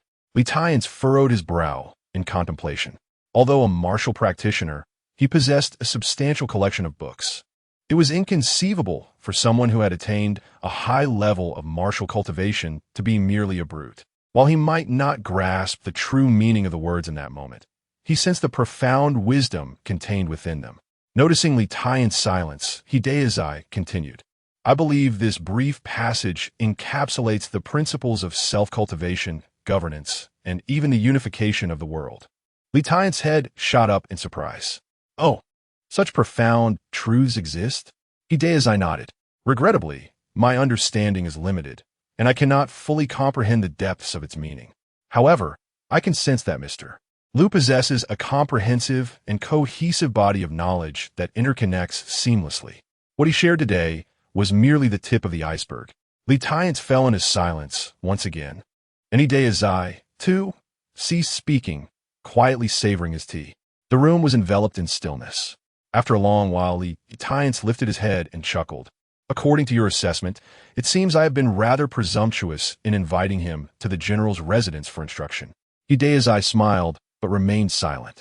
Li Tiance gradually straightened his posture and raised his cup of tea, saying, "Mr. He, you have worked hard today. Please take your leave and rest."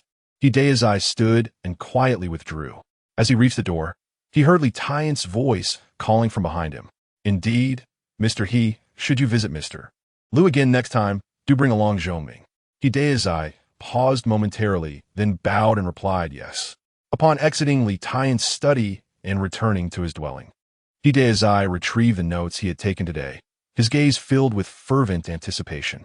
Recalling Li Tiance's final words, he Daizai couldn't help but sigh, murmuring, "Alas, the grandson of the war god. I wonder if he will bring any unnecessary troubles to Mr. Lu." Troubles? What troubles could there be? Isn't it only natural for an elder brother to assist his younger brother in acquiring property? Shouldn't I keep a watchful eye on you? You have no idea how unscrupulous those in the lending business can be. When I purchased this courtyard, I nearly fell victim to deception. Elder brother knew that you have earned quite a sum now, but one must not squander it, right? Lu Cheng'an merely expressed his gratitude with a "thank you, elder brother," only to be met with a barrage of reprimands from Lu Zan. Lu Cheng'an could only listen obediently. In his arms, the little girl giggled silently, covering her mouth, while Chun Yuan, following closely behind Lu Cheng'an, couldn't help but smile at the sight. Even such a formidable gentleman had moments of reprimand. Several days prior, elder brother had already entrusted someone to scout several residences. In accordance with Liu Chengin's preferences, all were located in the outskirts of the city. Tiandu City is vast, spanning at least 20 miles from the south to the north. The closer one gets to the inner city, the more concentrated the residences become. Thus, the farther out, the more sparse the housing distribution. Today, there were 3 properties to inspect, 2 in the east of the city and 1 in the south. The journey was not short, and with the little girl and Chen Yuan in tow, elder brother had rented a carriage early in the morning. A carriage is indeed a luxury. Even the cheapest rental costs 2 taels of silver, which caused the usually frugal elder brother some discomfort. Liu Chengin offered to pay, but he insisted on refusing. To cut costs even further, Liu Zhan did not even hire a coachman, but chose to drive the carriage himself. The first stop was in the south of the city, where they encountered a residence with 2 courtyards, totaling 8 rooms. The construction appeared relatively recent, and the DCOR was quite appealing. Furthermore, the price was remarkably low, presenting itself as an excellent choice at first glance. However, upon merely stepping into the courtyard, the 2 brothers exchanged a knowing smile and promptly exited. Regardless of what the agents had to say, they chose not to look back. On the way, Chen Yuan curiously inquired, "Sir, that house seemed quite nice. Why did you and Master not pursue it after just a glance?" Liu Chengin chuckled lightly and explained, "That house is unclean. Living there would likely not be advisable." Chen Yuan was momentarily taken aback, his eyes reflecting a hint of fear, and he fell silent. The little girl, however, innocently chimed in, "I can sweep. I can help Uncle clean." Liu Chengin burst into hearty laughter, ruffling the little girl's hair. "You are truly wonderful." The little girl beamed up at him, her smile resembling 2 crescent moons. Outside the vehicle, the elder brother, in a state of contemplation, remarked, "In this Kyoto, it is quite astonishing that such a thing exists. It seems that house is anything but ordinary." Liu Chengin, well aware of his brother's thoughts, merely responded with a subtle acknowledgement, not uttering another word. He was uncertain whether his brother had discerned that, apart from the malevolent entity within, the house appeared to be enveloped by an additional layer of enigmatic power. It was precisely because of this force that the malevolence within had not succumbed to the overwhelming national fortune and dragon energy of Kyoto. Clearly, both the sinister presence and this unknown force were the result of deliberate intention by someone. This indicated that this place was indeed extraordinary. If they chose to remain here, they would inevitably attract trouble, regardless of their fear of the malevolent entity. Thus, without further discussion, the 2 brothers turned and departed. Chapter 52. Acquisition of Property. Liu Chengin pondered for a moment, leaning out of the car to address Liu Zhan. "Elder brother, surely there exists an official institution dedicated to managing such matters?" Liu Zhan nodded in affirmation. "Rest assured, I comprehend your intention. Once we conclude our current affairs, I shall submit a report." Upon hearing this, Liu Chengin chuckled softly and retreated into the vehicle. Although the items within that residence were not particularly formidable, there was a risk that an unsuspecting individual, lured by the prospect of a bargain, might purchase the house and, after some time, face potential dangers. It would be prudent to eradicate any threats at the earliest opportunity. As they drove further east, the surroundings grew increasingly desolate. Upon arriving at their destination, a verdant grove came into view from a distance. As they drew nearer, it revealed itself to be a peach orchard. It was the season of ripened peaches. Yet this orchard appeared to have been neglected, with only a sparse scattering of peaches hanging from the branches and many fallen on the ground. When Liu Chengin and his companions arrived, they happened upon a few children busily picking peaches in the grove. Though not extensive, the peach orchard was densely populated. A narrow path, measuring about 3 meters wide, led into its heart, though it was now overgrown with weeds. The carriage left 2 prominent ruts in its wake. Not long after traversing the orchard, they sighted a residence, also featuring a spacious courtyard with a dual-entry design. Distinctively, at the center of this courtyard stood a 2-story loft, constructed of azure bricks and dark tiles, resembling an ancient abode. Upon reaching the entrance and catching sight of the house for the first time, Liu Chengin felt an immediate sense of tranquility envelop him. Instinctively, he exclaimed, "This is the one." However, Lu Zan shot him a meaningful glance, whispering, "When it comes time to negotiate the price, refrain from speaking. Allow me to handle it." Lu Chengyan nodded with a smile, entrusting all decisions to his elder brother. As it was well known that earning a living as a scholar was no easy feat, the agents from the pawnshop had long been waiting in the courtyard. When Lu Chengyan and his party arrived at the entrance, the agents were busy clearing the nearly knee-high weeds. They appeared taken aback by the swiftness of the visitors' arrival. Once inside, Lu Zan did not hasten to greet them. Instead, he cast a discerning gaze around the surroundings and sighed, "Alas, such a state of disrepair is quite unacceptable. Let us depart." With that, he turned to leave. Lu Chengyan remained silent, dutifully following in his wake.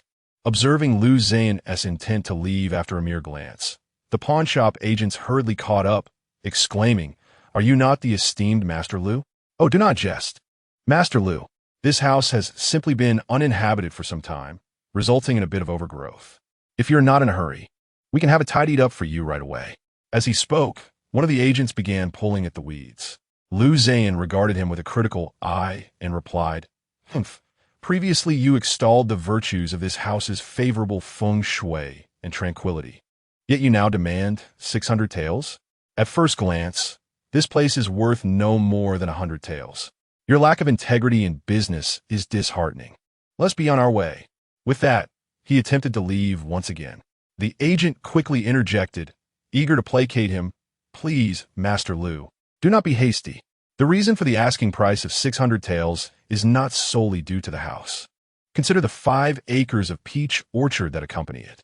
In a 5-acre peach orchard, the annual yield of peaches can translate into a considerable income."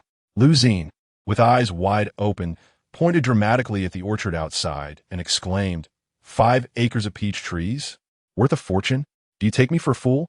The peaches on those trees are no larger than chicken eggs. Would you care to consume them? Are you willing to part with your silver for such meager fruit? If it weren't for the presence of this orchard, it wouldn't even be worth 600 taels. Not only are the peaches unsellable, but one must also expend effort to tend to these trifling trees, which incurs a significant expense."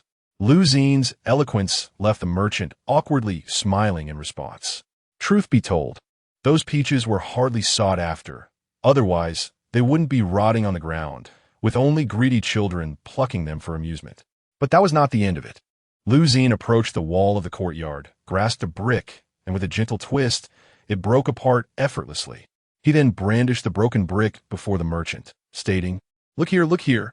This house has fallen into disrepair. The bricks crumble at a mere touch.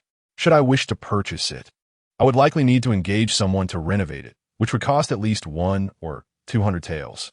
He then moved to the threshold of the courtyard, gripping the wooden beam and with a forceful squeeze, reduced it to splinters that scattered about. And this threshold? It's utterly decayed. How can you still demand 600 taels? If you genuinely intend to sell, be honest. I will offer you 100 taels for how much silver would be required to restore it properly. The merchant, taken aback by the dilapidation of the bricks and threshold, was just an ordinary man and had no inkling that for someone like Lu Zan, a 6th-rank warrior, these materials were as inconsequential as mud. Upon hearing Lu Zan's words, the merchant's face turned pale. After all, this property had been acquired by their firm for 400 taels, a tangible asset in their possession. If it were indeed as decrepit as Lu Zan suggested, they would incur a substantial loss. Yet, the merchant was puzzled. When they purchased the property 6 months prior, it was in relatively good condition. How could it have deteriorated so drastically in such a short period? As he hesitated, Lu Chengyan gently pulled his elder brother aside and whispered with a smile, "Brother, let's not press the man too hard." He was acutely aware that Lu Zan was employing his warrior's tactics to negotiate. As a younger sibling, he could not expose him before outsiders. Lu Chengyan stepped forward, gazing at the merchant with a gentle demeanor, saying, "I have taken a liking to this residence, but it has been neglected for some time. How about we settle on a price of 450 taels? Upon hearing this, Lu Zan hastily attempted to intervene. However, Lu Chengyan placed his hand over his brother's, shaking his head with a smile. Although he was reluctant to spend more silver, it was essential to ensure that the merchant did not suffer a loss in business. While he was unaware of the amount the merchant had paid for the property, From a commercial perspective, since they had quoted 600 taels, their costs certainly would not exceed 400 taels. The merchant hesitated, contemplating the offer. Although 450 taels may not seem like a loss compared to the price at which they acquired the property, the prolonged possession of the house has already incurred considerable expenses. When factoring in other costs, this transaction has nearly equated to a fruitless endeavor. Observing his hesitation, Lu Zan, without a moment's pause, grasped Lu Cheng'en's arm, intending to depart. Never mind, there is still another option. Let us explore elsewhere and forego this one.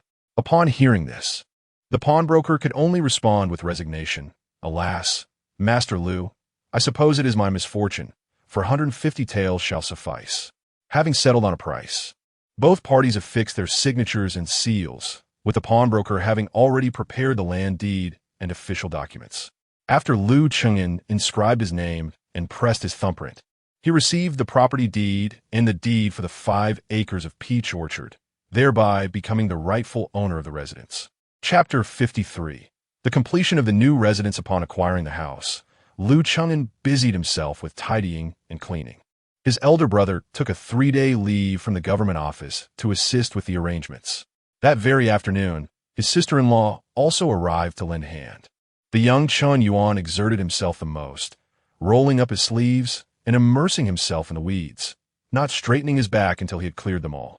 Little Ning followed closely behind, gritting her teeth as she diligently pulled at the stubborn weeds lodged in the cracks. Her small face flushed with heat. Concerned for his well-being, Lu Cheng'en penned the words, "A gentle breeze approaches," summoning a refreshing breeze that lingered throughout the courtyard, alleviating the oppressive heat. The group toiled for an entire afternoon, managing to organize only the front yard, while the rest of the house remained in disarray. His sister-in-law returned home early to prepare dinner. By the time the 4 of them returned, the meal was already on the table. After a long day of labor, they were naturally ravenous, with even little Ninger finishing a large bowl of rice.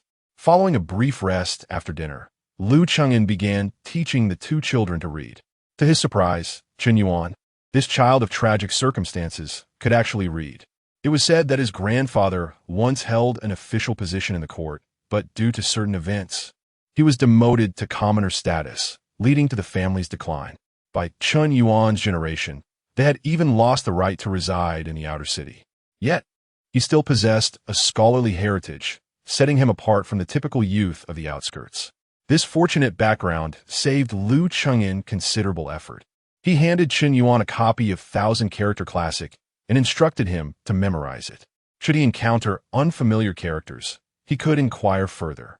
A 13-year-old Chen Yuan and a 3-year-old Lu Ninger became the inheritors and disciples of Lu Cheng'en in this world. As for how far they would progress in their studies, that depended solely on their own dedication. The transmission of literary lineage, aside from these classical texts, also hinged on the profound Haoren-Chi cultivation method. Lu Ninger would undoubtedly learn this, for she was Lu Cheng'en's niece, and he would not withhold knowledge from her. As for whether Chen Yuan could learn the Haoren-Chi method, it would depend on his own conduct. This youth, having faced great adversity, was filled with a sense of world weariness. If the teachings of Confucianism and Taoism failed to alleviate his inner resentment, Lu Cheng'en would refrain from imparting the Haoren-Chi method to him, for even if bestowed, he would not be able to grasp it.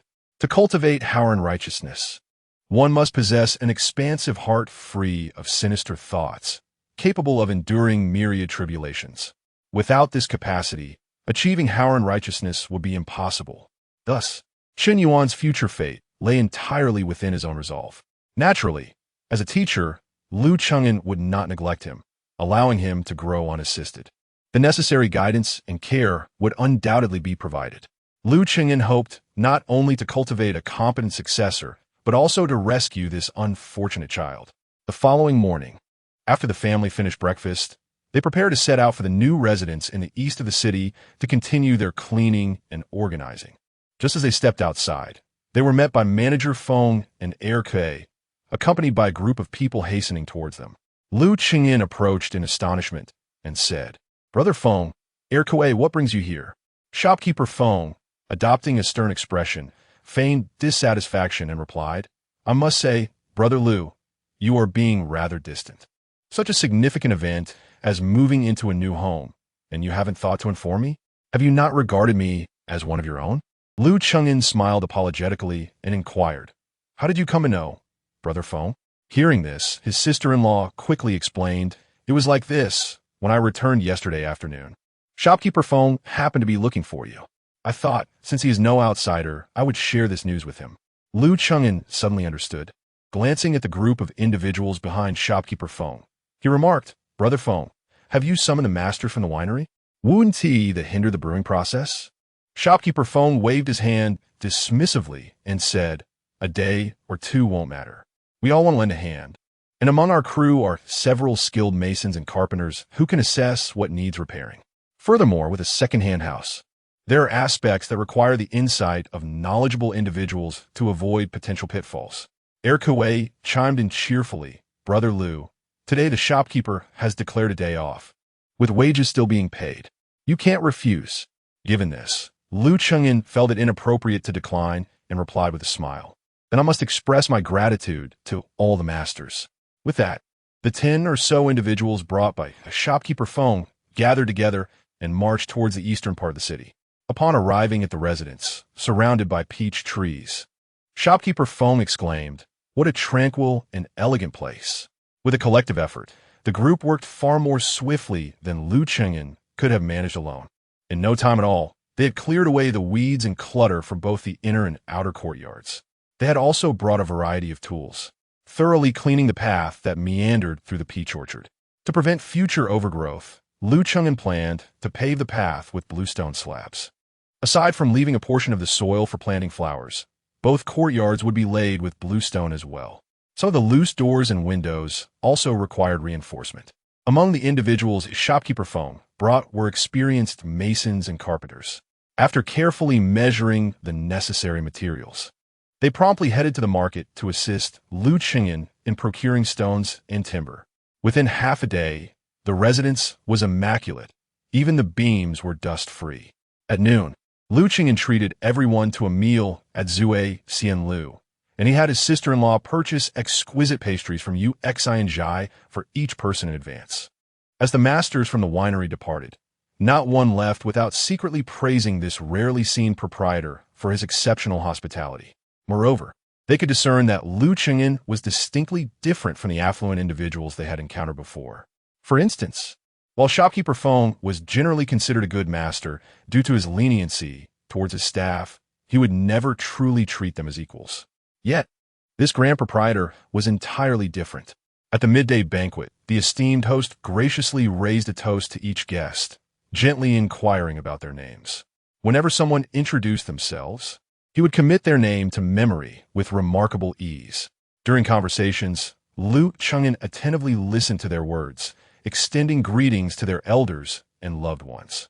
It was apparent to all present that this relatively young host was sincere, for the earnestness reflected in his eyes was unmistakable. This single meal instilled profound respect in the artisans of the winery towards Lu Chengin. Serving under such a master, they felt a genuine sense of security, free from the fear of oppression.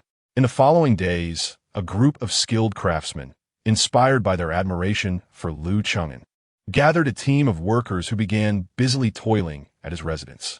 Driven by respect for Lu Chengin and the promise of not only agreed-upon wages, but also generous bonuses, the artisans dedicated themselves wholeheartedly. What would typically take over a month to complete was accomplished in just half a month and with impeccable quality.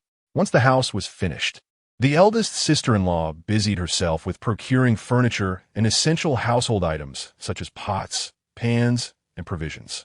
Lu Chengin selected an auspicious date, the first day of the 7th month, for the housewarming.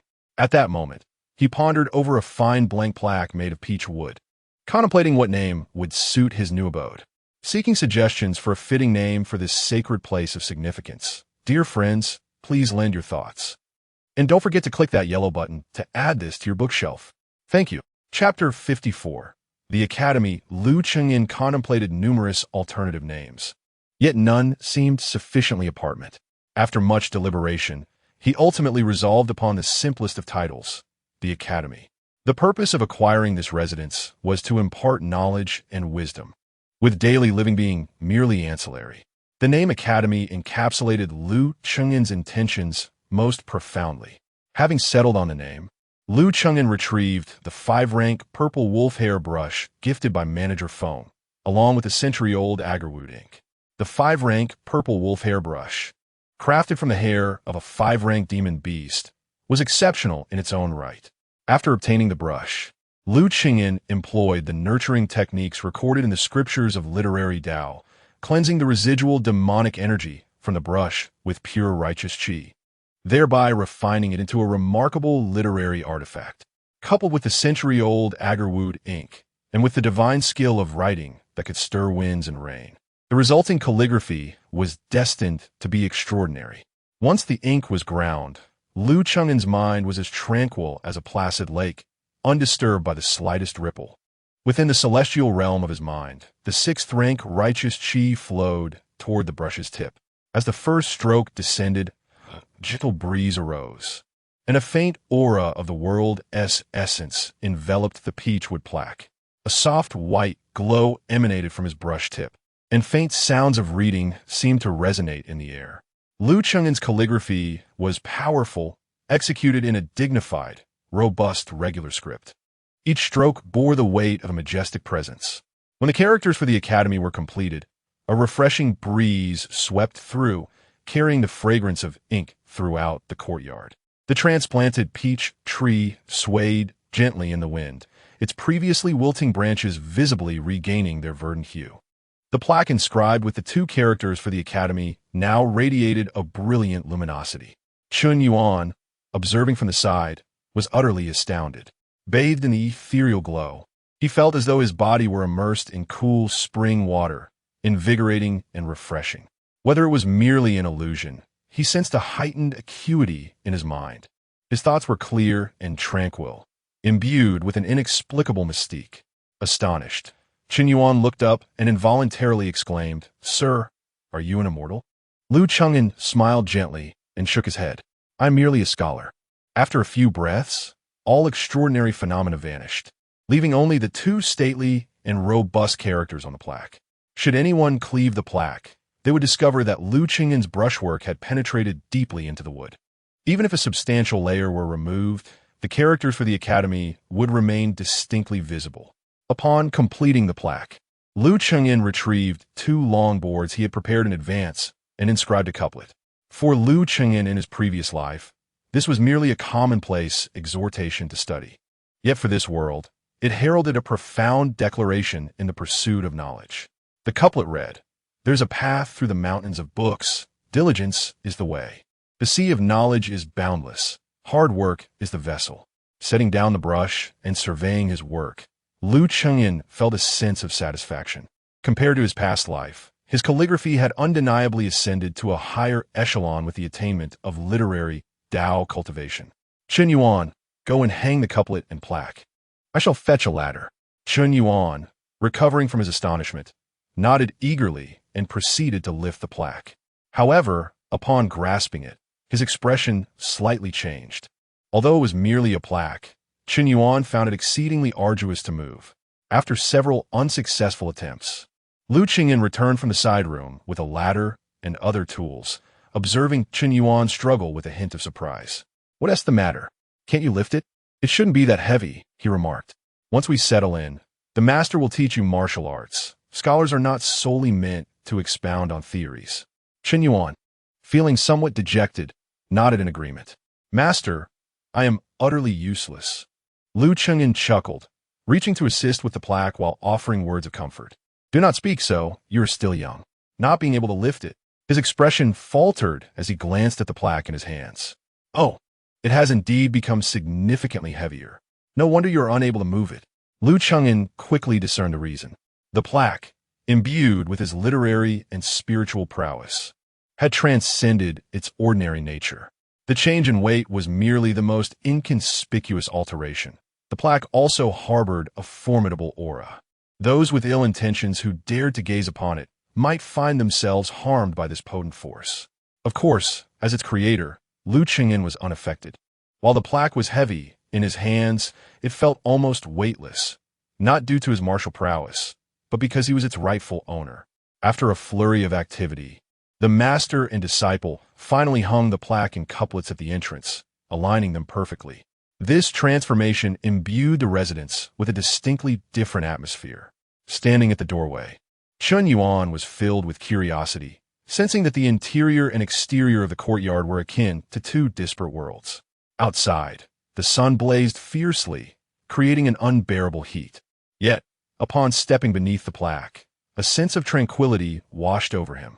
A gentle breeze perpetually caressed the courtyard, providing a refreshing respite. Even under the scorching sun, the discomfort seemed to dissipate. In the ensuing days, Lu Chengyan and Chun Yuan busied themselves with various tasks around the residence. In the designated earthen patches, they planted several bamboo shoots sourced from the hills outside the city, along with camellias and wild chrysanthemums. Time passed quietly amid their diligent endeavors. Chun Yuan's elder brother and sister-in-law had already moved all their belongings, and their former residence was now listed for sale, allowing them to live together with Lu Chengyan. After all, the academy, with its numerous rooms, felt rather desolate with only the two of them. Before long, the day of their housewarming arrived on the first day of July. Early that morning, before dawn, the family gathered at the academy.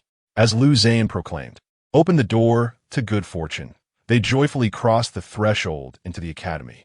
Upon entering, the sister-in-law hurried into the kitchen to boil water, brew tea, and prepare tang yuan, sweet rice balls, for the guests, bustling about with a flurry of activity.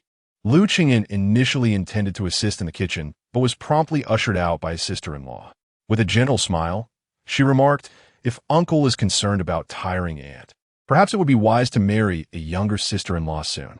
We sisters-in-law could support each other, and our lives would surely flourish." Left with no choice, Lu Chengyan awkwardly retreated, chuckling, "Let us talk about it later." Before long, the entrance began to buzz with activity. Without stepping outside, Lu Chengyan could discern who had arrived. It was manager Feng, RK, along with the craftsman from the winery who had lent a hand previously.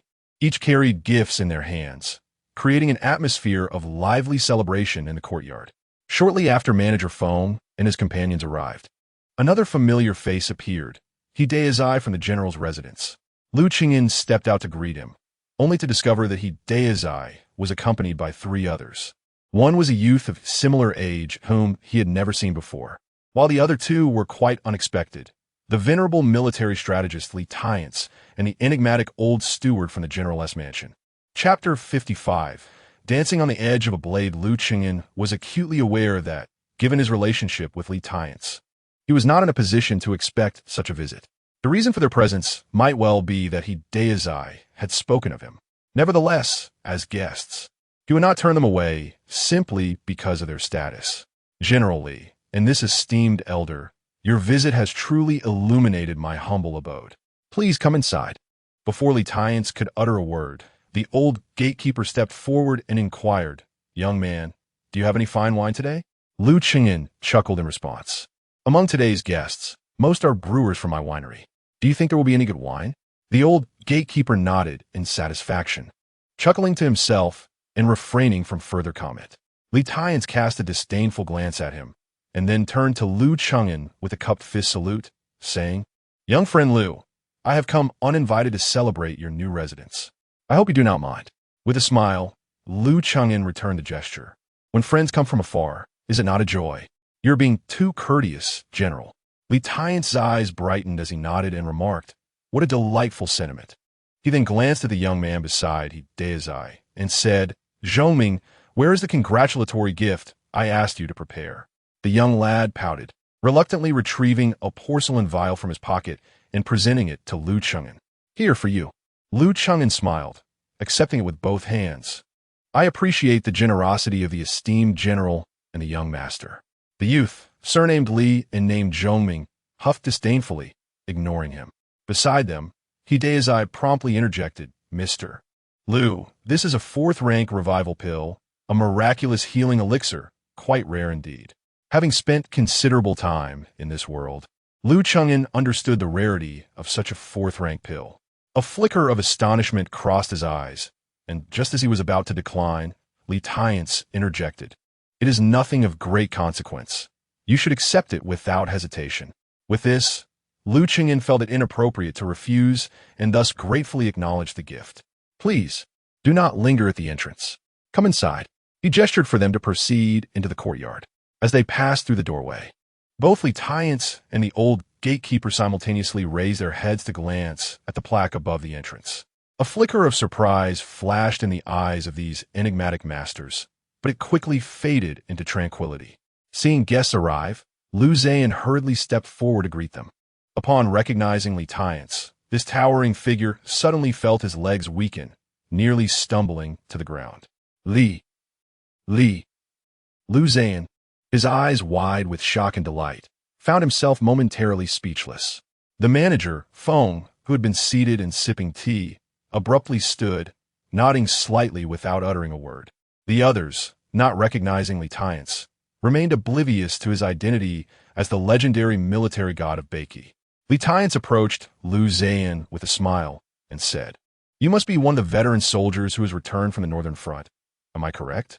Upon hearing this, Lu Zhan immediately straightened, standing tall with his back erect, and was about to salute with a fist to his chest. Li Tiance chuckled, waving his hand. Today, I have come to enjoy some wine. Do not make me uncomfortable in your reverence. Lu Zhan comprehended Li Tiance's intent and nodded vigorously. After a moment of hesitation, he stammered in military. Master Li, please come inside. Li Tiance shook his head, casting a glance around before pointing to a table with several vacant seats. It is rather dull inside. I shall take my seat there. With that, he proceeded directly to the indicated table. Lu Zhan dared not utter further objections and respectfully guided Li Tiance to his place. Once they were settled, he hurriedly pulled Lu Qingyan aside and, lowering his voice in astonishment, asked, Qingyan, how could the old military god be here? Do you know him? Lu Qingyan smiled slightly and replied, We have crossed paths a few times. Lu Zhan's eyes widened in disbelief. A few? Crossed paths? Where did you meet the old military god? Why didn't you tell me sooner? Hearing the barely concealed excitement in his tone, Lu Qingyan remarked with surprise, Does Big Brother admire him so much? Without hesitation, Lu Zhan responded, Isn't that obvious? To us in the border army, the old military god is a deity, an omnipotent being. To put it bluntly, the old military god is akin to a lifesaver for me. During a significant battle, my vanguard unit found itself in dire straits. It was the old military god who descended from the heavens, single-handedly breaking the blockade of those foreign tribes and leading us back to safety. Had it not been for the old general, I would likely have become a mere feast for those foreign demons. Lu Qingyan nodded. Glancing at Li Tiance engaged in conversation with Erkue, he murmured, Thus, the old military god is indeed a great benefactor to our Lu family. Lu Zhan excitedly stole a glance at Li Tiance, repeatedly nodding in agreement. Who could deny that? Meanwhile, after Li Tiance settled down with the old steward, Erkue, who had been sitting there, suddenly brightened up and greeted with a beaming smile. Old sir, you have returned. Li Tiance paused, then sternly replied, What do you mean by returned? Erkue chuckled. You have graced us with your presence at the ink shop several times before. Today is just another visit, isn't it? Li Tiance glared at him and remarked coolly, What? The host has said nothing, and you are not pleased? Erkue quickly shook his head. Oh, what are you saying? Old sir, you are a guest of young Master Lu. I only hold you in high regard. When the banquet begins, do indulge in a few more drinks. At that moment, Erkue suddenly leaned closer to Li Tiance, whispering, Let me share a secret with you. Our shopkeeper has brought 2 jars of exquisite wine, aged for 50 years, specifically for young Master Lu to enjoy later. I will fetch some for you, but you must keep this under wraps. With so many people here, there won't be enough to go around. Upon hearing about the fine wine, both Li Tiance and the old steward's eyes sparkled. That sounds wonderful. Do bring more later. Erkue hesitated but ultimately nodded. Li Tiance could not help but inquire, Why are you being so kind to me? What is your motive? As his thoughts were pierced, Erkue scratched his head and chuckled. Old sir, please do not misunderstand. I recognized you as someone extraordinary the moment you stepped into the ink and brush studio. My master treats you with utmost respect and courtesy. Erkaway had no ulterior motives. He merely wished to extend a warm welcome on behalf of his master. At this point, he pondered, surely, you must be a person of great significance, perhaps even. Li Tian-su gazed at Erkaway with a smile. What? Have you deduced my identity? With a serious demeanor, Erkaway declared, if I am not mistaken, you must be the esteemed gentleman from the Inquiry into Immortality Merchant Association. In Erkaway's mind, being associated with the Inquiry into Immortality Merchant Association placed one among the highest echelons of society. Upon hearing this, Li Tian-su could not help but burst into hearty laughter, neither confirming nor denying the claim. Observing this, Erkaway eagerly presented a generous handful of sunflower seeds before Li Tian-su, grinning widely. Old sir, please do take care of our master. He is truly the finest in the world, unmatched by any other. Li Tian-su nodded with a smile. Master Feng is indeed commendable. Erkaway's eyes sparkled with delight as he scooted closer to Li Tian-su, excitedly exclaiming, You think so too? You see, I have been with Master Feng since I was 9, and he taught me the intricacies of business. He remained blissfully unaware that the man he hailed as the best, Master Feng, was currently wishing he could kick him back to the ink and brush studio. Master Feng pressed a hand to his chest, fearing that should anything go awry, he might find himself breathless from the turmoil. Chapter 56. Pursuit of Knowledge. Lu Chengyan initially believed that after Li Tian's visit, no one else would come. However, to his surprise, just as he finished receiving Li Tian's, another carriage arrived at the entrance. A young girl alighted from the carriage, her countenance striking, clad in elegant blue. She was none other than Qing, the personal maid of by Siener from Yunhu. Through the delicate white veil of the carriage, Lu Chengyan discerned another figure seated within, and he could easily surmise who it was. Although Lu Chengyan was somewhat reluctant to engage further with by Siener, today marked a joyous occasion of relocation. It would be inappropriate to turn away a guest. Miss Bai has traveled a long distance. Please do come inside and partake in a cup of fine wine, Lu Chengyan suggested softly. Inside the carriage, Bai Siener paused for a moment before responding, Mr. Lu, you are too kind. I merely came to exchange a few words with you and shall depart thereafter. She then called to Qinger, who had already disembarked. Qinger, understanding her cue, Qinger approached Lu Chengyan, holding a delicate wooden box, and cheerfully presented it. Here, my lady has sent this for you. Puzzled, Lu Chengyan accepted the box and glanced toward the carriage. Bai Siener sighed gently. After you left that day, I pondered for quite some time and began to understand your aspirations. It was my short-sightedness, and I have come today to apologize. Lu Chengyan was taken aback, astonished that someone of Bai Siener's stature would express contrition. Regardless of whether her sentiments were genuine or feigned, he could not possibly respond with disdain. Bowing slightly while holding the wooden box, he replied, There is no need for such formalities, Miss Bai. From your perspective, your thoughts and actions are devoid of fault. Through the veil, Lu Chengyan could not discern Bai Siener's expression, but judging by the graceful outline of her shoulders, it seemed she visibly relaxed. After a moment of silence, Bai Siener, somewhat apprehensively, inquired, May I continue to seek your guidance in the future? Lu Chengyan smiled gently and replied, If Miss Bai does not mind that I may only speak in empty rhetoric, the Academy will always welcome your visits. The young woman in the carriage lifted her gaze, catching sight of the plaque above the grand entrance.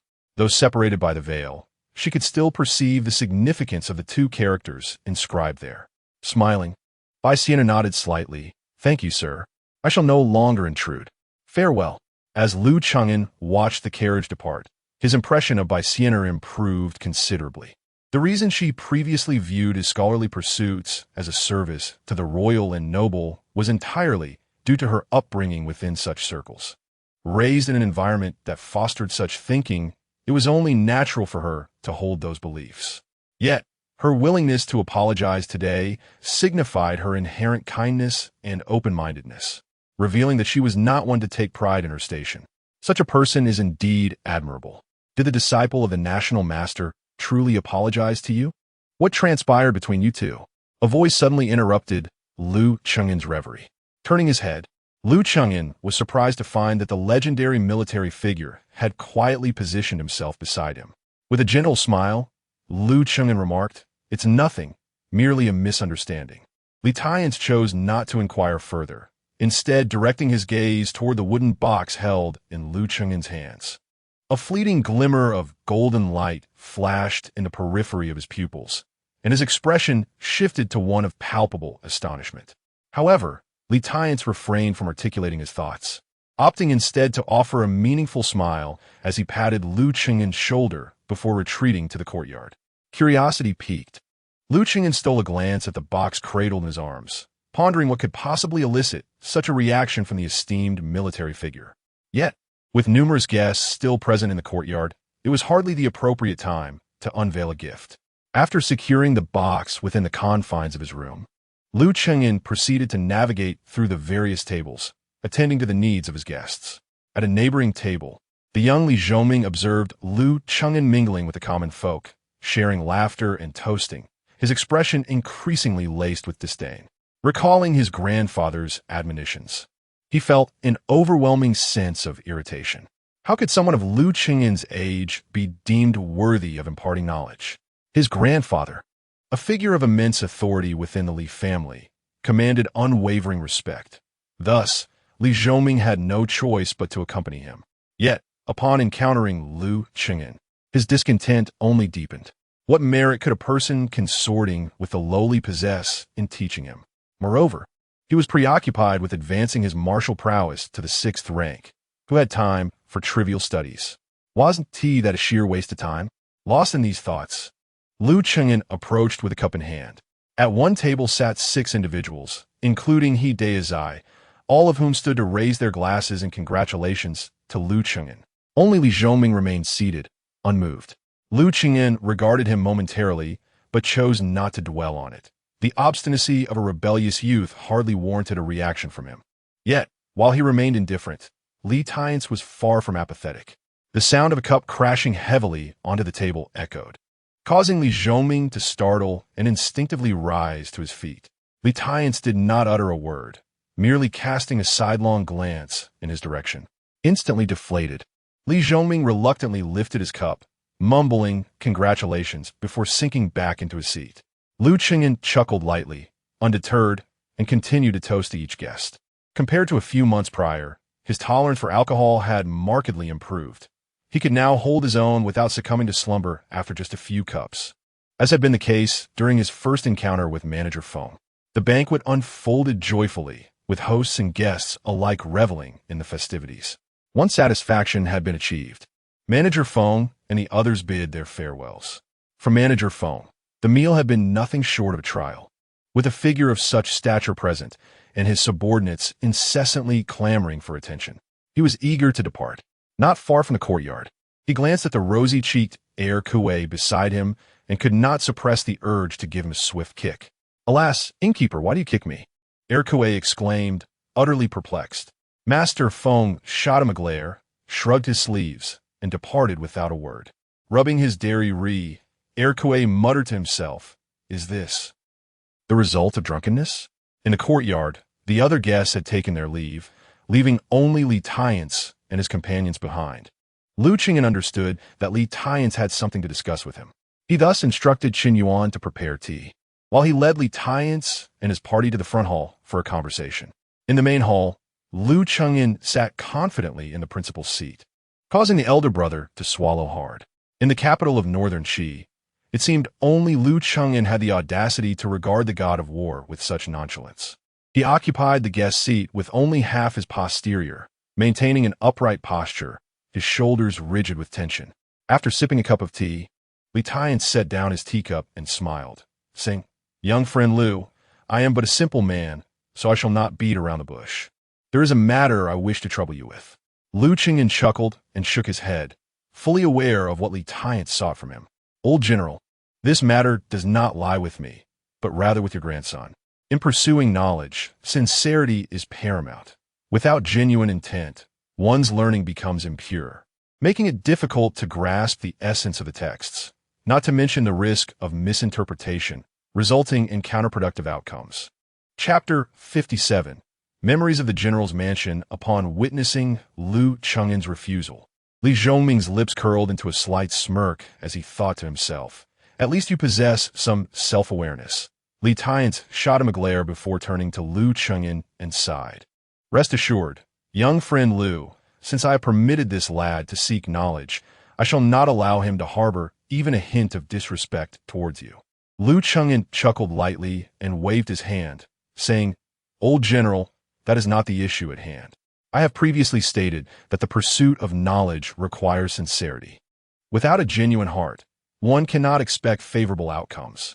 Rather than squander time, it would be more beneficial for young Master Li to engage in endeavors that truly pique his interest.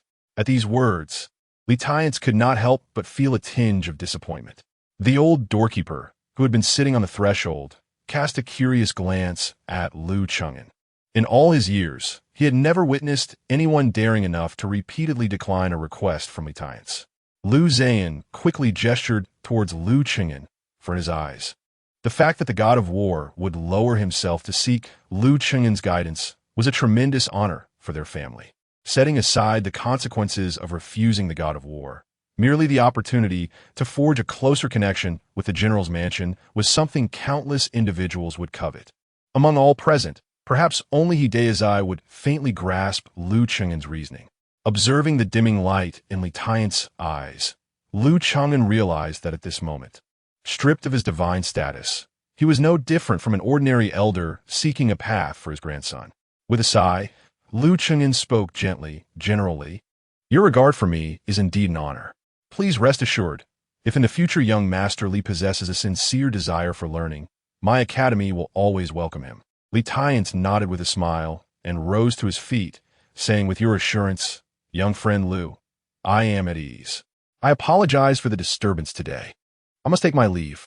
Once Li Tiance and his entourage departed, Lu Chengyan returned to his quarters, only to be seized by his elder brother. Chengyan, how could you refuse the god of war? The fact that he would send the young marshal to study with you signifies his esteem for you. Alas, how could you turn him down? With a resigned smile, Lu Chengyan was reluctant to elaborate, merely reassuring, do not worry, brother. General Li possesses a broad mind and will not make things difficult for us over such a matter. Lu Zhan sighed, shaking his head. I understand the general would not trouble us. It's just, alas. With the situation as it was, Lu Zhan felt it inappropriate to say more. After all, though he was Lu Chengyan's elder brother, decisions of this nature were ultimately for Lu Chengyan to make. Sir, Mr. He has arrived, Chen Yuan suddenly announced, just as Lu Chengyan was preparing to return to his study to record the congratulatory gifts received from today's guests. Lu Chengyan was taken aback. Hadn't Hideyazai just left? Adjusting his attire, he hurriedly stepped outside to greet him. Mr. He, it is a pleasure to see you again. Hideyazai smiled and cupped his hands in greeting from a distance. Lu Chengyan, it is indeed a pleasure. Lu Chengyan chuckled, somewhat perplexed. Mr. He, did you not depart with the old general and the others? Hideyazai offered a wry smile before his expression grew resolute, gazing intently at Lu Chengyan. Sir, there are some words I feel compelled to share. Lu Chengyan's curiosity deepened. Subsequently, Hideyazai was invited into the study. Once seated, he let out a deep sigh before uttering a word. Lu Chengyan, filled with curiosity, inquired, What troubles you, Mr. He? After a brief moment of silence, Hideyazai spoke. Today, Mr. Lu's rejection of the young marshal was, quite frankly, anticipated. The young marshal is unruly, having little interest in literature and an affinity solely for martial pursuits. However, Mr. Lu may be unaware that the young marshal is far from the typical affluent scions found in the capital. Given his stature, he is not burdened by the pursuit of wealth and status. Among his peers, it is rare to find a family heir who does not indulge in debauchery, asserting dominance over others. The hereditary title of Duke from General Li's estate will inevitably fall upon the young marshal's shoulders. He requires no effort to ascend to the pinnacle of power in Beiki.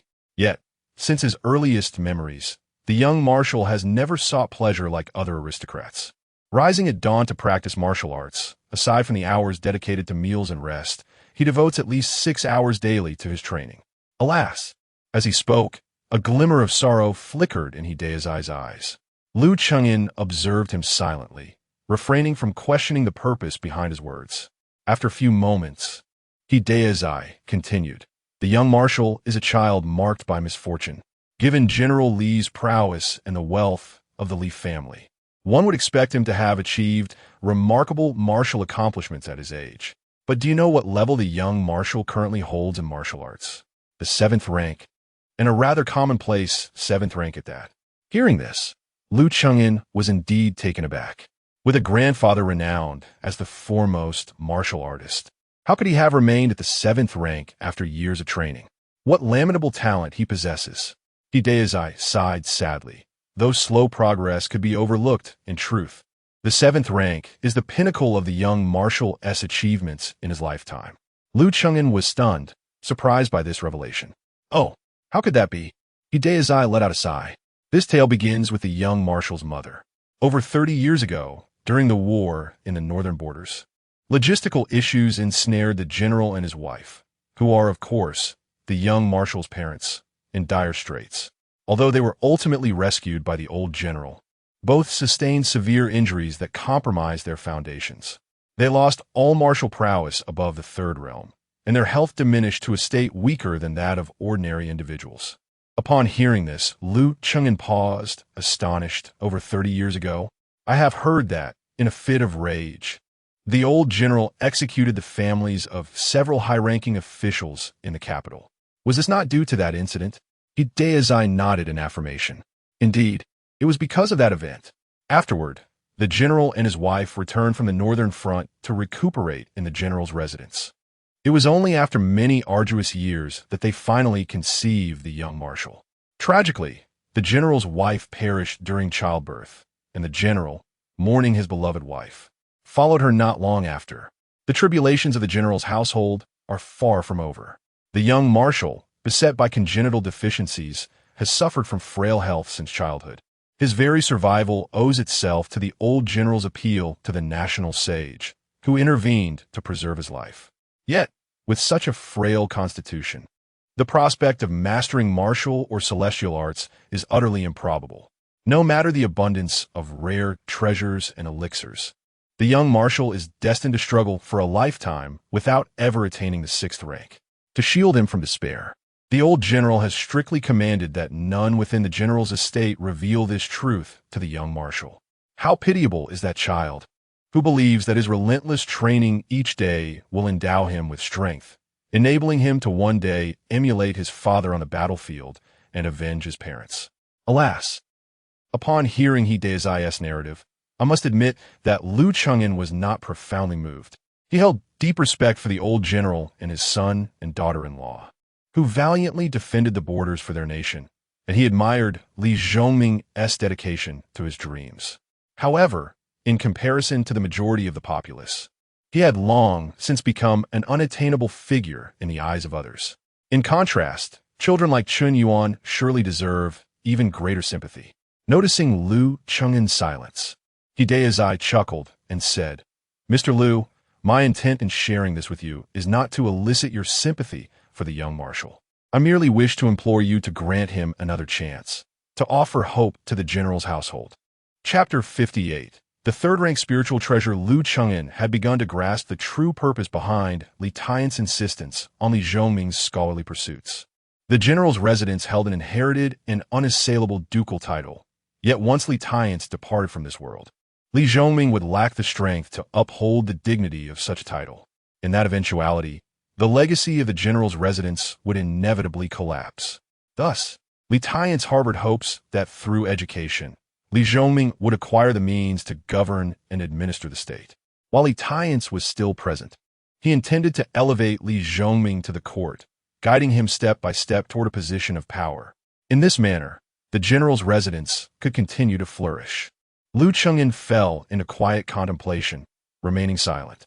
Hideyazai suddenly rose, standing before Liu Chengyan with hands clasped in a respectful bow, deeply expressing his request. Mr. Liu, my aspirations are modest. I merely wish that in the future, when I seek your guidance, you would permit me to bring the young marshal along to observe. I assure you, he will not be a disturbance. Liu Chengyan sighed softly, extending a hand to assist Hideyazai to his feet. There is no need for such formality. Mr. He, the teachings of sages are the rightful inheritance of all people. A glimmer of joy appeared in Hideyazai's eyes, and he hastily replied, So you are in agreement, Mr. Liu? With a resigned smile, Lu Chengyan responded, "Given your earnestness, what more can I say?" Upon hearing this, Hideyazai expressed his gratitude once more before taking his leave. Watching Hideyazai's retreating figure, Lu Chengyan let out a soft sigh of resignation. In the pursuit of knowledge, one cannot escape the entanglements of courtly power. Conversely, aligning oneself with the rulers allows for the better dissemination of one's teachings. After all, even in the last life, the words of sages became the guiding principles for generations, largely due to Emperor Wu's exaltation of Confucianism. Lu Chengyan's desire to impart wisdom would inevitably lead him to engage in a delicate dance with the wielders of power. Yet, he was reluctant to tread the path of subservience to the elite, for such dependency necessitated submission. He was determined not to follow this route. To claim that his aspirations were to establish a world governed by propriety, morality, compassion, and trust may sound somewhat pretentious and grandiose. Nevertheless, it is undeniable that this was the noblest and purest ambition of Lu Chengyan, or rather, the lineage of scholarly thought. In the tumultuous era of the warring states, what catalyzed the emergence of such brilliant philosophy from sages? In essence, it can be distilled into two words: salvation. The various schools of thought, be it Confucianism, Moism, Taoism, or legalism, often found themselves at odds, embroiled in endless debates. Yet, their common goal was the rescue of a world in chaos and disarray. Thus, this became Lu Chengyan's mission in this life, a dream to be fulfilled. Though lofty and seemingly unattainable, his resolve remained steadfast. No matter how arduous this journey might be, he would not waver from his original intent. Of course, a fundamental prerequisite for achieving this dream was the ability to safeguard oneself. Unlike his previous life, this was a transcendent world of celestial warriors. Often, mere words would hold little weight. Even the most compelling arguments might fall on deaf ears, and even if heard, they may not inspire action. He must not only possess the ability to reason with others, but also the means to compel them to heed his words. Yet at present, he finds it necessary to remain in concealment, gathering strength and plotting his course with deliberate care. Upon returning to the anteroom, he observed Chun Yuan meticulously recording the gifts. Suddenly, Lu Chengyan recalled the wooden box gifted by Siener and inquired about it. Chun Yuan promptly retrieved the box from amidst the pile of gifts and presented it to Lu Chengyan. Reflecting on Li Tian's expression at the time, Lu Chengyan sensed that the contents of this box might be extraordinary. He thus carried it to his study and opened it. The moment the box was unveiled, a flash of tricolor radiance appeared, only to vanish in an instant. Upon closer inspection, he discovered a circular jade pendant nestled quietly within the box, beneath which lay an envelope. Lu Chengyan's expression shifted to one of astonishment. For just moments ago, an overwhelming surge of righteous energy had surged within him, eliciting a profound reaction. The aura he perceived was vast and magnificent. It was evident that this jade pendant was indeed an extraordinary treasure. He extracted the envelope beneath the pendant, which bore the inscription, "To Mr. Lu, personally opened." Judging by the handwriting, it was undoubtedly penned by Siener. After perusing the letter, Lu Chengyan sat quietly at his desk for a considerable time. Finally, he sighed softly, pricked his finger, and let a drop of blood fall upon the jade pendant. In an instant, the pendant radiated tricolor light once more, and the drop of blood was drawn into it at a visible speed, tinting the pristine jade with a hint of cherry red. Upon completing this blood pledge ritual, Lu Chengyan felt an innate connection to the pendant. Merely by a thought, it transformed into a streak of light and darted into his chest. Such a precious item would surely prove useful in the future. From Siener's letter, he learned that this jade pendant was a third-grade spiritual treasure. Once recognized as its master, it would offer protection against attacks of the third grade and below, ensuring Lu Chengyan's safety. Moreover, this spiritual treasure possessed another significant function: the ability to conceal one's aura. Once adorned, unless one were a first-grade master, he would appear to others merely as a lowly martial artist of the third-grade body, refinement realm. It was evident that Siener had discerned something, or perhaps the esteemed national master behind her had. For according to Siener's correspondence, this spiritual treasure had indeed been entrusted to her by that very national master to present to him. Undoubtedly, the intention was for him to use this treasure to obscure the vastness of his scholarly and martial prowess. Yet, the reasons behind this national master's motives eluded Liu Chengyan's understanding. He had hesitated for quite some time before accepting this significant gift, for he was aware that spiritual treasures, like cultivation, were divided into 9 grades, with the 9th being the lowest and the 1st the highest. A 3rd grade spiritual treasure was exceedingly rare in this world, and the vast majority of celestial cultivators lacked the ability to forge such items. Only those adept at crafting treasures of the upper 3 grades could produce them, and even the Emperor of Beiqi would treat such individuals with utmost respect. The value of a 3rd grade spiritual treasure was beyond the measure of gold or silver. Ultimately, he decided to accept it. Firstly, it is indeed a necessity for him at this moment. Secondly, through this pendulum, Liu Chengyan comes to realize that he may have long been seen through by that enigmatic master. Given this understanding, there is no need for subterfuge. Accepting this spiritual treasure will, in fact, facilitate future endeavors. Only after receiving this artifact will Liu Chengyan uncover the true intentions of this national master. To immerse oneself in the game is to find a way to shatter it. Until he possesses the capability to be a player, he must embrace the role of a mere pawn, employing every possible means to safeguard himself. Chapter 59.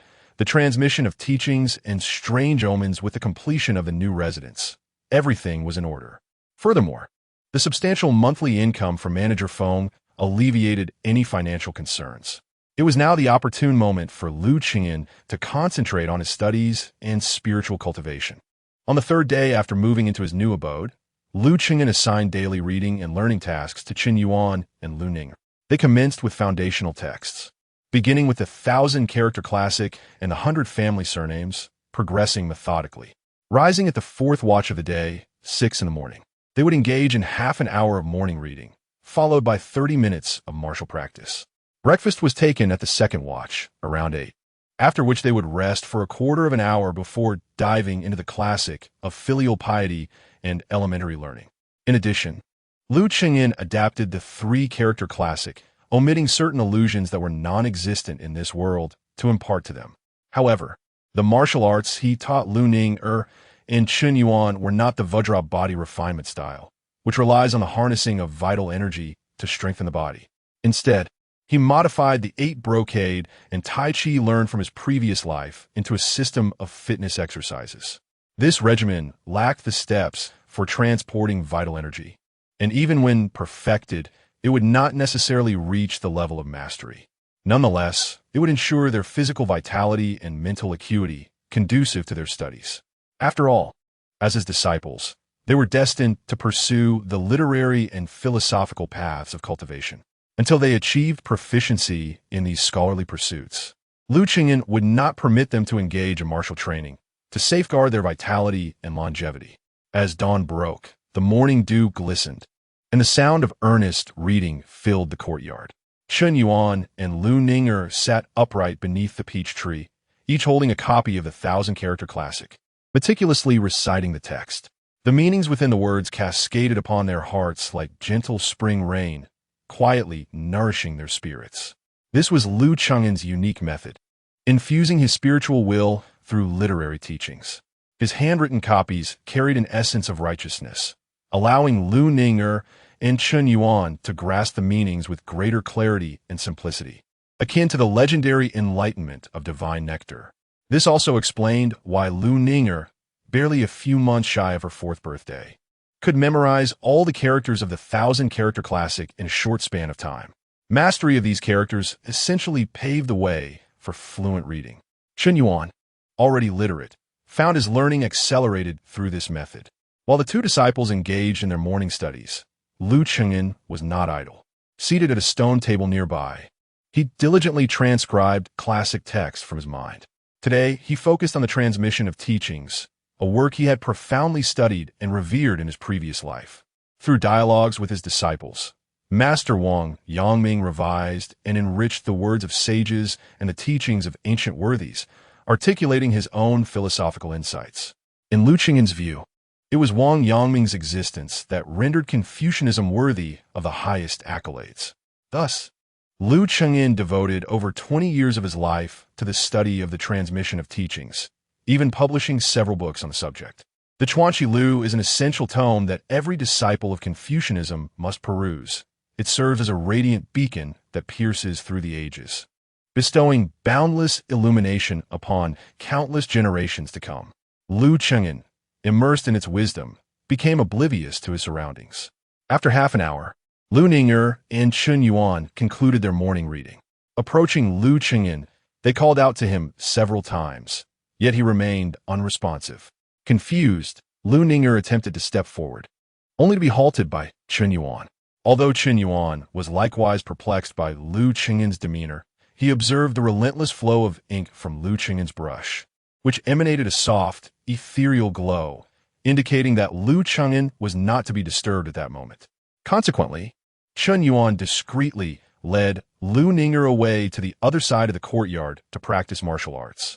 Despite her youth, Lu Ning'er was perceptive and obediently followed her senior brother in their training. However, her gaze frequently drifted towards her uncle, as she noticed something gradually rising from him as Liu Chengyin delved deeper into his writing. Her large eyes brimmed with curiosity. A gentle breeze wafted through, carrying with it an unusual fragrance. Lu Ning'er sniffed the air and, with a look of astonishment, exclaimed, "Ah, what is that delightful scent? How fragrant!" Chun Yuan, too, caught a whiff, tilting his head to inhale, his eyes widening in realization. It is the fragrance of ink. Ink fragrance? In unison, they turned their gaze towards Liu Chengyin, and their expressions mirrored one another's in disbelief. They beheld the words flowing from Liu Chengyin's brush as if animated. Indeed, they had come to life, swirling around him, dense and glowing softly like the stars scattered across the night sky. Simultaneously, Liu Chengyin radiated a gentle, white light, reminiscent of a full moon. The stars gracefully circled the luminous orb, and the fragrance of ink wafted from the living words. Gradually, it seemed as though all light had vanished from the courtyard. In the eyes of Lu Ning'er and Chun Yuan, only Liu Chengyin's radiant glow and the resplendent stars remained.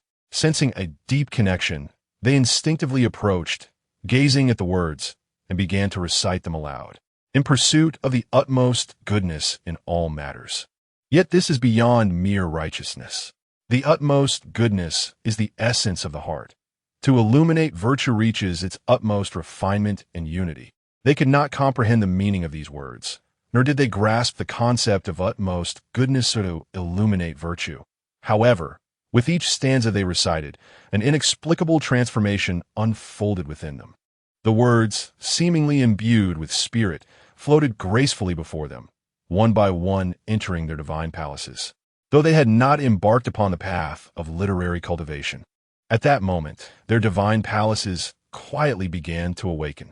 The words they uttered were inscribed upon their divine palaces with the precision of a chisel, laying a solid foundation for their literary cultivation, even in the absence of formal practice. Not only have they reaped unimaginable benefits, but even the residence itself, with the elder sister bustling in the backyard preparing breakfast and the elder brother practicing martial arts to hone his physique, has also gained significant advantages. The peach tree in the courtyard has sprouted numerous new buds, and even a plethora of flower buds has begun to emerge. Nestled within the crevices of the peach tree's branches lies a small bird's nest, containing an egg that had long been abandoned. At this moment, the egg seems to have regained vitality, as if life is stirring within it.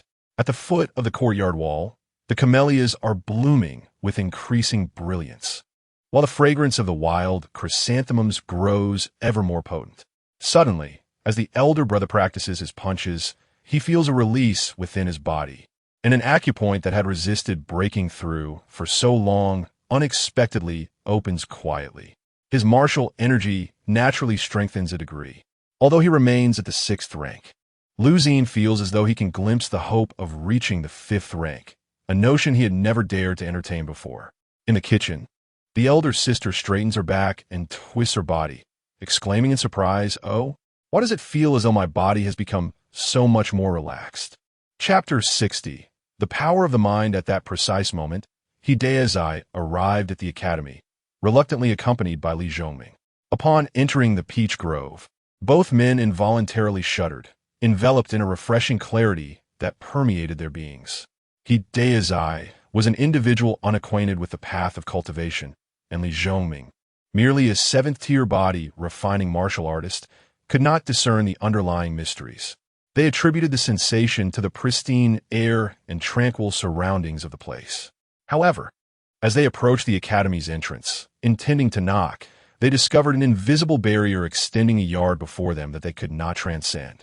It was not a tangible force that impeded their passage, but rather an overwhelming sense of inadequacy that rendered them incapable of advancing to knock on the door. Initially, Hideazai suspected that his own anxieties regarding Lu Chengyin's potential rejection of Li Zhongming were the cause of his hesitation. Yet, upon stepping back a few paces, he found that the feeling dissipated instantly. It was then he realized that the situation was far more complex than he had imagined. Li Zhongming's earlier disdain had vanished, replaced by a glimmer of curiosity. Hideazai's heart raced, and standing a yard away, he clasped his hands and bowed respectfully, proclaiming, "I, Hideazai, humbly bring the young master of the general's manor, Li Zhongming, to seek knowledge." Inside the courtyard, Lu Chengyin had just emerged from a profound state of contemplation. The floating characters that had filled the air gradually settled onto the pages of his book.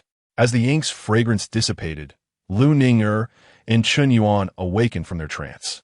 Lu Ning, with an innocent expression, exclaimed, "Ah, uncle, it seems I have acquired some new insights." Chun Yuan, in contrast, remained composed, his head bowed in contemplation. Upon hearing her words, Lu Chengyin smiled and closed the completed transcription of the record of transmissions, saying, "Chun Yuan, please open the door. We have guests." Chun Yuan promptly acknowledged the request and proceeded to the entrance. He Chengyin was fully aware of the events that had just transpired. He understood that the extraordinary state he had experienced was not merely a fortuitous occurrence, but rather a culmination of over 20 years of literary cultivation from his previous life. Today was merely an opportune moment to channel all the insights and inspirations that had accumulated, facilitated by the act of transcribing the record of transmissions. When combined with the literary and spiritual arts, it had elicited such remarkable phenomena. Moreover, Lu Chengyin surmised that the profound impact of this phenomenon on the surrounding environment was not solely due to his literary cultivation. The very essence of the universe played a role. Having gained the recognition of heaven and earth, his every word and deed resonated with the cosmic currents. Hence the extraordinary manifestations. As Chun Yuan opened the courtyard door, he indeed beheld Hideazai and Li Zhongming bowing respectfully outside. Hideazai quickly straightened himself, urging Li Zhongming forward. At that moment, the peculiar sensation vanished, yet his respect for Lu Chengyin deepened significantly, naturally extending his newfound reverence to Chun Yuan, who had opened the door for them. "Thank you, young Master Chun," he expressed with gratitude. Chun Yuan smiled gently and returned the gesture with a bow, replying, "Mr. He, young Master Li, please enter." Compared to his initial arrival at the Lu household, Chun Yuan now exuded a newfound confidence. Influenced by Lu Chengyin's demeanor, his trepidation towards the likes of Li Zhongming and others of their ilk had noticeably diminished. Upon entering the courtyard, Hideazai hastily approached and clasped his hands in greeting, saying, "Mr. Lu, I hope my visit today does not impose too much." He subtly signaled to Li Zhongming beside him, who, without uttering a word, silently offered the food box he held and then respectfully withdrew. With a smile, Hideazai elaborated, "We arrived early and thought you might not have had breakfast yet, so we brought some morning delicacies from the General's residence." Lu Chengyin nodded appreciatively, acknowledging their thoughtfulness. He then instructed Ning and Chun Yuan to take the food inside for their enjoyment. Noticing the guest's arrival, the elder sister quickly prepared 2 cups of tea. Hideazai, taken aback by the attention, promptly insisted that he was merely there to learn and that they should regard him as a student. The elder sister, surprised, turned to look at Lu Chengyin, who nodded in affirmation, prompting her to return to the courtyard with a hint of astonishment. In the serene hall, Hideazai observed Lu Chengyin enjoying his meal, instinctively placing his hands on his knees in a posture of unintentional restraint, akin to a student awaiting a teacher's admonition. Though he had previously held Lu Chengyin in high esteem, He had never felt such awkwardness. The experience at the academy's entrance had unconsciously positioned him in the role of a student before Lu Qingyan, leading him to instinctively adopt a respectful demeanor. Li Zhongming's impression was less profound. He no longer regarded Lu Qingyan with disdain, but rather with curiosity. Despite his modest cultivation and abilities, his noble lineage afforded him experiences beyond those of an ordinary youth. According to Li Zhongming's understanding, the remarkable power to influence others' minds, as witnessed at the academy's entrance, could only be wielded by cultivators of the third grade or higher, particularly those who had grasped the concept of intention, much like his grandfather, Li Tiance, and the old doorkeeper at the general's residence. However, even third-grade practitioners seemed insignificant in comparison to these two figures. Yet, seeing Lu Qingyan, who appeared to be of a similar age, it was challenging for Li Zhongming to reconcile the notion that he was indeed a formidable third-grade master. Thus, his mind brimmed with curiosity about how Lu Qingyan had achieved such prowess. This curiosity became uncontainable after Lu Qingyan finished his breakfast, prompting Li Zhongming to directly inquire, "How did you accomplish that?" Taken aback by the abruptness of Li Zhongming's query, Lu Qingyan momentarily faltered. He Daizai, accompanying Li Zhongming, was equally perplexed. "I was referring to the method you employed to stop me and Mr. He at the entrance. How did you manage that?" Upon hearing this, He Daizai was momentarily stunned, silently lamenting the potential consequences. If Li Zhongming inadvertently offended Lu Qingyan and was dismissed, he would surely face a reprimand upon returning home. In response to Li Zhongming's hasty inquiry, Lu Qingyan did not exhibit anger. Instead, he smiled and elucidated, "The academy is a sanctuary for scholarly pursuits. If one's intentions are not pure, and one has no desire for learning, naturally one would refrain from knocking upon its doors." Li Zhongming, evidently skeptical of this explanation, pointed towards He Daizai and queried, "What Mr. He? He is a scholar. Why would he also be swayed?" Lu Qingyan glanced at He Daizai and replied with a smile, "Although Mr. He is indeed a scholar, his purpose for attending today is assuredly not for the sake of study, and thus he too may be influenced." Li Zhongming furrowed his brow, beginning to harbor doubts. Observing this, He Daizai promptly interjected, "Mr. Lu is correct. Therefore, dear Marshal, we must approach this with sincerity." Lu Qingyan regarded the two and stated nonchalantly, "Since you are here, you shall accompany them as auditors today. Once the class commences, I ask that you keep any questions to yourselves. I shall address them after the lesson when time permits." With that, Lu Qingyan took his leave. Lu Ninger and Shun Yuan hurriedly descended to prepare the necessary scholarly implements for the class. Chapter 61. On etiquette in the eastern part of the academy's front courtyard, there originally stood 2 adjoining rooms, each approximately a dozen square meters in size. Lu Qingyan promptly dismantled the partition wall between them, transforming the space into a classroom. Inside, 10 desks and chairs were arranged, and he also opened up the outer wall, replacing it with a row of windows. With a simple push, one could gaze upon the peach grove beyond the residence.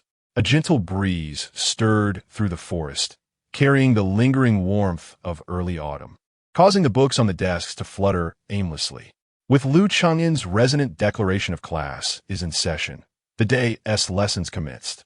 Lu Qingyan's approach to teaching naturally diverged from that of the traditional educators in this world. As a professor shaped by a modern educational framework, he understood that students should take center stage, with teachers serving as guides towards new learning objectives. A purely didactic method of instruction would fail to impart the true essence of learning to the students. It was essential to stimulate their initiative. A digression. In summary, Lu Qingyan's teaching was evidently more adaptable and enriched compared to that of the traditional scholars, fostering a noticeably harmonious interaction and communication with his students. Occasionally, he would intersperse small anecdotes, drawing upon classical references to enhance the students' comprehension of the material. Though there were only 2 students, Lu Qingyan exhibited no signs of complacency. Today's lesson focused on the inner chapters of the elementary learning, aimed at enlightening students on the purpose of education and the role of the teacher. Throughout the lecture, Lu Qingyan naturally invoked profound principles, his words resonating like the rhythmic tolling of bells, echoing in the hearts of his audience. The young Lu Ninger, still innocent and naive, could not grasp the deeper implications. She felt a vague sense of contemplation, yet remained utterly perplexed. In contrast, Chen Yuan displayed a starkly different reaction. As he listened to Lu Cheng'en's teachings, a pained expression surfaced on his face. A chilling aura of murderous intent flickered deep within his eyes. With his fists clenched tightly, the veins on his neck stood out prominently, revealing his immense inner turmoil. Meanwhile, the two bystanders at the door exhibited varied responses. Hidea's eyes seemed deep in thought, often furrowing his brow in confusion. On the other hand, Li Zhoming grew increasingly agitated with each passing moment. To him, Lu Cheng'en's discussions on the principles of etiquette were mere empty rhetoric.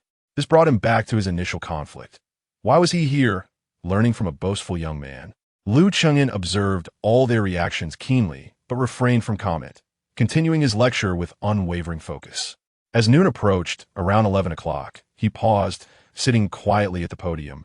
Silent, Lu Ninger had already succumbed to slumber, while Chen Yuan's hostility gradually receded.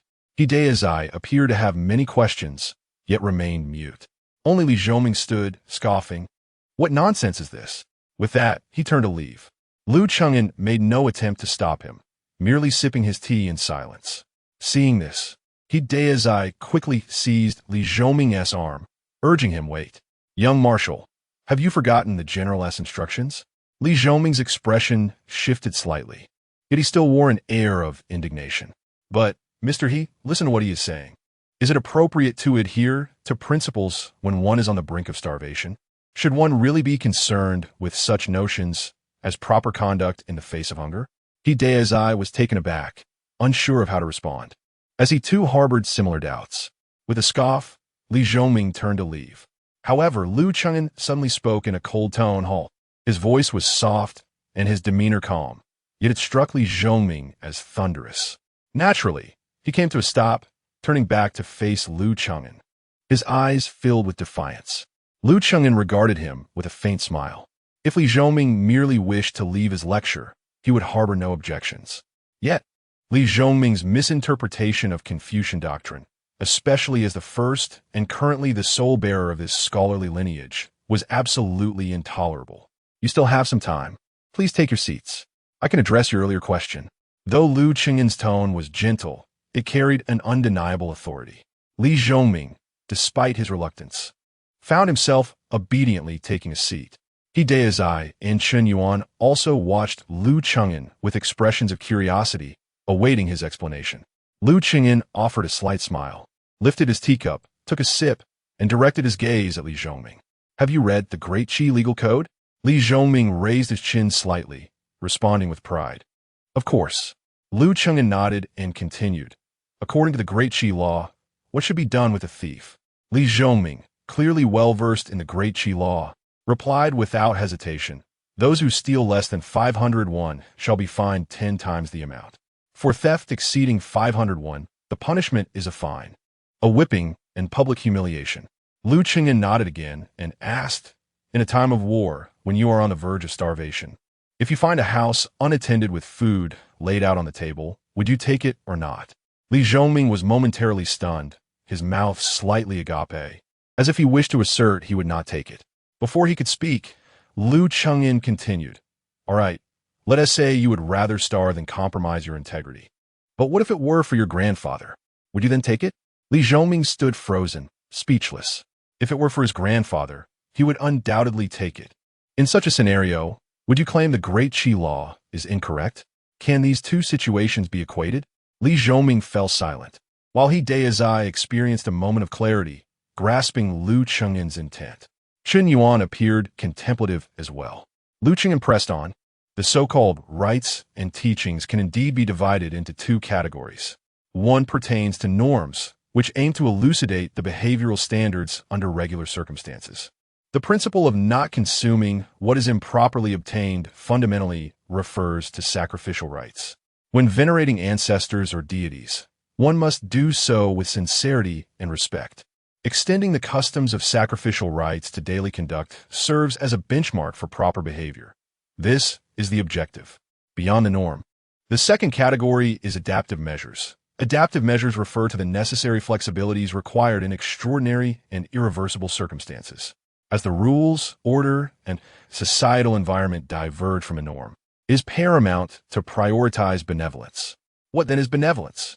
The benevolent individual is one who loves others, showing compassion and mercy towards all sentient beings, with love as the foundation. Thus, propriety may take a secondary position. In situations where men and women are not to engage intimately, propriety applies. When a sister-in-law is rescued by hand, it is a matter of authority. Where are the rights if one is devoid of benevolence? Returning to the earlier statement, one should not partake of food that has been improperly obtained, according to your inquiry, if people are on the verge of starvation. Should we still concern ourselves with such principles? Such an assertion amounts to sacrificing lives in the name of propriety. As I have articulated, what merit does propriety hold if one lacks benevolence? At this juncture, Li Zhongming has begun to recognize that his own inquiries are fundamentally flawed. Liu Chengyan's elucidation of propriety has indeed invigorated him, imparting a sense of enlightenment. He is reluctant to concede, yet must admit that Liu Chengyan is indeed a figure of profound knowledge and sagacity. Hideyazai, having listened to Liu Chengyan's discourse, is visibly stirred, eager to grasp the entirety of Liu Chengyan's theoretical framework. From Liu Chengyan's words, he has discerned a pivotal theme. It appears that the essence of all his discourse revolves around a singular concept, benevolence. Yet, the nature of benevolence, how to embody it, and its implications remain shrouded in mystery for him. This only intensifies his yearning to bow before Liu Chengyan and reverently seek his wisdom. As Liu Chengyan's disciple, Chen Yuan has kept his head lowered, unnoticed by others, his eyes already glistening with unshed tears. His gaze shifts, oscillating between two emotions.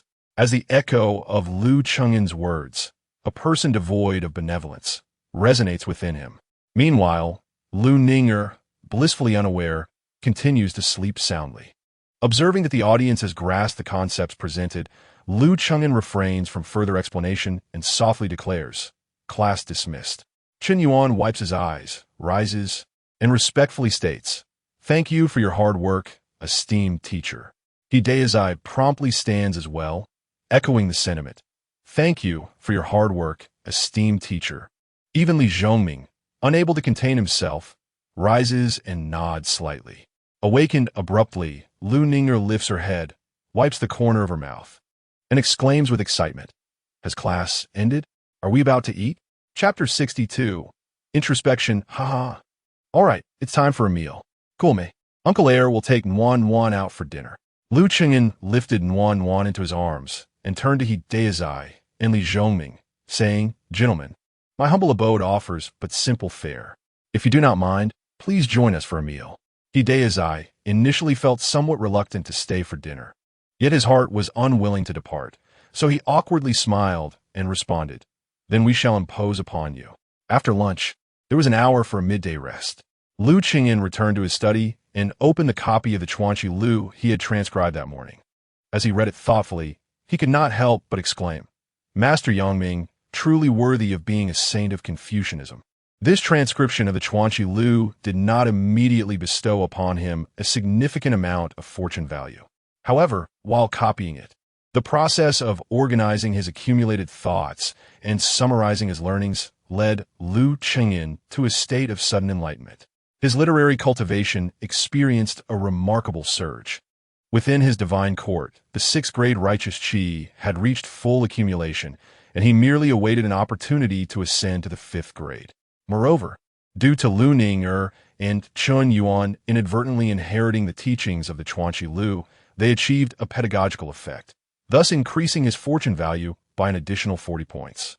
This increase was merely a passive reception on their part, as they were only being imbued with knowledge without comprehension or insight. As their understanding deepens over time, the fortune points related to their teachings will undoubtedly continue to rise. Gazing at the information about himself inscribed on the jade slip within his sea of consciousness, Liu Chengyan could not help but feel a sense of awe. When he first arrived in this world at the beginning of the year, only 5 months had passed. In this brief span, he had undergone an astonishing transformation. His physique was now robust, tall, and elegant, shedding entirely the frail appearance of before. When he stepped outside, anyone who saw him would undoubtedly exclaim what a graceful young man he had become. In the realm of martial cultivation, he had ascended to the 8th grade in just 5 months, with abundant vitality and vigor.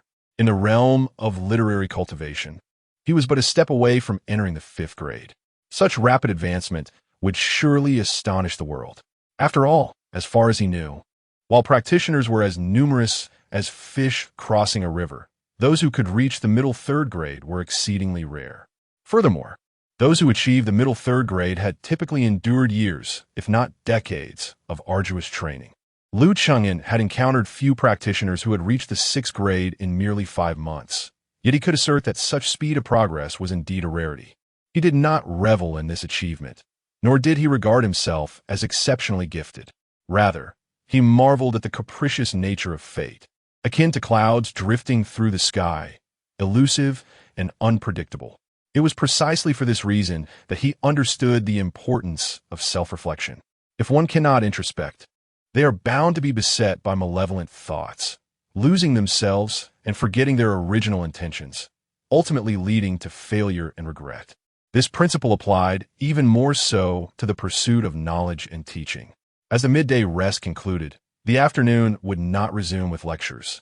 In this world devoid of imperial examinations, Liu Chengyan had no desire to mold Lu Ninger and Chen Yuan into mere bookish scholars. Therefore, the afternoon curriculum would be considerably more flexible. In summary, it could be encapsulated in 4 words: music, chess, calligraphy, and painting. Moreover, every 6 days, there is a designated day of rest. On this day, Liu Chengyan would take Lu Ninger and Chen Yuan to fish, to hike, or to tend to the 5 acres of peach orchard at the entrance. In essence, both learning and life necessitate due attention. Thus, when the afternoon class commenced, Hideya's eye found himself momentarily stunned upon witnessing Lu Ninger and Chen Yuan engrossed in a multitude of materials, learning the art of crafting chessboards. Shouldn't this knowledge be reserved for artisans? Why, then, was it being taught at the academy? Liu Chengyan offered no explanation, but merely informed them that if they were willing, they could stay and learn alongside him. If not, they were free to leave. Naturally, Hideya's eye was inclined to stay, not only to avoid leaving a poor impression on Liu Chengyan, but also out of curiosity to uncover any deeper significance within this endeavor. To his surprise, Li Zhoming also expressed a desire to remain. Thus, a group of individuals settled in the courtyard, resembling woodworkers, carving chess pieces and crafting boards, creating a veritable workshop of chess equipment. Initially, Hideya's eye's thoughts wandered. He pondered whether there was some hidden meaning in this activity. However, as he gradually immersed himself in the task, he forgot these contemplations and genuinely began to focus on the art of chess equipment creation. Unbeknownst to him, the blazing sun had transformed into a golden twilight.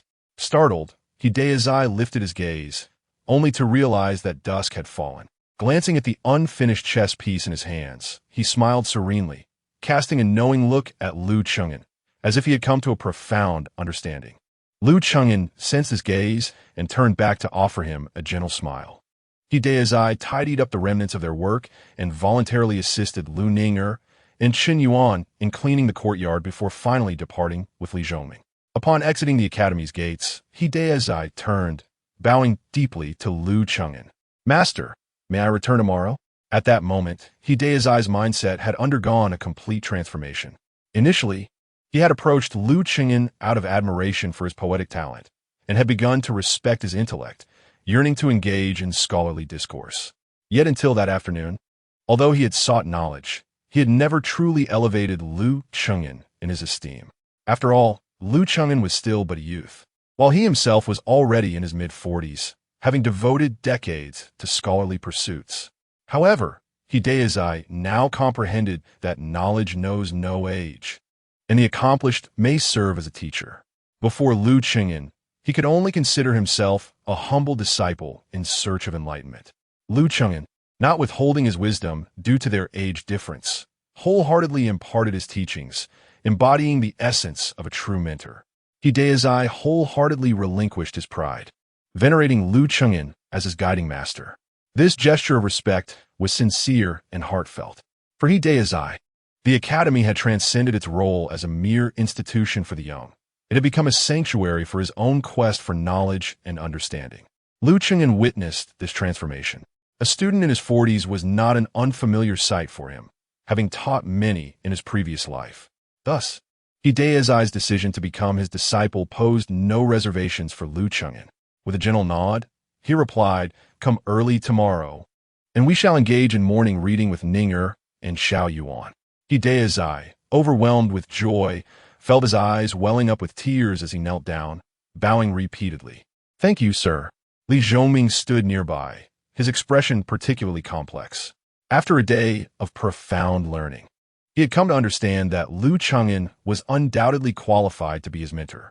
He had encountered numerous individuals, yet none had articulated the principles of conduct and action with such clarity and loftiness. Should he choose to study under Lu Chengyan, it was inevitable that he would become a scholar of great renown in the future. However, Li Zhongming grappled with an inner conflict, for he bore the weight of many burdens. His future was not solely his own. Ultimately, he could not bring himself to bow in submission to the master as He Daizai had done. Nevertheless, he still offered a respectful farewell. As for whether he would return, perhaps only he knew the answer. Once the two had departed, Lu Chengyan let out a gentle sigh, feeling a twinge of sympathy. Throughout that entire day, from morning until just now, he had not witnessed a single smile on the face of the 15-year-old boy. A noble birth and the allure of wealth may be the aspirations of many, yet for this young man, they resembled an unbreakable cage, one from which there was no escape. Chapter 63, Merchants, Economy, and Livelihood. On the 10th day of July, the Academy enjoyed a day of respite. Early in the morning, Lu Chengyan accompanied Lu Ning and Chen Yuan to the bustling streets of the outer city. Their excursion was merely a delightful diversion, as the primary purpose of their outing was to celebrate the grand opening of the restaurant curated by Manager Feng. This establishment, named Bai Lu, was the culmination of Manager Feng's diligent efforts and represented his heartfelt dedication. As before, Manager Feng generously offered Lu Chengyan half of the restaurant's profits, thus rendering it as much his own as Feng's. Initially, Feng had sought only a modest 10% of the profits, but after Lu Chengyan firmly declined, they settled on a 50-50 split.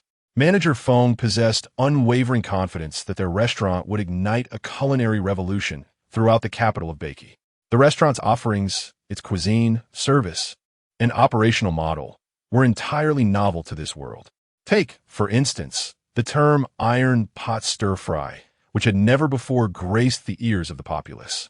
To complement this innovation, Lu Chengyan meticulously designed an array of related items, including thin iron pots and a variety of spices for seasoning. He even devised a method for purifying salt mines to produce exquisite fine salt. In essence, everything was unparalleled in Beiki's history.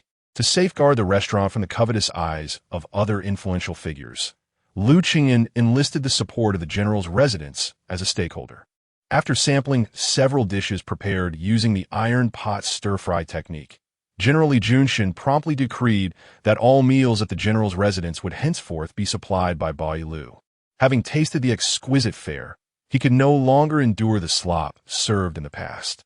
On the day of Bai Lu's inauguration, although Lu Chengyan was present, he refrained from making an appearance.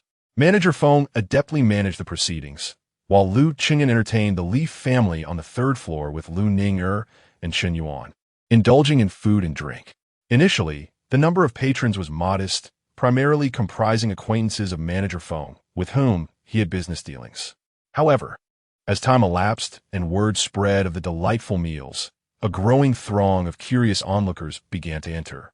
Once these newcomers finished their meals, every single one emerged with thumbs raised in praise.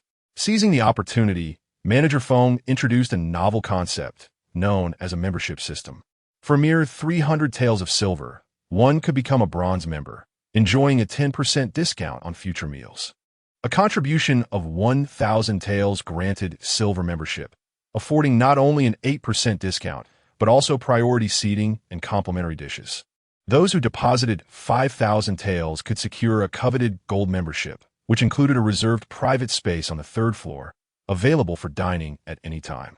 Moreover, the membership was limited. Only 10 gold memberships and 50 silver memberships were available, while bronze memberships had no cap on numbers. Observing the bustling activities of manager Feng below, Li Tian's chuckled.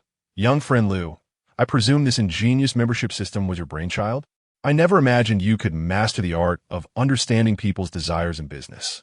You truly possess a remarkable talent. Li Tian's discerned at a glance that this membership scheme was a clever ploy to exploit the vanity of the affluent, enticing them into its web. Given the exquisite offerings of Byway Building, it was destined to become the foremost tavern in the capital of Beiki. Coupled with its unique service style, wherein a cadre of charming young women would bow and warmly greet patrons upon entry, alongside the uniformly attired and smiling attendants within. Byway Building was bound to become a culinary giant adored by the elite.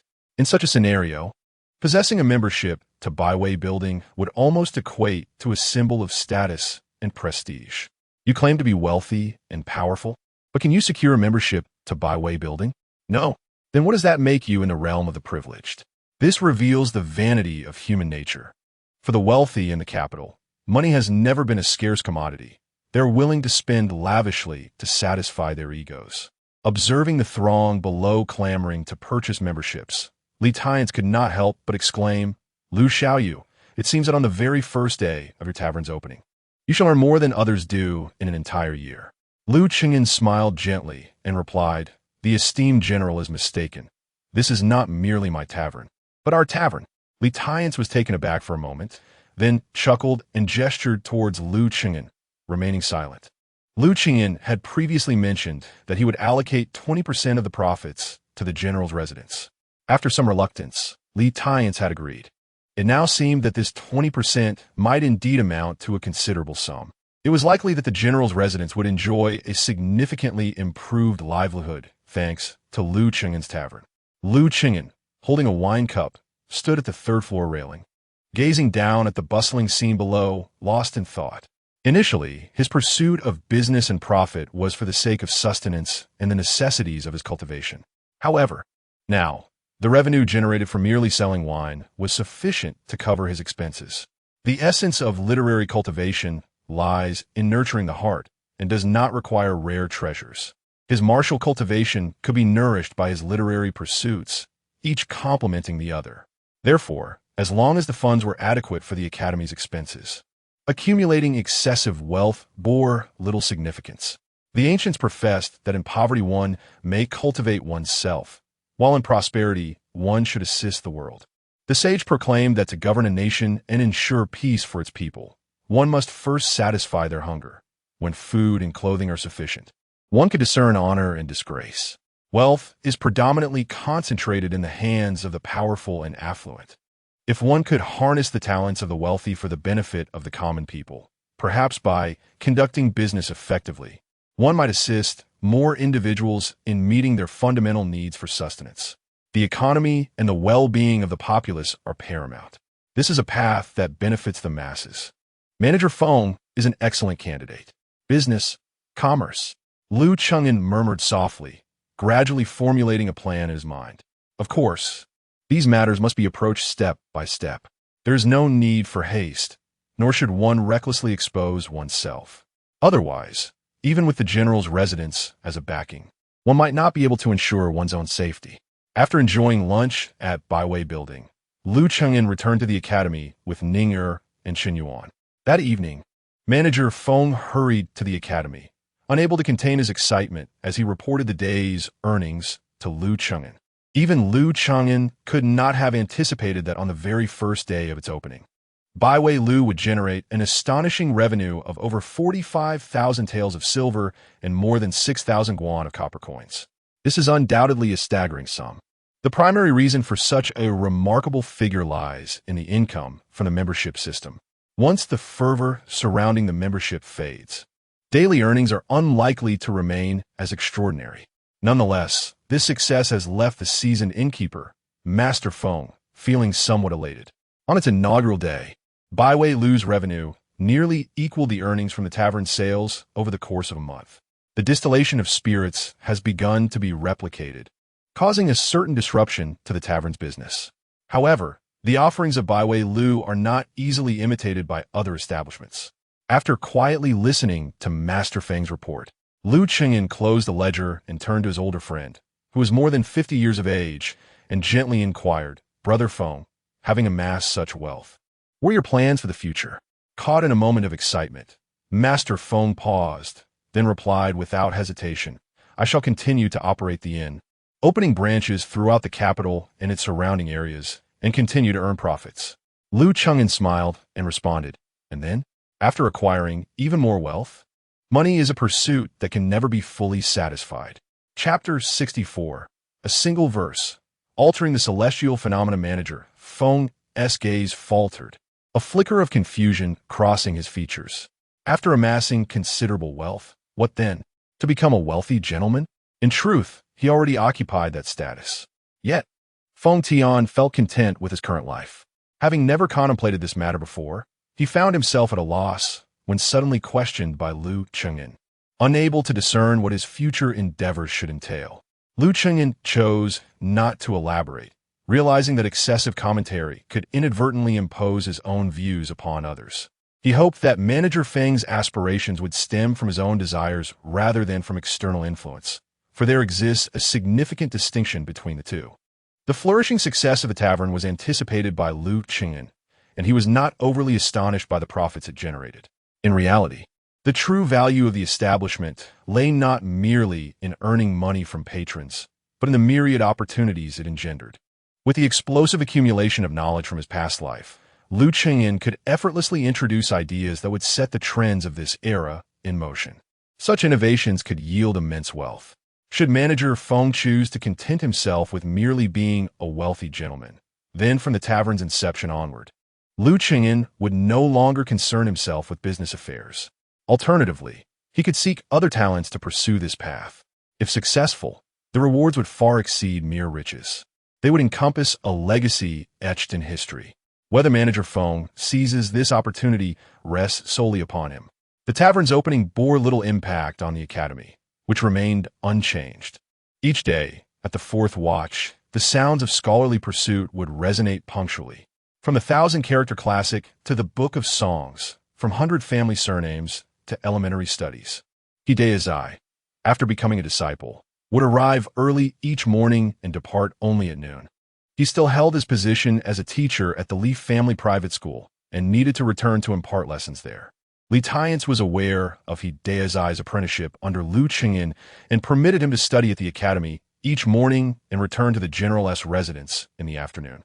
Although the general's household was vast, with only Li Zhongming as his direct descendant, the Li family was not short of relatives and friends, nor of orphans left behind by comrades who had fought alongside Lighthearted. Thus, the private school at the general's residence was populated with students. Hideyazai refrained from hastily sharing the knowledge acquired at the academy with the private school, firstly because it was wisdom bestowed by Lu Chengyan, and he dared not disseminate it without permission. Secondly, he felt he had yet to fully comprehend it himself, lest he mislead the youth. Lighthearted wholeheartedly agreed with this approach and eagerly anticipated the day when Hideyazai would complete his studies under Lu Chengyan to educate the children at the general's private school.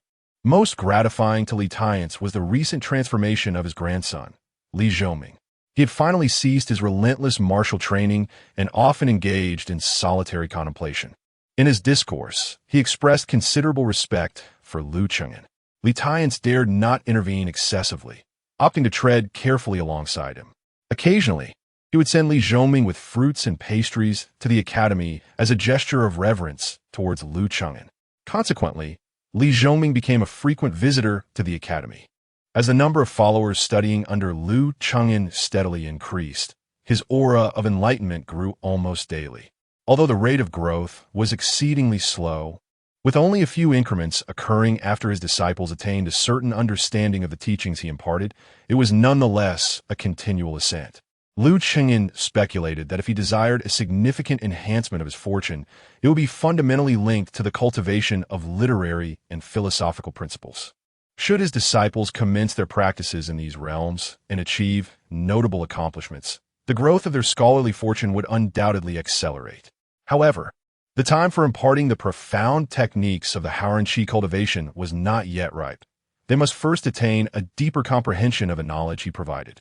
Otherwise, possessing the methods without true understanding would hinder their pure pursuit of learning. As time flowed by, the academy flourished in a positive direction.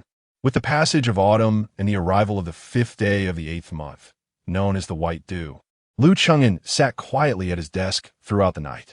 Upon awakening in the early morning, he slowly opened his eyes to witness a fleeting glimmer of ethereal light. He had finally crossed the threshold between the 5th and 6th ranks of literary cultivation. Achieving the 5th rank in this discipline was indeed commendable. Liu Chengyan retrieved a 5th rank purple wolf hairbrush and inscribed a line of poetry. The mountain rain approaches. The wind fills the building. With a swift motion of his hand, the written words transformed into a flash of white light and vanished instantaneously. In that moment, a dramatic alteration in the celestial phenomena occurred within a 3-mile radius of the academy. The originally clear sky was swiftly cloaked in dense clouds, visibly darkening. A fierce wind swept through, stirring the leaves of the 5-acre peach orchard. This celestial disturbance persisted for about a quarter of an hour before gradually returning to tranquility. Liu Chengyan's complexion turned pale, his chest heaving rhythmically, yet his eyes sparkled with extraordinary brilliance. The phrase "the pen falls to astonish wind and rain" had, at last, proven itself worthy of its name. The ability to alter the heavens with a mere stroke of his brush was akin to summoning the elements themselves. Such powers were indeed fearsome. However, this formidable ability came at a considerable cost. In just a quarter of an hour, Liu Chengyan's righteous energy had been nearly depleted. It was understandable, given the magnitude of altering the celestial realm. Nonetheless, this extraordinary ability bore a significant flaw, particularly regarding the time required for its execution. As the name suggests, one must first inscribe the words to unleash the power of the pen falls to astonish wind and rain. In the heat of battle, while one might write in midair, how could an opponent grant such an opportunity? The most effective approach would be akin to the Taoist practice of pre-writing various incantations to be utilized when needed. Yet one would still need to avoid close combat. If the distance was closed against a swift adversary, by the time one retrieved the written words, one's head might already be severed. Thus, before delving into other more effective abilities, Liu Chengyan believed it was imperative to hone his martial skills for close combat. Mastery of unarmed techniques and weaponry was essential. This notion adhered to the Academy's enduring principle. When reason fails, one must resort to physical prowess. As a teacher of the Academy, Liu Chengyan felt compelled to lead by example. Consequently, he devoted this period to exploring another technique, or rather, to integrating a new form of power. It was indeed he who unlocked the second divine ability, as close as neighbors across the horizon. If this extraordinary skill could be fused with martial arts, be it through fists or weaponry, its potency would undoubtedly be greatly enhanced.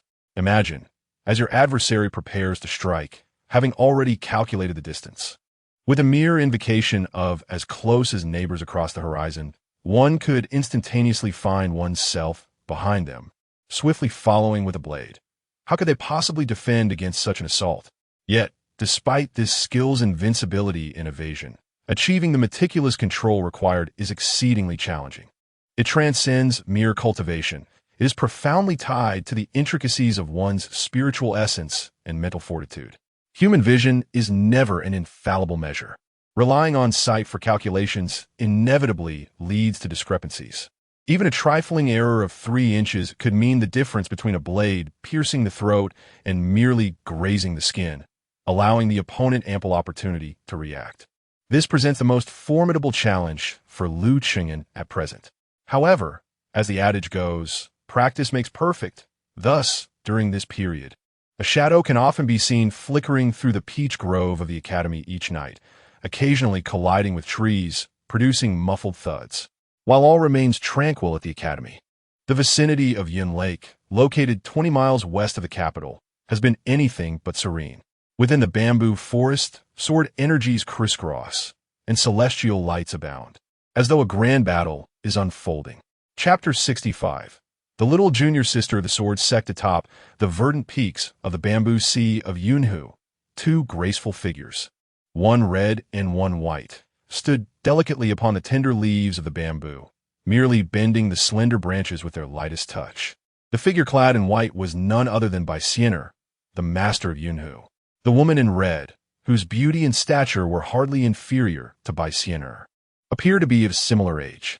However, in contrast to Baixianer's dignified and noble demeanor, the red-clad woman exuded a spirited aura, her brows resembling two slender swords piercing the clouds. Around the red-clad woman swirled a flying sword, its spine marked by a vivid crimson hue that extended from the hilt to the tip. The sword, as if imbued with a spirit of its own, danced freely without the need for her guidance. A soft, rosy light emanated from the sword's blade, flickering like a gentle flame. Baixianer, this year I have made great strides in my swordsmanship, and the divine phoenix and I have long become one. Today, I shall surely defeat you beneath my blade.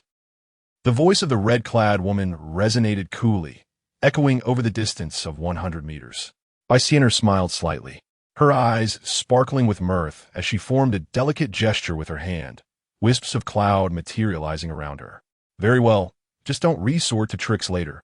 The corners of the red-clad woman's lips twitched, a flicker of indignation in her eyes as she retorted, "Who is resorting to tricks? Behold my sword." No sooner had the words left her lips than she pointed with precision, and the sword known as the Divine Phoenix transformed into a streak of crimson light, soaring across the bamboo sea with overwhelming might towards Baixianer. The emerald bamboo leaves were swept away in its wake, obscuring the sky and sun in an instant. Yet, Baixianer merely smiled softly, her hand weaving through the air like flowing clouds, creating an enchanting spectacle. However, when the thunderous flying sword pierced through her clouds, it seemed to encounter an immense resistance. Its speed diminished significantly, and the blade trembled incessantly. The red-clad woman appeared to have anticipated Baixianer's maneuver. Her expression remained unchanged as her gaze sharpened, and she cried out fiercely, "Break!" In that instant, a surge of red light erupted from the divine phoenix sword, akin to a flock of crimson firebirds, swiftly piercing the heavens with their razor-sharp momentum, dispersing the surrounding clouds with great force. The red-clad woman's smile broadened, brimming with pride. "I had already devised a counter for your mirage technique, Baixianer. Surrender now." As her spell was shattered, Baixianer showed no sign of surprise. Instead, she chuckled and shook her head. "You remain as careless as ever.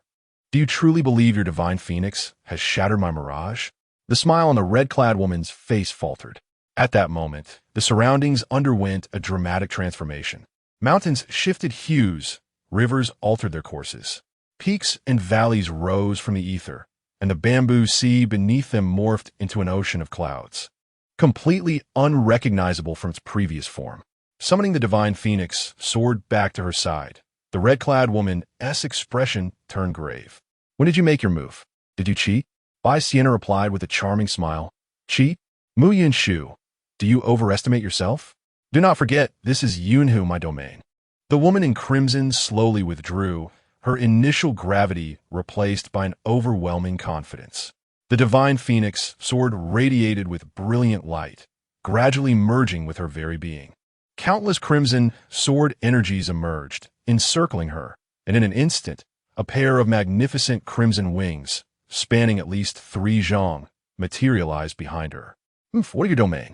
As cultivators of the sword, we can cleave through any existence that stands before us with a single strike. Suddenly, Baixianer seemed to hear the resounding cry of the divine phoenix, echoing through the heavens. In her eyes, Mu Yunshu's form vanished, leaving behind only a colossal divine bird. The phoenix, soaring through the skies with unmatched majesty, charging towards Baixianer. Witnessing the strike, Baixianer could not help but express her awe. What a splendid maneuver! The phoenix dancing in the 9 heavens. Yet, admiration aside, Baixianer showed no mercy in her response. With arms outstretched, she gently raised them. The clouds surged, and a divine dragon, formed from the swirling mist, erupted from behind her, soaring to meet the oncoming divine phoenix. A thunderous roar reverberated throughout the cosmos, felt even by those in the capital city miles away. A dazzling brilliance illuminated the skies above Yunhu, and under the influence of the clouds, a radiant rainbow bridge appeared on the horizon. A fiery figure plunged into the lake, creating a colossal splash. Before the waters could settle, another eruption occurred. A massive, snow-white figure ascended into the sky. It was the cloud dragon that had long resided in Yunhu, with the woman in crimson perched atop its head. The cloud dragon gently set Mu Yunshu down on the shore, snorting softly. "Thank you, my friend," Mu Yunshu chuckled, patting its enormous head. The dragon seemed to respond with a smile, before turning and diving back into the lake. "Are you all right?" Bai Xian'er's voice broke the moment, causing Mu Yunshu's jovial demeanor to fade. Turning her head, arms crossed, she pouted, "Unfair. You only managed to barely win because of the advantage of Yunhu." Bai Xian'er chuckled softly, pursing her lips. "All right, let us call it a draw this time. My senior sister from the Dao Academy still couldn't best you." The little sister of the sword sect. Upon hearing this, Mu Yunshu beamed, dashing over to embrace Bai Xian'er's arm. "Since you're gracious enough to concede, I shall forgive you." Bai Xian'er sighed helplessly, gently tapping Mu Yunshu on the head. "You know, you're 20 now. Can't you be a bit more mature? If you encounter an adversary in the future, you must not be so careless." Mu Yunshu, unfazed, laughed cheerfully. "Oh, I understand. Besides, with you around, even if there are enemies, I'll be just fine." Bai Xian'er shook her head in silence. Mu Yunshu was the youngest daughter of the sword saint of the Tianyuan sword sect, having displayed an astonishing talent for swordsmanship from a young age, hailed as the second greatest genius of the sword sect in a century. Yet, this girl was unlike any other sword cultivator. In this world, most sword cultivators are deeply enamored with the essence of the sword. The path of a sword cultivator diverges significantly from that of the immortal in martial arts. To embark upon this journey, one must first select a personal, fated flying sword from the very beginning of their cultivation. Thereafter, they nurture this sword daily with their heart's blood, and no matter what they do, be it eating or sleeping, the sword remains ever present. Through the passage of time, the bond between the practitioner and the sword deepens, culminating in a harmonious union where the sword's essence enters the body, signifying the practitioner's entry into the realm of swordsmanship. Before this initiation, a sword cultivator's physique is indistinguishable from that of an ordinary person. Apart from a few sword techniques, they possess no extraordinary power. Even a ninth-grade martial artist could easily overpower them. Yet, once initiated, they can command their flying sword with their spirit, wielding it to vanquish foes. Therefore, every sword cultivator brave enough to navigate the martial world possesses the capability to slay adversaries with their sword. In the realms of immortality and martial arts, those below the 6th grade stand no chance against them, while among those of the 6th grade, finding an opponent is a rarity. Thus, a sword cultivator, upon entering the fold, is akin to having the power of a top-tier 6th grade fighter. This constant companionship with the sword, imbued with the intent to kill, inevitably shapes their temperament, rendering them more solitary and defiant than the average individual. However, Mu Yunshu is an exception. Her extraordinary talent was evident from birth, as countless flying swords atop the Wanjian mountain of the Tianyuan sword sect eagerly sought her as their master. Ultimately, she was chosen by the Divine Phoenix, ranked 5th among the 10 most renowned swords, and hailed as its master. By the age of 5, she had embarked on her sword path, wielding the Divine Phoenix sword with effortless grace. Lacking the experience of solitude that often accompanies long years with a sword, Mu Yunshu retained her youthful spirit, vibrant and romantic, devoid of the aloofness typical of sword cultivators.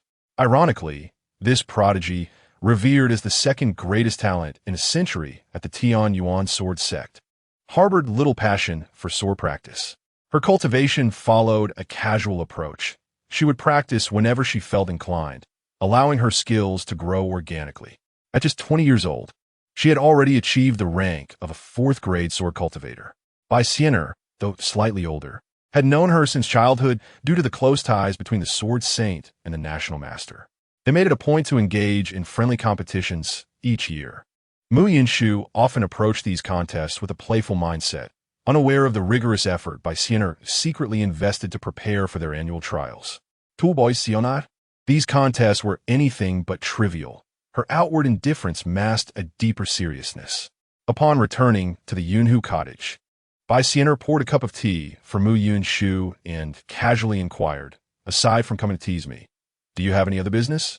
Mu Yunshu raised her cup and, disregarding the heat of the tea, drank it down in one swift motion. Wiping the tea stains from the corner of her mouth with her sleeve, she replied, not much, really. Just following my father's instructions to check on my nephew and encourage him to return to Wanjian Mountain for some sword practice. Bai Xian'er paused in her pouring, lifting her gaze with a hint of melancholy in her eyes. After all these years, the sword saint still had not given up? Mu Yunshu pouted her lips and lamented, you know my father. His temperament is fouler than the water in the sword-washing pool. Convincing him to relent? It is utterly impossible. Chapter 66. I am Lu Cheng, and Bai Xian'er let out a gentle sigh, choosing not to dwell on the matter any longer. Her expression shifted as if a thought had crossed her mind, and she smiled, saying, speaking of which, the young general seems to be quite different lately. Mu Yunshu paused mid-sip of her tea, raising her head in astonishment. Oh, how so? Bai Xian'er replied, I have heard that the young general appears to be less obsessed with martial arts and is instead pursuing scholarly studies. Mu Yunshu was taken aback, exclaiming, studying? Who is he learning from? Is it Mr. He from a military academy? After a moment's reflection, she added, well, that could be a possibility. Bai Xian'er shook her head with a smile, saying, it is not Mr. He, but rather Mr. Lu. Mr. Lu? Who is this Mr. Lu that has suddenly appeared? Bai Xian'er explained, though Mr. Lu is youthful, his erudition is unparalleled in my lifetime. It is indeed a commendable choice for the young general to study under him. Upon hearing this, Mu Yunshu's interest was piqued. She was well aware of Bai Xian'er's character. While she appeared gentle and amiable, she harbored a pride that surpassed all others. The fact that she would make such a commendation indicated that Mr. Lu was no ordinary individual.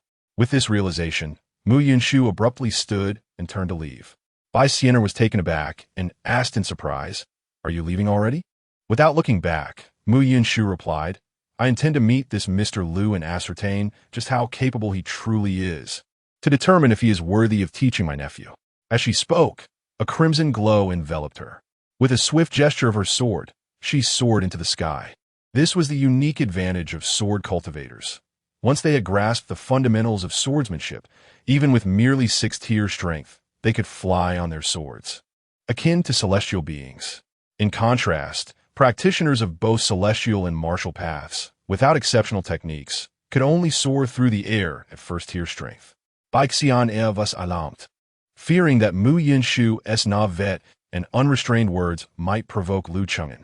She quickly raised her hand, conjuring a wisp of cloud to encircle Mu Yunshu's waist. Pulling her back, with a puzzled expression, Mu Yunshu complained, what are you doing? Why are you stopping me? Bai Xian'er shot her a glare and admonished, you present yourself so fiercely, anyone unaware would think you were off to commit murder. Moreover, do you even know where Mr. Lu is? Mu Yunshu pouted and retorted, is it really that exaggerated? I merely wish to see if he is indeed as remarkable as you claim.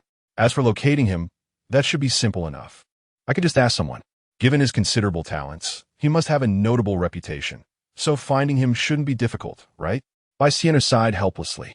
Though her interactions with Lu Cheng'en were limited, she had a fair understanding of his temperament. She knew that Mu Yunshu's impulsive approach would inevitably lead to trouble. After a moment's thought, Bai Xian'er tapped Mu Yunshu on the forehead and cautioned, wait for me to fetch a few things. I will accompany you. Mu Yunshu sulked, but replied with an O, as Bai Xian'er entered the bamboo pavilion. When she emerged again, she held several scrolls in her hands. Qing'er, prepare the carriage. Mu Yunshu, hands on her hips, chuckled. What carriage? I will take you flying over. Bai Xian'er shook her head and replied, no, this is the capital of Beiki. Flying around the city is detrimental to royal dignity. Although His Majesty would not blame you, you surely do not wish for those ministers to hold your Tian Yuan sword sect against you, do you?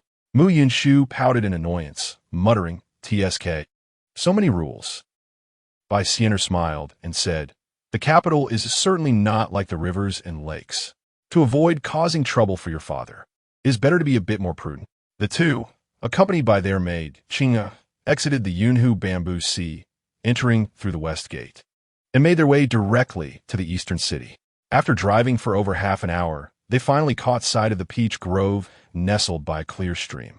In the midst of autumn, elsewhere the peach trees might have already turned shade of yellow, with leaves beginning to fall. Yet from a distance, this grove appeared lush and vibrant.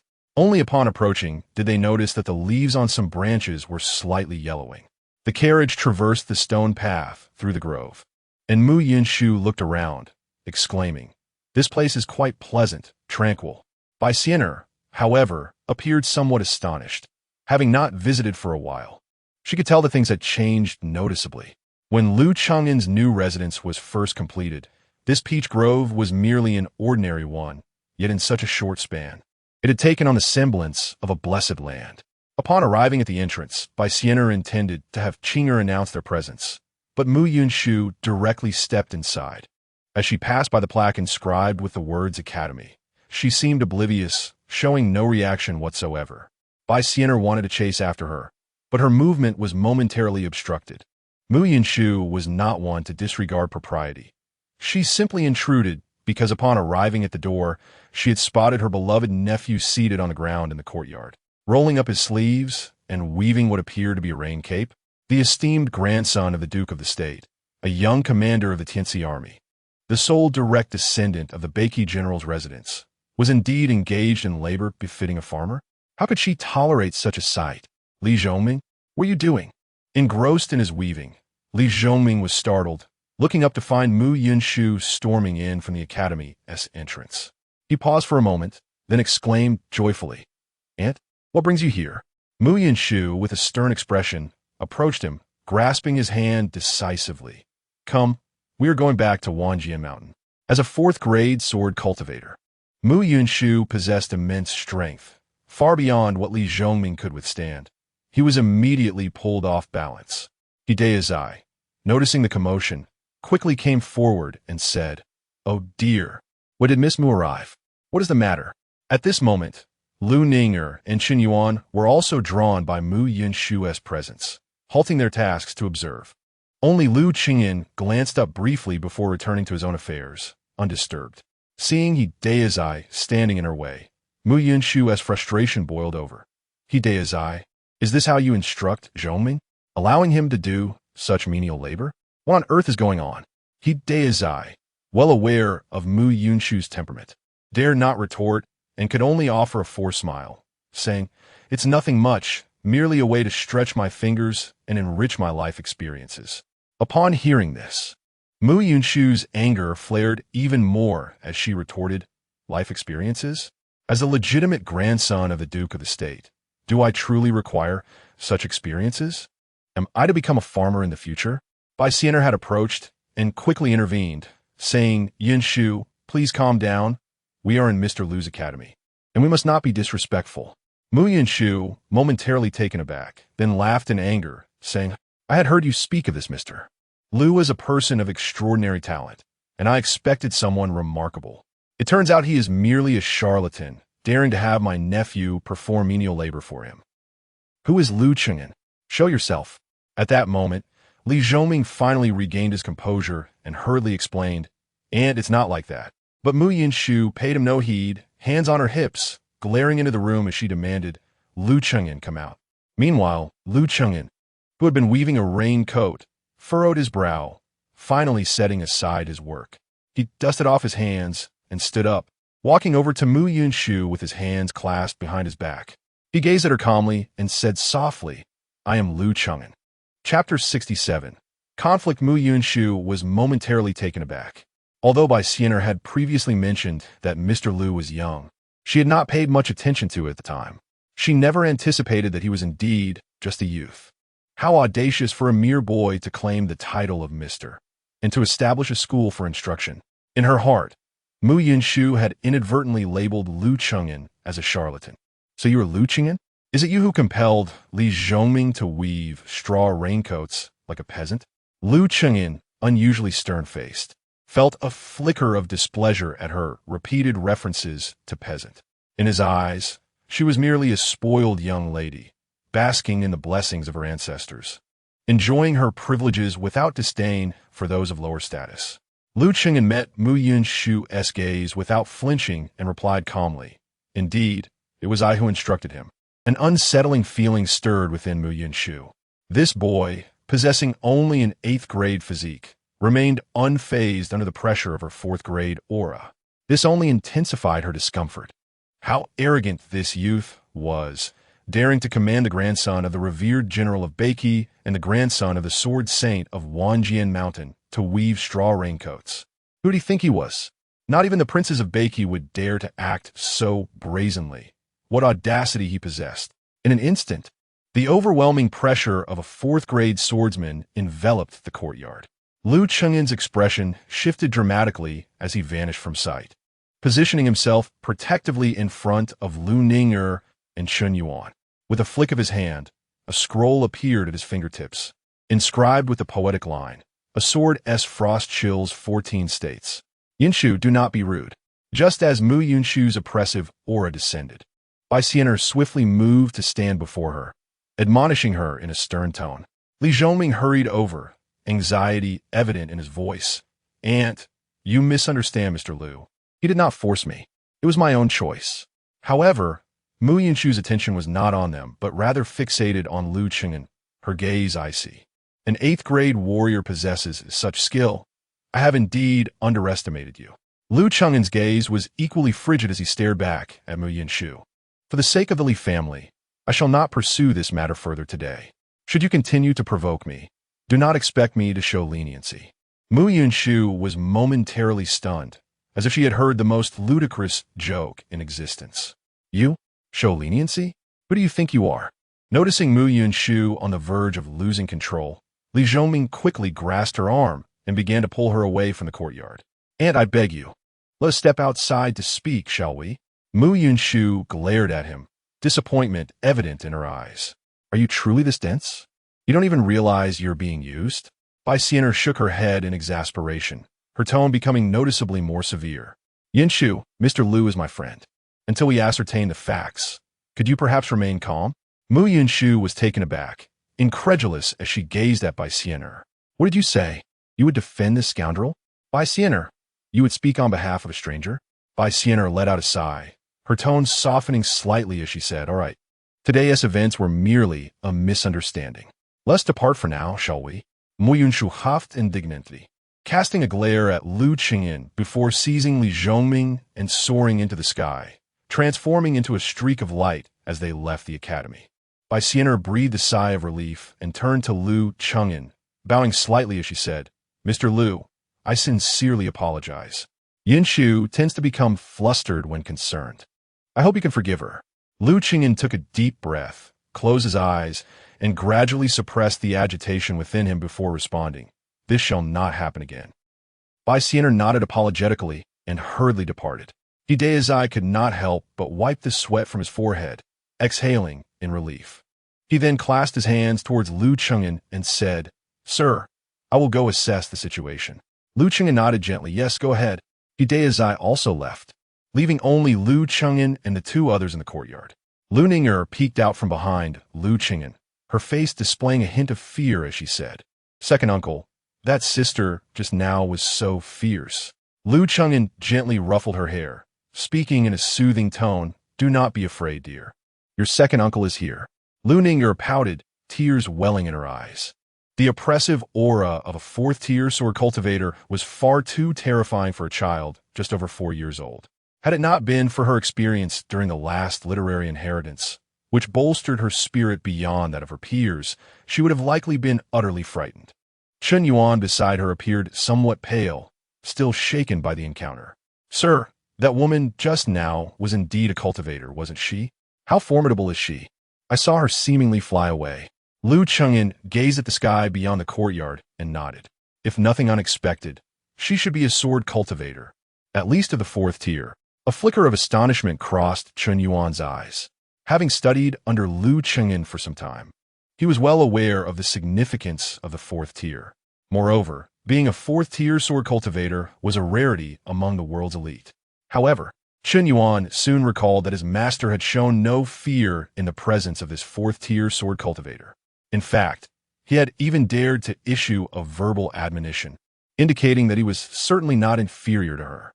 Yet, Chen Yuan found himself puzzled. What path did his master practice? Martial arts? Or the path of immortality?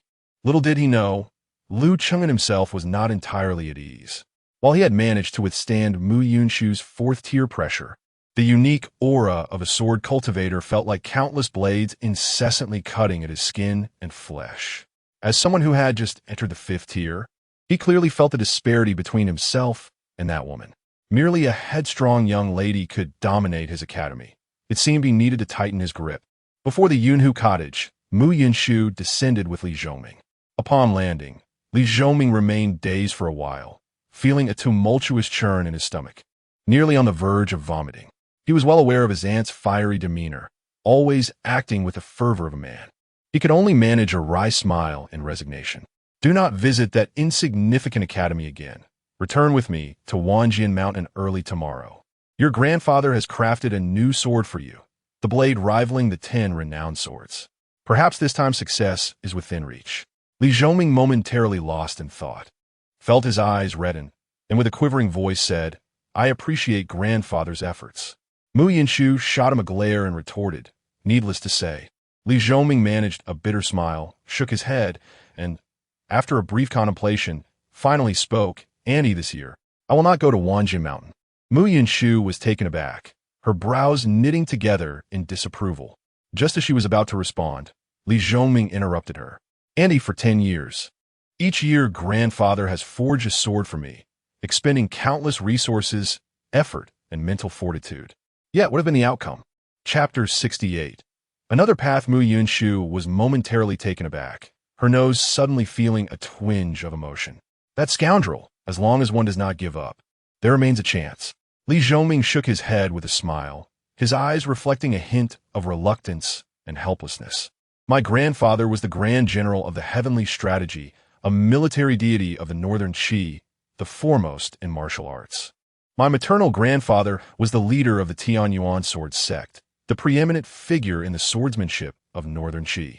My father commanded the border army of the North, the youngest martial genius of the third rank in Northern Qi.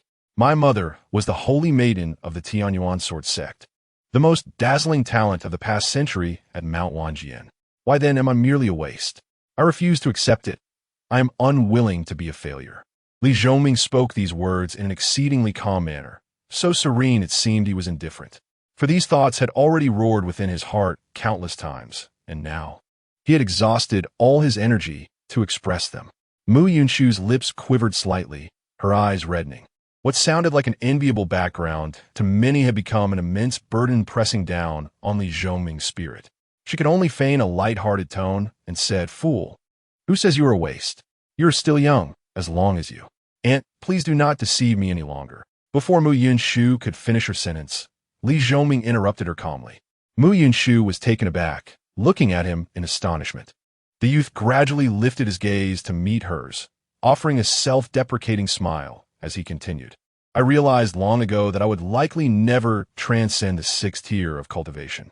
My meridians are fragmented, a congenital defect, rendering me incapable of practicing the celestial path and unable to endure the baptism of sword energy.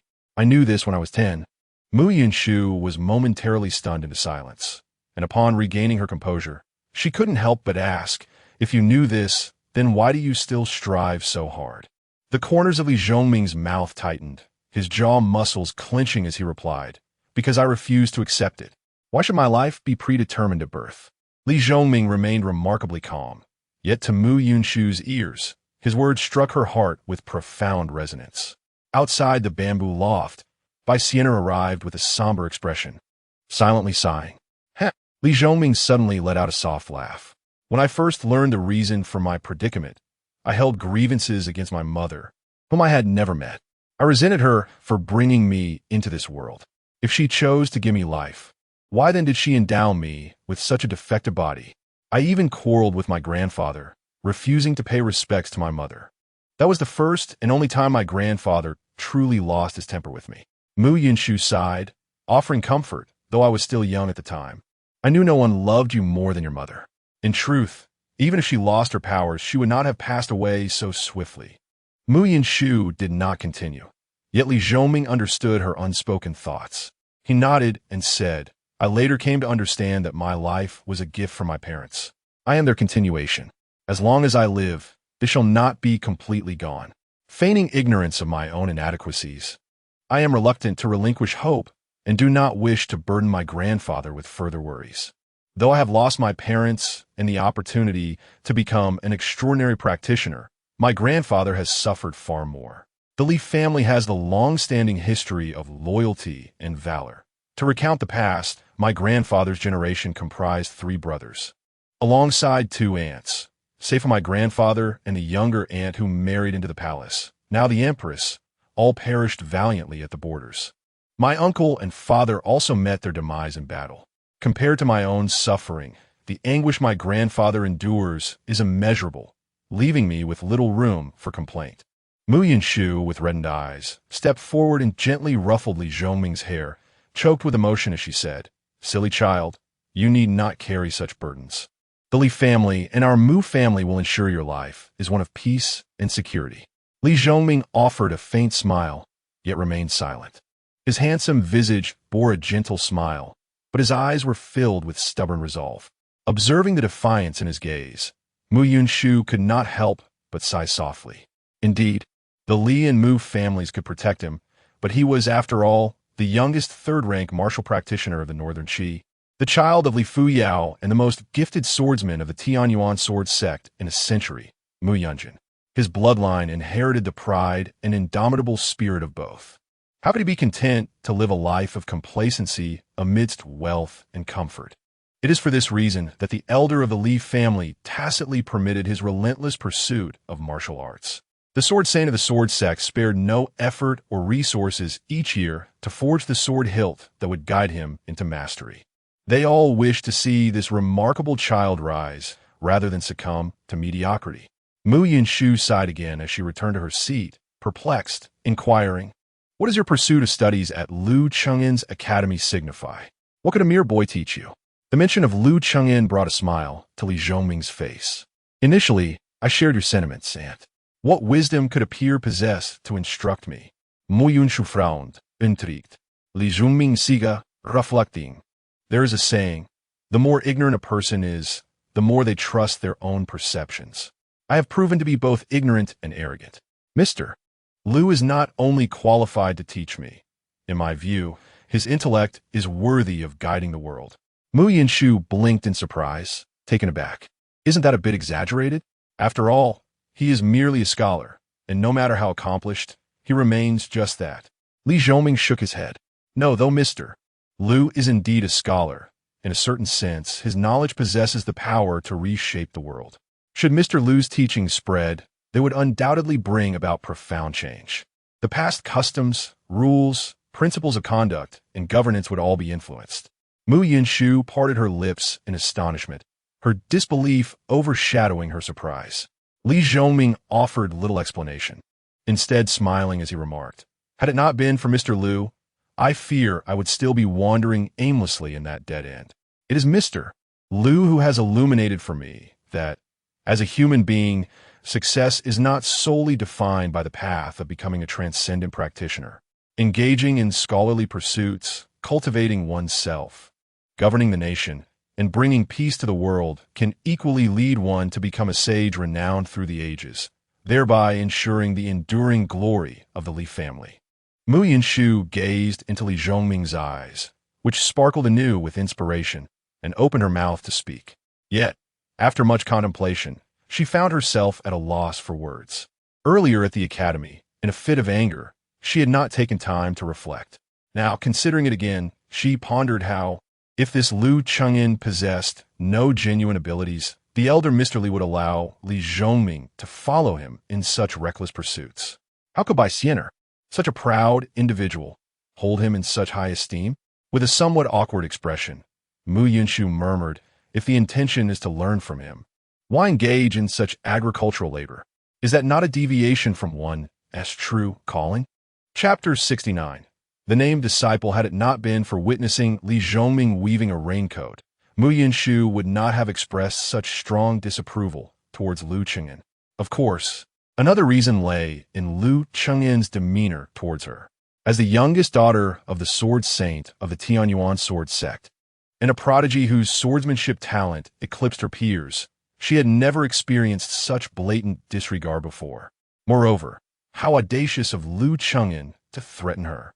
A mere youth with an 8th-grade physique dared to issue threats? This was simply unacceptable. Upon hearing Mu Yinshu mention the weaving of raincoats, Li Zhongming sighed with a smile. Indeed, Aunt, you were mistaken today.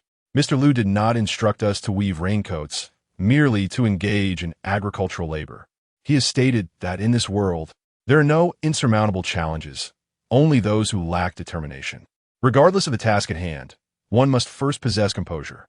Only with composure can one attain tranquility. And with tranquility, one can find peace. From peace, one can contemplate. And from contemplation, one can achieve results.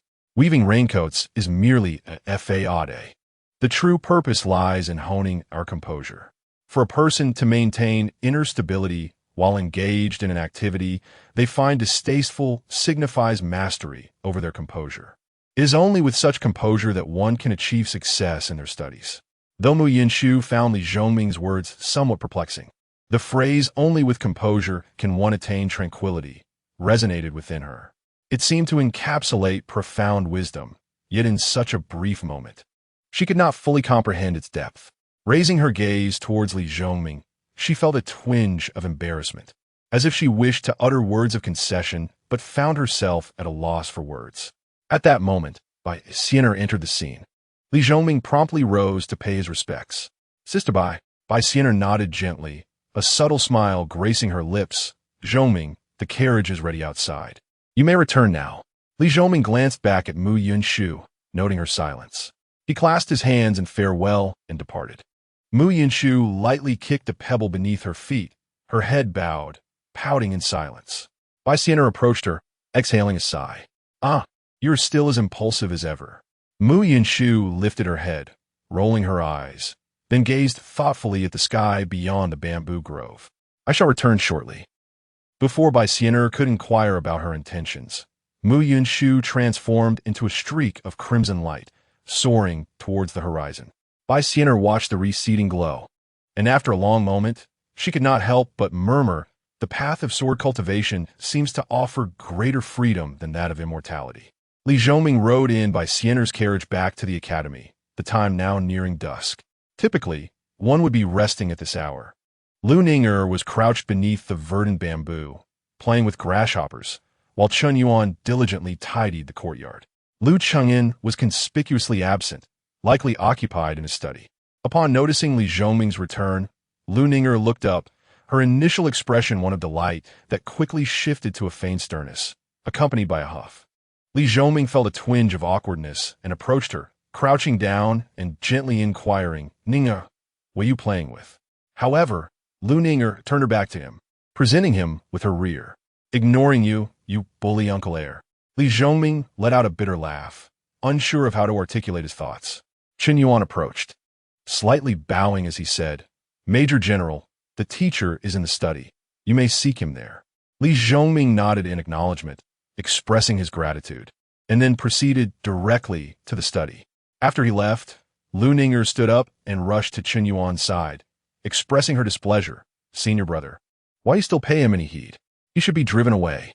Chen Yuan smiled gently and ruffled Lu Ninger's hair, saying, whether he should be sent away is for the teacher to decide. Moreover, the Major General has not committed any offense against the teacher. Do not take your anger out on him.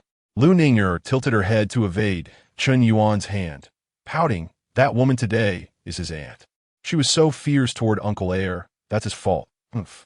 Children possess a straightforward sense of right and wrong, devoid of convoluted sentiments. Chen Yuan was at a loss for words in explaining, merely nodding, all right, it is indeed his fault.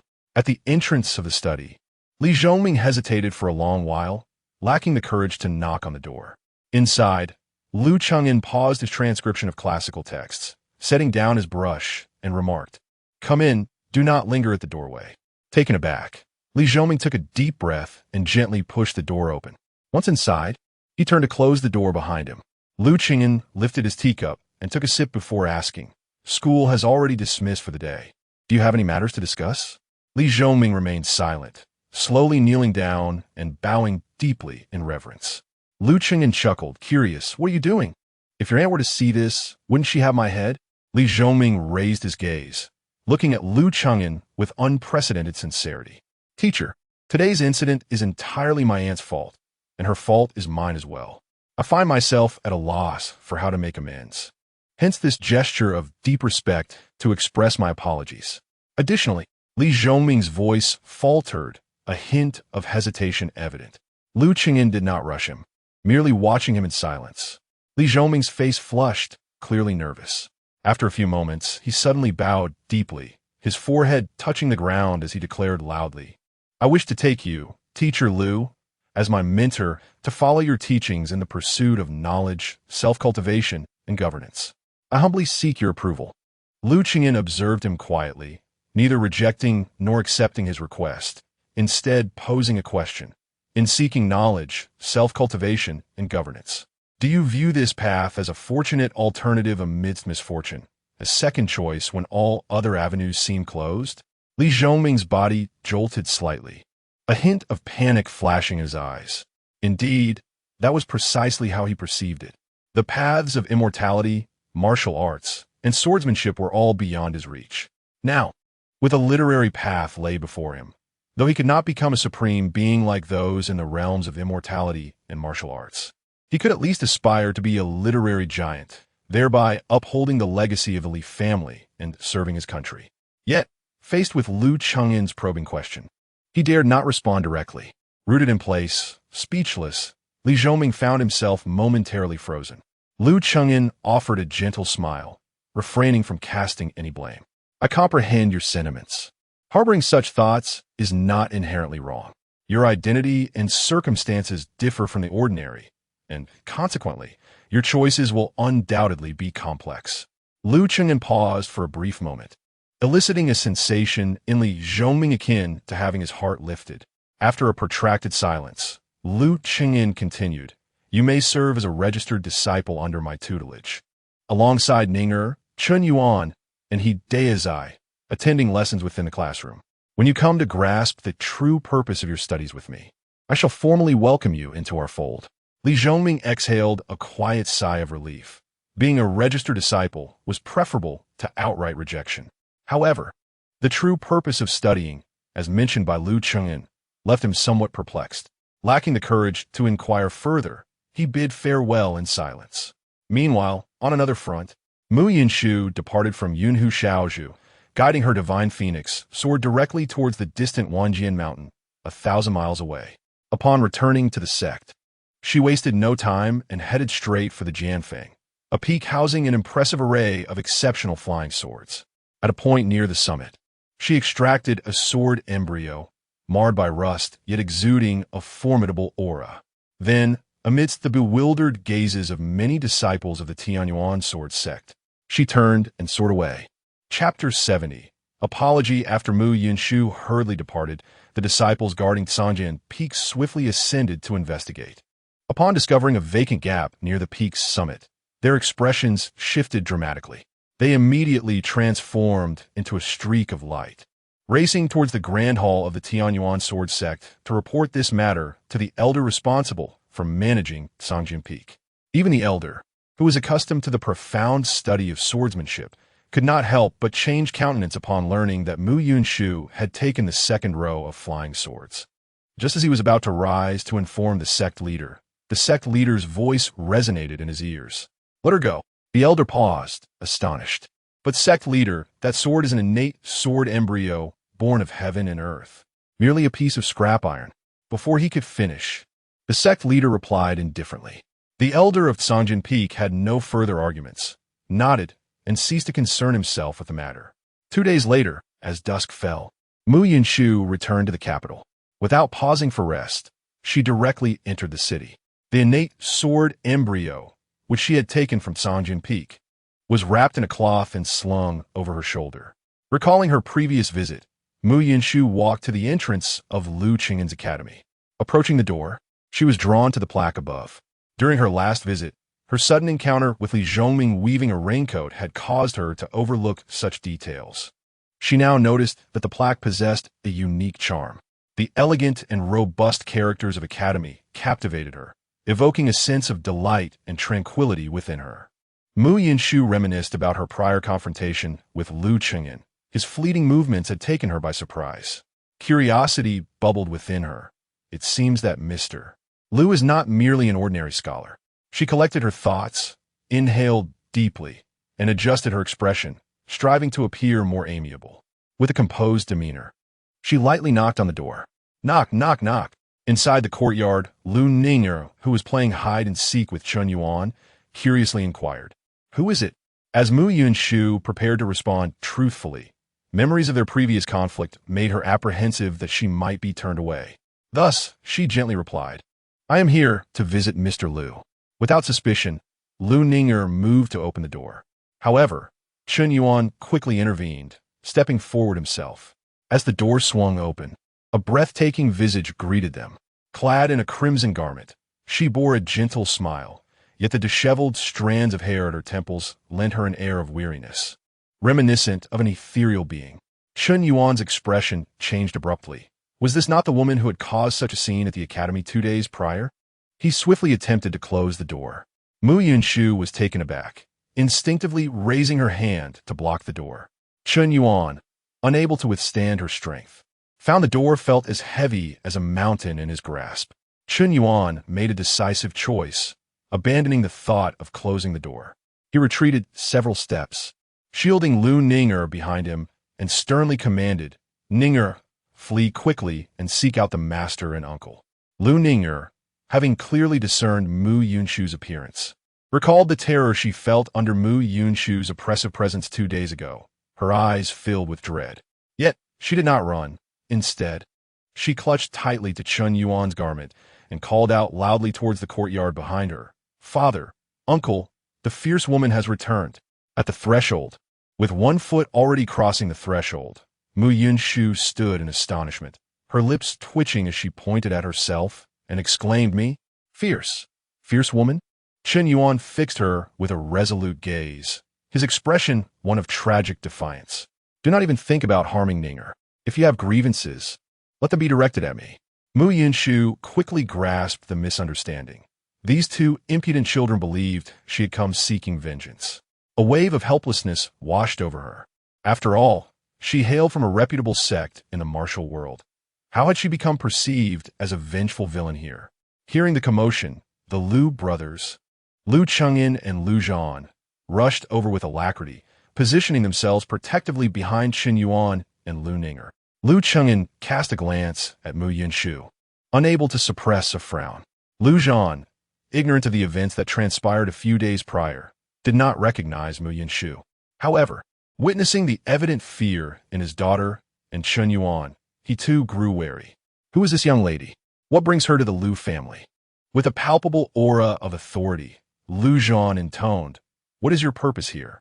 Mu Yunshu, feeling awkward, was about to explain when Lu Chengyan stepped forward to shield his elder brother, addressing her, "Miss Mu, I believe Zhongming has clarified the incident from a few days ago. What more do you seek?" Lu Zhan, taken aback, glanced between Lu Chengyan and Mu Yunshu, realizing she was an acquaintance. Observing Lu Chengyan's vigilant demeanor, Mu Yunshu felt an inexplicable frustration. She had approached with goodwill, yet found herself cast in the light of a bully. Taking a deep breath to compose herself, she bowed respectfully before Lu Chengyan and the others, stating, "I apologize, I misunderstood you last time. I have come specifically to offer my apologies, and I humbly request Mr. Lu's magnanimity and forgiveness." The wary expression on Lu Chengyan's face froze, momentarily leaving him at a loss. Chun Yuan stood in shock, while Lu Ninger gasped in astonishment. How could she have been so fierce before, yet so contrite now? Lu Zhan, utterly bewildered, could not fathom the nature of this unfolding scene. Once she had expressed her apologies, Mu Yunshu straightened and deftly cast aside the burlap wrapping to reveal the innate sword embryo concealed within. Lu Chengyan instinctively reached out to catch it, eyeing Mu Yunshu with curiosity. With a clear voice, Mu Yunshu declared, as a gesture of my apology. Please accept this innate sword embryo as compensation. I hope Mr. Liu will graciously mentor my Zhongming and not hold him accountable for my previous actions. Upon hearing the term innate sword embryo, Lu Zhuan's expression shifted dramatically, disbelief evident in his eyes. With that, Mu Yunshu turned and prepared to depart. Stop! Mu Yunshu paused, feeling a tinge of impatience in her heart. Nevertheless, she managed to restrain herself and offered a faint smile as she turned to inquire, "Does Mr. Liu have any further instructions?" Observing the apologetic expression on Mu Yunshu's face, even Lu Chengyan felt a peculiar sensation within him. This girl, though headstrong, was not entirely devoid of understanding. Lu Chengyan stepped forward, cradling the innate sword embryo in his hands, and said, "I accept your apology, Miss Mu. Zhongming is already my disciple. Thus, I shall not treat him differently because of a minor misunderstanding from before. I must ask you to take back this sword. The customary gift has already been given to Zhongming, and anything beyond that would violate propriety." Mu Yunshu was taken aback, her surprise evident as she exclaimed, "You do not understand what an innate sword embryo is?" Lu Chengyan paused, then chuckled softly. "I must admit my ignorance. However, regardless of what this innate sword embryo may be, I cannot accept such a gift. Please, I implore you to take it back. It would be absurd for a teacher to accept gifts from the parents of students. What kind of teacher would that make me?" Having been a teacher for nearly 20 years in his previous life, he had never made an exception. Even in this foreign realm, there could be no deviation from such principles. Otherwise, how would other students perceive it? What would their parents think? Upholding the integrity of a teacher was paramount. Chapter 71. The innate sword embryo, however, in Mu Yunshu's heart, a different notion took shape. She believed that Lu Chengyan's refusal stemmed from his lack of understanding of the significance of the innate sword embryo. With a gentle smile, she remarked, "Mr. Liu, please do not be so hasty in your rejection. Are you aware of what this innate sword embryo signifies? If it were to fall into the hands of the Jianghu, how many would vie for it with fervor?" Lu Chengyan merely smiled faintly at her words. "I appreciate your intentions, but the greater the value of this item, the less I can accept it. I must ask you to take it back, Miss Mu." With that, Lu Chengyan promptly returned the sword embryo to Mu Yunshu. Mu Yunshu, momentarily taken aback, grasped the sword wrapped in burlap and lifted her gaze to meet Lu Chengyan's. There was no trace of reluctance in his eyes, nor was there any semblance of pretense in his demeanor. It was clear that he was not merely being polite. He was genuinely refusing her offer. Feeling a surge of displeasure, Mu Yunshu could not help but huff. "What kind of person are you? How lacking in vision?" Glancing at the sword in her hand, she stamped her foot in frustration. Subsequently, she hurled it forcefully to the ground, where it lodged itself into the stone tiles with a resounding thud, leaving only a small portion of the hilt visible. "I shall not keep something you refuse to accept. Oomph." With that, she turned on her heel and strode away without a hint of regret. Inside the courtyard, Lu Chengyan shook his head helplessly, choosing to disregard her outburst. After a brief moment, Mu Yunshu reappeared at the entrance, casting a glance at the sword embryo that now lay with only its hilt exposed, then at the firmly shut door of the academy. With gritted teeth and a stomp of her foot, she ultimately approached and retrieved the sword embryo, storming off in a huff.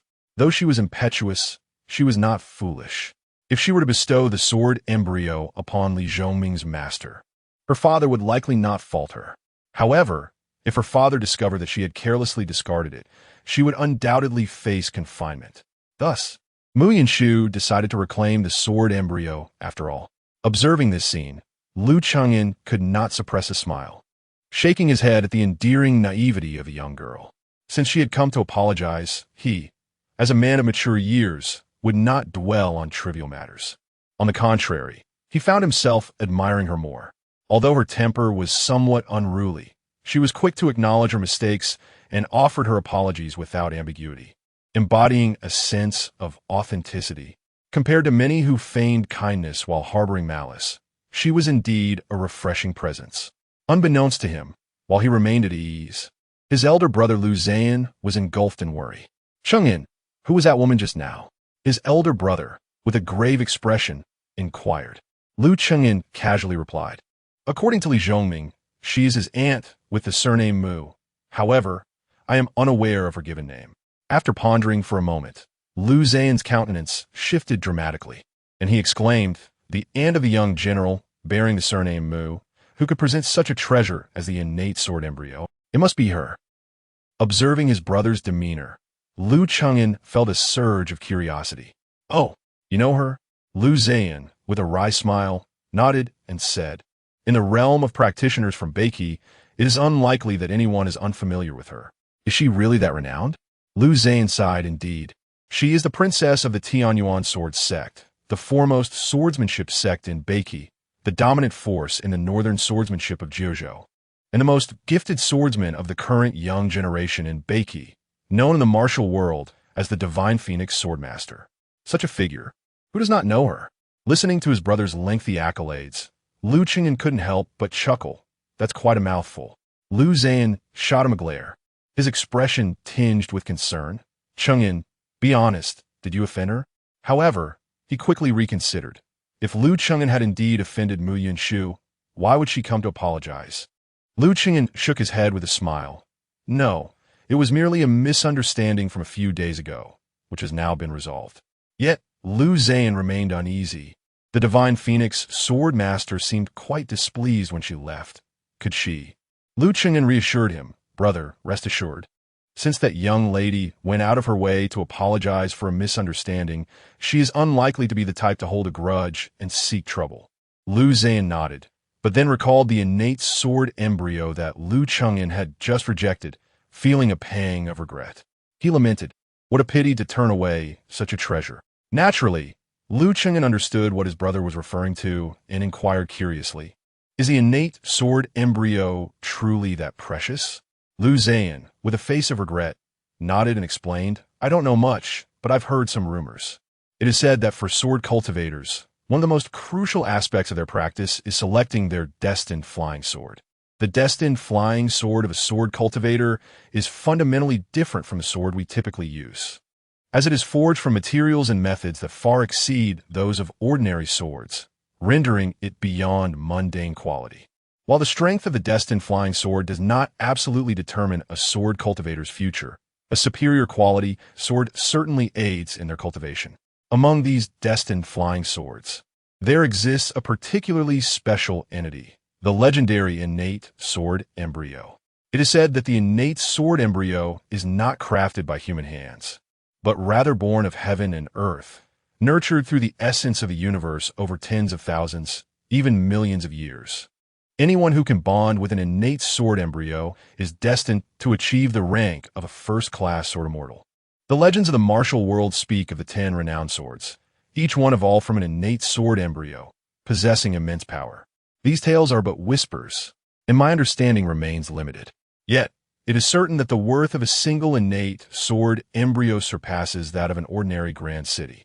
One might say that by rejecting this, you are not merely declining a sword, but also forfeiting a tremendous opportunity to ascend to the realm of a first-class sword immortal.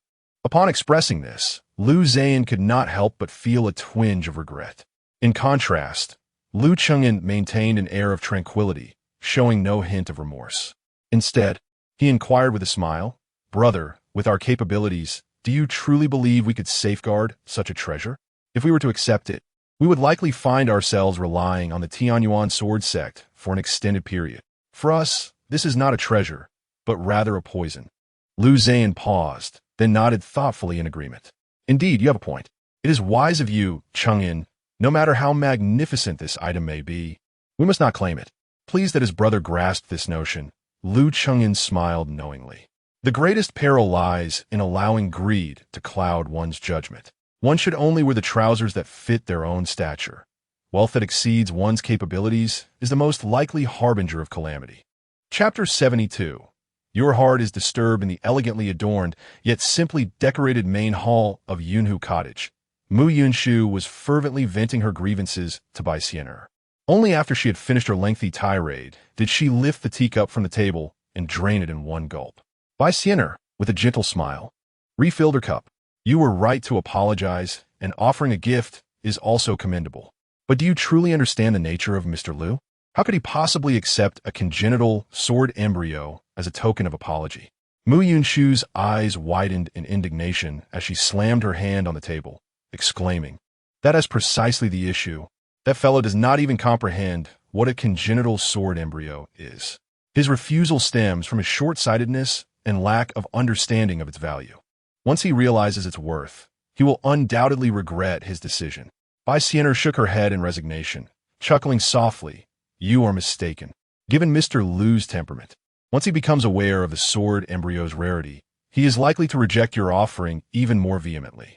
Mu Yunshu scoffed. How could that be possible? Yet, despite her words, a nagging doubt lingered in her heart. Her anger was not merely due to Lu Cheng'en's refusal. Rather, it was his unwavering composure in the face of her apology that irked her. Even when confronted with such a precious treasure, his gaze revealed no trace of avarice. This stark contrast made her feel particularly mundane. His lofty ideals, his indifference, we are but mere mortals. This inexplicable frustration bewildered Mu Yunshu, who struggled to understand its source. However, Bai Xian'er perceived the truth clearly. Mu Yunshu's ire stemmed from the fact that, until now, no ordinary person had regarded her with such indifference. As the most brilliant swordsmanship prodigy of her generation, she had been accustomed to adulation and envious glances. Suddenly, a boy a few years her junior faced her with utter calmness, even regarding her with a hint of condescension, as though he were an elder or someone of greater stature. This was the crux of Mu Yunshu's unwarranted fury. Bai Xian'er reflected on her own past encounters with Lu Cheng'en and recognized a similar sentiment. Yet, her deeper understanding of him allowed her to overlook his youth and instead foster a genuine respect for him. Thus, she remained unaffected by his gaze, which belied his years and bore a hint of wisdom beyond his age. Lost in thought, Bai Xian'er murmured to herself, "A person like him is certainly unlike the common folk." Suddenly, Mu Yunshu paused in her agitation, regarding Bai Xian'er with an odd expression. Sensing her gaze, Bai Xian'er exclaimed in surprise, "What is it? Why are you looking at me like that?" Mu Yunshu leaned closer to Bai Xian'er, causing her heart to race with an unexplainable anxiety, prompting her to instinctively lean back. "What are you doing?" Bai Xian'er chided playfully, with a teasing glint in her eye. Mu Yunshu quipped, "Bai Xian'er, you don't happen to have feelings for Lu Cheng'en, do you?" Bai Xian'er was momentarily taken aback, her cheeks blushing with a visible crimson hue as she forcefully pushed Mu Yunshu away, exclaiming in indignation, "What are you talking about? How could that be possible? I am 8 years his senior." Mu Yunshu chuckled mischievously, responding, "So what if you're 8 years older? With your exceptional talent, it is reasonable to expect that you will achieve at least a second-grade status before the age of 30. Given the virtues of your celestial practitioners, you will likely enjoy a lifespan of at least 300 years, thereby maintaining your youthful appearance indefinitely. What does 8 years matter? 80 years would pose no issue either." "Ha ha!" Bai Xian'er, upon hearing Mu Yunshu's words, felt a sudden jolt in her heart, her gaze momentarily distant. She quickly retorted, "Do not speak nonsense. If anyone hears you, it would cause trouble for Mr. Lu." Mu Yunshu, with a playful grin, replied, "In this Yunhu, who could possibly overhear us?" Just as she finished speaking, a realization struck her, and she lowered her voice conspiratorially. "Oh, by the way, your master, who has lived for centuries, might be eavesdropping." Thud. At that moment, Mu Yunshu felt as though someone had knocked on her forehead. She turned abruptly, only to find the space empty and devoid of any presence. Her expression shifted, and she quickly rose, clasping her fists and saying, "I beseech the national master for forgiveness. It is Yunshu who speaks thoughtlessly, and I deserve to be punished." With that, she raised her hand and gently slapped her own cheek, grinning as she added, "National master, is this acceptable? If not, I shall take another slap." "Humph, let this be a lesson," came a faint snort from the void, prompting Mu Yunshu to breathe a sigh of relief. She then bowed deeply, saying Yunshu wishes the national master boundless longevity. While speaking, she discreetly winked at Bai Xian'er, who could only sigh in exasperation. This girl truly never matures. After completing her bow, Mu Yunshu plopped down, opening her mouth to speak, only to suddenly hold back her words. Bai Xian'er could not help but laugh, saying, Master would not be so trivial as to constantly monitor what you say. As long as you do not mention her, she will not pay you any mind. Mu Yinshu pouted, whispering in jest, there's no privacy at all. Following this commotion, the previous topic was seamlessly sidestepped. Mu Yinshu ceased discussing Lu Chengyan and instead shared amusing encounters she had experienced on the mountain, insisting that Bai Xian'er fetch her some wine. Reluctantly, Bai Xian'er instructed Qing'er to bring out a jar of concealed wine that had been intended as an offering for her master. Upon tasting it, Mu Yinshu's eyes widened in astonishment. What is this wine? It possesses such remarkable potency. How have I never tasted it before? Bai Xian es smilet, instinctively revealing. This is also brewed by Mr. Lu. Instantly regretting her words, she realized she had inadvertently reopened the conversation about Lu Chengyan after successfully diverting it. Mu Yinshu was taken aback, her expression one of disbelief. What? He can brew wine too? And of such unprecedented quality? Mu Yinshu suddenly felt a heightened curiosity towards the young man. From where did such a lad acquire so many peculiar and strange things? Bai Xian'er, reluctant to elaborate, merely nodded in acknowledgement. That evening, Mu Yinshu indulged in an unprecedented revelry, consuming a total of 3 pots of wine, 9 jin in all, of which she imbibed at least 8. Ultimately, she succumbed to a state of utter inebriation and fell into a deep slumber. Although Bai Xian'er drank little, the physical constitution of an immortal cultivator does not possess the same formidable resilience as that of a sword cultivator, leaving her somewhat dazed. After ensuring Mu Yinshu was settled, Bai Xian'er, albeit slightly tipsy, found herself devoid of any inclination to sleep. Thus, she ventured out of the bamboo loft and strolled slowly towards the edge of the cloud lake.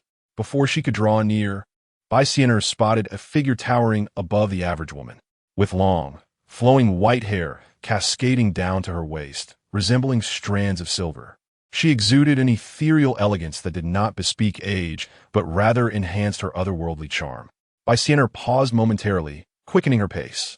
Finally, she halted before the statuesque woman, bowing respectfully and proclaiming, Xian'er pays her respects to Master and congratulates Master on your emergence from seclusion. The tall woman turned slowly, her attire of white as insubstantial as mist, rendering her almost dreamlike. Her beauty was beyond question. One could discern both the vibrant youth and the profound depth of time etched upon her countenance. She was none other than the foremost expert of the North Qi cultivation world, the national master of North Qi, the enigmatic Jinren. Jinren glanced at Bai Xian'er, a gentle smile gracing her lips, as if the moonlight itself danced at the corners of her mouth. With a hand as pure and white as jade, she lightly touched Bai Xian'er's forehead and murmured, Xian'er, your heart is in turmoil. Chapter 73. The national master of Northern Qi, a sudden shock coursed through Bai Xian'er, who hurriedly exclaimed, Master, I did not. I merely. Observing her flustered disciple, Xuanji offered a gentle smile and softly reassured her, Silly child, you have always been astute enough to understand yourself. If chaos ensues, it is but chaos. There is no need for avoidance. Bai Xian'er paused, her head bowed in silent contemplation. Xuanji turned, lifting her gaze to the luminous moon in the sky, letting out a wistful sigh. In the endless long night of eternity, who among us does not wander through the fog of confusion? My dear Xian'er, remember, the path that lies ahead is one only you can choose. Do not allow any external factors to alter your essence. Seemingly struck by a profound realization, Bai Xian'er abruptly raised her head, her expression one of astonishment as she gasped, Master, are you leaving? Xuanji nodded, a faint smile gracing her lips as she replied, I have waited for 3 centuries, safeguarding Northern Qi for 300 years, fulfilling the promise of your. Now, I must pursue the endeavors of my own heart. Upon hearing this revelation, tears welled in Bai Xian'er's eyes, cascading down her cheeks in a torrent. She stepped forward, clasping Xuanji's arm, her voice trembling as she implored, Master, are you truly going to that place? Could you not stay? Xian'er cannot bear to be without you. Xuanji turned back, her smile radiant yet tinged with reluctance. Silly child, this is but my ethereal manifestation, My true self has long since ventured there." She gently brushed away by Siena's tears, her voice tender as she stated, "This is my destiny, my unwavering obsession. Should I not return, you must promise never to tread upon that ground." Beisina shook his head fondly, tears continuing to flow unrestrained. Xuanji reached out, cradling by Siena's face, their foreheads gradually touching. Finally, as their foreheads met, her lips parted, imbued with a sense of sorrow. "Heed my words, dear disciple. Embrace your true self, rather than inheriting my legacy. I wish for you to live this life free of burdens." As she spoke, a beam of white light burst forth from her forehead. Streams of the purest essence surged into by Siena's brow. Their bodies radiated a brilliance surpassing even the moonlit sky. Mysterious runes swirled around them, eventually merging into by Siena's forehead, imprinting a silvery cloud-like pattern upon her brow. Concurrently, Xuanji's form gradually faded until she vanished completely. In that very moment, across the capital and the entire realm, those with profound cultivation sensed an inexplicable lightness in their hearts, lifting their gazes towards the skies above northern Qi's capital. Within the imperial palace, an elderly man, his visage marked by age, sighed softly before manifesting his presence, ascending into the heavens. The emperor of northern Qi emerged from his study, his form instantaneously vanishing, joining the elder in the celestial expanse above. In the general's residence, Lighthearted felt a stirring within his heart. His form transformed into a streak of light, soaring forth from the general's mansion, ascending with the vigor of thunder, ultimately halting beside two figures. Within the imperial palace of Beiki, several masters emerged from their chambers, standing at the door to gaze toward the horizon. Beyond the confines of the capital, many across the realm also stepped out. The emperor of Beiki gazed toward the northwest, hands clasped, bowing solemnly. A hint of melancholy in his eyes. "Farewell, national master." The elder within the palace and Lighthearted also bowed in reverence, their voices deep. "Farewell, national master." The esteemed practitioners in Beiki echoed the sentiment, bowing, "Farewell, national master." In other nations, those attuned to the moment displayed expressions laden with complexity. The national master Xuanji, a figure who had suppressed this world for far too long, had finally departed. This unparalleled individual had taken his leave to a realm that invoked both dread and a compulsion to venture forth. They revered Xuanji, yet breathed a sigh of relief at his departure. With his presence, the most formidable among them had felt as though a sword hung over their heads, restricting their freedom. With Xuanji's exit, that sword vanished. As the sensation dissipated from the heavens and earth, the emperor of Beiki inhaled deeply, then turned to the two figures behind him. Nodding gently, understanding his intent, they promptly returned to the imperial city. In the imperial study, the emperor addressed the elder from the palace with respect. "Uncle, with the national master gone, those in the northwest may soon entertain nefarious thoughts. I must trouble you to journey to the northwest and guard the borders."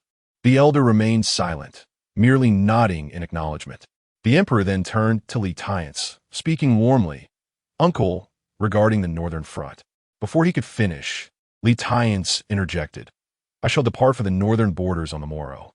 The emperor sighed in relief, smiling, "With you in the northwest, and uncle in the north. And the southern king in the southeast, our only vulnerability lies in the southwest. Do you have any recommendations?" Lighthearted glanced at his imperial nephew, realizing the underlying message in his words. He clasped his hands in salute. "Before heading to the northern borders, I shall visit Wanjian Mountain to request the Sword Saint's presence in the southwest." The emperor nodded with a smile. "That would be most advantageous. With our esteemed elders present, Beiki shall be as fortified as an impregnable fortress. Those ill-intentioned will surely retreat after meeting with resistance." As the national master Xuanji departed, aside from those of profound cultivation, there was but one soul who sensed a vague disturbance in the air. It was Lu Chen, diligently transcribing classics in the study. For reasons unknown, while copying a book of poetry, he suddenly felt an inexplicable agitation, as if something monumental was on the verge of occurring. The atmosphere was thick with an impending sense of storm, as if the heavens were bracing for a tempest. Liu Cheng'an set down his brush, stepped out of his room, and exited the gates of the academy. He followed the narrow path through the peach grove, moving forward with purpose. Liu Cheng'an suddenly furrowed his brow, sensing something amiss. This night felt uncharacteristically tranquil. During the mid-autumn season, the fields and wilderness should be alive with the chirping of insects. Yet at this moment, an eerie silence enveloped the surroundings. Suddenly, Liu Cheng'an came to a halt, a glimmer of vigilance flickering in his eyes. At the end of the cobblestone path beneath his feet stood a tall woman, clad in white with flowing silver hair, her presence seemingly illuminated by the moonlight. Cloaked in a veil of ethereal radiance, exuding an air of sanctity and elevation. Liu Cheng'an deftly flipped his palm, revealing a stack of written talismans concealed within his sleeve. Thick enough to fill his grasp, each sheet embodying his most formidable offensive techniques. The woman appeared to sense something, slowly turning around with a delicate smile. Then, as if they were old acquaintances, she softly addressed Liu Cheng'an, saying, "You have arrived." Chapter 74. The scenery from the royal city, stargazing tower, is the most exquisite gazing at the woman before him. Liu Cheng'an could not help but feel a profound sense of insignificance. It was as if he were not beholding a mere individual, but rather an entire universe. Though she stood there so effortlessly, she seemed to fill the very expanse of existence, omnipresent yet elusive.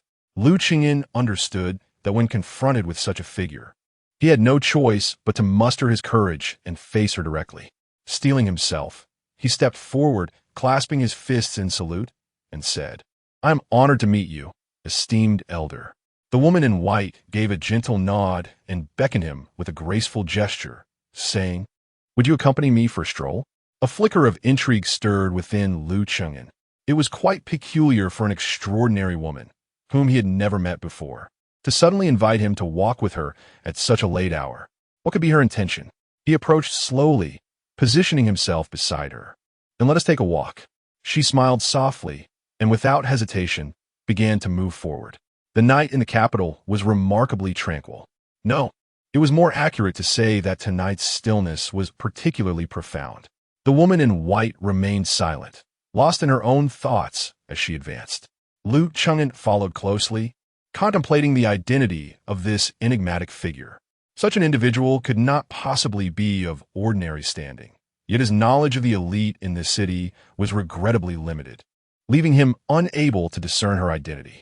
Gradually, they traversed from the outskirts of the East City to the heart of the outer city. Here, the houses stood in close proximity, illuminated by an array of lights, far more vibrant than the surroundings of the academy. Yet, a chilling sensation gripped Liu Cheng'an. Despite the brightness of the shops lining the streets, not a single soul was in sight. An eerie silence enveloped the area, rendering it almost uncanny. The woman in white approached a stall selling candied hawthorn, casually picking up a skewer and gesturing to Liu Cheng'an. "Would you like to try some?" He shook his head in polite refusal, and she proceeded to enjoy the treat on her own, popping a whole berry into her mouth, her cheeks puffed out. Suddenly, a playful thought seemed to cross her mind, and she burst into laughter. "When I was a child, I could never bear to eat the candied hawthorn that my senior brother bought for me. I thought it was the finest delicacy in the world." She glanced at the skewer in her hand and sighed. "Now it is merely average." As her words faded, the candied hawthorn in her grasp gradually transformed into wisps of smoke, vanishing without a trace. The woman clapped her hands, placing them behind her back as she continued onward. Liu Cheng'an hurriedly followed, unable to suppress his curiosity. "Esteemed elder, where are you taking me?" She smiled and pointed ahead, saying, "Over there." Liu Cheng'an followed her gesture with his gaze, his eyes widening in astonishment. She was indicating the royal palace. "To there? What purpose could that serve?" he inquired, bewildered. With a playful smile, she replied, "To enjoy the scenery." Liu Cheng'an was momentarily taken aback, and then, without uttering another word, he continued walking alongside her. They passed through the outer city and entered the inner city, which, like its predecessor, was devoid of any inhabitants. Upon reaching the gates of the imperial city, the usual guards were conspicuously absent. The palace gates stood wide open, devoid of any defenses. Liu Chengin followed the woman in white into the imperial city, ascending to the Feng Tian Hall and reaching the highest observation tower within the palace. The woman gracefully soared to the pinnacle of the tower, casually seated herself, and beckoned Liu Chengin, saying, "Come up. This vantage point offers the finest view." He complied, leaping to the rooftop and settling beside her. With a gentle smile, she raised her hand and softly inquired, "What do you think? I have not misled you, have I?" Gazing ahead, Liu Chengin beheld a myriad of lights twinkling like stars. The grand capital sprawling before him, shrouded in a misty moonlight that extended into the distance. Undoubtedly, this was a rare and magnificent city. Even Liu Chengin, who had been accustomed to the modernity of his previous life, could not help but exclaim, "Splendid." The woman in white maintained a serene smile, her gaze fixed on the distant silhouettes of the city's walls, murmuring, "I have gazed upon this city for 3 centuries and still find it insufficient." Liu Chengin's expression subtly shifted, though he was not overly surprised. 3 centuries only cultivators of the second rank or higher could possibly live for such a duration. The realms of immortal, martial, and sword each held their unique strengths. Martial arts boasted formidable combat prowess, sword arts wielded lethal precision, while the immortal path, though slightly inferior in brute strength, possessed a maddeningly desirable ability, longevity. Even those who attained the first rank in martial or sword arts could expect a lifespan of merely 1 to 2 centuries, whereas first-rank immortals were rumored to live for hundreds, even close to 1,000 years. Liu Chengin said nothing, silently sitting beside her. The woman continued to muse. 300 years can witness the rise and fall of a dynasty, yet for me, it feels but as long as yesterday to today. After uttering this, she fell silent once more. After a considerable time, she turned to Liu Chengin and asked, "Mr. Liu, may I trouble you with a request?"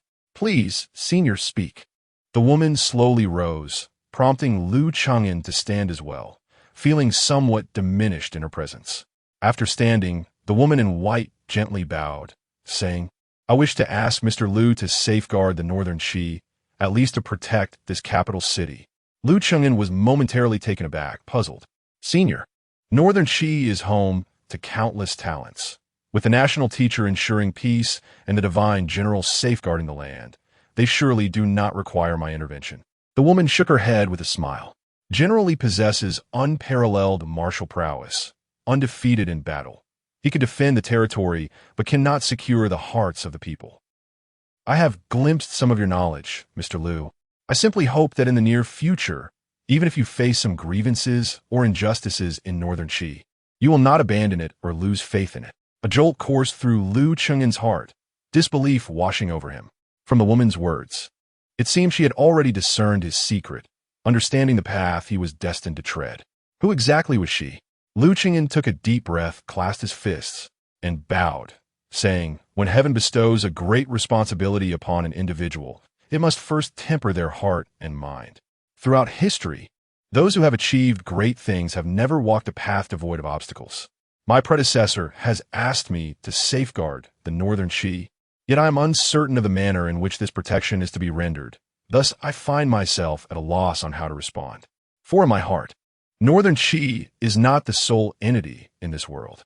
My studies and endeavors extend beyond the confines of northern Qi." The woman in white gazed quietly at Liu Chengin, seemingly assessing the sincerity of his words. After a moment, she suddenly chuckled softly and, with a gentle yet unyielding tone, uttered a chilling statement. "If you cannot be of use to northern Qi, might I then eliminate you at this very moment?" Chapter 75. The National Treasure Mirror. Absolutely invincible, the woman's words were spoken with an air of calmness, devoid of any extraordinary phenomena or an outward display of power. Yet, Liu Chengin could perceive the intensely pure intent to kill emanating from her. Should this woman desire it, he would instantaneously be reduced to ashes. However, Liu Chengin remained unperturbed. He had already prepared himself for this encounter when he first met the enigmatic lady at the entrance of the academy. With a serene smile, he gazed directly into her eyes and remarked, "If you wish to take my life, esteemed one, it would indeed be a trivial task." The woman inquired with a teasing tone, "Are you not afraid then?" Liu Chengin nodded slightly. Naturally, death instills fear. I have yet to attain the realm that transcends life and death. Yet, there exist certain entities in this world that surpass the bounds of mortality. If today I were to forsake my principles out of a desire to cling to life, I would be unworthy of your trust in the North Chi. Upon hearing his words, the woman in white could not help but throw her head back in a hearty laugh, her voice resonating with a brightness that seemed uncharacteristic for a lady. "Ah, you clever one, it appears you are confident that I shall not take your life." Lu Qingyan merely smiled in response, choosing not to speak. The woman sighed, her gaze upon Lu Qingyan now imbued with a peculiar intensity. "You, and those like you, harbor thoughts that far surpass others, yet you can never truly encompass yourselves." She suddenly uttered a cryptic statement, leading Lu Qingyan to feel as though she were not truly observing him, but rather another individual altogether. After a brief moment, the woman withdrew her gaze, lifting her palm to reveal a glimmer of golden light. An ancient, obscurely crafted copper mirror hovered 3 inches above her palm. In a soft voice, she declared, "For the past 3 centuries, I have traversed the capital of North Chi, leaving my mark throughout this city. I have harnessed the national fortune of North Chi to forge this national treasure mirror. With its aid, you shall stand as a deity invincible within this realm." As she finished speaking, the woman waved her hand, and the mirror transformed into a streak of light, surging into Lu Qingyan's forehead. He immediately sensed the mirror entering his consciousness, establishing a link that felt instinctual. A wave of astonishment surged through Lu Qingyan's mind, and he began to conjecture the woman's true identity. Yet, he could not fathom why the national master of North Chi, who possessed a direct disciple, would bestow such a significant treasure upon him. Summoning the national treasure mirror, Lu Qingyan extended it back towards her. "Esteemed one, such a precious artifact I cannot accept. I implore you to take it back." The woman chuckled softly, shaking her head as she pushed the mirror back towards him. "Had you agreed to safeguard North Chi earlier, you would indeed lack the merit to accept this national treasure mirror.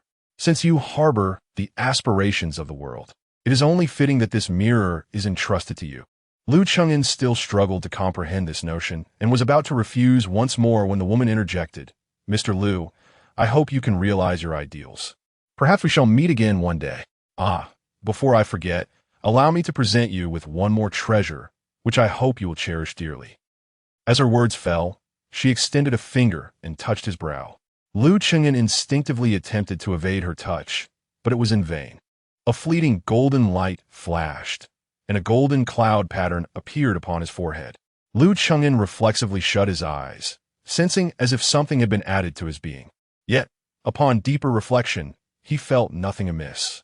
When he reopened his eyes, he found himself in the study of the academy, still gripping a brush, the ink on its tip yet to dry. This indicated that he had merely dozed off. It seemed as though everything that transpired was naught but a dream. Sitting upright, he scrutinized the brush in his hand, frowning slightly. Could it truly have been a mere dream? He instinctively touched his forehead, feeling it as usual.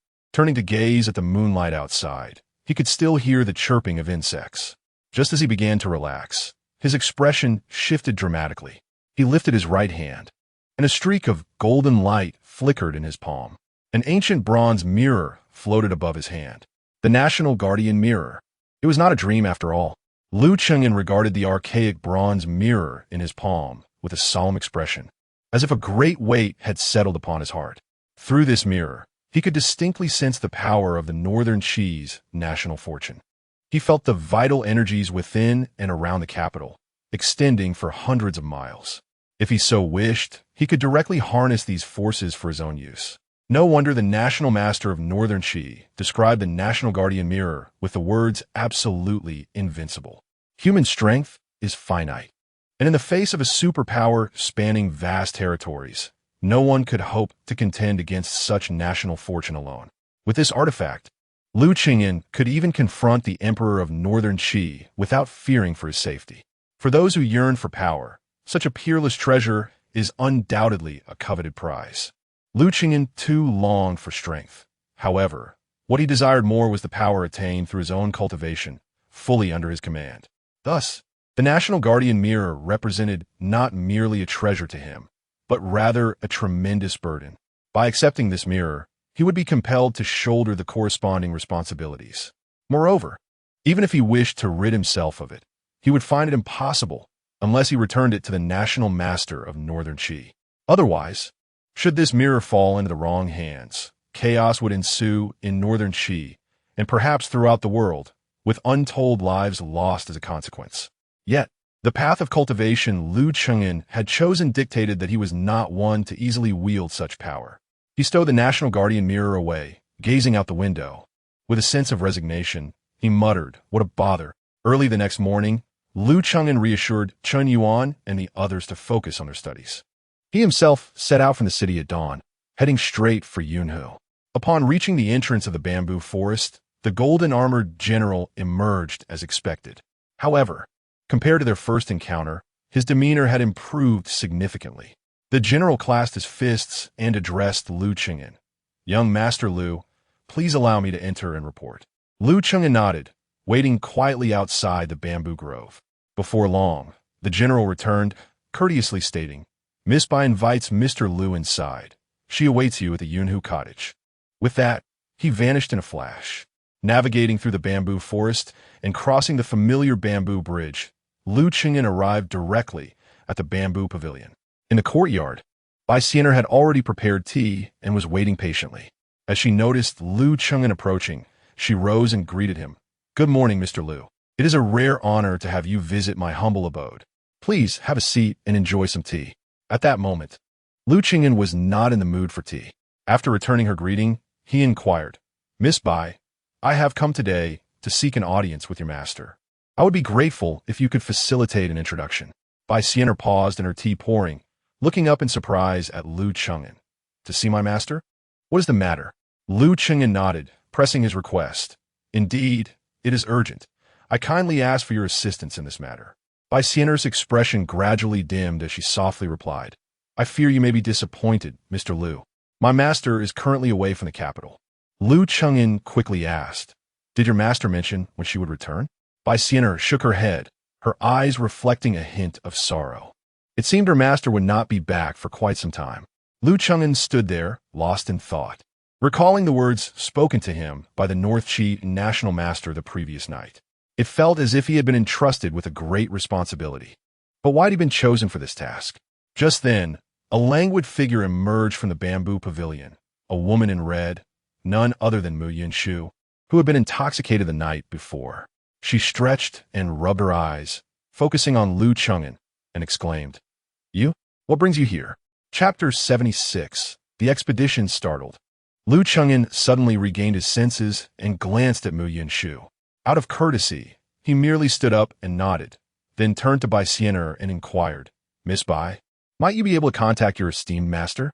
Bai Xian'er shook her head, a hint of helplessness reflected in her eyes. Liu Chengyan sighed softly and clasped his hands together, saying, "In that case, I shall take my leave."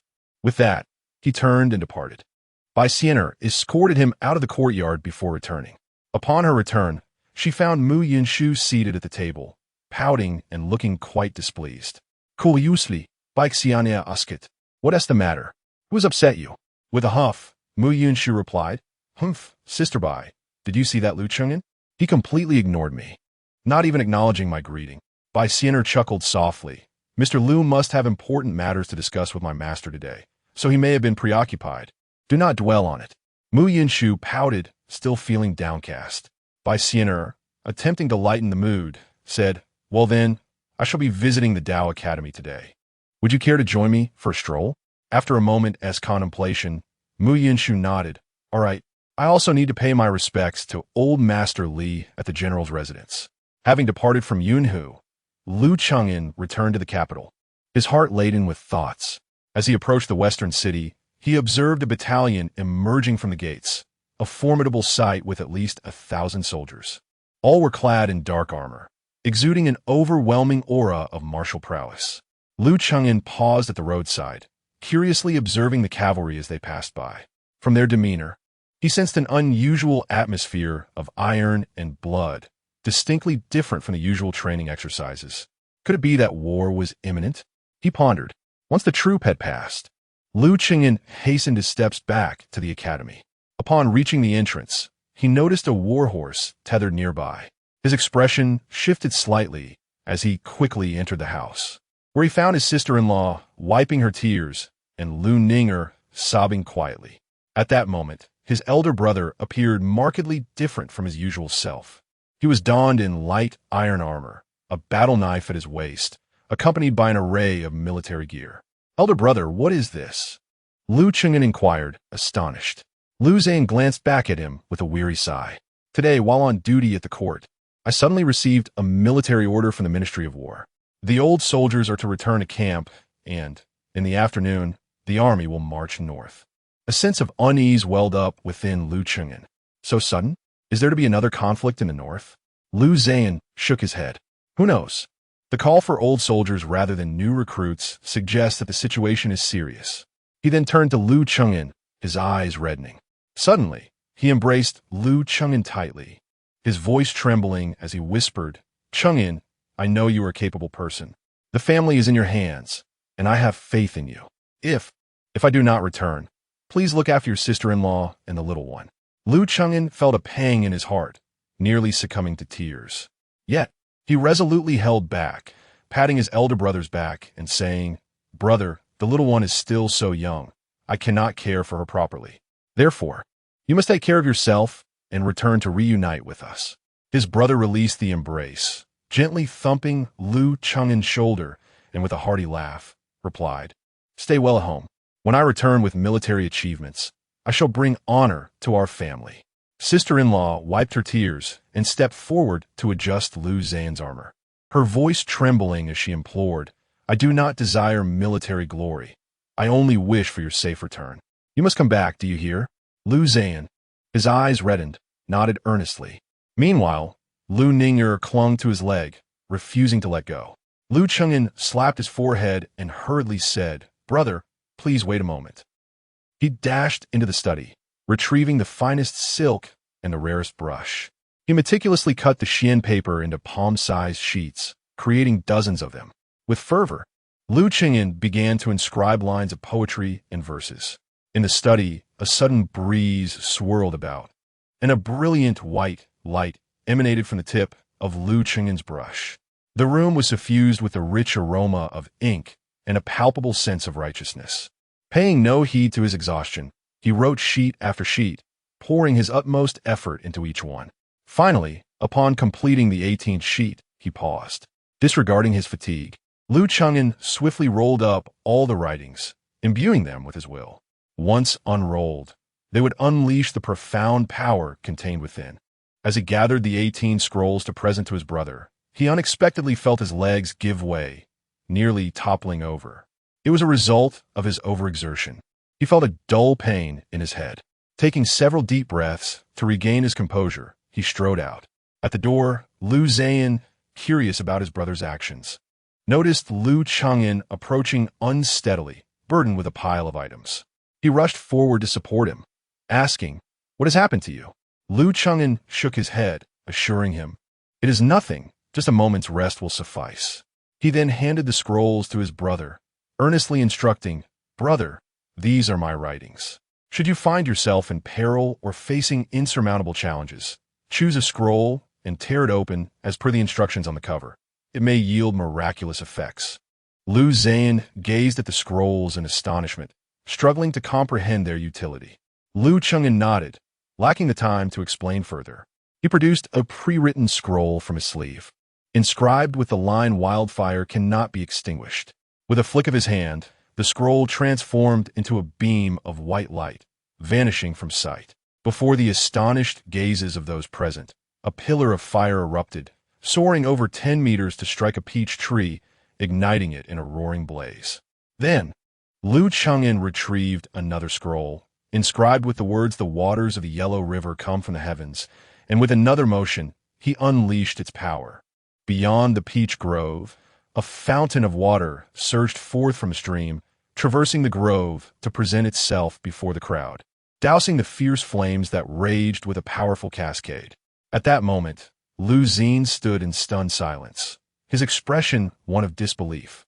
Lu Ningye gaped in astonishment, her eyes wide with incredulity. Chen Yuan's gaze was filled with shock, while only the elder sister-in-law was consumed with joy. For she believed that if her husband possessed such divine abilities to protect himself, he would surely return unscathed. Lu Qingyan took a deep breath and turned to his elder brother, stating, "When you return, I will explain everything in detail. You must remember, these methods are for your protection. The world can be treacherous, and it is best to keep this knowledge from outsiders." Upon hearing this, Lu Xi nodded in agreement. Subsequently, as if handling a precious treasure, he carefully tucked the 18 scrolls into his satchel. Chapter 77. Your life has just begun. It was only when my elder brother rode away, vanishing around the corner of the peach orchard, that Lu Chang'an truly comprehended the significance of this farewell. He also came to realize the profound happiness of living in a peaceful and tranquil nation.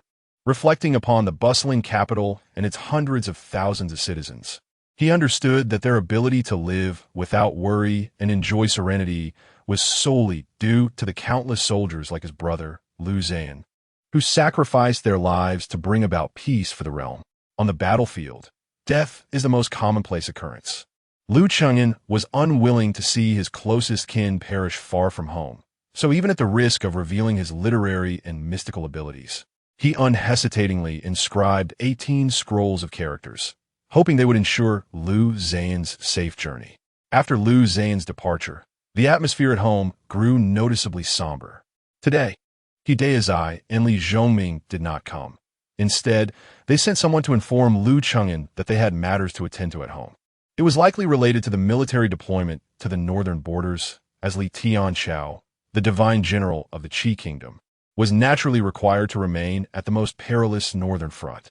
Yet, Lu Chang'an was curious as to why there had been no prior warning before their sudden mobilization. What had transpired in the northern borders? The sudden entrustment of the national mirror, capable of altering the entire landscape of the northern Qi, from a national master to him. Could this be connected to the turmoil at the border? Was the national master's departure also directed towards the frontier? Given that they were stationed at the border, why was he, Lu Chang'an, a youth of seemingly insignificant power compared to them, tasked with safeguarding the capital of northern Qi? What connections lay among these various matters? Lu Chang'an felt as if he were entangled in a vast web, his thoughts in tumult, unable to discern the direction he should take next. This overwhelming sense of helplessness left him feeling utterly drained. Upon returning to his study, he sat in silence for a long while, gradually finding some semblance of peace.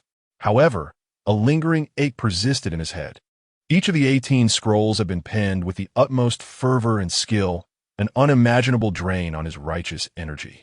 Lu Chang'an opened the book of the Analects that he had copied, reciting the verses quietly while practicing the cultivation method of righteous energy to slowly recuperate.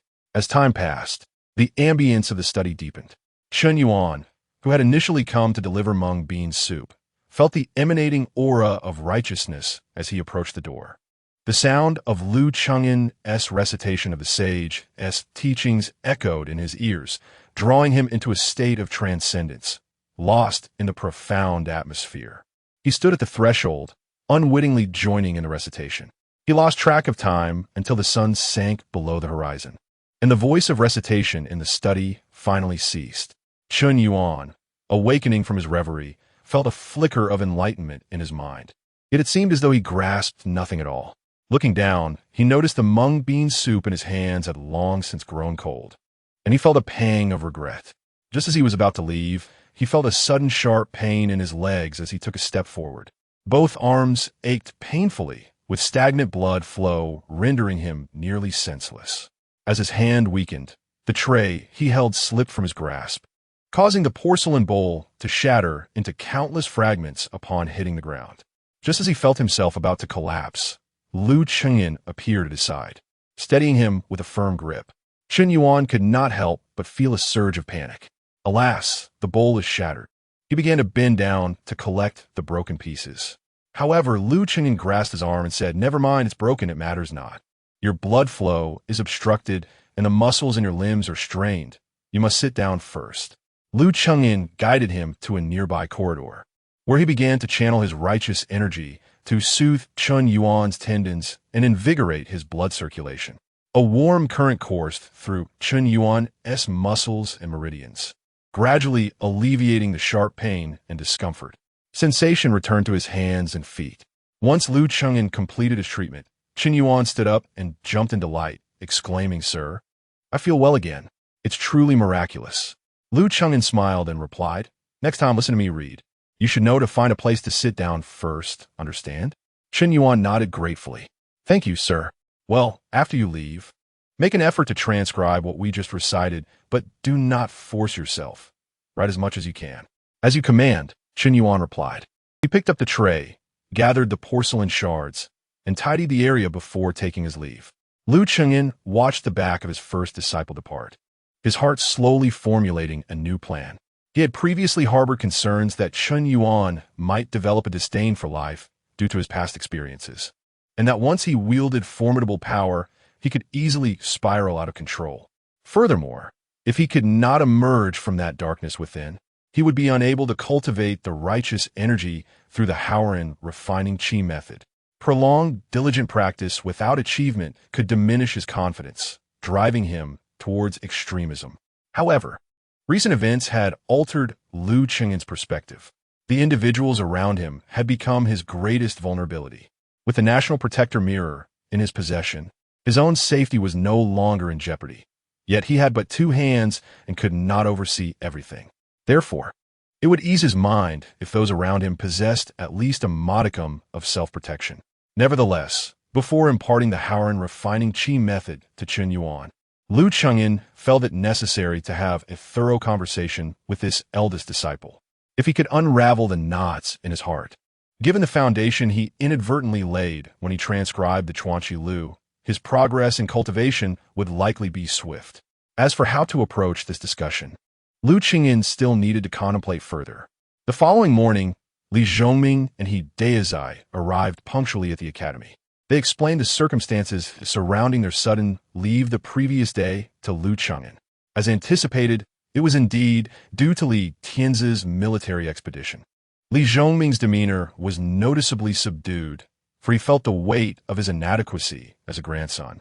Watching his aged grandfather lead troops in a battle while he remained in the capital, powerless to assist, this sense of helplessness lingered throughout the day's lessons, leaving him perpetually distracted.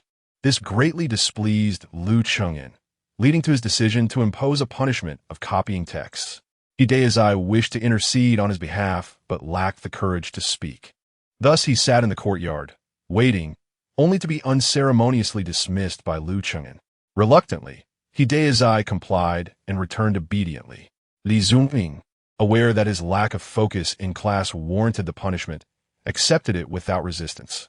By the time he completed his copying, the outside world had succumbed to darkness. Stretching his sore wrist, Li Zhongming gathered his belongings, preparing to bid farewell to Lu Chengyan. However, upon lifting his gaze, he discovered Lu Chengyan seated at the podium, diligently writing something. It turned out that Lu Chengyan had not left at all. Rising to his feet, Li Zhongming presented the thick stack of copied characters, saying, "Sir, I have completed the task. Please review it."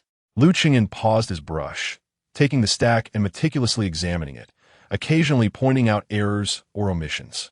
After he finished reviewing, Lu Chengyan looked up at Li Zhongming, a faint smile gracing his features as he said, "Zhongming, the world is vast, and each individual possesses their own strengths. There is no need for you to belittle yourself or perpetually negate your worth. Allow me to impart a piece of wisdom. Heaven has endowed me with talent, and it must surely have its use. The road ahead may be long and arduous, yet with relentless pursuit, your aspirations will draw ever closer. Do not rush. Your journey has only just begun." Chapter 78. The clouds part to reveal the bright moon. Li Zhongming was uncertain how he had departed from the academy. Although Lu Chengyan's words bore little profundity, they flowed into his heart like a warm current, leaving him in a state of gentle intoxication and disorientation. It was only upon traversing the path through the peach grove and catching sight of the waiting carriage from the general's residence that he regained his composure. He Deizai, noticing his emergence, hastily leapt down from the carriage and approached to offer solace. "Young general, The teacher's punishment of copying texts is for your own good. Li Zhongming waved his hand dismissively. There is no need for comfort, Mr. He. I understand. Upon hearing this, He Daizai exhaled in relief. That is good. Then let us hasten back. It is getting late. Li Zhongming nodded, and, as he settled into the carriage, cast a lingering glance back toward the direction of the academy. Beneath the dim, ethereal night, only the upper half of the two-story pavilion, known as the Book Tower, was visible, nestled within the peach grove. This was where Mr. Liu Cheng'an often engaged in reading and writing, and a nearly full moon hung delicately at the edge of the pavilion's eaves. Bathed in the silvery luminescence, the Book Tower was imbued with an air of sanctity. An inexplicable tremor coursed through Li Zhongming's heart, prompting him to alight from the carriage and, with utmost reverence, bow deeply towards the tower, remaining in that posture for an extended moment. He Daizai, intending to assist him, was taken aback to see Li Zhongming's shoulders trembling uncontrollably. What? He Daizai stood frozen, feeling quite at a loss. After a considerable time, Li Zhongming slowly rose, his face glistening with tears. Thank you, teacher, for your enlightenment. I understand now. Within the Book Tower, Liu Cheng'an abruptly lifted his gaze, a glimmer of satisfaction evident in his eyes. He had not anticipated that a mere expression of gentle encouragement could catalyze such clarity in Li Zhongming, helping him to see his true self and overcome the obstacles within his heart. Among his disciples, in terms of accumulated knowledge, He Daizai undoubtedly surpassed the others. However, in terms of future potential, Lu Ninger and Chen Yuan would likely outstrip He Daizai, for they were akin to blank slates, having been bestowed with the opportunity for enlightenment through the transmission of teachings, their foundations vastly different. Beyond these three, Liu Cheng'an held high hopes for Li Zhongming. Though born into a prominent military family and having enjoyed the privileges of life, he had borne immense psychological pressure from an early age. For over a decade, he had wavered between self-denial and the pursuit of his goals, never once relinquishing his efforts. Such a person possessed a resilience of spirit that transcended that of the majority. After all, had he been less steadfast, confronted with the allure of wealth and power, while aware of a bleak future, he might have succumbed to a life of indulgence. Content to become a debauched heir, in the relentless passage of time, he could have gradually decayed, ultimately vanishing into obscurity. Such individuals are far rarer than those who endure and transcend suffering. How many can maintain their integrity and persistently strive toward their goals when faced with the temptations of opulence? Thus, it was inevitable that Li Zhongming would attain enlightenment. Liu Cheng'an simply did not anticipate it would occur so swiftly. Sensing the transformation in Li Zhongming, Liu Cheng'an gently nodded and remarked with a faint smile, "You may commence your studies in literature now." At the entrance of the general's residence, after disembarking from the carriage, Li Zhongming lifted his gaze to behold the sign of the Grand General of Tiansu, a smile unconsciously gracing his lips. In the past, every glance at this plaque felt like a great weight upon his heart. However, in this moment, as he regarded this emblem of the Li family's unparalleled glory, Li Zhongming discovered an unexpected tranquility within. There was neither the heavy burden of expectation nor the envious admiration from others. It was merely a signpost, devoid of significance. Drawing in a deep breath, he straightened his posture and strode confidently towards the entrance. Within the side gate, the elderly guardian of the general's residence suddenly stirred from his slumber, raising a hand to gently beckon, thus opening the gate. Li Zhongming and his companion entered through the side door. Upon crossing the threshold, Li Zhongming paused to bow respectfully to the gatekeeper, before proceeding with an ease into the Li residence. The old gatekeeper's eyes flickered with surprise, and he murmured softly, "Oh, has this young man's demeanor truly changed?" Had the old gatekeeper received an education alongside Liu Cheng'an, he might have effortlessly recited the saying, "Perseverance leads to clarity." Entering the inner courtyard, Li Zhongming spotted a figure standing at the entrance, his aunt, Mu Yinshu. He hurried forward to pay his respects. Mu Yinshu scrutinized him and, furrowing her brow, inquired, "Why are you so late? Has that Mr. Liu burdened you with excessive coursework?" Li Zhongming did not respond to her question. Instead, he offered a cheerful smile and replied, Aunt, you're still awake at this hour? Be careful not to develop wrinkles. I am off to bed now. See you tomorrow. With that, he clasped his hands in farewell and made his way towards his own villa. Mu Yinshu stood there, momentarily stunned, and only regained her senses upon witnessing Li Zhongming's figure disappear around the corner. A hint of astonishment flickered in her eyes as she murmured, "This boy, how has he changed?" In her recollection, such a smile from Li Zhongming had not graced his face in what felt like an eternity, let alone the casual exchange of words. A wave of emotion stirred within Mu Yinshu, mingled with a sense of apprehension. She feared this transformation might be fleeting, and by the break of dawn, her nephew would revert to his former self. Originally intending to leave after seeing Li Zhongming, she resolved to stay another night. That night, Mu Yinshu found herself unusually restless. At the break of day, before the sun had fully risen, Mu Yinshu stepped out of her chamber. She concealed her presence, waiting outside Li Zhongming's courtyard. Around the hour of the rabbit, Li Zhongming arose and emerged. Hidden in the shadows, Mu Yinshu felt a pang of anxiety. Li Zhongming stood at the door, stretching languorously, before assuming a stance that suggested he was about to practice martial arts. Mu Yinshu's heart sank, her gaze dimming. He still has not abandoned his training. Yet, shortly thereafter, Li Zhongming's movements left her utterly perplexed. Li Zhongming did not commence practicing his martial arts. Rather, he engaged in a series of peculiar movements, twisting his waist and kicking his legs. His actions were languid and casual, entirely devoid of the essence of martial training. What was he doing? Mu Yinshu felt a spark of curiosity. Although she was not a practitioner of martial arts, the Tianyuan sword sect harbored a plethora of martial techniques and boxing styles, granting her considerable exposure, yet she had never witnessed such bizarre body conditioning exercises. Li Zhongming toiled in the courtyard for nearly a quarter of an hour before concluding his routine. The servants had already prepared breakfast and presented it promptly. Li Zhongming sat in the courtyard, enjoying his meal. While it was not yet discernible whether his transformation was genuine or merely superficial, Mu Yinshu sensed a subtle change in him. His gaze and demeanor reflected a departure from his former self. Although he had never been harsh towards the servants, he had also not exhibited the amiable disposition he now displayed, engaging in lighthearted conversation and laughter. Observing this, Mu Yinshu chose to reveal herself, stepping into view. Li Zhongming promptly rose and greeted her. "Good morning, Aunt. You haven't had breakfast yet, have you? Come, join me for a bite. I must tell you, the crystal dumplings that Aunt Zhao made today are absolutely exquisite." Chapter 79. The seniority of the academy disciples. Mu Yinshu slowly approached Li Zhongming and took a seat before him, somewhat astonished as she accepted the bun he offered. Taking a bite, Li Zhongming's face instantly lit up as he exclaimed, "Delicious, isn't it? This is my favorite breakfast.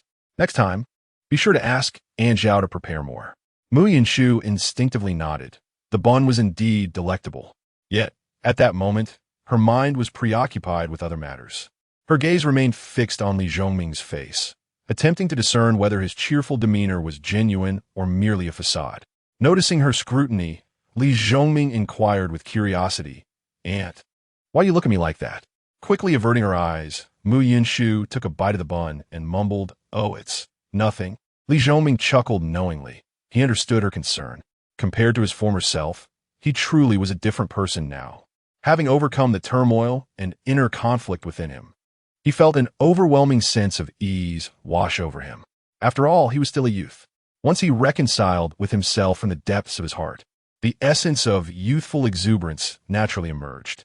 The sun shone brightly, reminiscent of an idyllic April day, embodying the very spirit of youth. Finishing the bun with a hearty bite, he wiped his hands and mouth, rising to his feet. "Aunt, I'm heading to the academy now." Mu Yinshu quickly stood as well, exclaiming, "Ah, so early? Well, take care on your way." Li Zhongming nodded and, with a light step, made his way towards the courtyard exit. Just as he reached the door, he paused, turning back with a smile. "By the way, and if nothing else comes up, why not stay in the capital for a few more days?" Without a moment's hesitation, Mu Yinshu agreed. "All right, in 2 months, it's your birthday.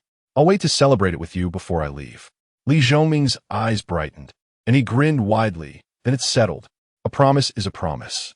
After he departed, Mu Yunshu remained in the courtyard, lost in thought for a considerable time. Eventually, she left Li Zhongming's residence and made her way to the Li family ancestral hall. Under the guidance of the steward, she silently lit 3 incense sticks, offering 3 respectful bows before placing them in front of tablet.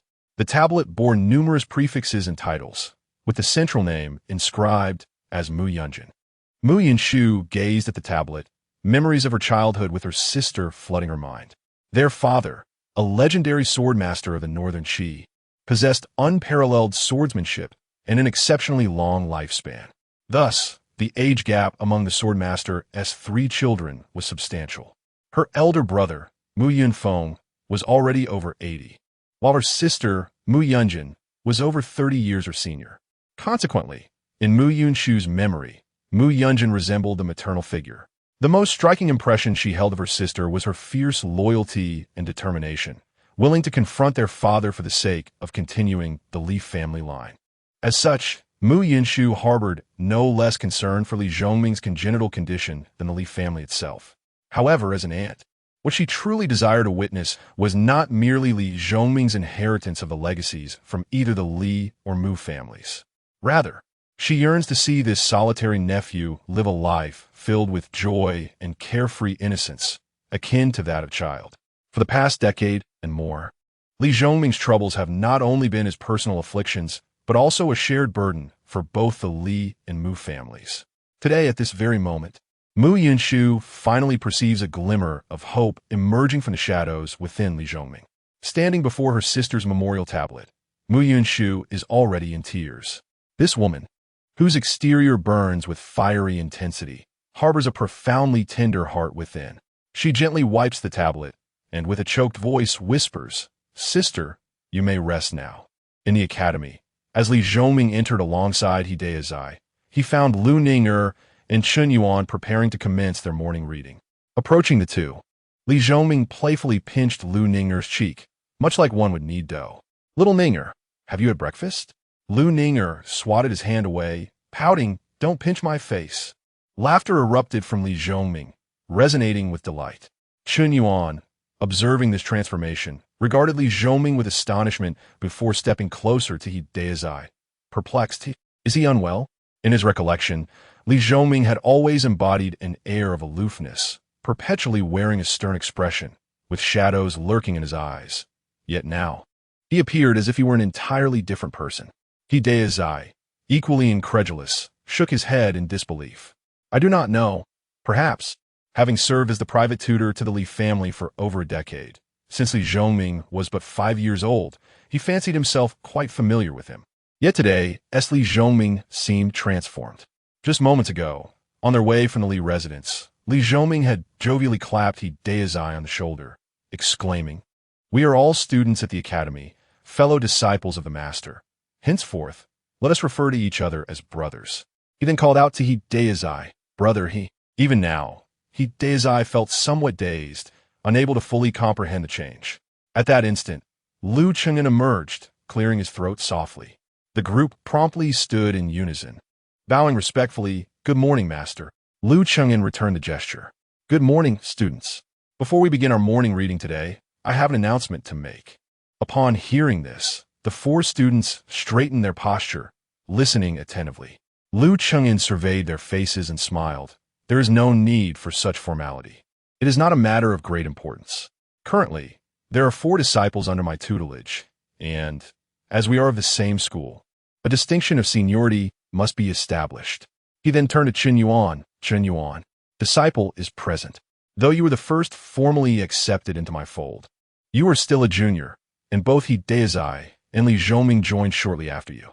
Therefore, the position of senior disciple in this academy should not rightfully belong to you." Chun Yuan nodded gently and bowed. "As you say, master, it is only fitting."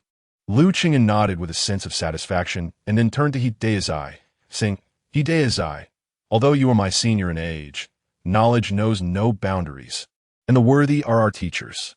Among the 4 of you, your learning is the most profound and your foundation the strongest. Henceforth, you shall be my academy's foremost disciple. Remember to lead by example, cherish your fellow students, and set a standard for your juniors. Can you achieve this?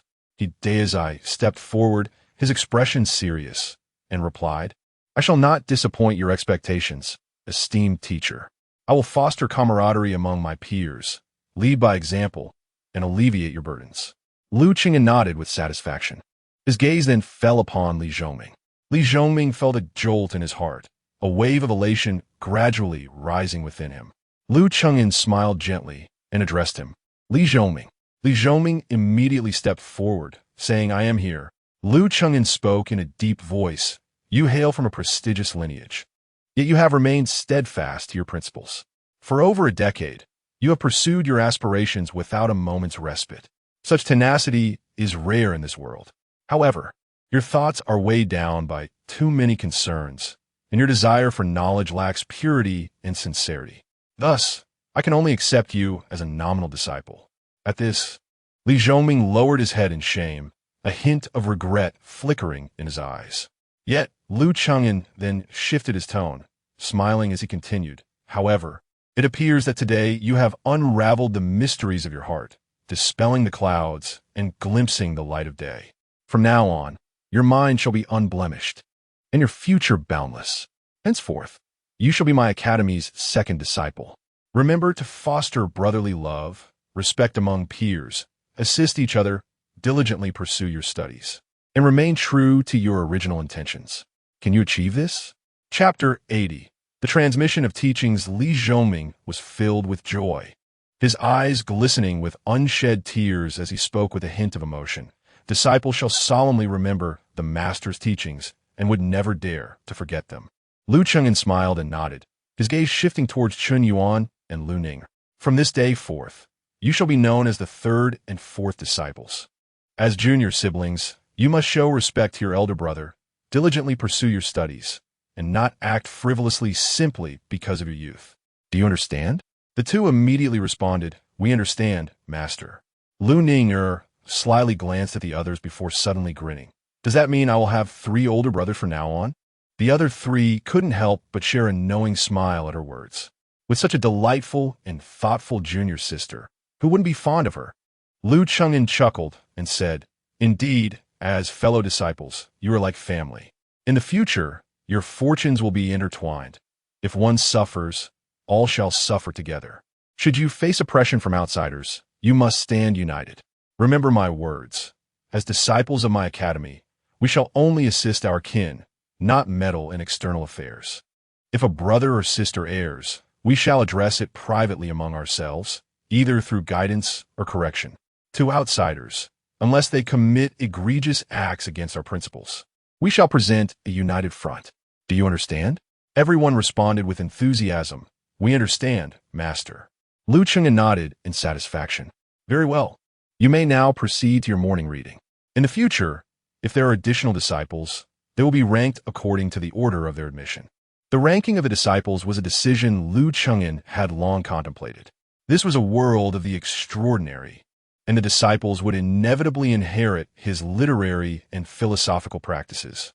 This indicated that his academy would not resemble the universities of his previous life, where students came and went each year. Instead, it would resemble the ancient bonds between masters and apprentices with lifelong connections. As a distinguished sect of the extraordinary, it was crucial to establish a hierarchy among the disciples.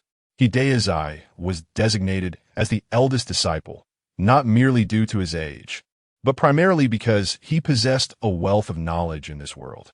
However, the realm of literature and philosophy was still in its nascent stages, and Hideyazai was constrained by the limitations of his era, unable to reach greater heights.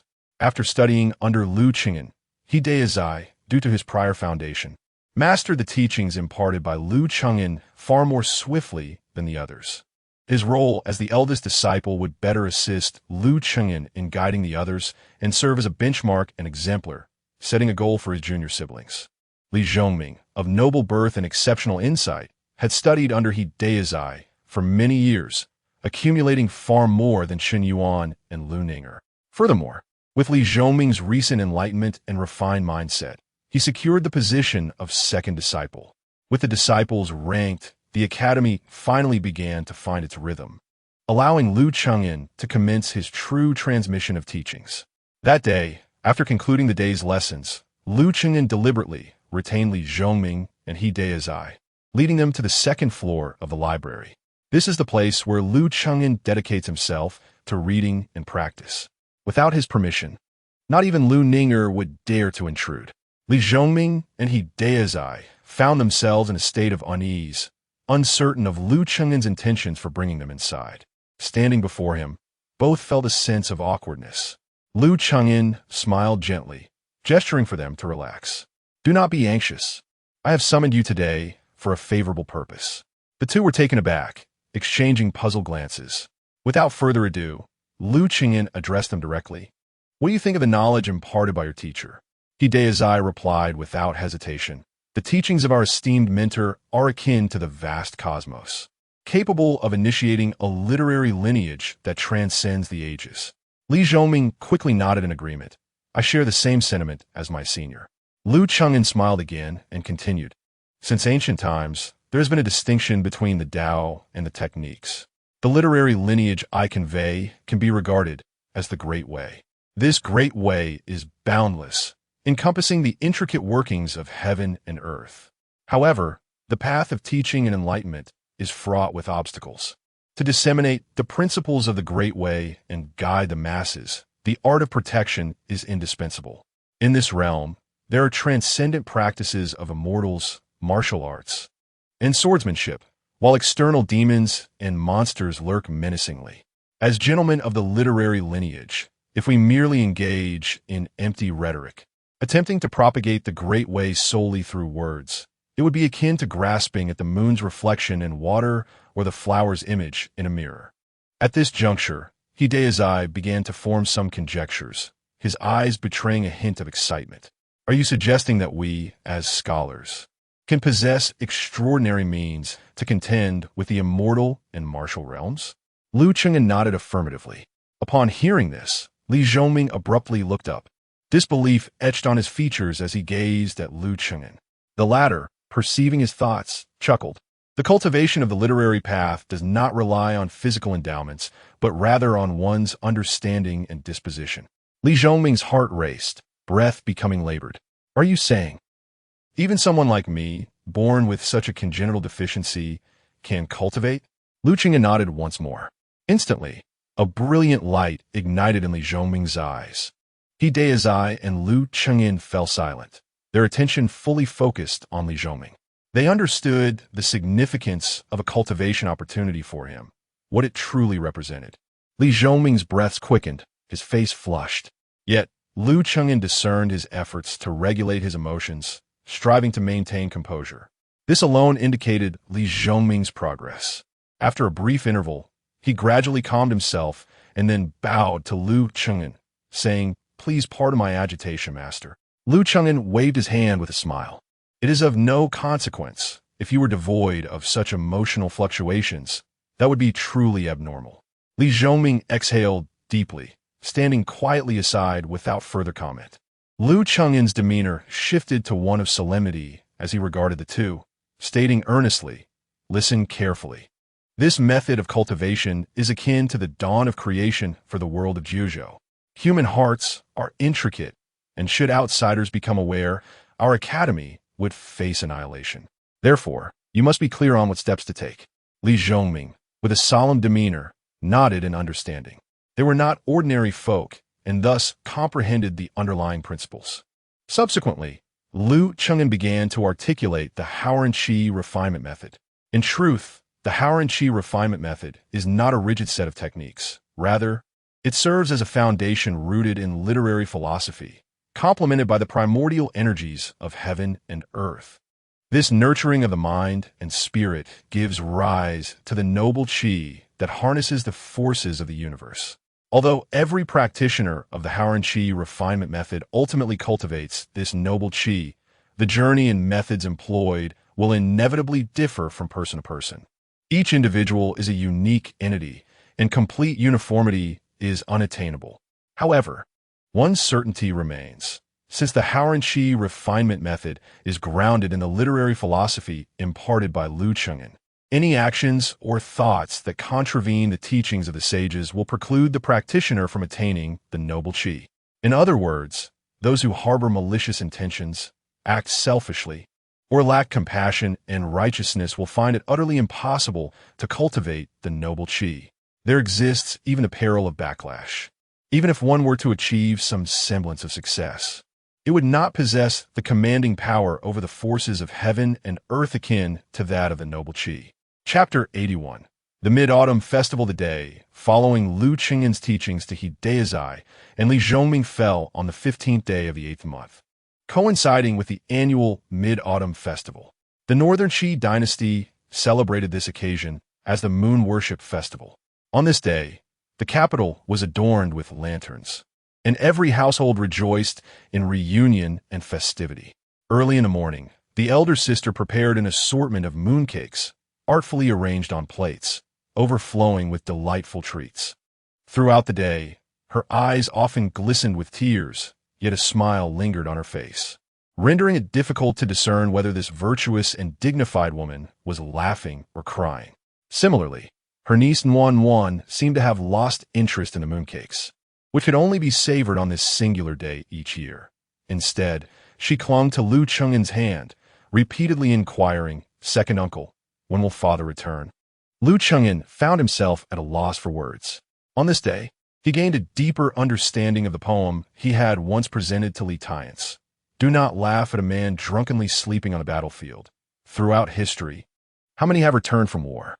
Despite bestowing upon his elder brother 18 scrolls of calligraphy, unease often gnawed at his heart. Whenever he sensed through the scrolls that his brother was in peril, he could not remain idle. At that moment, he felt a sense of relief, grateful that the national master of Northern Qi had entrusted him with the national guardian mirror. Although its power diminished outside the capital, Lu Qingyan sensed that, should he desire, he could traverse to any place within the Qi kingdom using the mirror.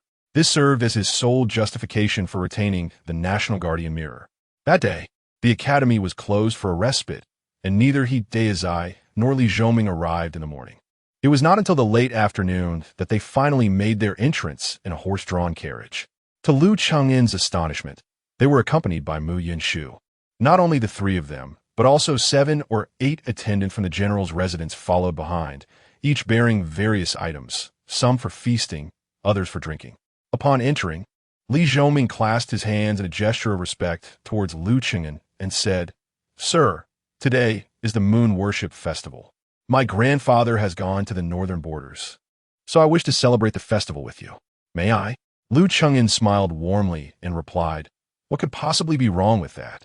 Your presence only adds to the merriment." Li Zhongming rejoiced and signaled for the attendants to bring in their offerings. He then rushed into the kitchen of the academy, taking over the elder sister's place and busily preparing. The elder sister, eager to assist, was graciously urged by the Li family's servants to step aside. For a moment, she found herself at a loss. Ultimately, she held on to Lu Ning'er and joined the others in the courtyard for conversation. In truth, the elder sister was more preoccupied with observing the striking young woman clad in red, whose beauty was truly enchanting. It was the first time a girl had come to visit Lu Chengyan, and as the elder sister, her thoughts naturally wandered. Moreover, the young lady remained composed and silent, exuding an air of grace and tranquility, undoubtedly a well-educated and refined girl. Although she appeared slightly older than her brothers, it was hardly a significant issue. Perhaps sensing the gaze of her sister-in-law, Mu Yinshu turned her head to glance at her, offering a sweet smile in return. During her previous visits to the academy, her sister-in-law had not been present, hence they had never met.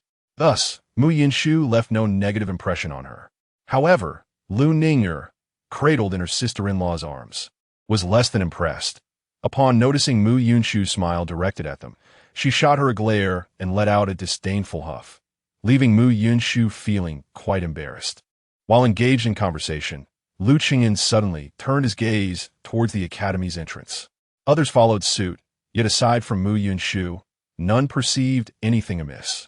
Overjoyed, Mu Yinshu rose from her seat and began to walk towards the entrance, exclaiming, "Sister Bai has arrived." With a guest in attendance, Lu Chengyan naturally stood to greet her.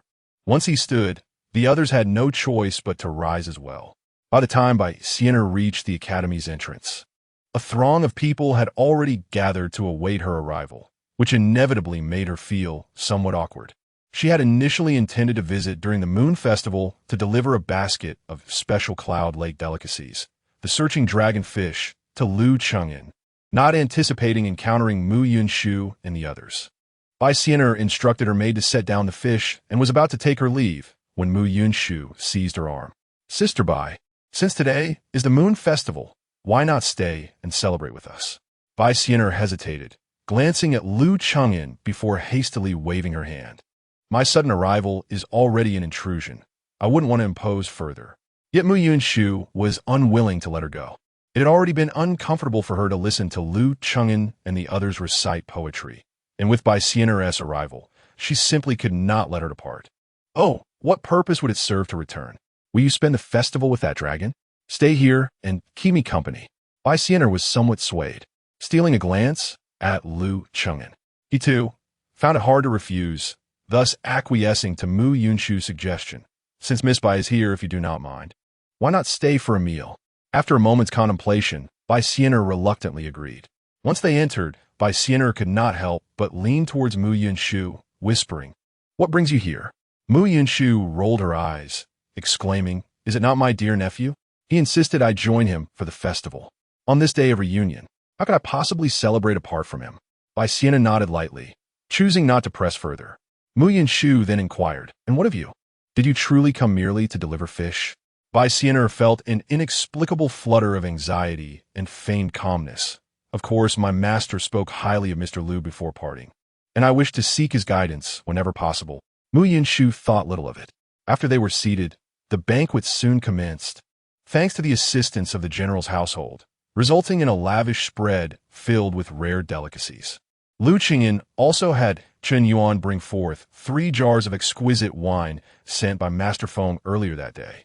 3 jars, weighing a total of 30 pounds, an amount that would be insurmountable for an average person to consume. However, among those present, there were indeed a few individuals of considerable cultivation, and it would be remiss to allow the guests to leave unsatisfied. As Mu Yunshu observed Liu Chengyan producing the wine jar, she recalled Bai Xian'er mentioning his talent for brewing. Her eyes immediately sparkled with excitement. "Oh, how fragrant! This wine is even more aromatic than what I had at Yunhu Shaozhu." Mu Yunshu approached Chen Yuan, extending her bowl with a cheerful smile. "Young master, come. Fill it up for me." Li Zhongming quickly stepped forward, pulling Mu Yunshu back with an awkward expression. "Aunt, the gentleman is still here. We should serve him first." Mu Yunshu paused, glancing at Liu Chengyan. As a sword cultivator, the so-called customs of the mundane world were largely disregarded by them. Thus, she was oblivious to the fact that her previous action was somewhat impolite. However, Liu Chengyan was not one to take offense. He smiled at Chen Yuan and said, "Chen Yuan, please serve the guest first." Chen Yuan complied obediently. After ensuring that everyone's bowls were filled, Mu Yunshu, having already downed her drink, exclaimed with relish, "What exquisite wine! Truly remarkable. Come, another bowl, please." Chen Yuan had no choice but to fill her bowl again from the wine jar. After Liu Chengyan offered a few auspicious words and a toast, he encouraged everyone to indulge in food and drink without concern for excessive decorum. This liberated Mu Yunshu further. She boldly dragged a whole jar of wine to her side, pouring and drinking freely. This wine was unlike ordinary spirits, possessing a notably high alcohol content. Even someone of Mu Yunshu's caliber as a 4th-grade sword cultivator, despite her efforts to dispel the effects, began to feel the intoxicating effects after 4 or 5 bowls. Under the influence of the wine, she eagerly challenged Deizai to a game of dice and urged Li Zhongming to drink with her, erupting in a series of hearty laughs. The originally favorable impression that her sister-in-law held of her shifted as she cast a glance at Bai Xian'er, muttering, "This young lady is truly more suitable for our family brothers." Chapter 82. Dare to Kill? The jug of wine had been nearly drained by Mu Yunshu, leaving her with hazy eyes and unsteady steps.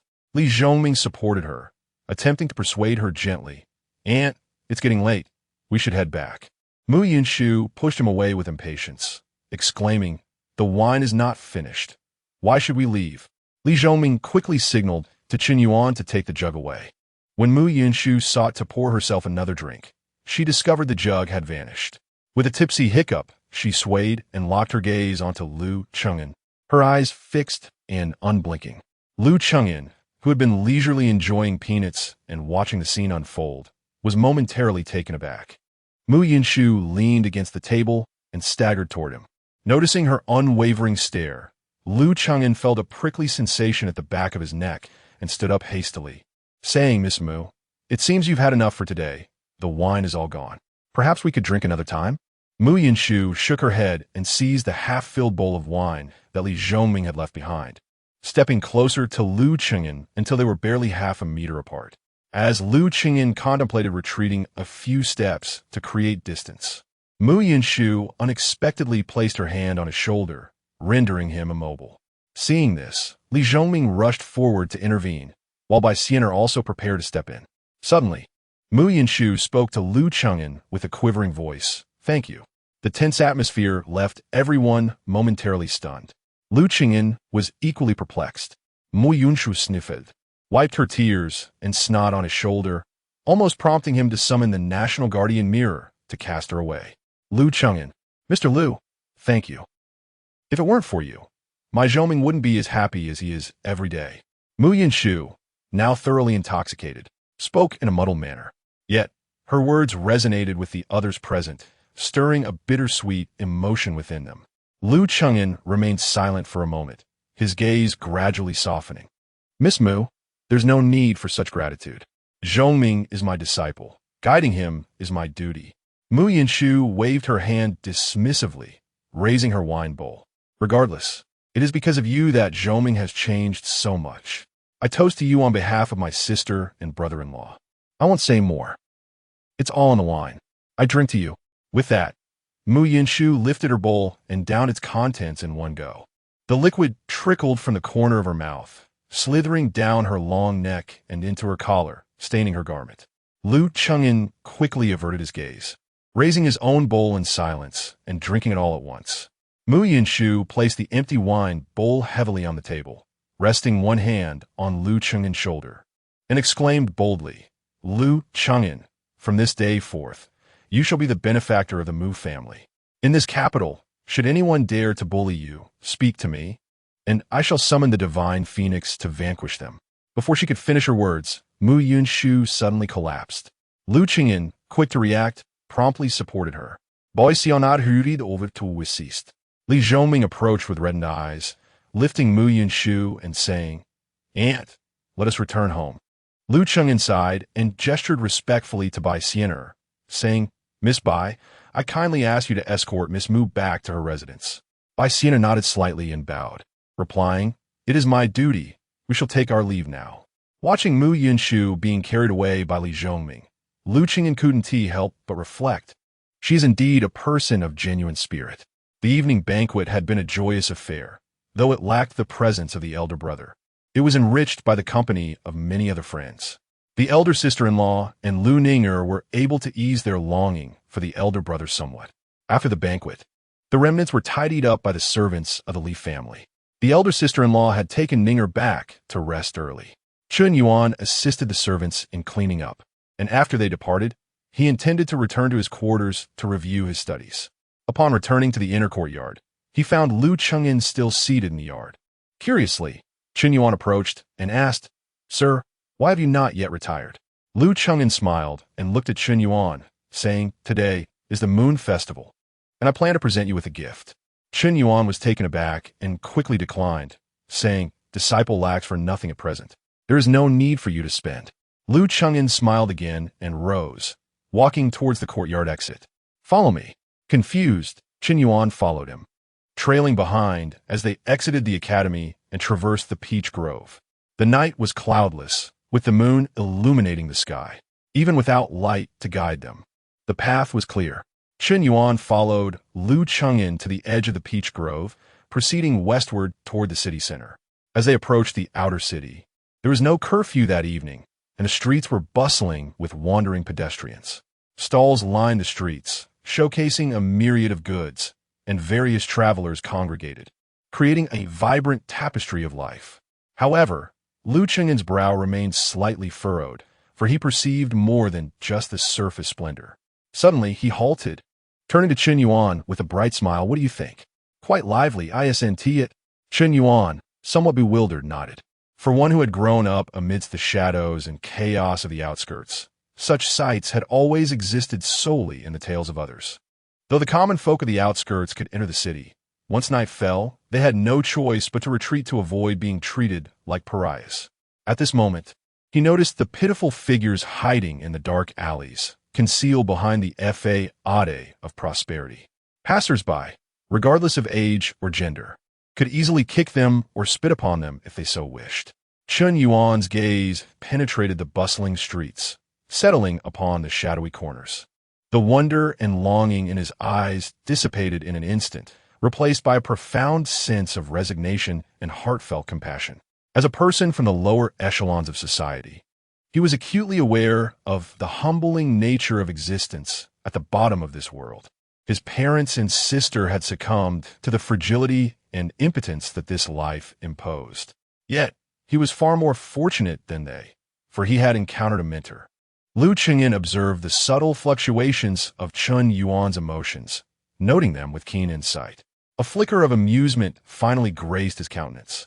Traversing through the heart of the city, they made their way to West City Gate Street, where Lu Chengyan continued onward. It was nearing the witching hour, close to 11 at night, and the city gates had long been sealed. Chen Yuan's curiosity deepened, perplexed regarding Lu Chengyan's intended destination. As they approached the city gates, Lu Chengyan finally halted, turning to face Chen Yuan with a calm inquiry. "Tonight, I present you with a choice." With that, a sharp blade slipped from his sleeve, glinting ominously in the moonlight. He extended the knife towards Chen Yuan, asking, "Do you dare to kill? Do you wish to kill?"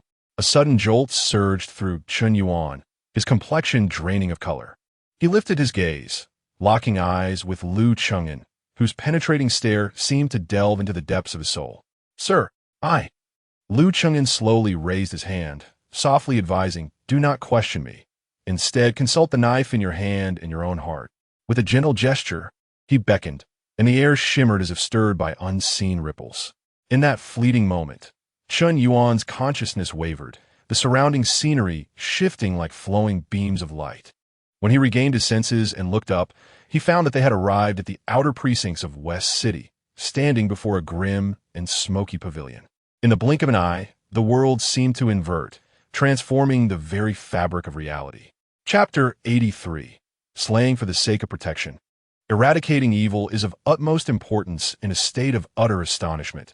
Chen Yuan gripped the dagger tightly, gazing at the drastically altered surroundings. "Sir, this—" Not only Chen Yuan, but even Lu Chengyan felt a tumultuous stir within his heart. Through the National Guardian mirror, he sensed an uncanny ability to manipulate the realm of Kyoto and its surrounding areas at will. Yet, it remained merely a sensation. Today, he had dared to experiment with this feeling, and the results were astonishing. As Lu Chengyan steadied his inner turmoil, he turned towards the tower and spoke with quiet authority. "Follow me." With that, he strode directly into the building. Chen Yuan trailed behind, his heart still in turmoil. All along, he had known his mentor was no ordinary man, yet he could never have fathomed the extent of his power. With a mere wave of his hand, he could alter the very fabric of reality. Chen Yuan found himself a loss for words to articulate such a sensation. In a daze, he stepped into the tower. Upon crossing the threshold, an unpleasant odor assaulted his senses, jolting him from his earlier shock. The loft was filled with people, both men and women, none of whom bore a friendly demeanor. However, at that moment, a palpable terror radiated from their eyes, piercing deep into their souls. For as soon as the youth clad in azure and white entered, they realized they were utterly immobilized. They could hear, see, and think, but not a single muscle would respond, as if the very air around them had solidified into an impenetrable iron, binding them in place. Standing in the center of the first floor, Lu Chengyan turned to Chen Yuan and stated calmly, "The individuals who drove your sister to her demise are among them. They are now mere fish on the chopping block, ready for your disposal." With that, Lu Chengyan exited, closing the door behind him, and stood silently in the courtyard, awaiting the outcome. In truth, From the very first encounter with Chun Yuan, he had marked those who had tormented Chun Yuan's sister with an indomitable aura of righteousness, all in preparation for this day. The reason for waiting so long to bring Chun Yuan here, rather than seeking revenge at that moment, was twofold. Firstly, Liu Chengan's own abilities were not yet sufficient. More importantly, at that time, Chun Yuan was engulfed in darkness and despair. Revenge and bloodshed would serve him no good, but rather deepen his turmoil. After months of studying and gaining wisdom under Liu Chengan's guidance, the flicker of kindness and hope buried deep within Chun Yuan began to awaken. Now, seeking vengeance could serve as a means to untangle the knots within his heart. Yet, this also presented a trial. The decision to kill or spare, how to kill, and how many to slay rested solely within Chun Yuan's thoughts. Within this building, beyond those who had wrought havoc, some individuals did not deserve death. Perhaps they were also victims, coerced into this predicament, much like Chun Yuan's sister had been. Standing in the center of the first floor, Chun Yuan's gaze transformed from initial shock to deep-seated anger, ultimately culminating in a frenzy. He beheld those few individuals, the demons he would never forget in his lifetime. Had it not been for them, his sister would not have perished. Chun Yuan trembled all over, his grip on the knife turning pale from anxiety and exertion. 2 streams of tears traced down his cheeks. He approached the youth with an angular face step by step, softly murmuring, "Sister, sister." He repeated her name over and over, as if to convey to her what he was about to do. Chun Yuan slowly raised the sharp blade, inching it closer to the young man's chest. Perhaps it was fear, tension, or a hint of madness. His hand quivered incessantly, steadying the hilt with his other hand. In that moment, the hatred and intent to kill within him were fully unleashed. "I kill!" Chun Yuan let out a hoarse roar, and in the despairing gaze of the youth, the blade gradually pierced his chest, penetrating his heart. This strike opened the gateway to Chun Yuan's vengeance. He completely lost his reason, stabbing the youth's chest repeatedly, 7 or 8 times. Blood splattered, but just as it was about to stain him, a force intervened, keeping Chun Yuan untouched by the crimson tide. After slaying the youth, Chun Yuan's eyes, now bloodshot, scanned the other occupants of the building.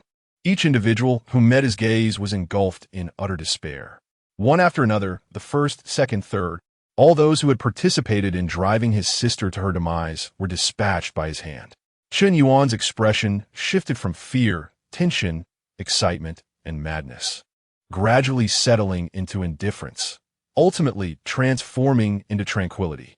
The tumult within his heart gradually subsided, and he finally understood the purpose behind Liu Chengan's guidance. The act of vengeance was merely a byproduct. The primary aim was to unbind the knots within his heart. Upon finishing the last foe, Chun Yuan exhaled deeply. He then turned and exited the loft, kneeling behind Liu Chengan in the courtyard, extending the dagger with both hands, wordlessly. Liu Chengan turned, surveying Chun Yuan with a calm demeanor, and inquired, "How was it?" Chun Yuan offered a slight smile, tilting his head to meet Liu Chengan's gaze, replying, "Very well." Liu Chengan pressed further, elaborate. Chun Yuan paused for a moment, an aphorism from his mentor surfacing in his mind. Repay malice with integrity. Repay kindness with kindness. To take life is to protect life. Eradicating evil is imperative. A smile finally graced Liu Chengan's face. He gestured toward the loft and remarked, well said, "Yet there remains much evil within this building. Why have you not eradicated it all?" Had this question been posed earlier, Chun Yuan might have felt trepidation, uncertain of how to respond. Perhaps he would have known the answer, yet worried whether it would meet his mentor's approval. However, now he was devoid of such anxieties.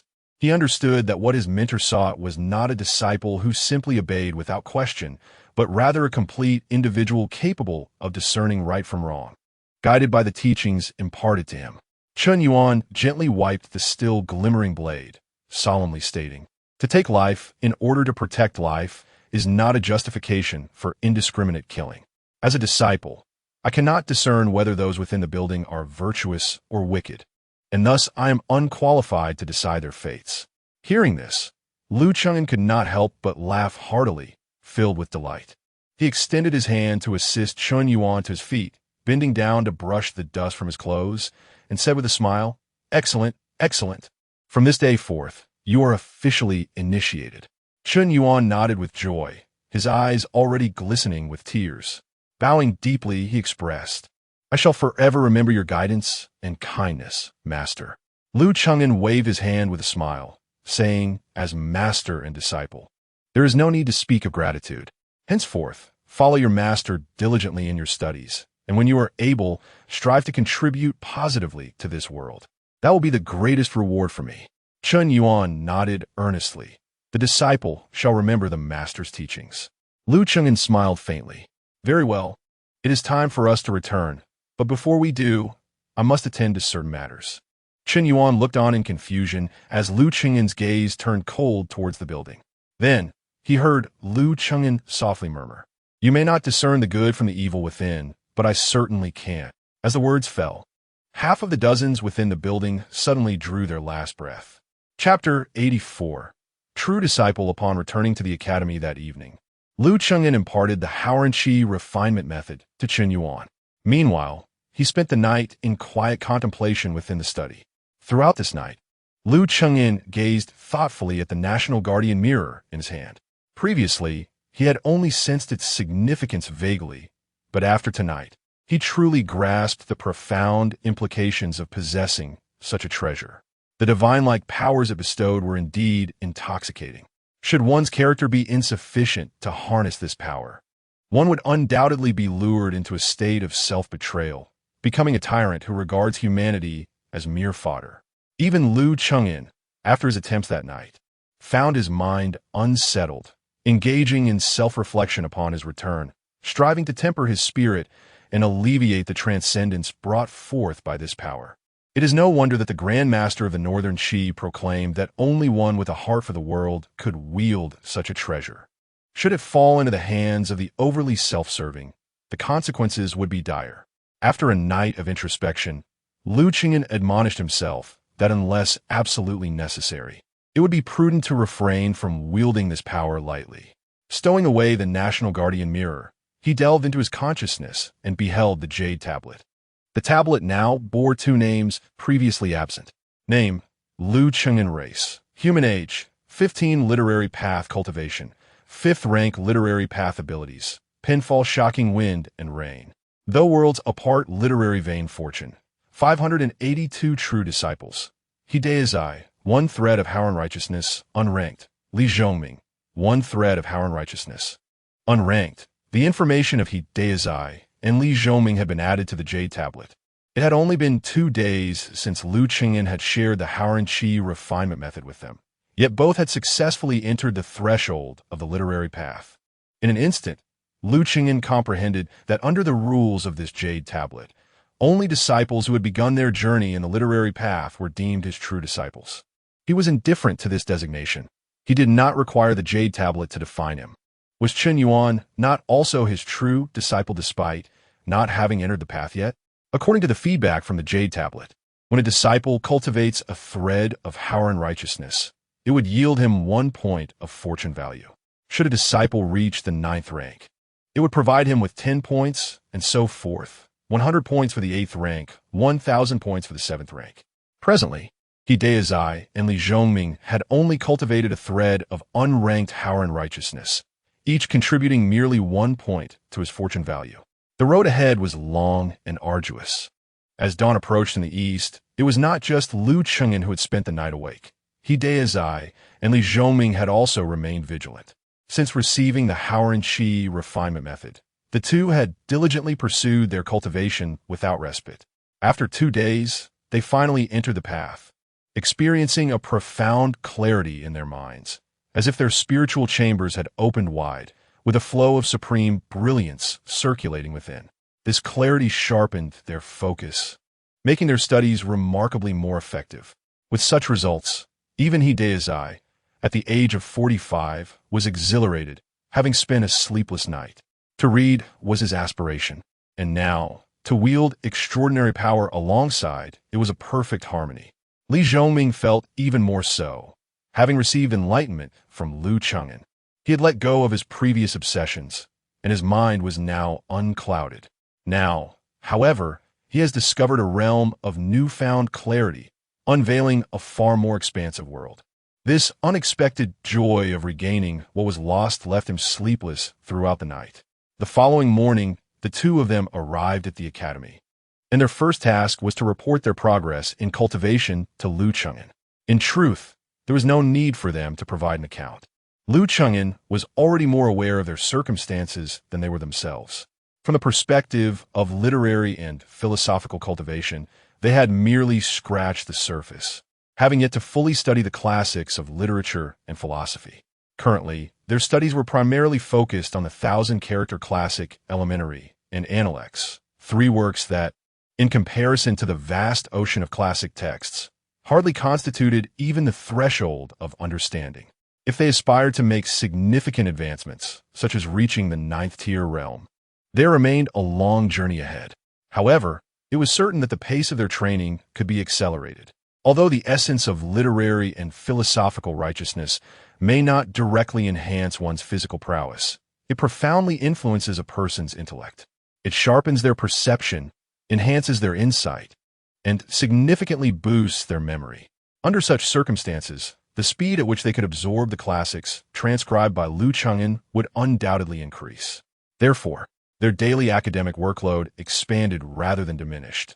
In addition to regular classes, they were required to engage in extensive transcription of texts. Regardless of comprehension, the priority was to memorize first and then gradually grasp the meaning.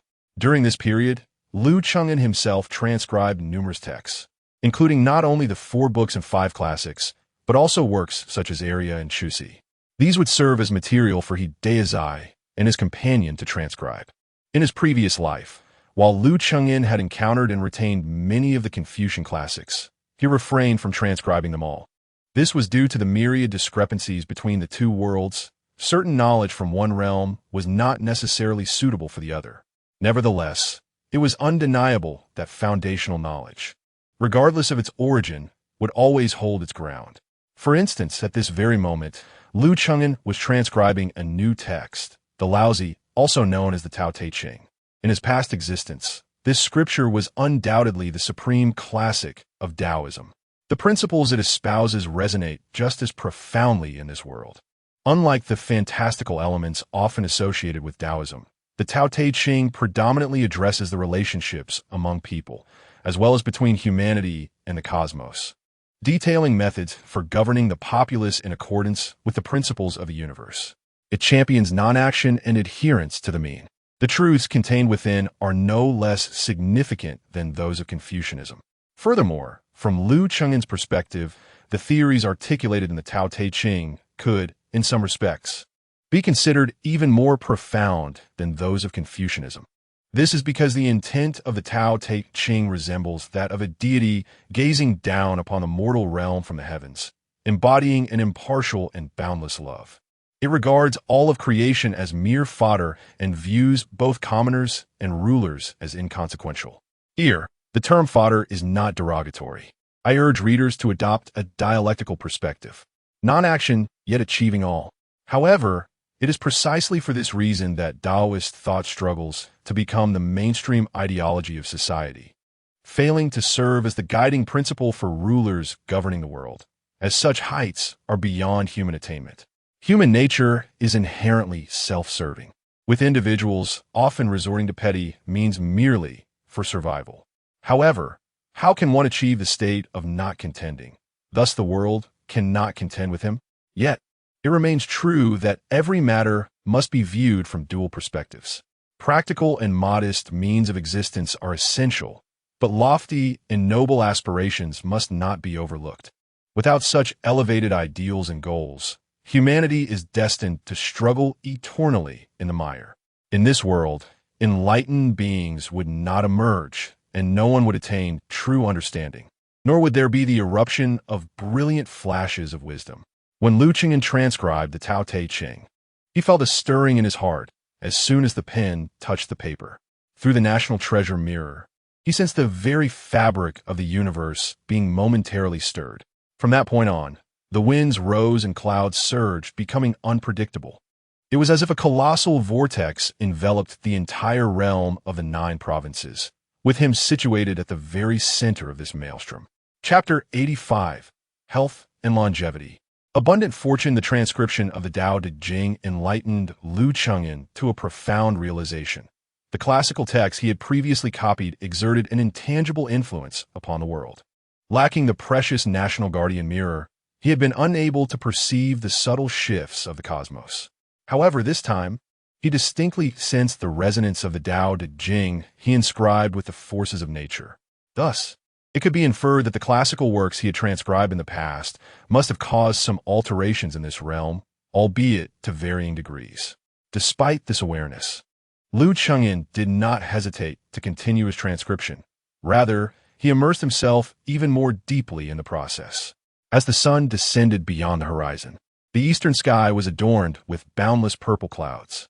No one could discern whether this spectacle was a natural phenomenon or an extraordinary sign from the heavens.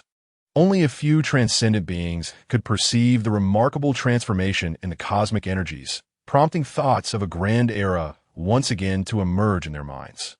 Consequently, the northern Qi became the focal point of attention for all those versed in the arcane arts.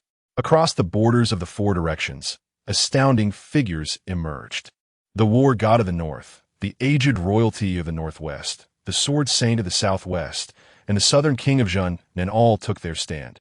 Resolute and unyielding, the northern Qi court, too, bore a newfound gravity. Orders were dispatched from the capital to summon the realm's foremost champions to the frontiers, tasked with guarding the nation's gates.